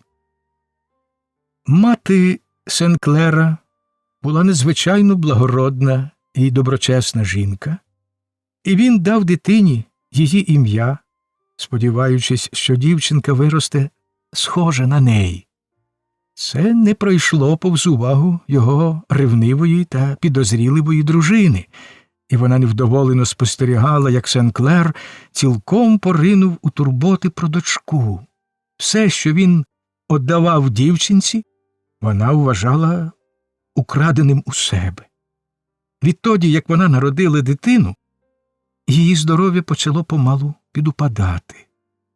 Постійна бездіяльність, фізична і духовна, безнастанна нудьга та невдоволення у поєднанні з легким нездужанням за кілька років обернули квітучу молоду красуню на пожовклу і зів'ялу хворобливу жінку, що ділила свій час між безліччю всіляких уявних хвороб і вважала себе з усіх боків найбільш знедоленою страдницею в світі. Не було кінця її скаргам на свої нещисленні болі, та головною її недугою все ж лишалася мігрень, що часом прирікала її по 3 дні на тиждень не виходити з кімнати. А оскільки все господарство довелося звірити на слуг, то Сен-Клер дуже скоро відчув, що в домі у нього стало аж ніяк незатишно. Його єдина дочка росла квола й слабенька, Він боявся, що без належного догляду, якого марно було сподіватися від такої недбайливої матері, здоров'ю та життю дівчинки загрожує небезпека. Отож, їдучи до Вермонту, він узяв її з собою, а там умовив свою двоюрідну сестру, міс Офелію Сен-Клер, переїхати до них на південь. І ось вони втрьох повертаються назад пароплавом, на якому ми й познайомили з ними читача. А поки вдалині постають дахи та шпилі Нового Орлеана, ми ще маємо час відрекомендувати читачеві і міс Офелію. Ті, кому випадало подорожувати по штатах Нової Англії, напевне, пам'ятають тамтешні затінені прохолодою села і великі фермерські будинки з чисто підметеним зеленим подвір'ям, під рясними й розлогими кленами. Вони пригадають, який там скрізь мир і спокій, який в усьому сталий і непорушний лад, кожна річ на своєму місці, кругом прибрано, жоден стовпчик в огорожі не хитається, жодна соломинка не засмічує зеленого морішка з розкішним буском під вікнами. Пригадають і просторі чисті кімнати, де начебто ніколи нічого не відбувається, де все має раз назавжди визначене місце і де життя плине собі з неквапливою розмірністю, мов старовинний годинник у кутку сімейної кімнати, як її тут називають. Пригадають вони, певне, і дебелу книжкову шафу, де за скляними дверцятами вишикувані рівними рядами стоять урочисті й поважні книжки. В тих будинках немає слуг, а проте господиня вже від полудня сидить собі в кухні у сніжно-білому чіпці з окулярами на носі та шитвом у руках разом зі своїми дочками. Так, наче тут ніколи нічого іншого не роблять і не мають робити. Вони вже давно забули й коли, певне, десь у досвіта попорали роботу і решту дня, хоч коли б ви до них завітали, усе в них попоране. На старій підлозі не видно ані плямочки, ані порошинки, до столів, стільців і кухонного посуду ніби ніхто ніколи й не доторкається, а тим часом тут 3 або й 4 рази на день ціла родина сідає до трапези, тут таки перуть і прасують білизну, і тут же таки мовчки, ніби потаємно, роблять масло та сир. На такій от фермі, в точнісінько такому будинку і в такій родині міс Офелія тихо прожила собі 45 років, аж доки двоюрідний брат запросив її поїхати до нього на південь. Вона була найстарша дочка в чималій родині, проте батько й мати досі вважали її за дитину, отож запропонований їй переїзд до Нового Орлеана став неабиякою подією в родинному колі. Старий сивоголовий батько, діставши з книжкової шафи географічний атлас, подивився, яка там точна широта й довгота, і перечитав Флінтову «Подорож на південь», щоб скласти власне уявлення про той край. Добра мати стривожено питала, чи правда, що Орлеан – страх яке лихе місце, а тоді заявила, що як на неї, то їхати туди однаково, що на Сандвічеві острови чи ще кудись, де живуть самі погани. Незабаром і в священника, і в лікаря, і в людній крамничці міс Пібоді стало відомо, що Офелія Сен-Клер нібито міркує собі їхати в Орлеан до свого двоюрідного брата, і нема нічого дивного, що й усе селище залюбки пристало до тих важливих міркувань. А коли громадськість упевнилася, що вона таки надумала їхати, усі її друзі та сусіди 2 тижні підряд навперейми запрошували її на чай, щоб розпитатися про її наміри і належним чином їх обговорити. Міс Моузлі, прикликана в дім Сенклерів на допомогу як кравчиха, ставала в селищі дедалі значнішою особою, в міру того, як поповнювався звірений на неї гардероб міс Офелії. Було достеменно відомо, що сквайр Сінклер, як вимовляли там прізвище Сенклера, відлічив міс Офелії $500 і звелів їй пошити собі найкращі убори, які вона схоче, і що їй уже прислано з Бостона 2 шовкові сукні та капелюшок. Щодо цього громадська думка розділилась. Одні вважали, що коли вже на те пішло, то раз у житті можна собі таке дозволити. Другі вперто твердили, що краще пожертвувати ці гроші на благодійництво. Проте обидві сторони погодились, що такої парасольки, як та, що її міс Офелія одержала з Нью-Йорка, в їхніх краях ще не бачили, і що хоч би яка там вона була, а в неї є одна шовкова сукня, котра любісінько може сама собою стояти на підлозі. Ходили вірогідні чутки й про дивовижний носовичок, оздоблений мережкою, а дехто навіть переказував, що міс Офелія має носовичок, обшитий мереживом та ще й начебто вишиваний по ріжках. Однак ця остання деталь не була підтверджена достатніми доказами, отож вона лишається нез'ясована й на сьогодні. І ось ви бачите перед собою міс Офелію, високу на зріст, пряму, кощаву, в коричневій з полиском дорожній сукні. Обличчя в неї худорляве, з гострими рисами, уста міцно стулені, як і належить людині, що завжди має свою певну думку про все на світі, а її доскіпливі темні очі пильно позирають навколо, неначе вишукують, чи нема де чогось такого, що потребує її втручання. Рухи її різкі, рішучі й енергійні. Вона не дуже балакуча, та коли вже щось каже, то каже влучно й доречно.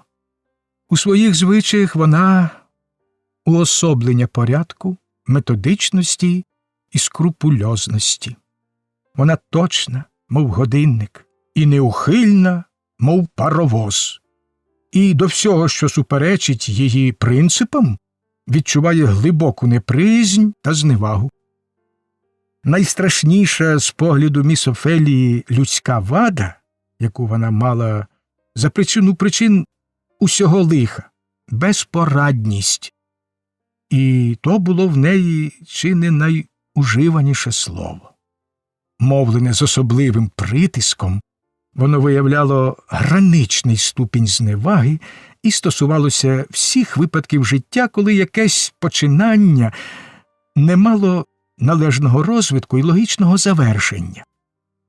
Люди, що нічого не робили, чи не знали напевне, що вони мають робити, чи не вміли рішуче довести до кінця розпочату справу, збуджували в ній безмежне презирство, виказуване здебільшого не словами, а похмурою, крижаною мовчанкою, неначе їй було гидко принизитись до того, щоб говорити вголос про такі речі. Розум міс Офелія мала ясний, гострий і діяльний. Добре зналася на історії та англійській класичній літературі, і в межах свого неширокого виднокругу судила про все досить мудро. Її релігійні погляди були чітко окреслені, понумеровані й розкладені такими ж акуратними стосиками, як і речі у валізі. Їх завжди було рівно стільки, скільки належало, і ні на одну більше.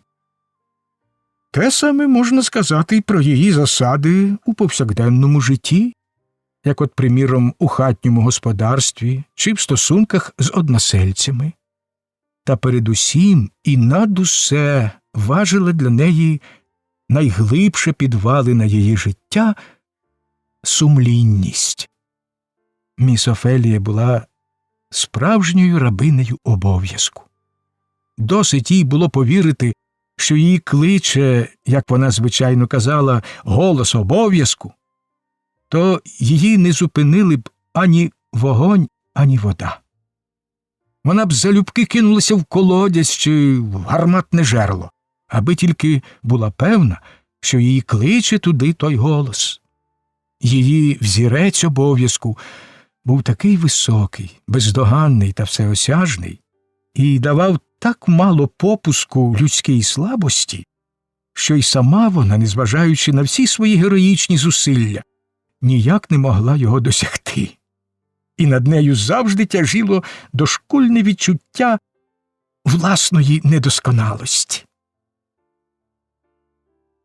То з якого ж дива міс Офелія згодилась поїхати з Огюстином Сен-Клером, цим веселим, безтурботним, непрактичним скептиком, що з легковажною і недбалою зухвалістю топтав під ноги всі її дбайливо плекані звичаї та засади? Скажемо правду, міс Офелія любила його. Коли він був ще малим хлопчиком, вона читала йому вголос, лагодила одіж, причісувала волосся і взагалі дбала про нього. Десь у її серці був теплий закуток. І Огюстин, як звичайно, майже цілком привласнив його собі.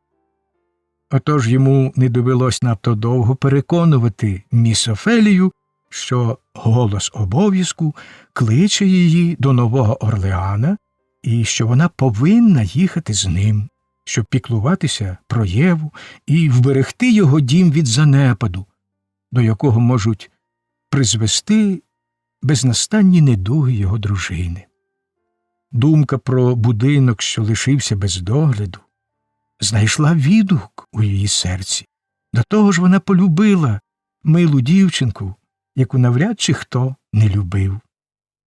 І хоч вона вважала Огюстина мало не запоганена, проте по-своєму любила його, сміялася з його жартів і ставилась до його вад з такою поблажливістю, що ті, хто її знав, ніяк би цьому не повірили. Про все інше щодо міс Офелії читач дізнається сам, коли познайомиться з нею особисто.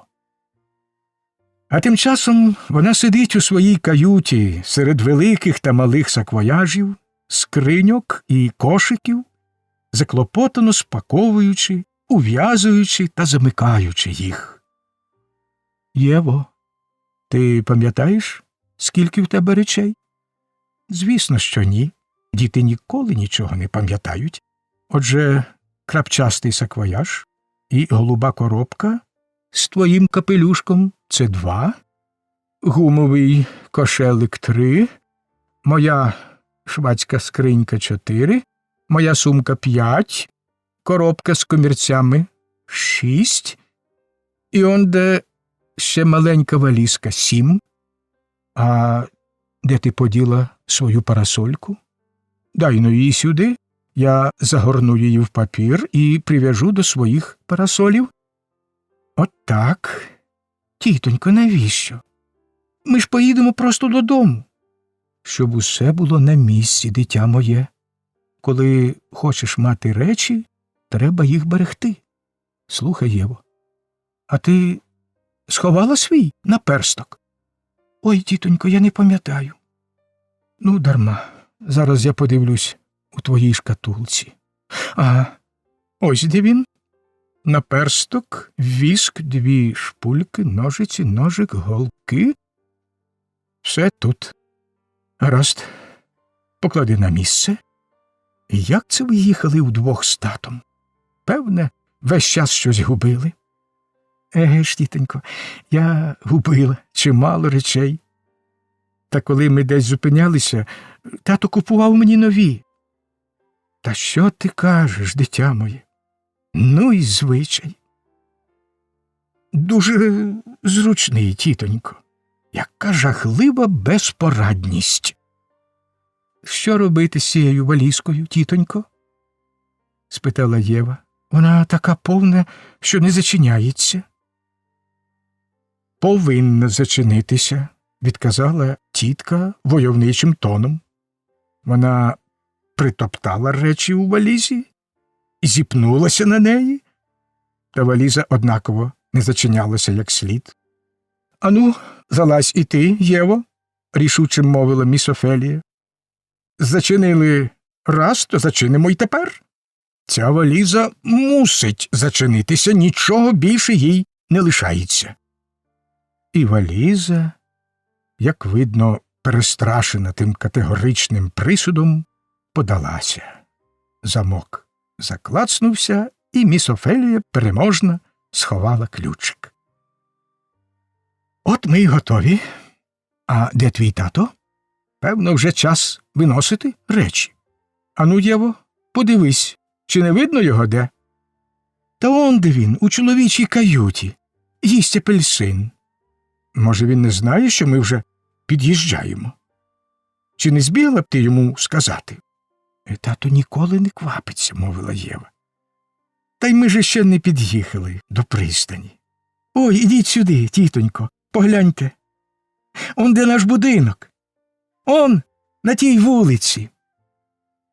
Тим часом пароплав, тяжко стогнучи, мов якесь зморене величезне чудовисько, почав прокладати собі дорогу між численними суднами, що стояли біля пристані. Єва радісно показувала на шпилі, дахи та вулиці рідного міста. Так, Люба, все дуже гарне, мовила міс Офелія. Та ба, пароплав уже спинився. Де ж це твій тато? Навколо щинилася звичайна метушня, яка буває на пароплаві в кінці дороги. Носії металися на всі боки, чоловіки тягли валізи, саквояжі, скриньки, жінки стурбовано шукали дітей, і весь той натовп сунув до сходень. Міс Офелія рішуче сіла на щойно приборкану валізу і, поставивши в суворому військовому порядку все своє рухоме добро, наготувалася хоробро захищати його до останку. «Понести валізу, хазяєчко? Чи не треба допомогти? Дайте, пані, я візьму ваші речі. Може, знести це на берег, пані?» Сипалось на неї звідусіль. Та міс Офелія сиділа неприступна й пряма, наче встромлена в дошку циганська голка. Міцно тримаючи свої зв'язані докупи парасолі, вона відповідала так рішуче, що наганяла страх навіть на носіїв. Раз у раз вона стривожено зверталася до Єви. «Ну що ж це собі думає твій тато? Не міг же він справді впасти у воду? Та, певно, щось таки сталося». Аж тоді, коли її вже почав брати розпач, з'явився Сен-Клер, як завжди безтурботний, і, даючи Єві чвертку від свого апельсина, сказав: «Ну що, моя вермонтська сестрице, сподіваюся, ви готові?» «Я вже з годину, як готова, і чекаю», – відказала міс Офелія. «Навіть почала була тривожитись за вас». «Оцей молодець нас повезе», – мовив Сен-Клер. «Коляска чекає, натовпу вже нема, і тепер можна по-людському, без штовханини, зійти на берег. Ну, беріть речі», – обернувся він до візника, що стояв позад нього. «Я піду подивлюся, як він їх складатиме», – мовила міс Офелія. Ех, сестрице, навіщо це потрібно? Відказав Сенклер. Ну, все одно, я сама понесу оце і це, сказала вона, відсуваючи набік коробки та саквояж. Люба моя пані, не забувайте, що тут вам не Вермонт. Доведеться вам засвоїти деякі південні звичаї і не тягати на собі своє добро, бо люди подумають, що ви служниця. Віддайте все цьому чоловікові. Він однесе і поскладає ваші речі так, наче то яєчка. Міс Офелія скрушно дивилась, як забирають її багатство, і заспокоїлася лише в колясці, пересвідчившись, що все воно ціле. — А де Том? — спитала Єва. — Він поїде напередку, ясочко. Я думаю, піднести його мамі як покутний дарунок. Замість отого п'яниці, що перекинув нашу коляску. — О, з Тома буде чудовий кусір, я певна, — сказала Єва. Він ніколи не питиме.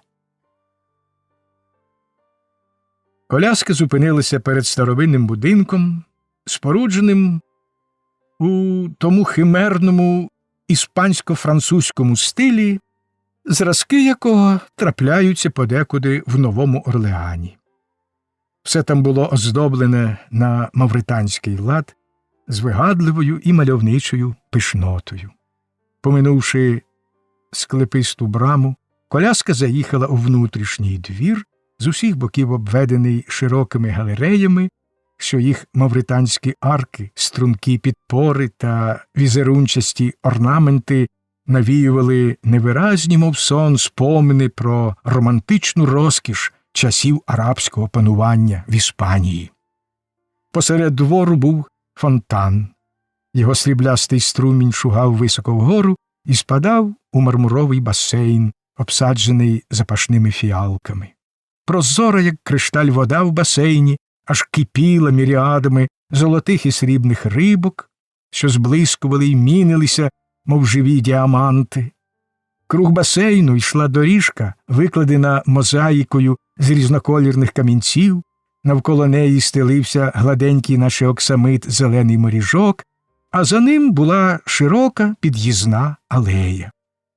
Два великих апельсинових дерева, всипаних рясним цвітом, давали приємний затінок, а в різьблених мармурових вазах, що широким колом стояли на моріжку, було повно всіляких рідкісних тропічних рослин. Величезні гранатові дерева з глянцюватим листям і вогненно-червоним цвітом, темнолистий арабський жасмин з квітами, наче сріблясті зорі, пишні геранії, трояндові кущі, аж похилені під вагою розкішного цвіту, жовтий жасмин і запашна вербена – все буяло барвами й дихало ароматом. А серед тієї нетривкої краси й пишноти то тут, то там позасідали таємничі старі агави із своїм чудернацьким м'ясистим листям, схожі на сивобородих древніх чародіїв. З-під даху галерей, що оточували двір, звисали зібрані у фестони завіси з яскравої східної тканини. На бажання їх можна було спускати донизу, щоб урятуватись від сліпучого сонця. Одне слово, все кругом мало пишний та романтичний вигляд. Тільки-но коляска в'їхала у двір, як Єва в захваті стрепенулася, наче пташка, цю ж мить ладна випурхнути з клітки. «Правда ж він прекрасний, мій любий, милий, рідний дім?» – мовила вона до міс Офелії. «Хіба не так?» «Гарно тут», – відказала міс Офелія, сходячи з коляски. «Тільки якесь воно все, наче старомодне».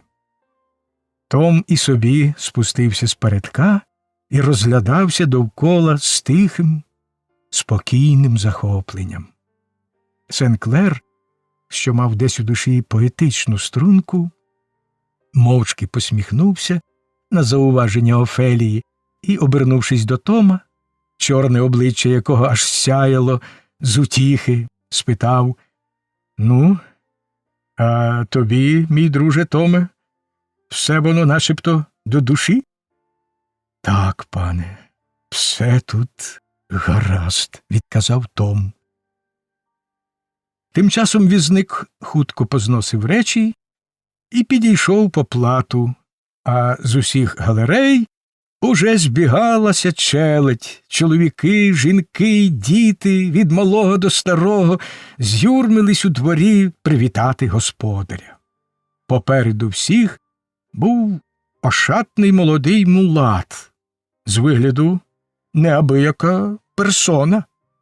Вичепурений за останньою модою, він граціозно вимахував напахченою батистовою хусточкою і ревно умовляв юрбу розступитися. «Ану, геть! Усі гетьте! Мені соромно за вас!» – промовляв він владним тоном. «Чого же не докучати хазяїнові о першій же годині його повернення в рідний дім?» Видимо, збентежені його вишуканою мовою та значливими виразами, усі позадкували і, збившись докупи, сумирно стали оддалік. Тільки двоє кремезних негрів виступили наперед і взялися переносити речі в дім. Молодий мулат таки домігся свого, і коли Сенклер, заплативши візникові, обернувся, перед ним не було нікого, крім самого цього джентльмена. Виряджений в атласну жилетку з золотим ланцюжком на грудях та білі штани, він навдивовижу граціозно й шанобливо вклонявся йому. «А, це ти, Адольфе», – мовив господар і подав йому руку. «Як живеш, друже?»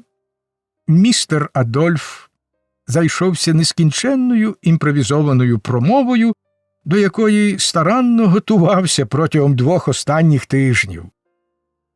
«Добре, добре», – сказав Сенклер, обминаючи його із своїм звичайним насмішкуватим недбалим виглядом. «Промовець із тебе знаменитий, Адольфе.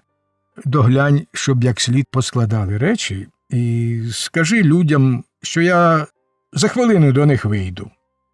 З цими словами він повів міс Офелію до великої вітальні, що виходила на веранду.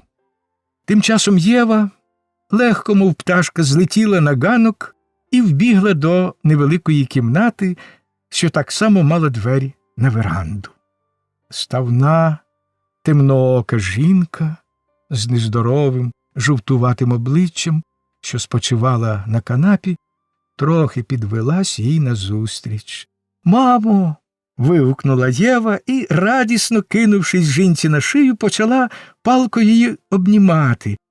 «Ну, годі, годі, обережно, доню, а то в мене голова болить», – мовила мати, мляво поцілувавши її. До кімнати зайшов Сенклер.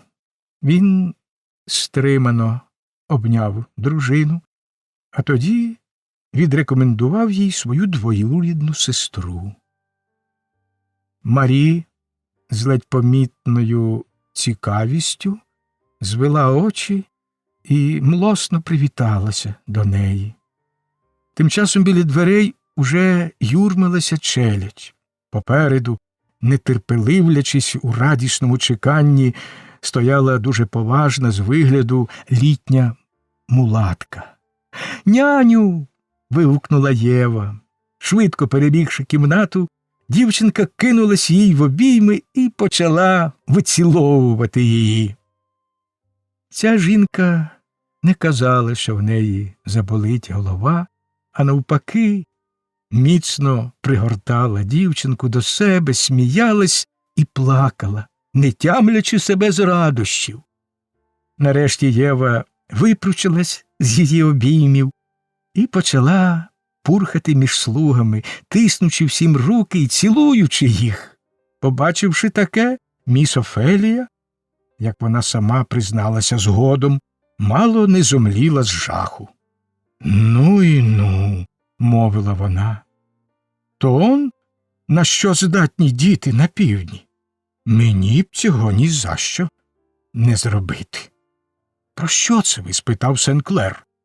Знаєте, я завжди прагну бути доброю до всіх, не покривджу нікого ані словом, ані ділом, але цілуватися з неграми, мовив Сен-Клер.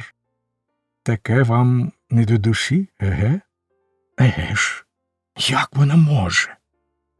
Сен-Клер засміявся і теж вийшов у передпокій.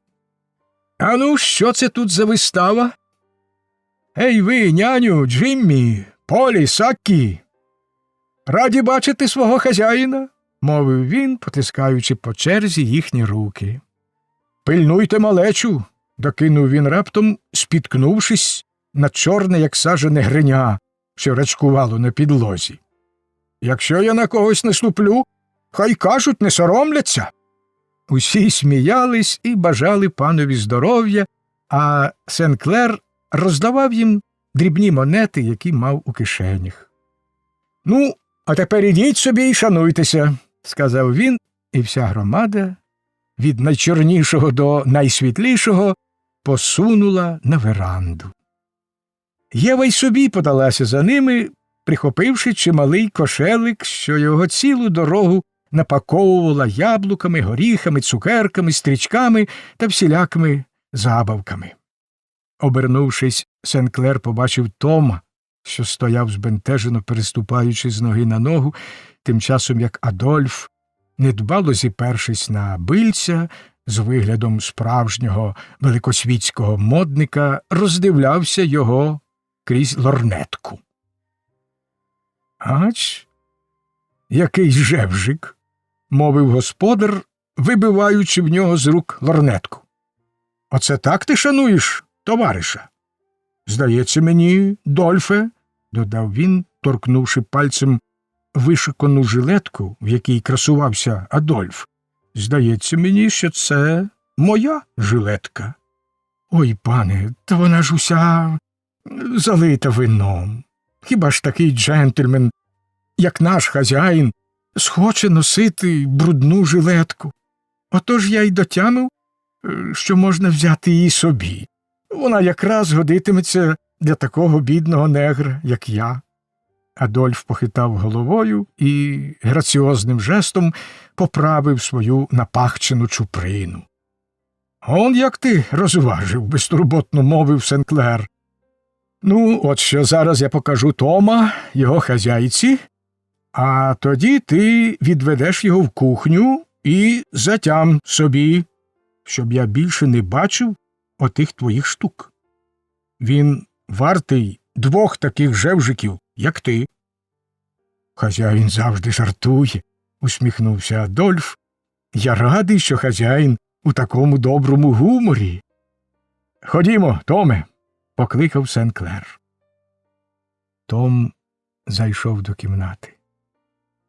Він понуро озирав оксамитові килими, великі дзеркала, картини, статуетки, завіси на вікнах, і вся ця небачена розкіш так уразила його, що він аж ступити боявся. «Ось поглянь, Марі», – мовив Сен-Клер до дружини. «Я таки купив тобі кучера, як обіцяв. Він чорний та сумирний, наче катафалк. І коли схочеш, возитиме тебе тихо, як на похорон. Ну, бо розплющ очі і подивися на нього. І не кажи тепер, що я не думаю про тебе поза домом». Мері розплющила очі і, не підводячись, втупила їх у Тома. «Я певна, що він п'яниця», – обізвалася вона. «Ні, товар із гарантією, доброчесний і тверезий». «Що ж, будемо сподіватись», – відказала господиня. «А втім, не дуже віриться». «Дольфе», – мовив Сен-Клер, – «проведи Тома на низ. Тільки гляди мені», – додав він. «Не забувай, Що я тобі казав?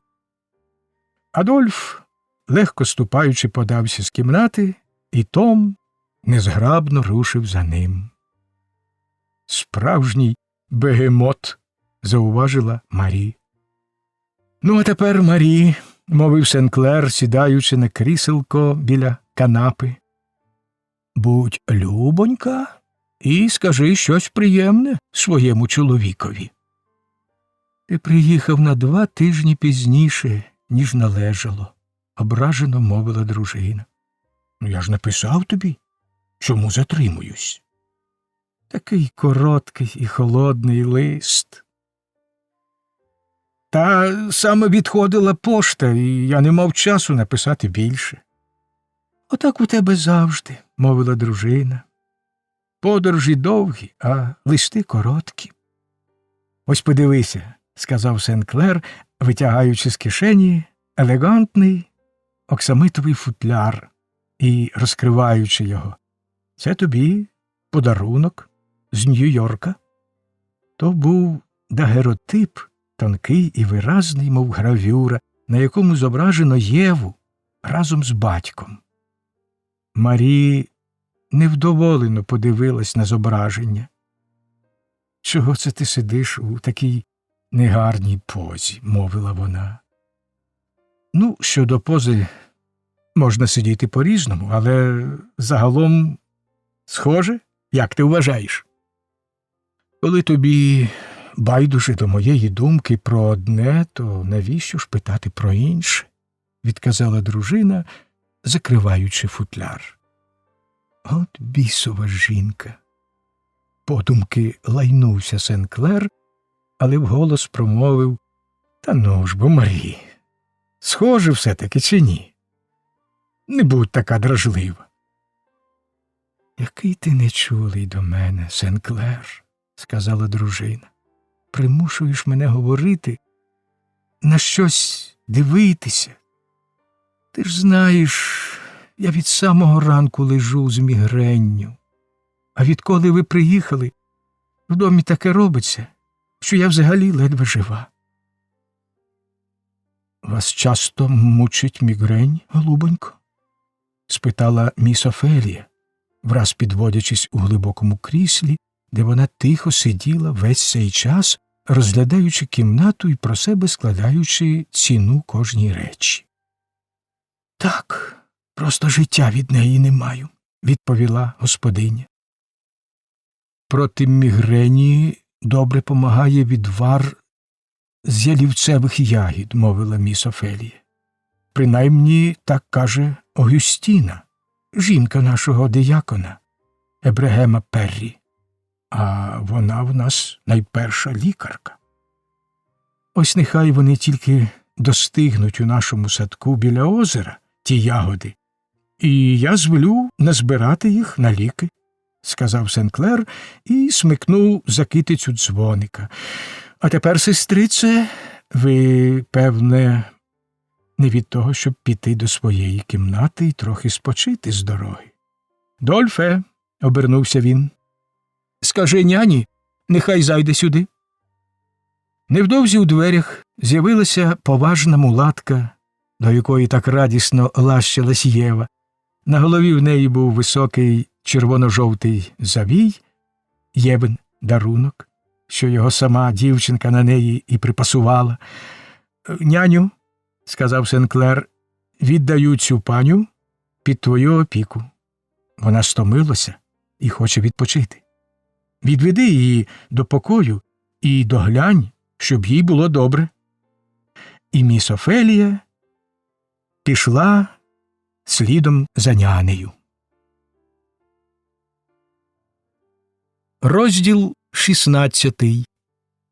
Томова господиня та її погляди. Ну, Марі, сказав Сенклер, настає для тебе золота доба. Тепер наша розважна, заповзятлива сестриця з Нової Англії зніме з твоїх плечей тягар турбот, і ти матимеш час подбати про себе і стати молодою та гарною. Церемонію передання ключів пропоную відправити зараз же. Ці слова були сказані за сніданком через кілька днів по приїзді міс Офелії. З превеликою охотою звірю все на неї, озвалася Марі, з млосним виглядом спираючись головою на руку. Гадаю, вона скоро переконається, що справжні невільниці тут ми, господині. О, безперечно, вона збагне і це, і ще хто зна скільки корисних істин, докинув Сен-Клер. Ось, кажуть, мовляв, тут держать рабів. Так наче ми маємо з цього якісь вигоди, провадила далі Марі. А коли так міркувати, то я б рада хоч зараз їх відпустити. Єванжеліна здивовано втупила в матір свої великі серйозні очі і простодушно запитала: «То навіщо ж ти їх держиш, мамо?» «І сама не знаю. Хіба що собі на біду. Я все життя з ними мучуся. Певне, й здоров'я через них втратила, а не через щось інше. А наші, як на мене, то найгірші з усіх». «Ну, годі, Марі, ти просто сьогодні не в гуморі», – мовив Сен-Клер. «Ти сама знаєш, що це не так. Ось хоч би няня. Це ж найдобріша в світі душа. Як би ти жила без неї?» «Няня серед них найкраща», – відказала Марі. «А проте й вона себелюбна, страшенно себелюбна. Та й усі вони такі, це в них загальна вада». «Себелюбство – то таки страшна вада», – серйозно мовив Сен-Клер. «Отож я й кажу про няню», – не вгавала Марі. «Ну хіба не себелюбство з її боку так міцно спати ночами? Вона ж знає, що коли я тяжко не здужую, мені мало не щогодини потрібна якась допомога. І все ж їй ніколи не добудеться. Ось і сьогодні мені знову дуже погіршило, бо я цілу ніч тільки те й робила, що будила її». «Мамо, а хіба вона не сиділа біля тебе оце вже скільки ночей?» – спитала Єва. «А ти звідки знаєш?» – різко мовила Марі. «Певно, вона тобі жалілася?» «Вона не жалілася, тільки казала, що тобі було дуже погано ночами. Багато ночей підряд». «Чому б тобі на 1-2 ночі не взяти замість неї Джейн чи Розу?» – спитав Сен-Клер. «А вона нехай би відпочила». «Як ти можеш таке казати?» – розсердилась Марі. «Ні, Сен-Клер, ти й справді не чула людина. Я така знервована, що мене дратує найменший шерех, а від дотику чужих рук я просто збожеволію. Якби няня вболівала за мене так, як належить, вона прокидалася б швидше. Я чула, що деякі люди мають по-справжньому відданих слуг. Та мені такого щастя ніколи не випадало», – скрушно зітхнула вона. Міс Офелія уважно й незворушно дослухалася до розмови. Уста її були міцно стулені, наче вона постановила собі твердо визначити свою думку, перш ніж на щось пристати. «Няня по-своєму непогана», – сказала Марі. «Вона лагідна й шаноблива, але в душі себелюбна. Ось, приміром, вона й досі тужить за своїм чоловіком і, певно, ніколи не заспокоїться. Розумієте, коли я вийшла заміж і переїхала сюди, то, звісно, мусила забрати її з собою, а чоловіка її мій батько відпустити не міг, бо він коваль. І отже в господарстві без нього не обійтись. Я ще тоді сказала, що їм з нянею краще забути одне одного, бо навряд чи їм колись випаде знову жити разом. Тепер я шкодую, що не наполягала на своєму і не одружила няню з кимось іншим. А все через свою дурну поблажливість. Не схотіла, бачте, її неволити. Я тільки сказала їй тоді, нехай, мовляв, не сподівається побачити свого чоловіка більше, як раз чи два до кінця життя. Бо повітря в батьковому маєтку шкідливе для мого здоров'я, і я не зможу туди їздити. Отож я й порадила їй знайти собі іншого чоловіка. Та де там? Вона мене не послухалась.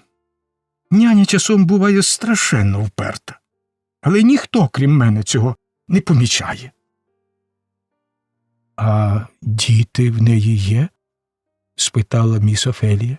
— Так, є двоє. Певне, вона і за ними сумує. — Ну, а хіба могла я привезти їх сюди? Де ж би то терпіти в домі тих малих замазур? Крім того, вони забирали в неї надто багато часу. Одначе я певна, що няня й досі на мене ображена, ще відтоді. Вона не схотіла вийти заміж за когось іншого, і хоч добре знає, яка я хвора і як мені потрібна її допомога, проте, коли б її воля, вона завтра ж подалася б назад до свого чоловіка. Я така певна цього, бо вони геть усі, себелюбні, навіть найкращі з них. Аж страх бере, як подумаєш, — сухо мовив Сен-Клер. Міс Офелія допитливо позирнула на нього і помітила, як в очах його майнула затамована досада і як зневажливо викривились його уста. Няня завжди була моя улюблениця, — провадила далі Марі. Нехай би ваші північні служниці побачили ті сукні, що висять у неї в шафі.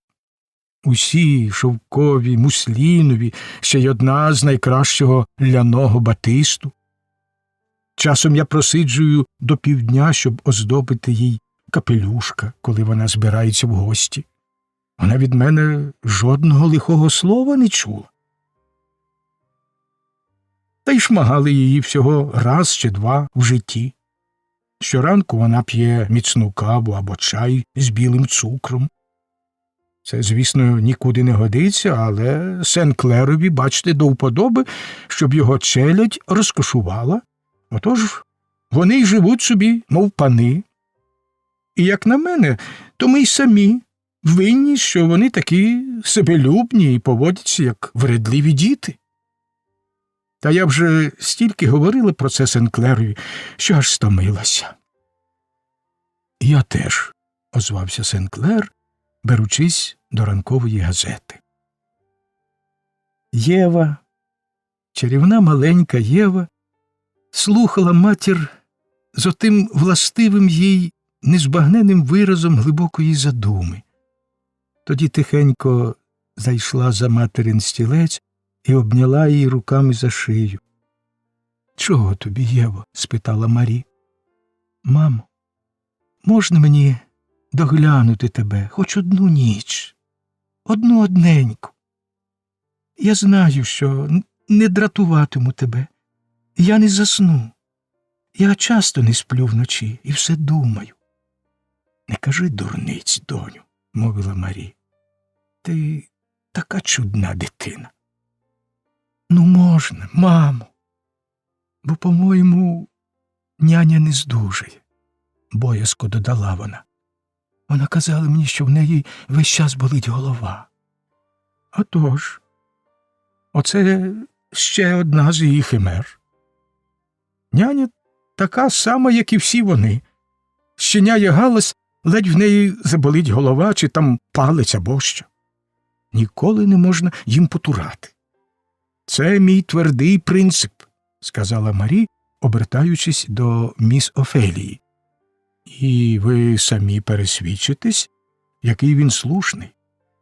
Дайте їм волю бідкатись і жалітися, ледве в них щось заболить, то вони вам натуркають повні вуха. От я сама ніколи не жаліюсь, і ніхто не знає, як мені тяжко. Я вважаю за свій обов'язок терпіти все мовчки і таки мовчу. На це останнє твердження в круглих очах міс Офелії відбився такий неприхований подив, що Сен-Клер не витримав і голосно засміявся.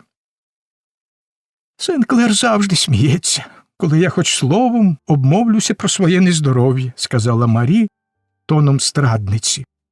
От тільки щоб не довелось йому потім гірко каятись. І вона притулила до очей хусточку. Запала ніякова мовчанка. Нарешті Сен-Клер позирнув на годинник і сказав, що має піти в одній справі. Єва подалась слідом за ним, і міс Офелія та Марі лишилися за столом самі. «Ось бачите, який він», – мовила Марі, рвучким рухом забравши від очей хусточку, тільки-но лиходій, якого вона мала вразити, зник з очей. Він ніколи не розумів і не розуміє, як тяжко я страждаю ось уже скільки років. Воно б не дивно, якби я жалілася чи взагалі докучала комусь своїми недугами. Чоловікам, звичайно, обридає, коли дружина завжди бідкається. Але ж я терплю мовчки. Отож Сен-Клер і гадає собі, що я все можу знести. Міс Офелія не знала, що вона має на це відповісти. Поки вона думала, що сказати, Марі помалу втерла сльози, стріпнулася, мов горлиця після дощу, і завела розмову про всілякі господарські справи, що їх мала перебрати на себе міс Офелія. Про посуд, одяг, білизну, харчі та про безліч інших речей. Міс Офелія дістала стільки застережень, порад і настанов, що людині менш пунктуальній та діловій, аж голова пішла б обертом. «Ну от», – мовила Марі, – «тепер я вам начебто про все розказала, і коли мене знову звалить хвороба, ви зможете впоратись з усім самі. Оце ще тільки Єва, за нею потрібне пильне око». «Вона, здається, хороша дівчинка, дуже хороша», – озвалась міс Офелія. «Милішої дитини я не бачила». «Єва дивна дитина», – сказала Марі. «Дуже дивна. В неї стільки химер. Вона зовсім не схожа на мене, ані трохи». І Марі скрушно зітхнула, наче то була страх, яка сумна істина. «От і добре», – подумала міс Офелія, але обачно визнала за краще не висловити цього вголос. Єва завжди хилилася до прислуги. Як на мене, то деяким дітям воно й не вадить. От і сама я в дитинстві залюбки водила товариство з негринятами, що були в батьківському домі, і це ніколи не йшло мені на шкоду. Але Єва до кожного негра ставиться як до рівні. Ця дитина мене просто дивує. Я ніяк не можу її відучити. А Сен-Клер тільки потурає їй у цьому. Мушу вам сказати, Сен-Клер надто поблажливий до всіх у домі, за винятком власної дружини. Міс Офелія знову промовчала. «Слух треба держати в покорі», – не вгавала Марі, – «інакше з ними не можна. Я засвоїла це правило ще змалку, а Єва своєю поведінкою розбещує мені всю челядь. Не уявляю собі навіть, як вона житиме, коли сама стане господиною в домі. Я вважаю, що до слуг треба бути по-доброму, і завжди так і чиню. Але вони повинні знати своє місце. А от Єва цього ніяк не дотямить, хоч би скільки їй казали, що слуги нижчі від нас. Ви ж оце самі чули, як вона просилася доглядати мене вночі, щоб няня могла собі спати. А так би вона й робила, коли б полишити її на саму себе. Але ж я сподіваюсь, ви все-таки вважаєте своїх слуг за людей і розумієте, що їм потрібен відпочинок, коли вони стомлюються? Несподівано різко запитала міс Офелія. Ну, звісно, а як же? Я завжди дбаю про те, щоб вони мали все належне, але це зовсім не означає, що треба давати комусь особливі привілеї.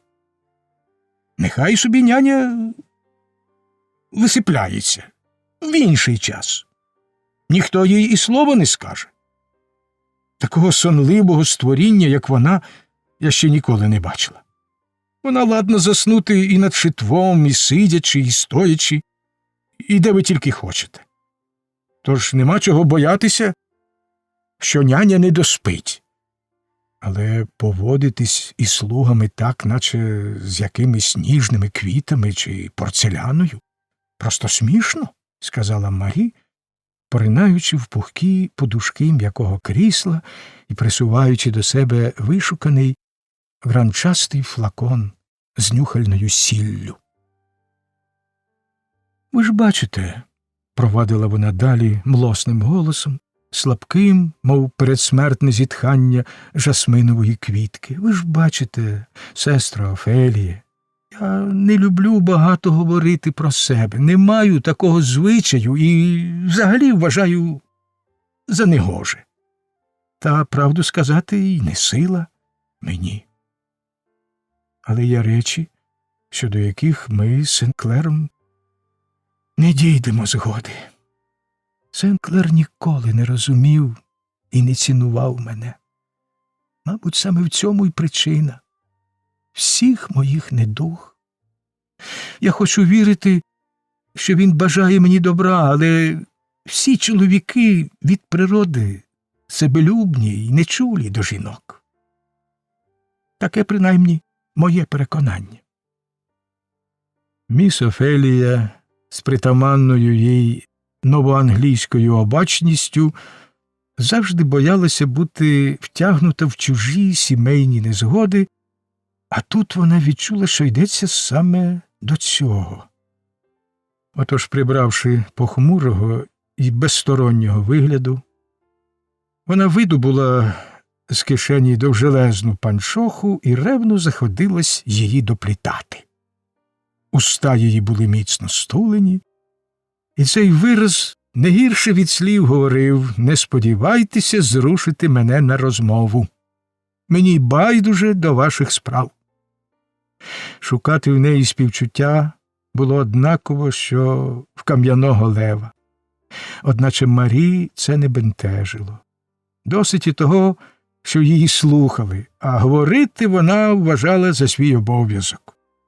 Отож, підкріпившись новим понюхом із гранчастого флакона, вона провадила далі. Бачите, коли ми з Сенклером одружилися, я привезла в посаг власне майно та прислугу і маю законне право порядкувати ними на свій розсуд. Сенклер має свій статок, своїх слуг, і, як на мене, то нехай собі робить з ними, що хоче. Але ж він завжди в усе втручається. Погляди у нього просто нісенітні, особливо щодо челяді. Він поводиться зі слугами так, наче ставить їх вище за мене, а то й за себе. Вони йому мало не на голову сідають, а він і оком не моргне. Ви вірите, де в чому Сенклер страшна людина? Він мене просто жахає, хоч який він на вигляд і добродушний. Ось, приміром, він рішуче забороняє карати будь-кого в домі побоєм. Це дозволено тільки йому самому й мені. І такий він тут непохитний, що я боюся й слово проти сказати. то можете собі уявити, до яких наслідків призводить ця заборона. Адже ж сам Сен-Клер ні за що нікого не вдарить, хоч би його й топтали під ноги. А я... Ви розумієте, як жорстоко вимагати від мене таких зусиль? А слуги, вони ж, знаєте, однаково, що великі діти. Не знаю цього і дуже рада, що не знаю. Відрубала міс Офелія. Дарма. Ось поживете в наших краях, то навчитеся дечого на власному досвіді. Ви й гадки не маєте, які вони надокучливі, дурні, безтямні, вередливі і невдячні створіння. Щоразу, як Марі зачіпала цю тему, їй, мов якимсь чудом миттю, прибувало снаги. Ось і тепер вона широко розплющила очі і, здавалося, забула про свою млость. Ви й уявити собі не можете, які муки доводиться терпіти від них хазяйці. І то щодня, щогодини, з будь-якого приводу. А скаржитися Сен-Клерові – марна річ. Він тільки й знає, що плескати свої нісенітниці. Каже, нібито ми самі зробили їх такими, які вони є, отож мусимо з ними миритися. А коли, мовляв, їхні вади йдуть од нас, то надто жорстоко ще й карати їх за це. І ще каже, що на їхньому місці й ми поводилися б не краще. Ви тільки подумайте, неначе можна рівняти їх до нас. А ви вважаєте, що вони не такі самі люди? Сухо запитала міс Офелія. Ну, звісно, що ні. Ну, таке скажете. Вони нижча раса. То що ж, по-вашому, вони й душі не мають? Вже з обуренням спитала міс Офелія. Ні, чому ж? Позіхнувши, мовила Марі. Цього ніхто не каже. Але хоч чимось рівняти їх до нас просто безглуздо. А Сен-Клер добалакався до того, що розлучити нашу няню з чоловіком – це нібито однаково, як розлучити мене з ним. Та яке ж тут може бути порівняння? Де б їй відчувати так, як я? Ні, це зовсім інші речі, їй право. І все ж Сен-Клер удає, ніби він цього не розуміє. Смішно навіть подумати, що няня здатна любити своїх замурзаних писклят так, як я люблю Єву. А проте одного разу Сен-Клер серйозно намагався мене переконати, що я повинна відіслати няню назад і взяти собі замість неї когось іншого. І це з моїм нездоров'ям та моїми стражданням. Такого вже й мені було не стерпіти. Я не часто виказую свої почуття і взагалі вирішила зносити все мовчки. Така вже гірка доля заміжньої жінки, і я скорилася їй. Одначе того разу терпець мені урвався, і відтоді Сен-Клер більше про це не заговорював. Але з його вигляду і поведінки я бачу, що він затявся на своєму, і це боляче крає моє серце. З виразу обличчя міс Офелії було видно, вона ледве стримується, щоб не наговорити зайвого. Зате спиці в її руках дріботіли так виразно, що Марі, напевно, багато чого збагнула б, якби могла розуміти їхню мову. Отже, тепер ви бачите, провадила далі Марі, що за господарство ви взяли на себе. Господарство, в якому нема порядку, де слуги самі собі пани і роблять усе, що їм заманеться. Мабуть, тільки я, хоч яка й не дуже, ще підтримую тут всякий такий лад. Гарапник у мене завжди на похваті, і часом я таки пускаю його в діло. Але це мене просто знесилює. Якби ж то Сен-Клер чинив так, як усі люди. А як чинять усі? Ну, посилають їх до катівні чи ще кудись, щоб їх там шмагали. Іншої ради з ними нема. Коли б мені хоч трохи здоров'я, я порядкувала б куди рішучіше від Сен-Клера. — А як же він порядкує? — спитала міс Офелія. — Ви кажете, він ніколи не б'є прислугу. — Та знаєте, чоловікам легше.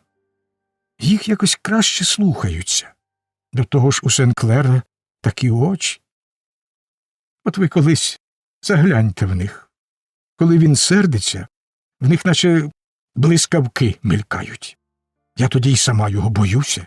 І слуги теж знають, що під таку хвилю жарти з ними погані. Хоч би як я на них гримала і сварилася, все дарма, а Сен-Клер лиш бровою поведе і край. Ні, за нього турбуватись нема чого. От тільки до мене він зовсім збайдужив. Та коли ви самі візьметесь порядкувати, то скоро переконаєтесь, що без суворості з ними не обійтися. Вони такі зіпсовані, брехливі, ледачі. — Знов та сама пісня, — мовив Сен-Клер, заходячи до кімнати. — Ну й відплатиться ж цим запеклим грішникам на тому світі, особливо за лінощі. — Бачите, сестрице, — додав він, простягаючись у кріслі навпроти дружини, — їхні лінощі тим непростиміші, що вони мають перед очима такі взірці працьовитості, як я і Марі. — Годі, Сен-Клер, це просто гидко, — озвалася Марі. — Он як. А я гадав, Марі, що мої слова тобі сподобаються. Я ж, як завжди, підтримую тебе. Ти чудово знаєш, що мав на думці зовсім не те, — відказала Марі. Ну, тоді я, мабуть, помилився. Дякую, Люба, що ти мене поправила. Ти тільки про те й думаєш, як би мені дошкулити, — мовила Марі. Оближ, Марі, сьогодні така спекота, що я щойно мав довгу суперечку з Дольфом і страшенно стомився. Тож не гнівайся, будь ласка, і подаруй мені свою ясну усмішку. — А що там таке з Дольфом? — запитала Марі. — Цей бовдур став такий нахабний, що мені вже просто не сила терпіти. Якби мені хоч на час цілковито взяти його під свою владу, я б швидко привела його до тями. — Твої слова, Люба, як завжди, слушні й розумні, — сказав Сен-Клер. — А з Дольфом річ ось у чим. Він так довго наслідував мої манери й чесноти, що зрештою перестав помічати різницю між собою і своїм хазяїном. От мені й довелося нагадати йому про цю різницю. — Яким чином? — спитала Марі. — По-перше, я змушений був розтлумачити йому, що волію зберегти хоч деякий свій одяг для себе самого. Далі я трохи обмежив його надмірні витрати одеколону. А до всього того був такий жорстокий, що дозволив йому користуватися лише десятком моїх батистових хусточок. Цей останній захід особливо обурив Дольфа, і мені довелося зробити йому лагідну батьківську вимову. — О, Сен-Клер, коли б же ти навчився поводитись із прислугою? Твоя поблажливість просто огидна, — мовила Марі. — А яка, зрештою, шкода з того, що цей бідолаха хоче бути схожий на свого хазяїна? Коли вже я виховав його так, що для нього нема нічого милішого, ніж одеколон та батистові хусточки, то нехай собі тішиться. — А чому ви не виховали його краще? — різко й вимогливо запитала міс Офелія. забагато клопоту. Лінощі, сестрице, лінощі. Ось що занапащає людські душі. Коли б не лінощі, я й сам був би справжній ангел. І, сівши за піаніно, Сен-Клер заграв якусь веселеньку мелодію. Що ж до Тома, то йому тепер, як кажуть, нарікати на життя не доводилось.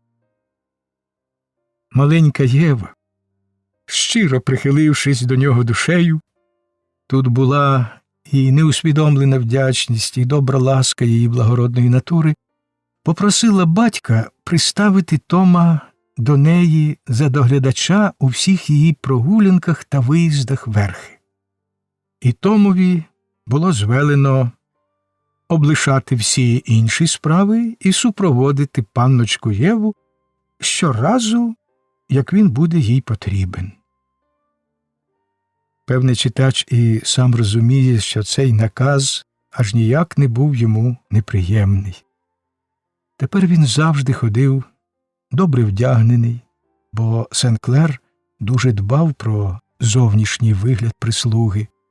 Робота в стайні тільки називалася роботою, бо насправді Том мав лише назирати за своїм помічником і давати йому настанови. Марі Сен-Клер рішуче зажадала, щоб від нього не тхнуло кіньми, коли він підходить до неї, і щоб його взагалі не приставляли до брудної роботи, бо, мовляв, її нерви не витримують неприємних запахів, і найменшого такого випадку буде досить, щоб навіки покласти край її земним стражданням. Отож Том і красувався в ретельно вичищеному сукняному костюмі, незаймано білому комірці та рукавичках, гладенькому касторовому капелюсі і лискучих чоботах. Усе це надавало його добродушному чорному обличчю вельми поважного вигляду. До того ж він жив тепер у пригарній місцині, а люди його раси до цього далеко не байдужі. І він собі тихо милувався пташками, квітами, фонтанами, світлом і красою двору, шовковими завісами, картинами, дзеркалами, статуетками, позолотою в просторих покоях, і дім той здавався йому справжнім палацом Аладдіна. Одного недільного ранку Марі Сен-Клер, пишно убрана, стояла на веранді, застібаючи на своїй тендітній руці діамантову браслетку.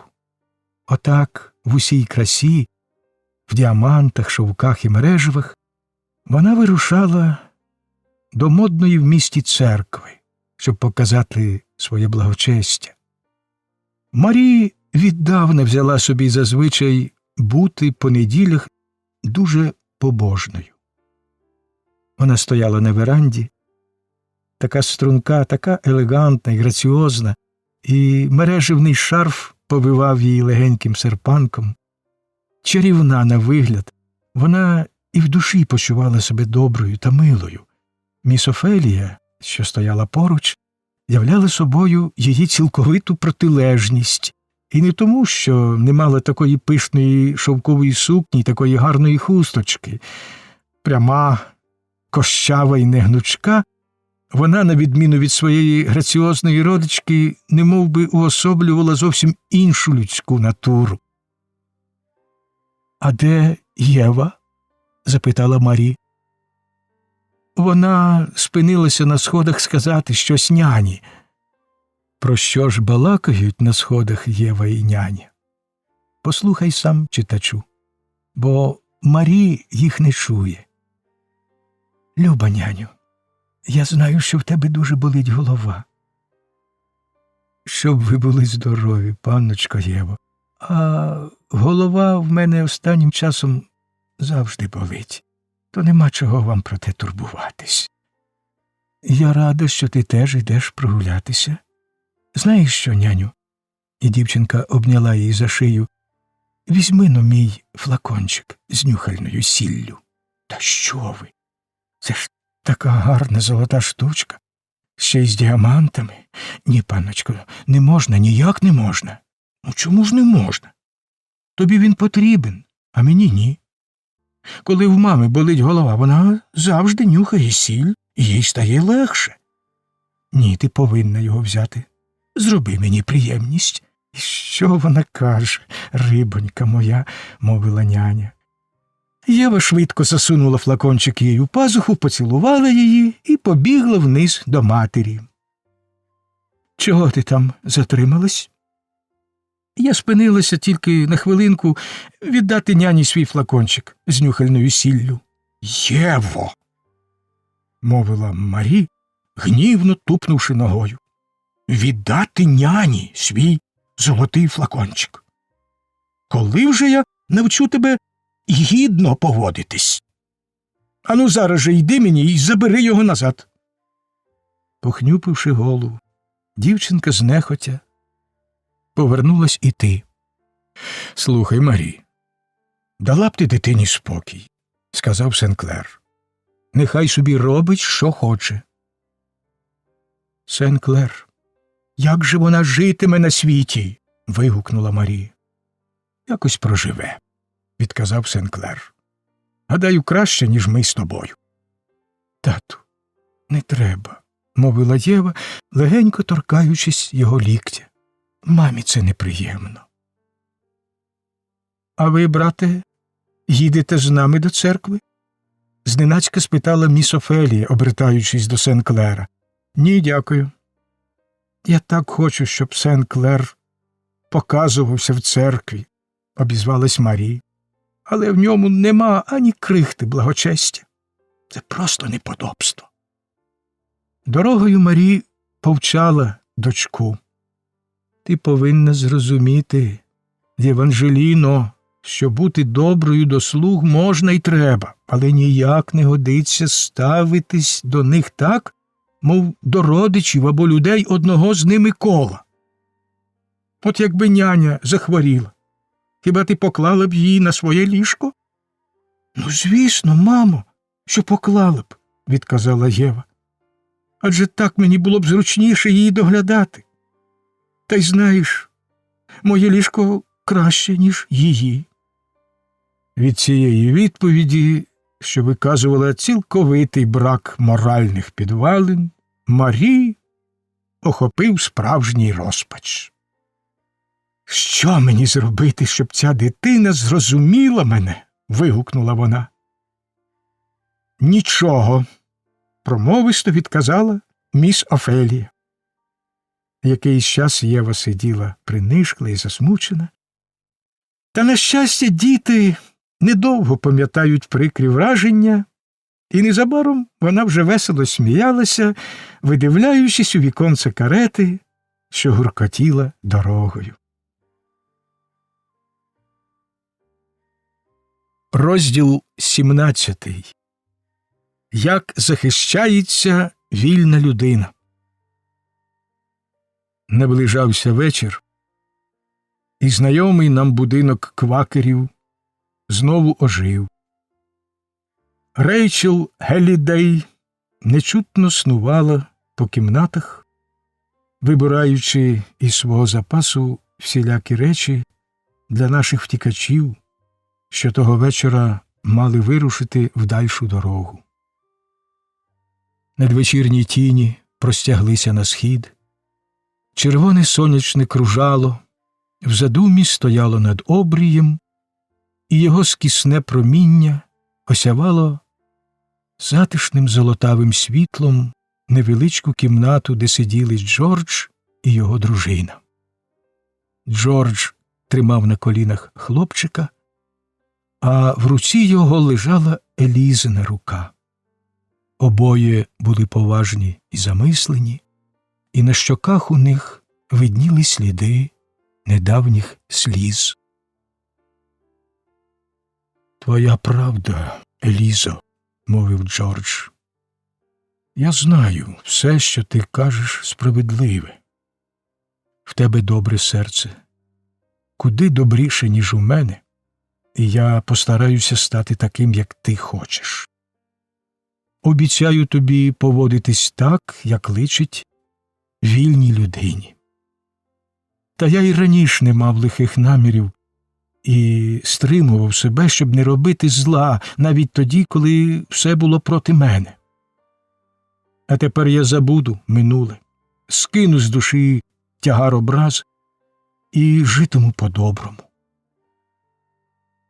А коли ми дістанемось до Канади, докинула Еліза, я буду тобі за помічницю. Я добре обізнана в кравецтві, вмію прати і прасувати тонку білизну, отож удвох якось заробимо собі на прожиток. Так, Елізо, аби тільки нам не розлучатися більше, і щоб наш хлопчик був з нами. Ой, Лізо, якби ці люди знали, яке то щастя відчувати, що твої дружина й син належать тобі. Я завжди дивувався, коли бачив людей, що могли називати своїми дружин та дітей і все ж прагнути ще чогось у житті. А от я почуваю себе багатим і сильним, хоч ми й не маємо нічого, крім наших рук. Та не треба мені кращої долі. І нехай я до 25 років тяжко працював, а тепер не маю ні цента грошей, ані покрівлі над головою, ані клаптика землі, яку міг би назвати своєю. Я буду вдоволений, буду вдячний, тільки б мені й дали спокій. Я працюватиму і надсилатиму гроші твоїм господарям за тебе і за нашого хлопчика.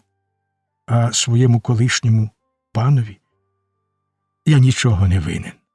Він і так заробив на мені в5 більше, ніж витратив за всі ці роки. Але ж небезпека для нас ще не минула, мовила Еліза. Ми з тобою ще не в Канаді. Це так, відказав Джордж, але я начебто вже дихаю вільним повітрям, і воно дає мені сили. В цю мить у суміжній кімнаті почулися заклопотані голоси, і незабаром хтось постукав у двері. Еліза підвелась і відчинила. То був Саймон Гелідей, а з ним ще один квакер. Саймон сказав, що його звуть Файнес Флетчер.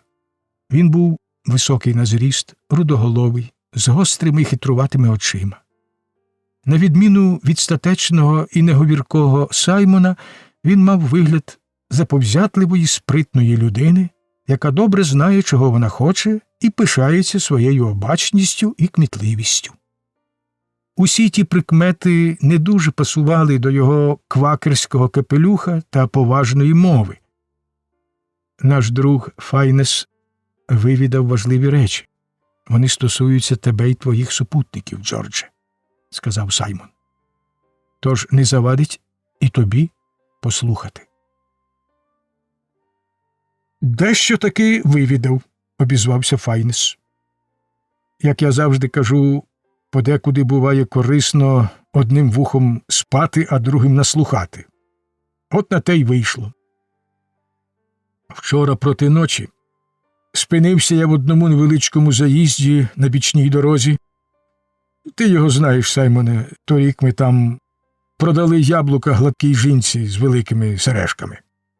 Цілий день, попоїздивши, я добряче натомився і по вечері простягся собі в куточку на клунках, доки мені постелять постіль.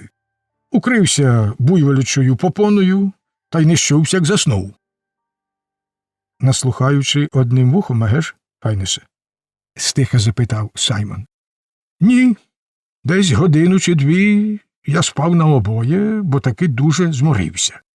Та потім трохи прочумався, аж бачу, сидять коло столу якісь люди, п'ють і щось там балакають. Та й собі подумав, ану послухаю тихенько, про що їм ідеться, бо дочув уже ніби квакерів хтось там згадав, а один саме каже, еге ж, вони, напевне, в квакерському селищі. Тут я вже нашорошив обидва вуха і скоро дотямив, що вони балакають про вас. А тож лежав собі нишком та слухав, як вони викладають свої наміри. Цього молодця, казали вони, відпровадять назад у Кентуккі до його хазяїна, і той його так покарає, що всім неграм буде наука, як тікати від панів. Його дружину двоє з них хочуть повезти до Нового Орлеана і там продати собі на поживу. Вони сподіваються взяти за неї 1600 або й 1800 доларів. Хлопчика вони, мовляв, віддадуть торговцеві, що купив його, а тих двох, Джима і його матір, повернуть хазяїнові в Кентуккі. Вони казали, десь тут недалеко в містечку є два поліцаї, що поїдуть з ними на лови, а тоді жінку відведуть до судді, і один з їхнього гурту, малий такий улесливий, присягнеться, що вона належить йому. Отож вони заберуть її і повезуть на Пониззя. Вони знають, якою дорогою ми маємо їхати, і пустяться за нами навздогін. Чоловік 6 чи 8. То що ж нам тепер діяти? Ті, хто слухав цю розповідь, стояли в різних позах, і то була картина, гідна пензеля митця. Рейчел Геллідей, що перед тим місила тісто, так і застигла стривожена, піднявши над столом убрані в борошно руки. Саймон мав похмурий і замислений вигляд. Еліза обняла чоловіка за шию і дивилась йому в обличчя. Джордж стояв, стиснувши кулаки, очі його палали, і вираз у нього був такий, який був би в кожного чоловіка, чию дружину мали виставити на продаж, а дитину віддати работорговцеві. «Що будемо робити, Джордже?» – кволим голосом спитала Еліза. «Я знаю, що я робитиму», – відказав Джордж і, перейшовши до маленької кімнати, взявся оглядати свої пістолі.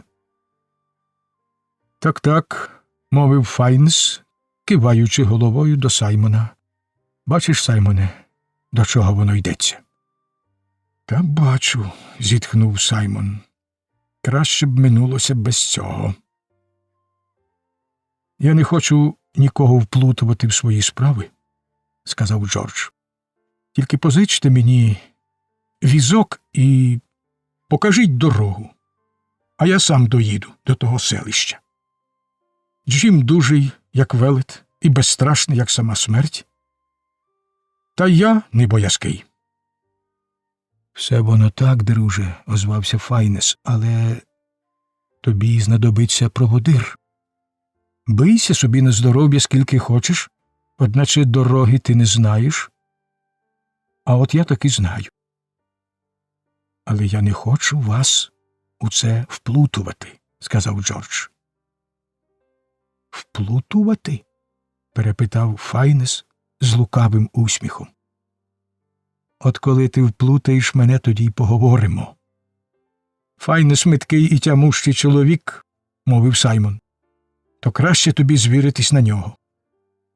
«Джордж, іще одне», – додав він лагідно, поклавши руку Джорджеві на плече і показав на пістолі. «Не квапся вдаватися до зброї. Молода кров, гаряча». «Я ні на кого не нападу перший», – відказав Джордж. «Мені від цієї країни нічого не треба. Хай тільки не чіпають мене. Я спокійно піду геть. Але…» Він на хвилю замовк і спохмурнів на обличчі. «Колись у тому ж таки Новому Орлеані продали мою сестру. То невже тепер мені стояти і дивитись, як вони заберуть на продаж і мою дружину? Адже я маю дужі руки, щоб її захистити. Ні, за свою дружину і хлопчика я битимусь до останку». Чи можете ви осудити мене за це? Ніхто не може тебе осудити, Джордже. Іншої ради в тебе нема, відповів Саймон. А хіба ви, чоловіче добрий, на моєму місці не вчинили б так само? Хай вбереже мене доля від такої спокуси, мовив Саймон. Людина – слабке створіння. Ну, а мені, гадаю, на таке діло сили не забракне. Обізвався Файнес, виставивши наперед свої ручиська, схожі на крила вітряка. І навряд чи я стою проти спокуси взяти за комір якогось молодця, коли тобі, Джордже, треба буде з ним поквитатися. А таки видно, що ти не з роду наш, усміхнувся Саймон. У тобі ще й досі пробивається колишня натура. Треба сказати, що раніше Файнес був мужнім лісовиком, чудовим мисливцем, що клав оленя за одним пострілом. Та, посватавшись до одної гарненької квакерки, що полонила його своїми чарами, він прилучився до тамтешньої громади. І, хоч він був тепер доброчесний, тверезий та діяльний член громади, і ніхто не міг закинути йому чогось негідного, проте деякі надто ревні одновірці вважали, що йому ще бракує належної сумирності. Наш друг Файнес завжди воліє чинити по-своєму, з усміхом мовила Рейчел Голідей. Одначе всі ми знаємо, що серце в нього добре і справедливе. То що, сказав Джордж, чи не краще вирушити зараз же?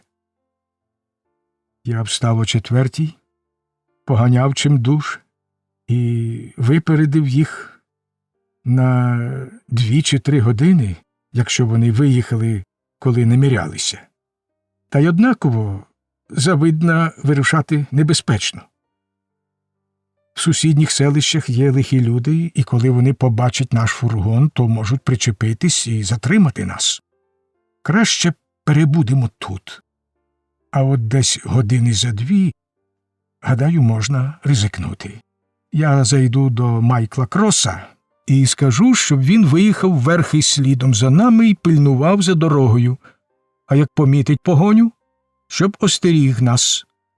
Кобилка в Майкла така, що обскакає хоч яких коней, і він миттю дасть нам знати про небезпеку. А зараз я піду попередити Джима та його матір, щоб були наготові, і догляну за кіньми. Ми маємо чимало часу, і скидається на те, що таки зуміємо дістатися до другої зупинки раніше, ніж вони нас доженуть. Отож, нічого не бійся, Джордже. Такі пригоди мені не первина, докінчив Файнес уже на порозі, і двері за ним зачинились. Файнес – стріляний горобець, сказав Саймон. Він влаштує усе якнайкраще. Одне лиш не дає мені спокою, озвався Джордж, щоб ви не мали через мене біди. Зроби ласку, Джордже, не згадуй більше про це. Ми чинимо так, як велить нам сумління, бо інакше не можемо.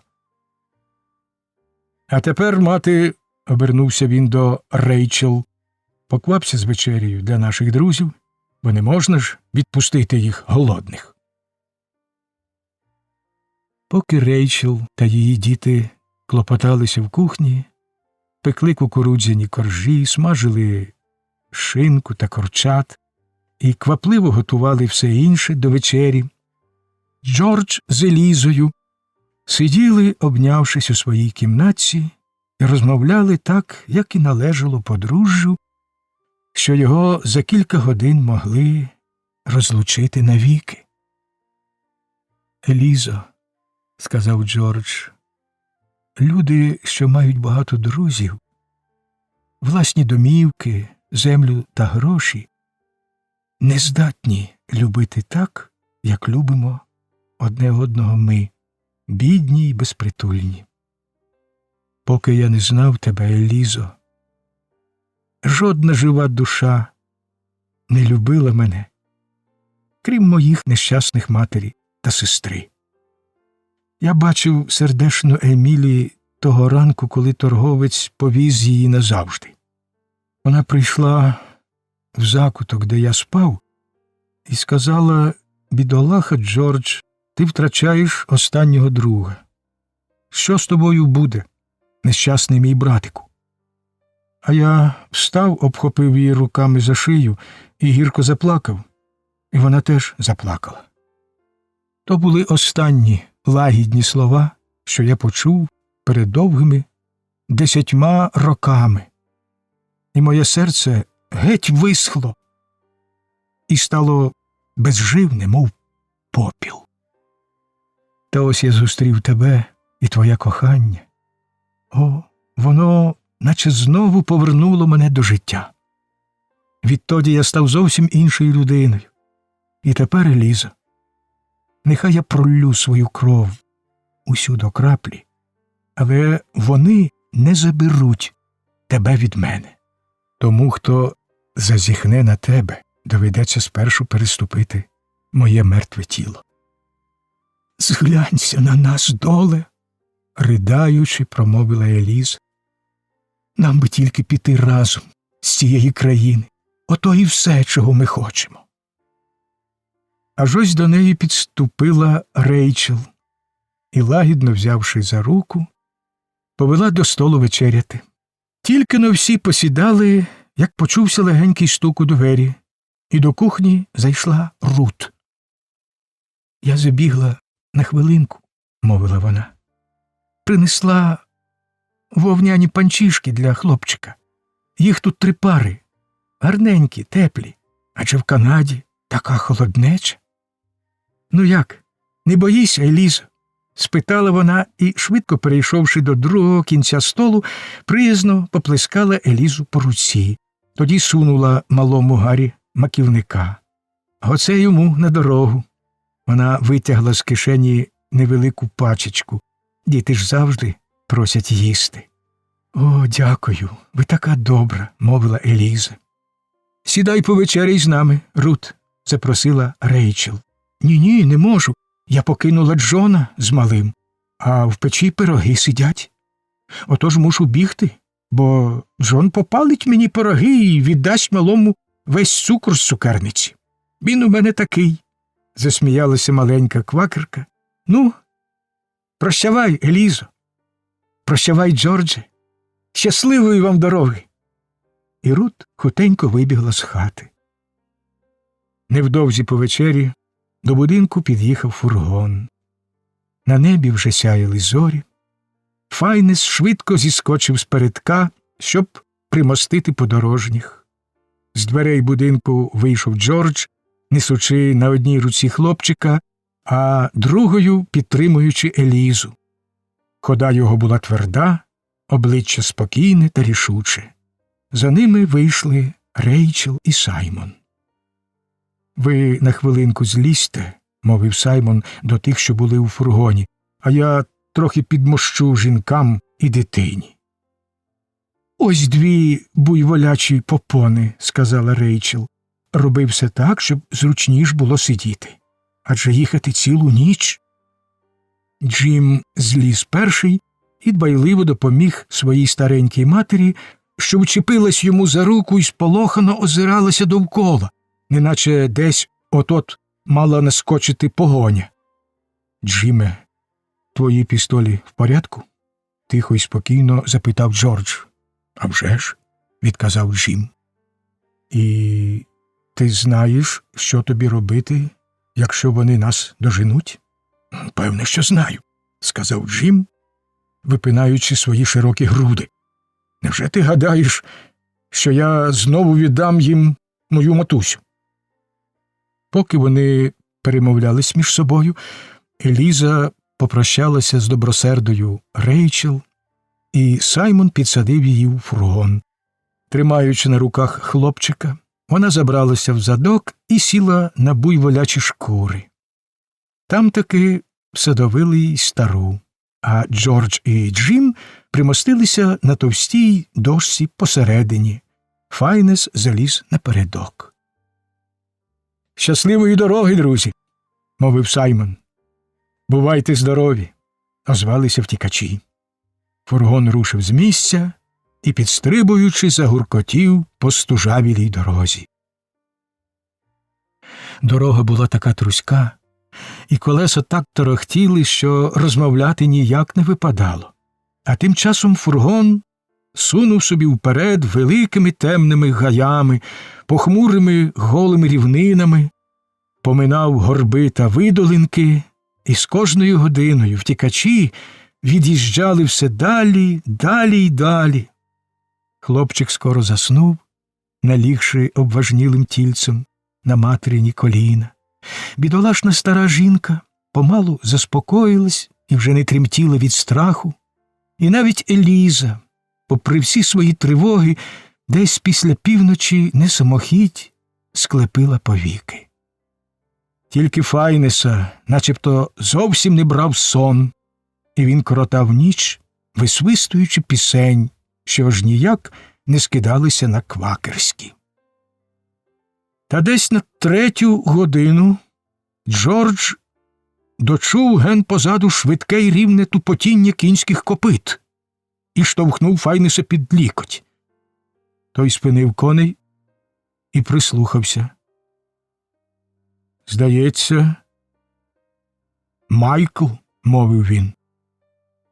«Чути, начебто його кінь біжить чвалом».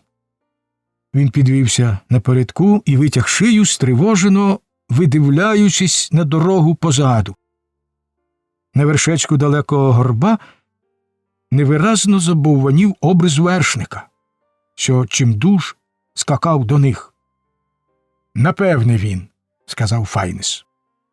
Джордж і Джим, самі не знаючи навіщо, враз вискочили з фургона. Всі троє, затамувавши віддих, дивилися туди, звідки мав над'їхати сподіваний вісник. А той дедалі наближався.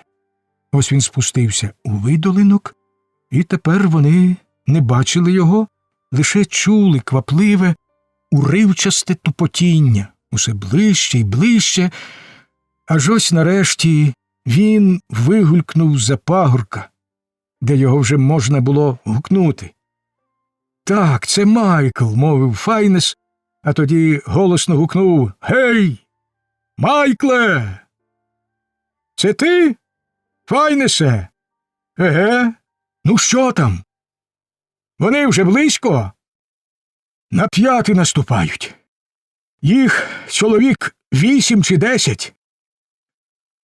Позаливали очі, лаються, люті, наче вовки». Об тій таке хвилі вітерець доніс далекий цокіт копит. «Ану, хлопці, мерщій у фургон», – мовив Файнес. «Коли вже вам випадає битися, я завезу вас трохи далі». Обидва миттю скочили в фургон, і Файнес стьобнув коней. Майкл поскакав поряд.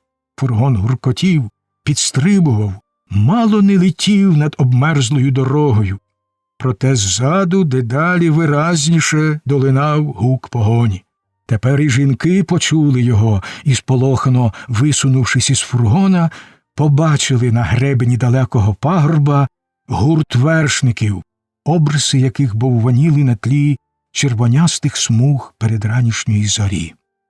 Виїхавши на ближчий пагорб, переслідувачі, як видно, помітили білий полотняний верх фургона, що вирізнявся вдалині, і вітер доніс їх гучний зловтішний рев. Еліза похолола й притулила до себе дитину, а стара заквилила й забурмотіла молитви. Джордж і Джим відчайдушно стискали в руках пістолі. Погоня швидко наближалася.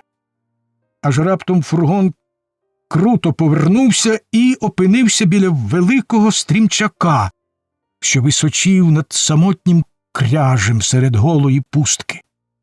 Ця чорна кам'яна велич, що важко здіймалася проти досвітнього неба, неначе обіцяла втікачам захист і порятунок. Файнес добре знав цю місцину ще відтоді, як був мисливцем, отож і поганяв сюди чимдуж. «Приїхали!» – гукнув він, рвучко спиняючи коней і зіскакуючи з передка. «Ану, вилазьте всі мерщій і гайда за мною! А ти, Майкле, припни свою конячину до фургона й поганяй до Амараї. Бери його з хлопцями і назад сюди. Побалакаємо з тими панами». Всі миттю вискочили з фургона. «Отак», – мовив Файнес, хапаючи на руки малого Гаррі. «Ви, хлопці, допоможете жінкам. А тепер ноги на плечі і ходу». Умовляти нікого не довелося. Швидше, ніж про це мовиться, втікачі перемахнули через огорожу і щодуху кинулись до скель, а Майкл зіскочив з коня і, прив'язавши повід до фургона, хутко поїхав геть. «Сюди», – мовив Файнес, коли вони добігли до скель і в неясному сяйві зір та в ранішньому присмерку побачили, хоча й нерівну, проте виразно видну стежку, що вела нагору між каміння. «Тут наше давнє мисливське лігво. Нагору, друзі!» Файнес із хлопчиком на руках подався перший, стрибаючи по скелях, мов дикий цап. Джим ішов за ним, несучи на спині свою стару матір, що тремтіла з переляку, а Джордж з Елізою ступали позаду. Тим часом вершники вже під'їхали до огорожі і з криком та лайкою злазили з коней, щоб пуститися навздогін. Ще кілька хвилин, і втікачі вибрались нагору. Далі стежка йшла тісниною, такою вузькою, що пробиватися нею довелося поодинці. Минувши її, втікачі раптом опинилися на краю провалля. Понад ярд завширшки, а по той бік його, здіймаючись на добрих 30 футів над землею, стояла окрема купа скель, прямовисних, як фортечні мури. Файнес легко перескочив через провалля і посадив хлопчика на порослу кучерявим білим мохом площинку на вершині скелі. «Всі сюди!» – гукнув він. «Ну, плигайте! Плигайте, кому життя дороге!» Втікачі один по одному стрибали через провалля. Кілька кам'яних брил на краю скелі стриміли, наче парапет, ховаючи їх від ворожих очей. «Ну от, усі ми разом», – сказав Файнес, визираючи через кам'яний вал на супротивників, що безладно тупали стежкою попід скелями. «Нехай тепер спробують нас дістати. Тому, хто сюди поткнеться, доведеться пролазити поміж отих двох скель, і поцілити його з пістоля вам буде за іграшку. Правда ж, хлопці?» «А тож», – підказав Джордж, – «тільки бій. Це справа наша. Отож і ризикувати ми будемо самі». «Будь ласка, Джордже, ризикуй собі як завгодно», – мовив Файнес, жуючи гілочку канадського чаю. «Але ж і мені, гадаю, не заказано на те подивитись. Ану, стривай. Онде ті панове нібито радяться там унизу, ще й сюди поглядають, наче кури на сідало.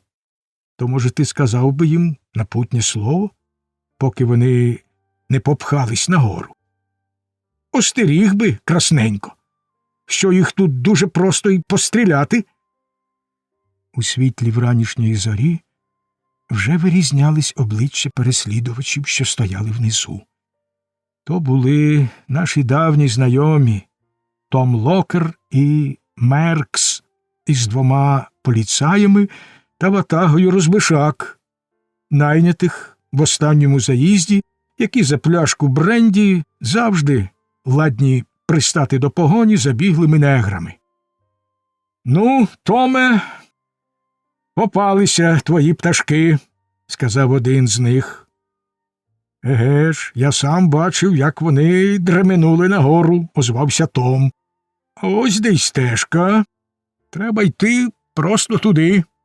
Зі скелі їм тепер не зіскочити. І ми їх швидко злапаємо.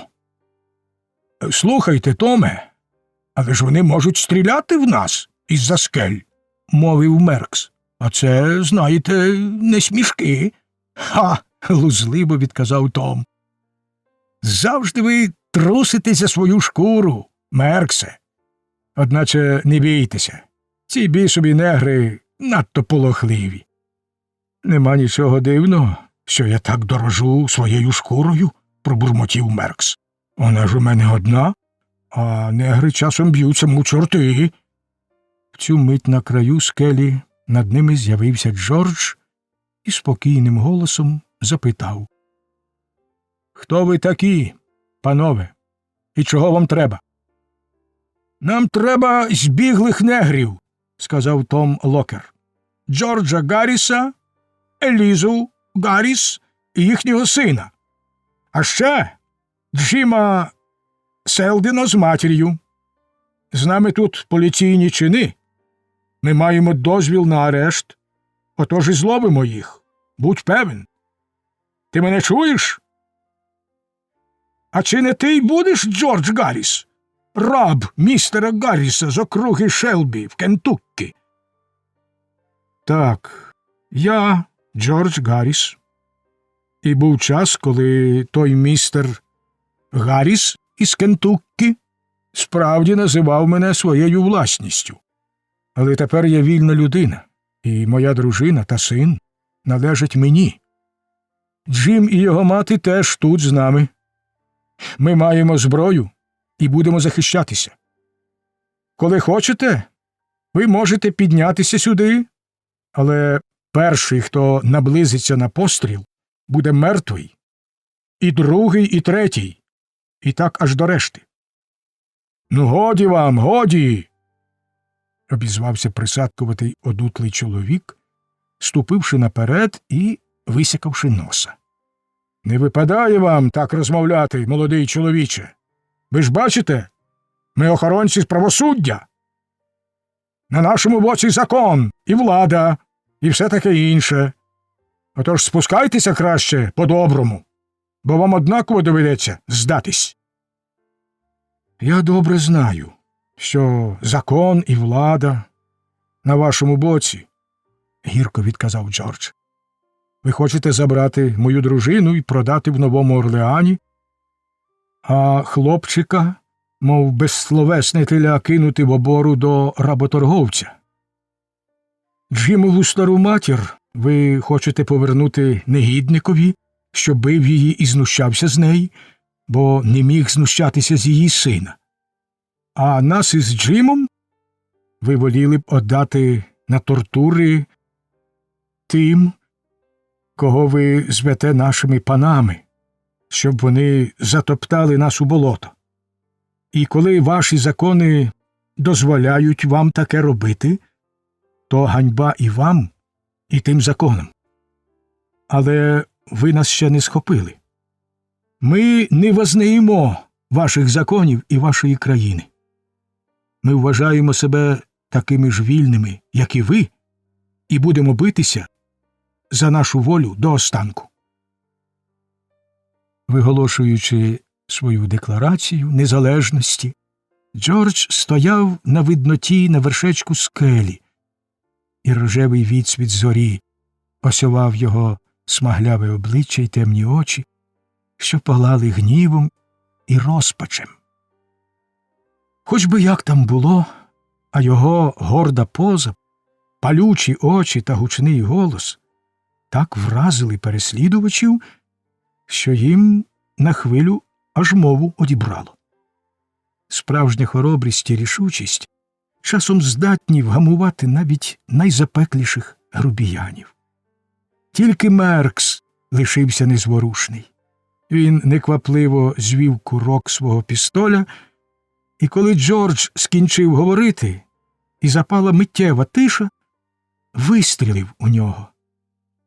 Адже за мертвого у Кентукі дадуть ті самі гроші, що й за живого, – спокійно промовив він, витираючи пістоль об рукав. Джордж відскочив назад. Еліза зойкнула.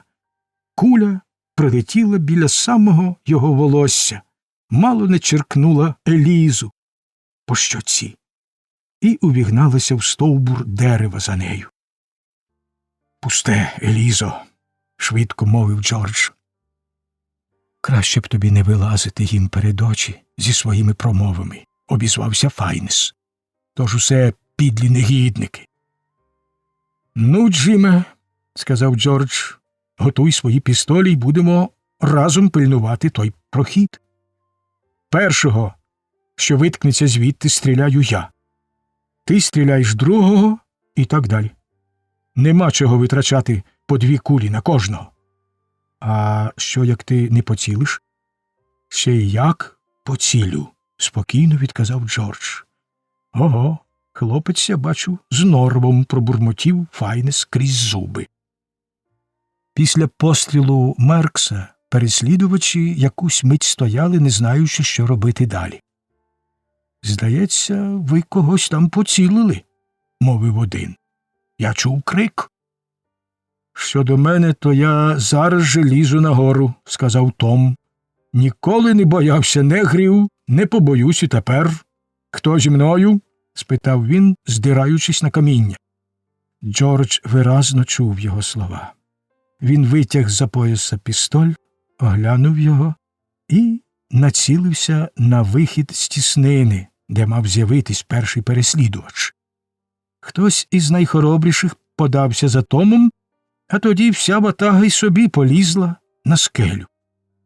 Задні підштовхували передніх, і ті мусили рухатись набагато жвавіше, ніж їм того хотілося.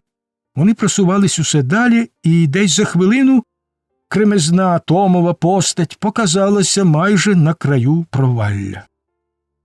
Джордж вистрілив, і куля влучила Томові в бік. Та навіть і поранений він не відступив, а заревівши, мов оскаженілий бугай, перескочив через провалля. Ні, друже», – мовив Файнес, раптом виступаючи наперед і штовхаючи Тома своїми довгими ручиськами. «Ти тут нікому не потрібен». І Том загримотів у провалля. Він пролетів усі ті 30 футів, чіпляючись за дерева, кущі, пеньки й каміння, аж доки геть побитий із стогоном гепнувся додолу.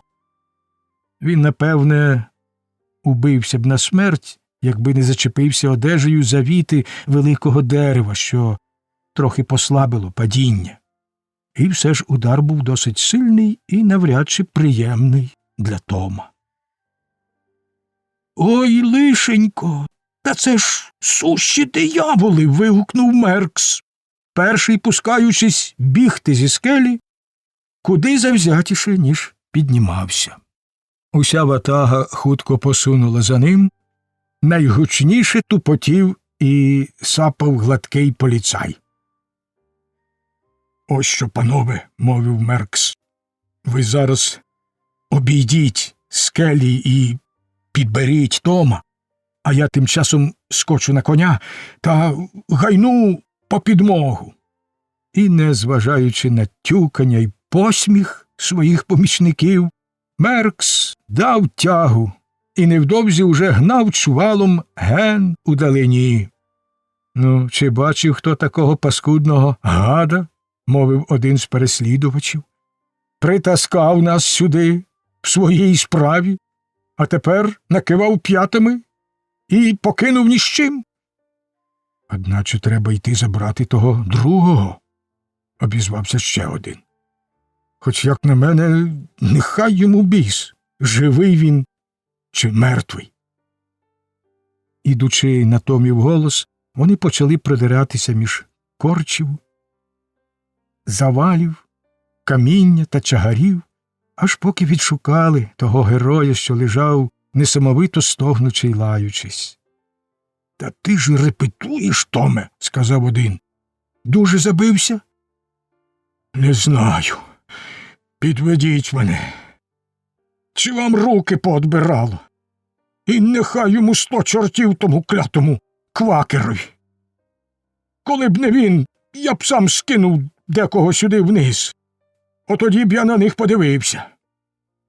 На превелику силу поваленому героєві допомогли звестися на ноги і, підтримуючи з обох боків, повели його до коней.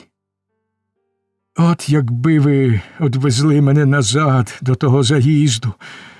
Дайте хто хустку або що, та затуліть отут, щоб спинити цю кляту кровотечу. Джордж визирнув з-за скель і побачив, як вони силкуються підняти здоровенного Тома на сідло. Та після 2 чи 3 невдалих спроб він заточився і важко гепнувся на землю. «Тільки б він не помер», – мовила Еліза, що разом з усіма дивилася на ту сцену. «А чому б ні?» – озвався Файнес. «Було б йому по заслузі». Та вони, мабуть, хочуть його покинути», – додав він. Так воно й було. Трохи повагавшись і про щось порадившись між собою, вся ватага посідала на коней і гайнула геть. Коли вершники зникли з очей, Файнес і собі заворушився. «Тепер нам треба спуститися звідси і піти пішки», – мовив він. Я сказав Майклові їхати вперед, узяти підмогу і вернутися сюди фургоном. То ми трохи пройдемо дорогою, а там і він над'їде. От якби тільки швидше. Поки ще рано, на дорозі буде мало перехожих, а до селища нам лишилося всього зо 2 милі. Коли б не така погана дорога, їм би ні за що нас не догнати. Повернувшись до огорожі, вони побачили вдалині на дорозі свій фургон, що їхав назад у супроводі кількох вершників. «Он де вони? Майкл, Стефен і Амарая!» – радісно вигукнув Файнес. «Ну, тепер нам нема чого боятися. Ми вже однаково, що в безпеці». «Тоді постривайте», – сказала Еліза. «Допоможіть цьому невдасі. Він так страшно стогне». «Давайте піднімемо його і покладемо у фургон», – підтримав її Джордж. «І повеземо лікувати до квакерів», – докинув Файнес. «Оце то чудосія. А втім, про мене хай і так. Ану, дайте я на нього гляну». І Файнес, що за свого лісового мисливського життя набув деяких необхідних навичок у хірургії, став на коліна біля пораненого і узявся ретельно його оглядати.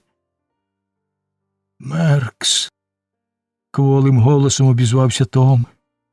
«Це ви, Мерксе?» «Та ні, друже, начебто не він», – сказав Файнес. «І Меркс більше дбає за свою шкуру, аніж за тебе. Його вже тут і сліду нема». «Мабуть, оце мені й капут», – мовив Том. «Гач, клятий собака, покинув мене здихати самого. Моя бідна стара мати завжди казала, що отакий і буде мій кінець». «Ой-ой, ви чуєте, що каже цей бідолаха? Він теж має матусю», – подала голос стара негритянка. «Чи ж можна не пожаліти його?» «Тихо, тихо, друже, не шарпайся і не рикай», – сказав Файнес до Тома, що сіпався від болю і відштовхував його руку. «Якщо я не спиню кровотечі, тобі таки буде капут».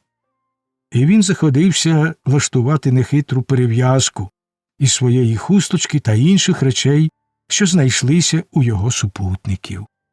«Це ти скинув мене туди», – ледве видушив із себе Том. «Ну, звісно. А то б ти сам поскидав нас униз». «Ось воно як», – відказав Файнес, нахилившись, щоб перев'язати йому рану. «Лежи, лежи, мені треба закріпити пов'язку. Ми не маємо на тебе зла і не зробимо тобі нічого лихого». Ось зараз відвезем тебе в один дім, і там тебе доглядатимуть не гірше, ніж у рідної мами.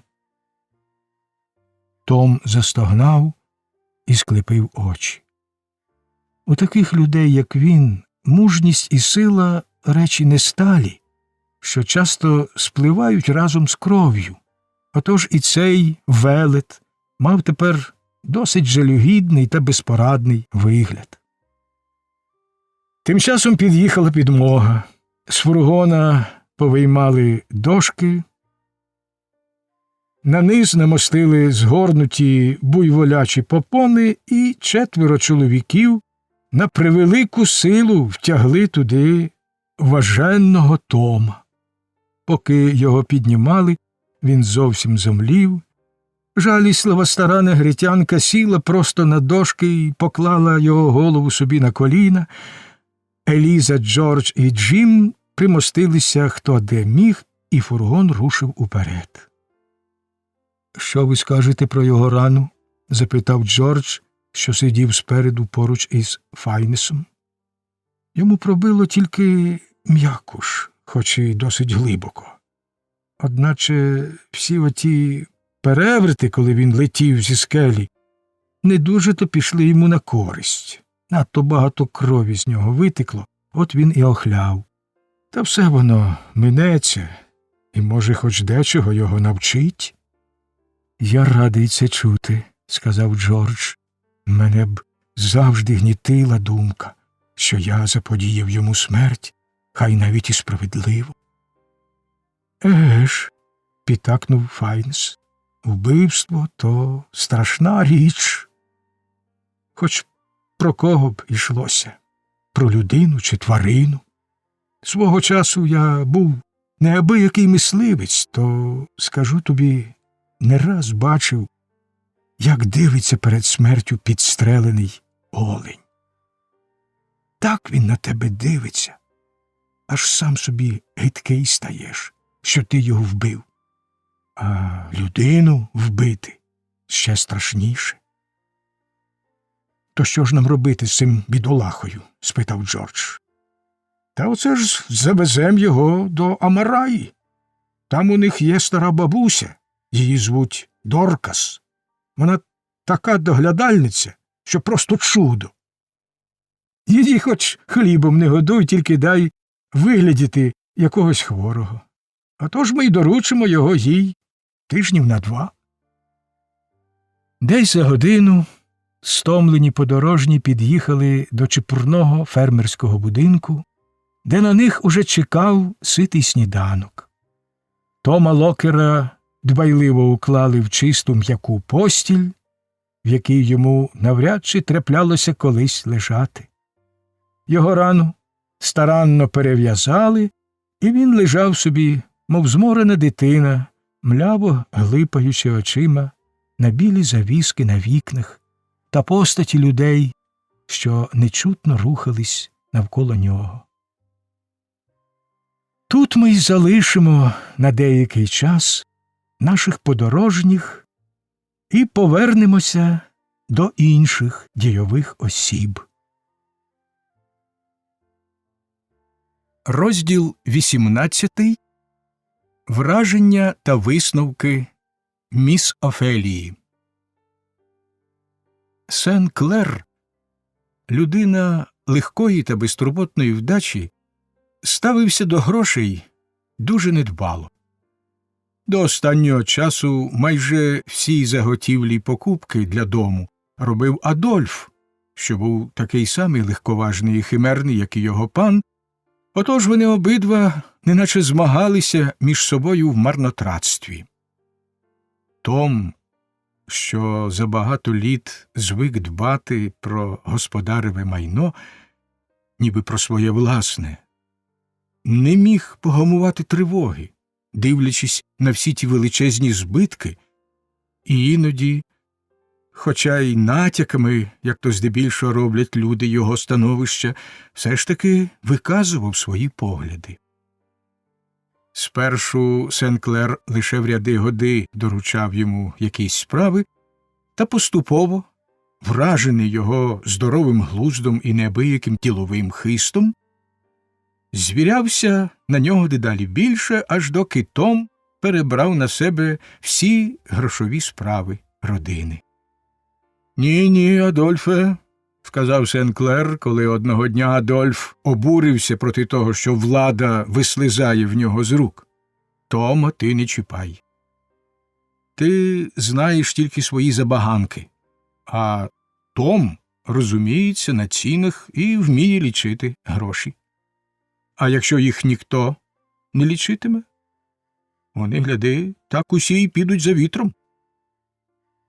Здобувши необмежену довіру в безтурботного господаря, що давав йому великі банкноти, не дивлячись, і клав решту в кишеню, не лічачи, Том мав безліч нагод схитрувати собі на користь, і тільки непохитна чесність уберігала його від спокуси.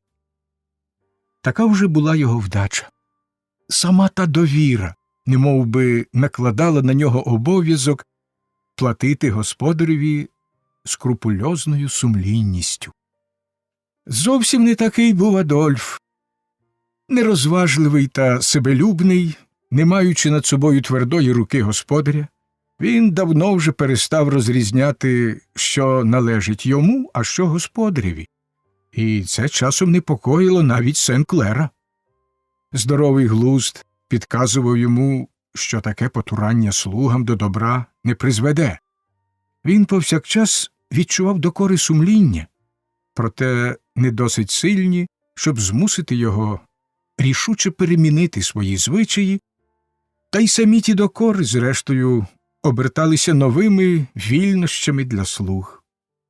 Він легко попускав своїм неграм найтяжчі провини, бо завжди переконував себе, що коли б він сам ставився до них як належить, то вони б до такого не дійшли. Та чи здатен хтось змалювати всі ті злигодні, що спіткали нашу приятельку міс Офелію, коли вона взялася порядкувати в цьому домі?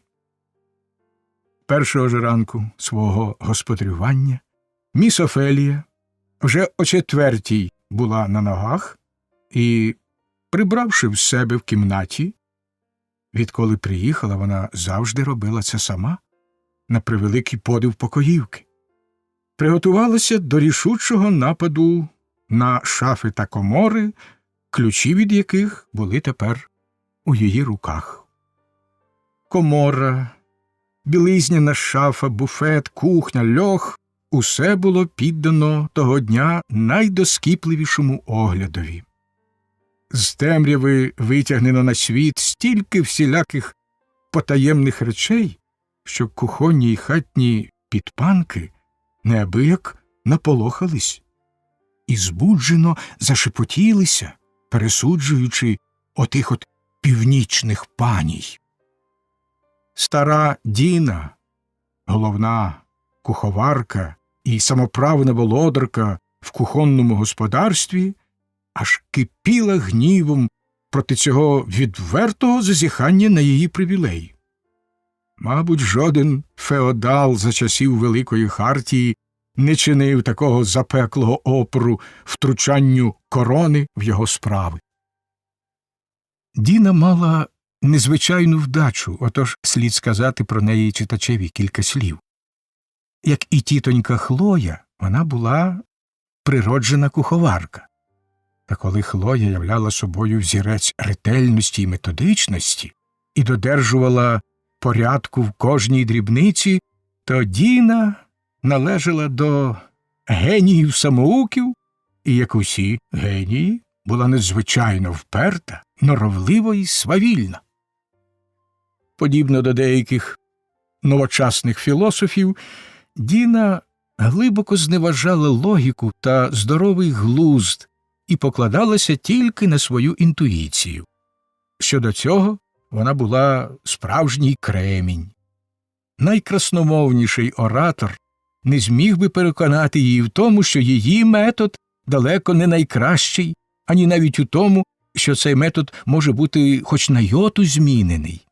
Колишня Дінина господиня, мати Марі, давала їй цілковиту волю, та й панночка Марі, як називала Діна свою молоду господиню, навіть після одруження, теж визнавала за краще не сперечатися з куховаркою. Отож Діна і верховодила собі, як хотіла. Цьому чимало сприяв її суто дипломатичний хист бути дуже улесливою на словах і вкрай непоступливою на ділі. До того ж вона досконально опанувала мистецтво завжди виправдатися. Та й сама щиро вважала, що куховарка не може помилятись. Тим паче, що в кухні у неї ніколи не бракувало голів і плечей, щоб перекласти на них усі провини та недогляди і вийти сухою з води. І коли якась обідня страва не вдавалася, миттю знаходилось із півсотні незаперечних причин і стільки ж безсумнівних винуватців, і Діна ревно лаяла їх на всі заставки. Та невдачі у Діни траплялися дуже рідко. І хоч вона робила все навмання, без складу та ладу, хоч кухня мала, звичайно, такий вигляд, наче там щойно погуляв буревій, і кожна річ трохи не щодня опинялася на новому місці, проте, коли б у вас вистачило терпіння дочекатися щасливої нагоди, ви скуштували б такого обіду, що вдовольнив би найвибагливішого ласуна. Була саме та пора, коли Діна тільки-но починала готуватися до варіння обіду. Потребуючи немало часу на роздуми і спочинок, і взагалі не полюбляючи квапитись, вона сиділа собі на підлозі серед кухні і покурювала коротеньку грубу люльку, що завжди надихала її на подвиги в куховарстві. То був, так би мовити, її спосіб прикликати до себе муз хатнього вогнища. Навколо неї засідали малолітні одноплемінці, яких завжди повно у кожній південній кухні. Вони лущили горох, чистили картоплю, патрили птицю і робили всілякі інші справи, пов'язані з куховарством. Раз у раз Діна відволікалась від своїх роздумів, щоб стукнути котрогось юного помічника кописткою, що лежала в неї на похваті.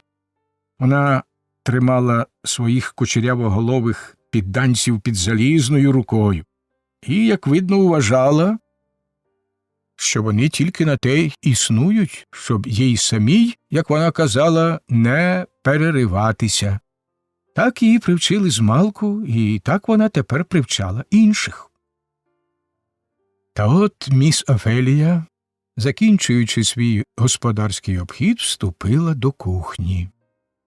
Діна вже чула про те, що діється в домі, і твердо вирішила стояти на оборонній позиції і чинити мовчазний опір будь-яким нововведенням, хоч і не давати того в знаки. Кухня була простора, вимощена цеглою, з великим старовинним огнищем, що тяглось уздовж цілої стіни. Сен-Клер давно вже намагався переконати Діну, щоб поставити замість нього нову кухонну плиту. Та де там? Жоден поборник давнини не чіплявся за освячені часом незручності так уперто, як Діна. Коли Сен-Клер повернувся з півночі, під свіжим враженням бездоганного ладу в кухні у його дядька, він і собі накупив до кухні всіляких шаф, полиць та іншого добра, простодушно сподіваючись, що вони допоможуть Діні додержувати порядку. Та вийшло однаково, як він купив би все те білці чи сороці. Чим більше з'являлось у кухні шаф та шухляд, тим більше мала Діна схованок, щоб запихати туди старі ганчірки, гребінці, зношені черевики, стрічки, вицвілі штучні квіти і інші коштовності, що тішили їй душу. Коли міс Офелія зайшла до кухні, Діна не зрушила з місця. Вона й далі спокійно курила свою люльку і лиш краєм ока непомітно позирала на міс Офелію, вдаючи, ніби цілком заклопотана роботою що точилося навколо. Міс Офелія взялася висувати шухляди кухонної шафи. «Для чого в тебе ця шухляда, Діно?» – спитала вона. «Та так, для сього того, пані», – відказала Діна. Воно було й справді так. З розмаїтого вмісту шухляди міс Офелія передусім витягла гарну дамаську скатерку, поплямлену кров'ю. Як видно, в неї загортали сире м'ясо. «Що це, Діно? Невже ти загортаєш м'ясо в найкращі хазяйські скатерки?» «Ой, пані, та звісно, що ні. Просто не було чистого рушника, от я й узяла її, а потім відклала випрати, тому вона й тут». «Яка безпорадність!» – мовила про себе міс Офелія і знову повернулася до шухляди.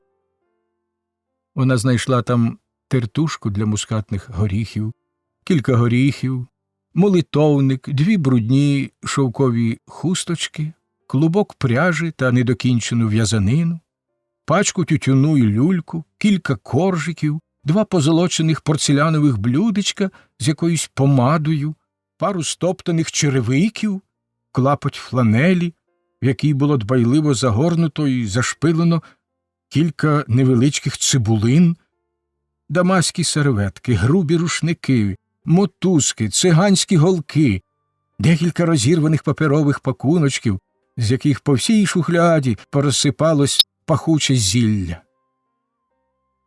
«Де ти тримаєш мускатні горіхи, Діно?» – запитала міс Офелія з виглядом людини, що на силу тамує обурення. «Та де трапиться, пані? Онде кілька їх в отій щербатій чашці, а ще є отам, на полиці. Ось іще в тертушці», – сказала міс Офелія, виймаючи горіхи. «А й справді, це ж я сама їх туди поклала сьогодні вранці. Люблю, коли все на похваті», – мовила Діна. «Ану, Джейку, ти чого спинився? Ось я тобі», – додала вона, заміряючись на винуватця кописткою. «А це що таке?» – спитала міс Офелія, діставши з шухляди блюдечко з помадою. «Ой, та це ж моя масть для волосся. Я поклала її туди, щоб була на похваті». «І ти береш на неї хазяйську порцеляну?»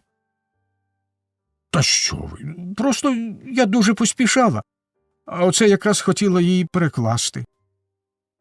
Ось тут 2 дамаські серветки. То я відклала їх, щоб віддати випрати. Хіба ти не маєш якогось одного місця для брудної білизни?» «Та купив був хазяїн оту скриню, казав, що для білизни, але я люблю місити на ній тісто, та й поставити часом дещо, отож і незручно піднімати віко». «А чому ти не місиш тісто на столі?» «Ой, пані, там же завжди повно брудного посуду, і того, і сього, то де ж би там приткнутися?» «Посуд треба мити і прибирати на місце». «Щоб я мила посуд!» – аж скрикнула Діна, в якої гнів починав брати гору над удаваною шанобливістю. «Та хіба пані щось тямить у нашій роботі? Хотіла б я знати. Коли ж би то хазяїн дочекався обіду, якби я гаяла весь свій час на посуд? Онде паночка Марі ніколи мені такого не загадує. Хоч кого спитайте». «А що це за цибуля?» «Ой, ось вона де», – мовила Діна, «а я ніяк не пригадаю, куди її поклала. Це ж особлива цибуля, я її навмисно берегла до сьогоднішньої печені, та й забула, що вона в цій старій фланельці». Міс Офелія підняла розірваний пакет із зіллям. «Краще б пані там нічого мені не рушила. Я люблю, щоб усе в мене завжди лежало на місці», – рішуче мовила Діна. «Та пакети ж усі розірвані. Зате мені зручно з них витрушувати», – відказала Діна. «Але ж усе воно порозсипалося по шухляді. Ще б пак. Коли пані перевернула все догори дном, то, звісно, що порозсипається. Он де скільки пані розтрусила, сказала Діна, занепокоєно підступаючи до шухляди. А нехай би пані посиділа на горі та почекала, доки мені настане час прибирати, і я все тут споряджу. Де ж би то мені щось робити, коли пані ходить і заважає? Гей, Семе, ти навіщо даєш малому цукерницю? Ось я тобі як стукну. Я сама приберу в кухні і дам усьому лад раз і назавжди. І сподіваюсь, Діно, що надалі ти його триматимеш. Та що ви, міс Феліє, чи ж видано де, щоб благородні дами робили таку роботу? Та де ж би то? Ні моя стара хазяйка, ні панночка Марі і гадки про таке ніколи не мали. Та й ні до чого воно, як на мене. Діна обурено походжала по кухні, а тим часом міс Офелія розібрала посуд, посипала цукор з десятка цукерниць в одну велику, повідкладала брудні серветки й рушники, а тоді сама заходилася мити, чистити й опоряджати все у кухні та так швидко й вправно, що Діна тільки очима лупала з подиву. А це то маєш. Та коли всі північні панії отак навчені, то ніякі вони й не панії. Де ж би то? Мовила вона до своїх підлеглих, коли міс Офелія відійшла на безпечну віддаль. Як мені настане час прибирати, я й сама можу зробити все не гірше. Не треба мені, щоб тут крутилися всякі панії і запроторювали мої речі хто зна куди. Віддамо Діні належне. Часом на неї нападала жага чистоти й порядку. Тоді вона казала, що настав час прибирати, і з величезним запалом бралася до діла.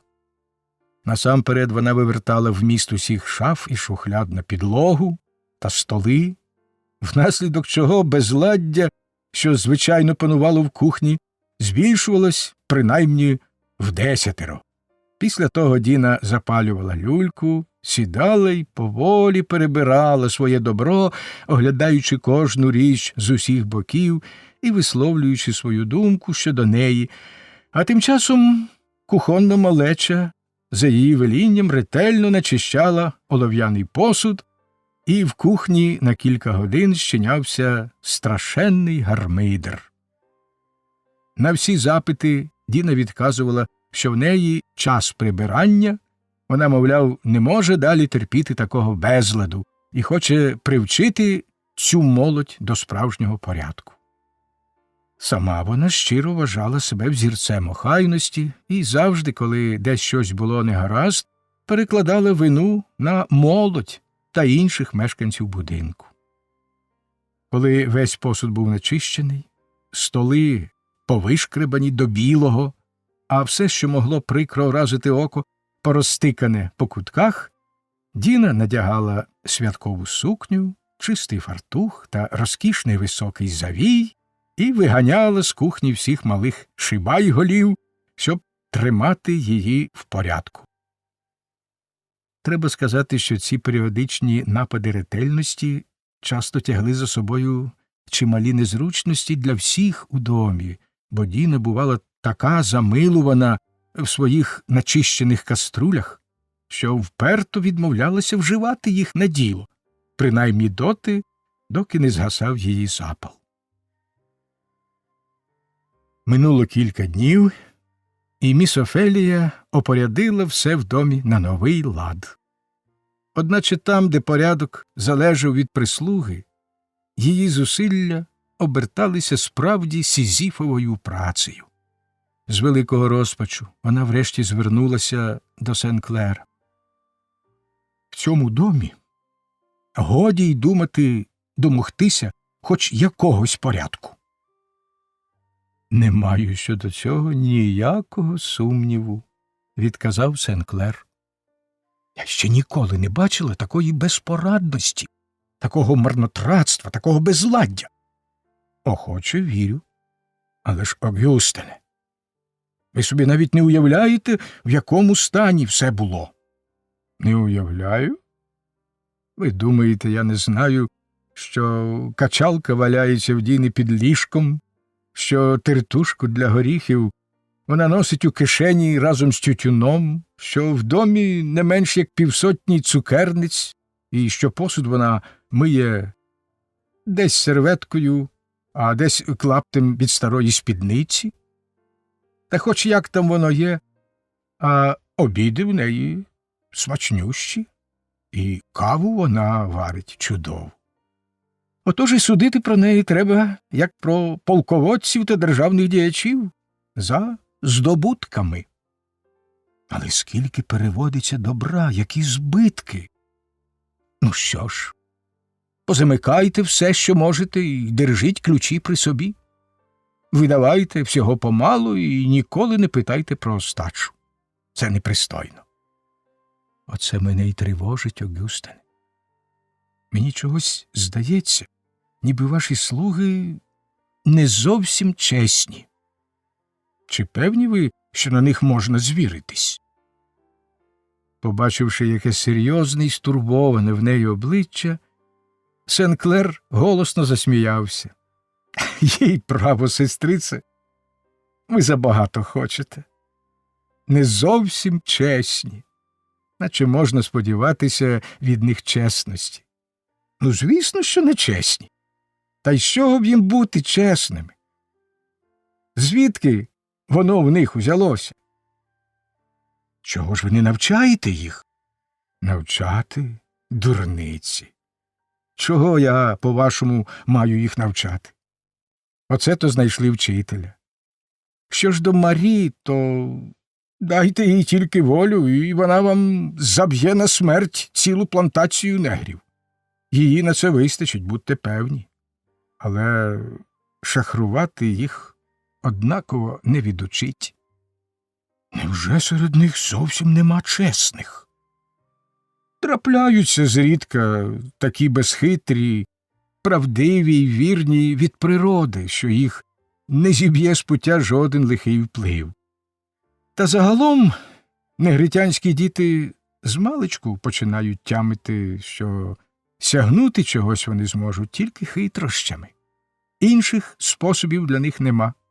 Ні в стосунках з батьками, ні з господинею, ні з малими паничами, з якими вони разом зростають. Хитрощі й двоєдушність помалу стають у них життєвим звичаєм, другою натурою. То де там сподіватися від них чогось іншого? І карати їх за це не годиться. Що ж до чесності, то я навіть не уявляю собі, як вони можуть бути чесними. Такі, як наш Том. Це просто чудо. Який жах, мовила міс Офелія. Невже вам не соромно за себе? Не знаю, чи соромно. Нас таких чимала громада, відказав Сен-Клер.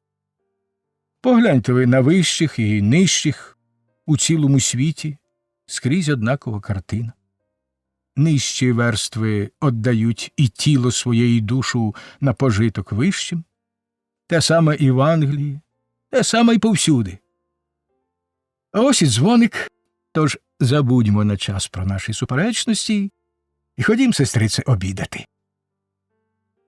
Після обіду міс Офелія саме була в кухні, коли хтось із чорної малечі гукнув: «О, тітка Прю іде і бурчить, як завжди». До кухні зайшла висока й кощава темношкіра жінка. На голові вона несла кошик з гарячими булками та хлібцями. «А, це ти, Прю?» – озвалася до неї Діна. Обличчя Прю було похмуре, голос грубий і сердитий. Вона поставила кошик на підлогу, сіла навпочіпки і, впершись ліктями в коліна, промовила: «Ох, краще б я вже сконала».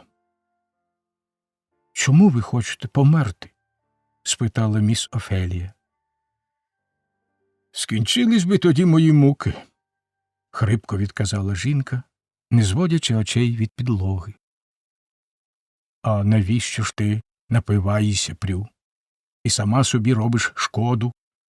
Обізвалася чепурна покоївка з кватеронок, побрязкуючи кораловими сережками. Жінка з-під лоба зиркнула на неї. Постривай, може, і сама колись така будеш. Отоді подивлюся на тебе. Радітимеш, як і я, краплині того зілля, аби тільки забути своє горе. Ану, Прю, мовила Діна, показуй свої хлібці.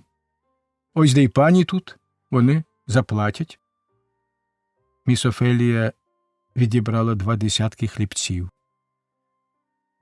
Квитки отам на верхній полиці, в щербатому глечику, сказала Діна. Полізь, Джейку, дістань. Квитки? Які ще квитки? Спитала міс Офелія. Ми купуємо квитки в її хазяїна, а вона дає нам за них хліб. А коли я вертаюся, хазяїн лічить квитки й гроші, і як чогось там не долічиться, то б'є мене смертним боєм. Так тобі й треба, мовила Джейн, ота метка покоївка. Ти ж береш його гроші і пропиваєш. Оце таке вона робить, пані.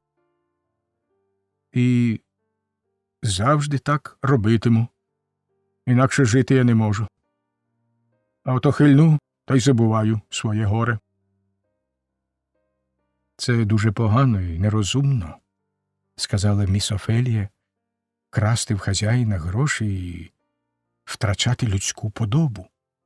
Може, і так, пані, та я однаково це робитиму. От робитиму і край. Ох, сконати б мені швидше. Сконати й позбутися всіх мук. Стара жінка важко підвелась і знову поставила на голову свій кошик. Та перше ніж вийти за двері, вона окинула поглядом молоду квартиронку, що й досі стояла, граючись своїми сережками. Думаєш, така вже ти краля з цими брязкальцями? Радієш, трусиш кучерями й позираєш на всіх, мов яка цяця. Та дарма. Ось доживеш колись і станеш така ж стара, злиденна і немічна, як і я. А нехай би таки стала. Отоді побачимо, чи ти не питимеш. Питимеш, і ще й як. Геть зіп'єся. Та й по заслузі. Отак-то. І злісно гмукнувши, вона вийшла з кухні. Гач, стара потвора, мовив Адольф, що прийшов по воду господареві для гоління. Якби я був її хазяїном, я б ще дужче її лупцював. Куди вже там дужче, заперечила Діна. В неї і так уся спина розмальована, аж плаття застебнути не можна. Як на мене, то таких низьких істот не слід би й пускати в порядні доми, сказала міс Джейн. Як ви гадаєте, містере Сен-Клер? Грайливо повела вона голівкою в бік Адольфа. Треба сказати, що, привласнюючи різні речі господаря, Адольф прибрав собі і його ім'я.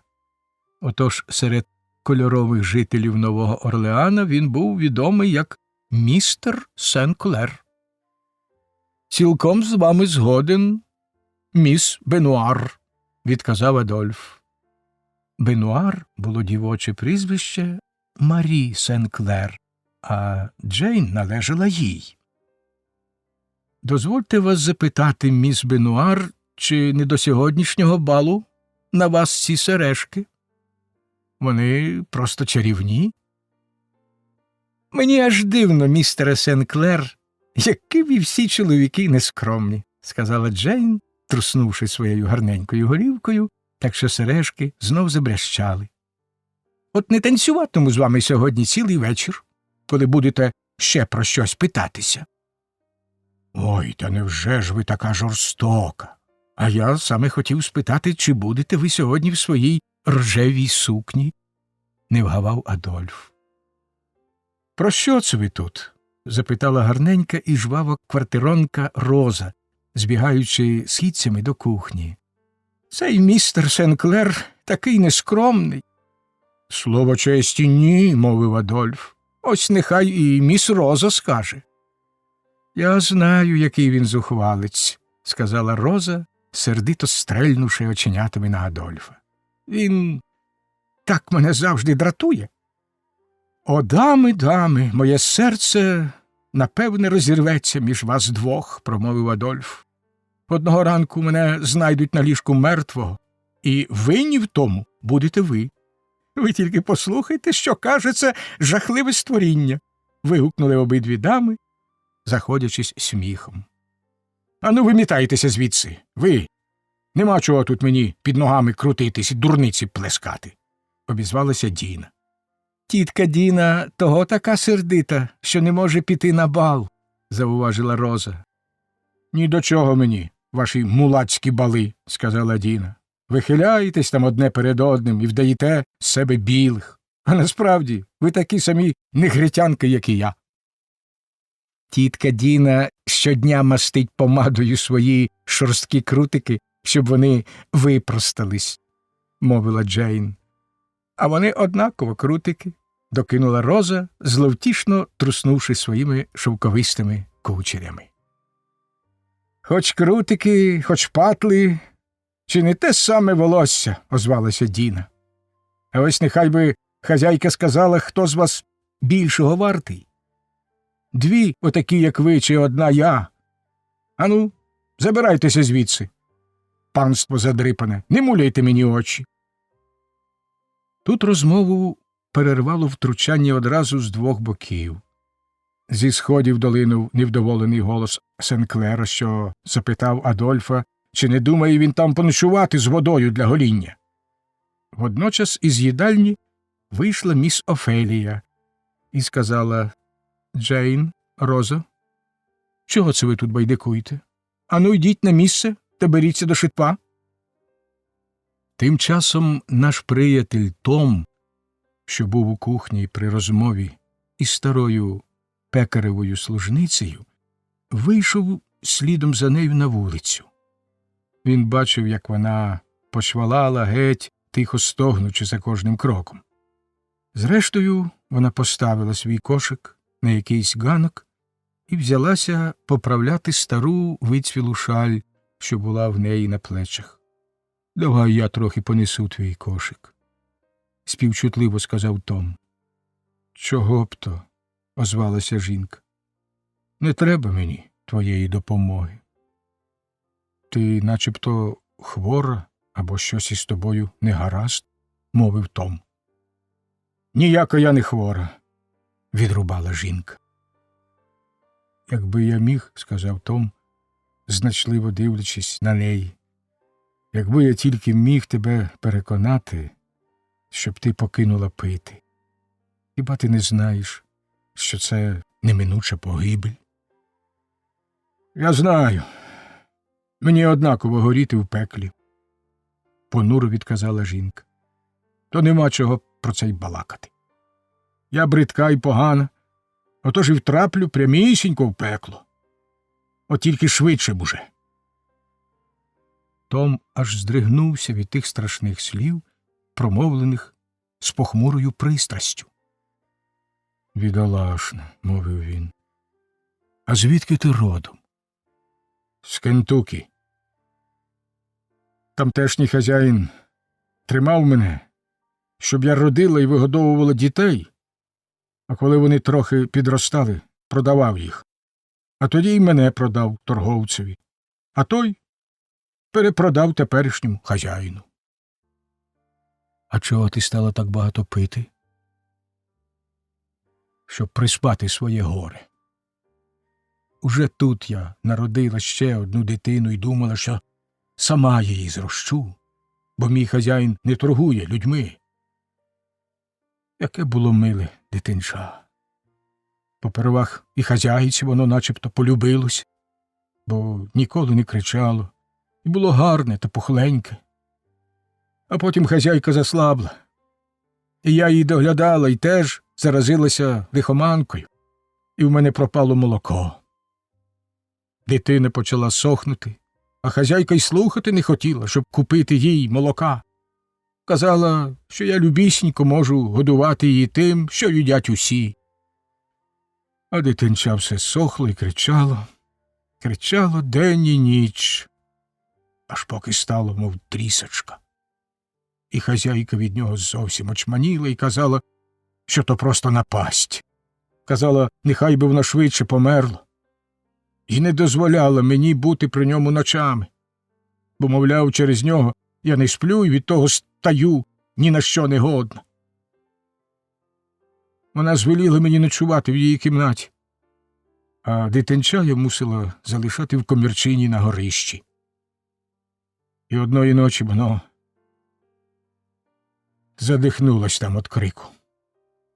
На смерть задихнулось. От відтоді я й п'ю, бо той крик дотепер лящить у мене в вухах. П'ю і завжди питиму. Хазяїн каже, що буду я горіти за це в пеклі, а я йому, що мені вже й тут справжнісіньке пекло. Вона знов застогнала, підняла на голову свій кошик і понуро почвалала геть. Засмучений Том рушив назад. У дворі він побачив маленьку Єву. На голові в неї був вінок з тубероз, очі радісно блищали. «А, Томе, от добре, що ти прийшов. Тато дозволив, щоб ти запріг коників і покатав мене в новій колясці», – мовила вона, схопивши його за руку. «Ой, що це з тобою, Томе? Ти такий невеселий». «Не гаразд мені, панночко Єво», – сумно відказав Том. «Але коників я зараз запряжу». «Ні, скажи мені, Томе, що таке? Я бачила, ти розмовляв із сердитою старою Прю». Том простими й зворушливими словами розповів їй історію старої жінки. Єва не скрикнула, не здивувалась, не заплакала, як то зробила б інша дитина. Вона лиш поблідла на личку, і очі їй затьмарила глибока тінь. Згорнувши руки на грудях, дівчинка тяжко зітхнула.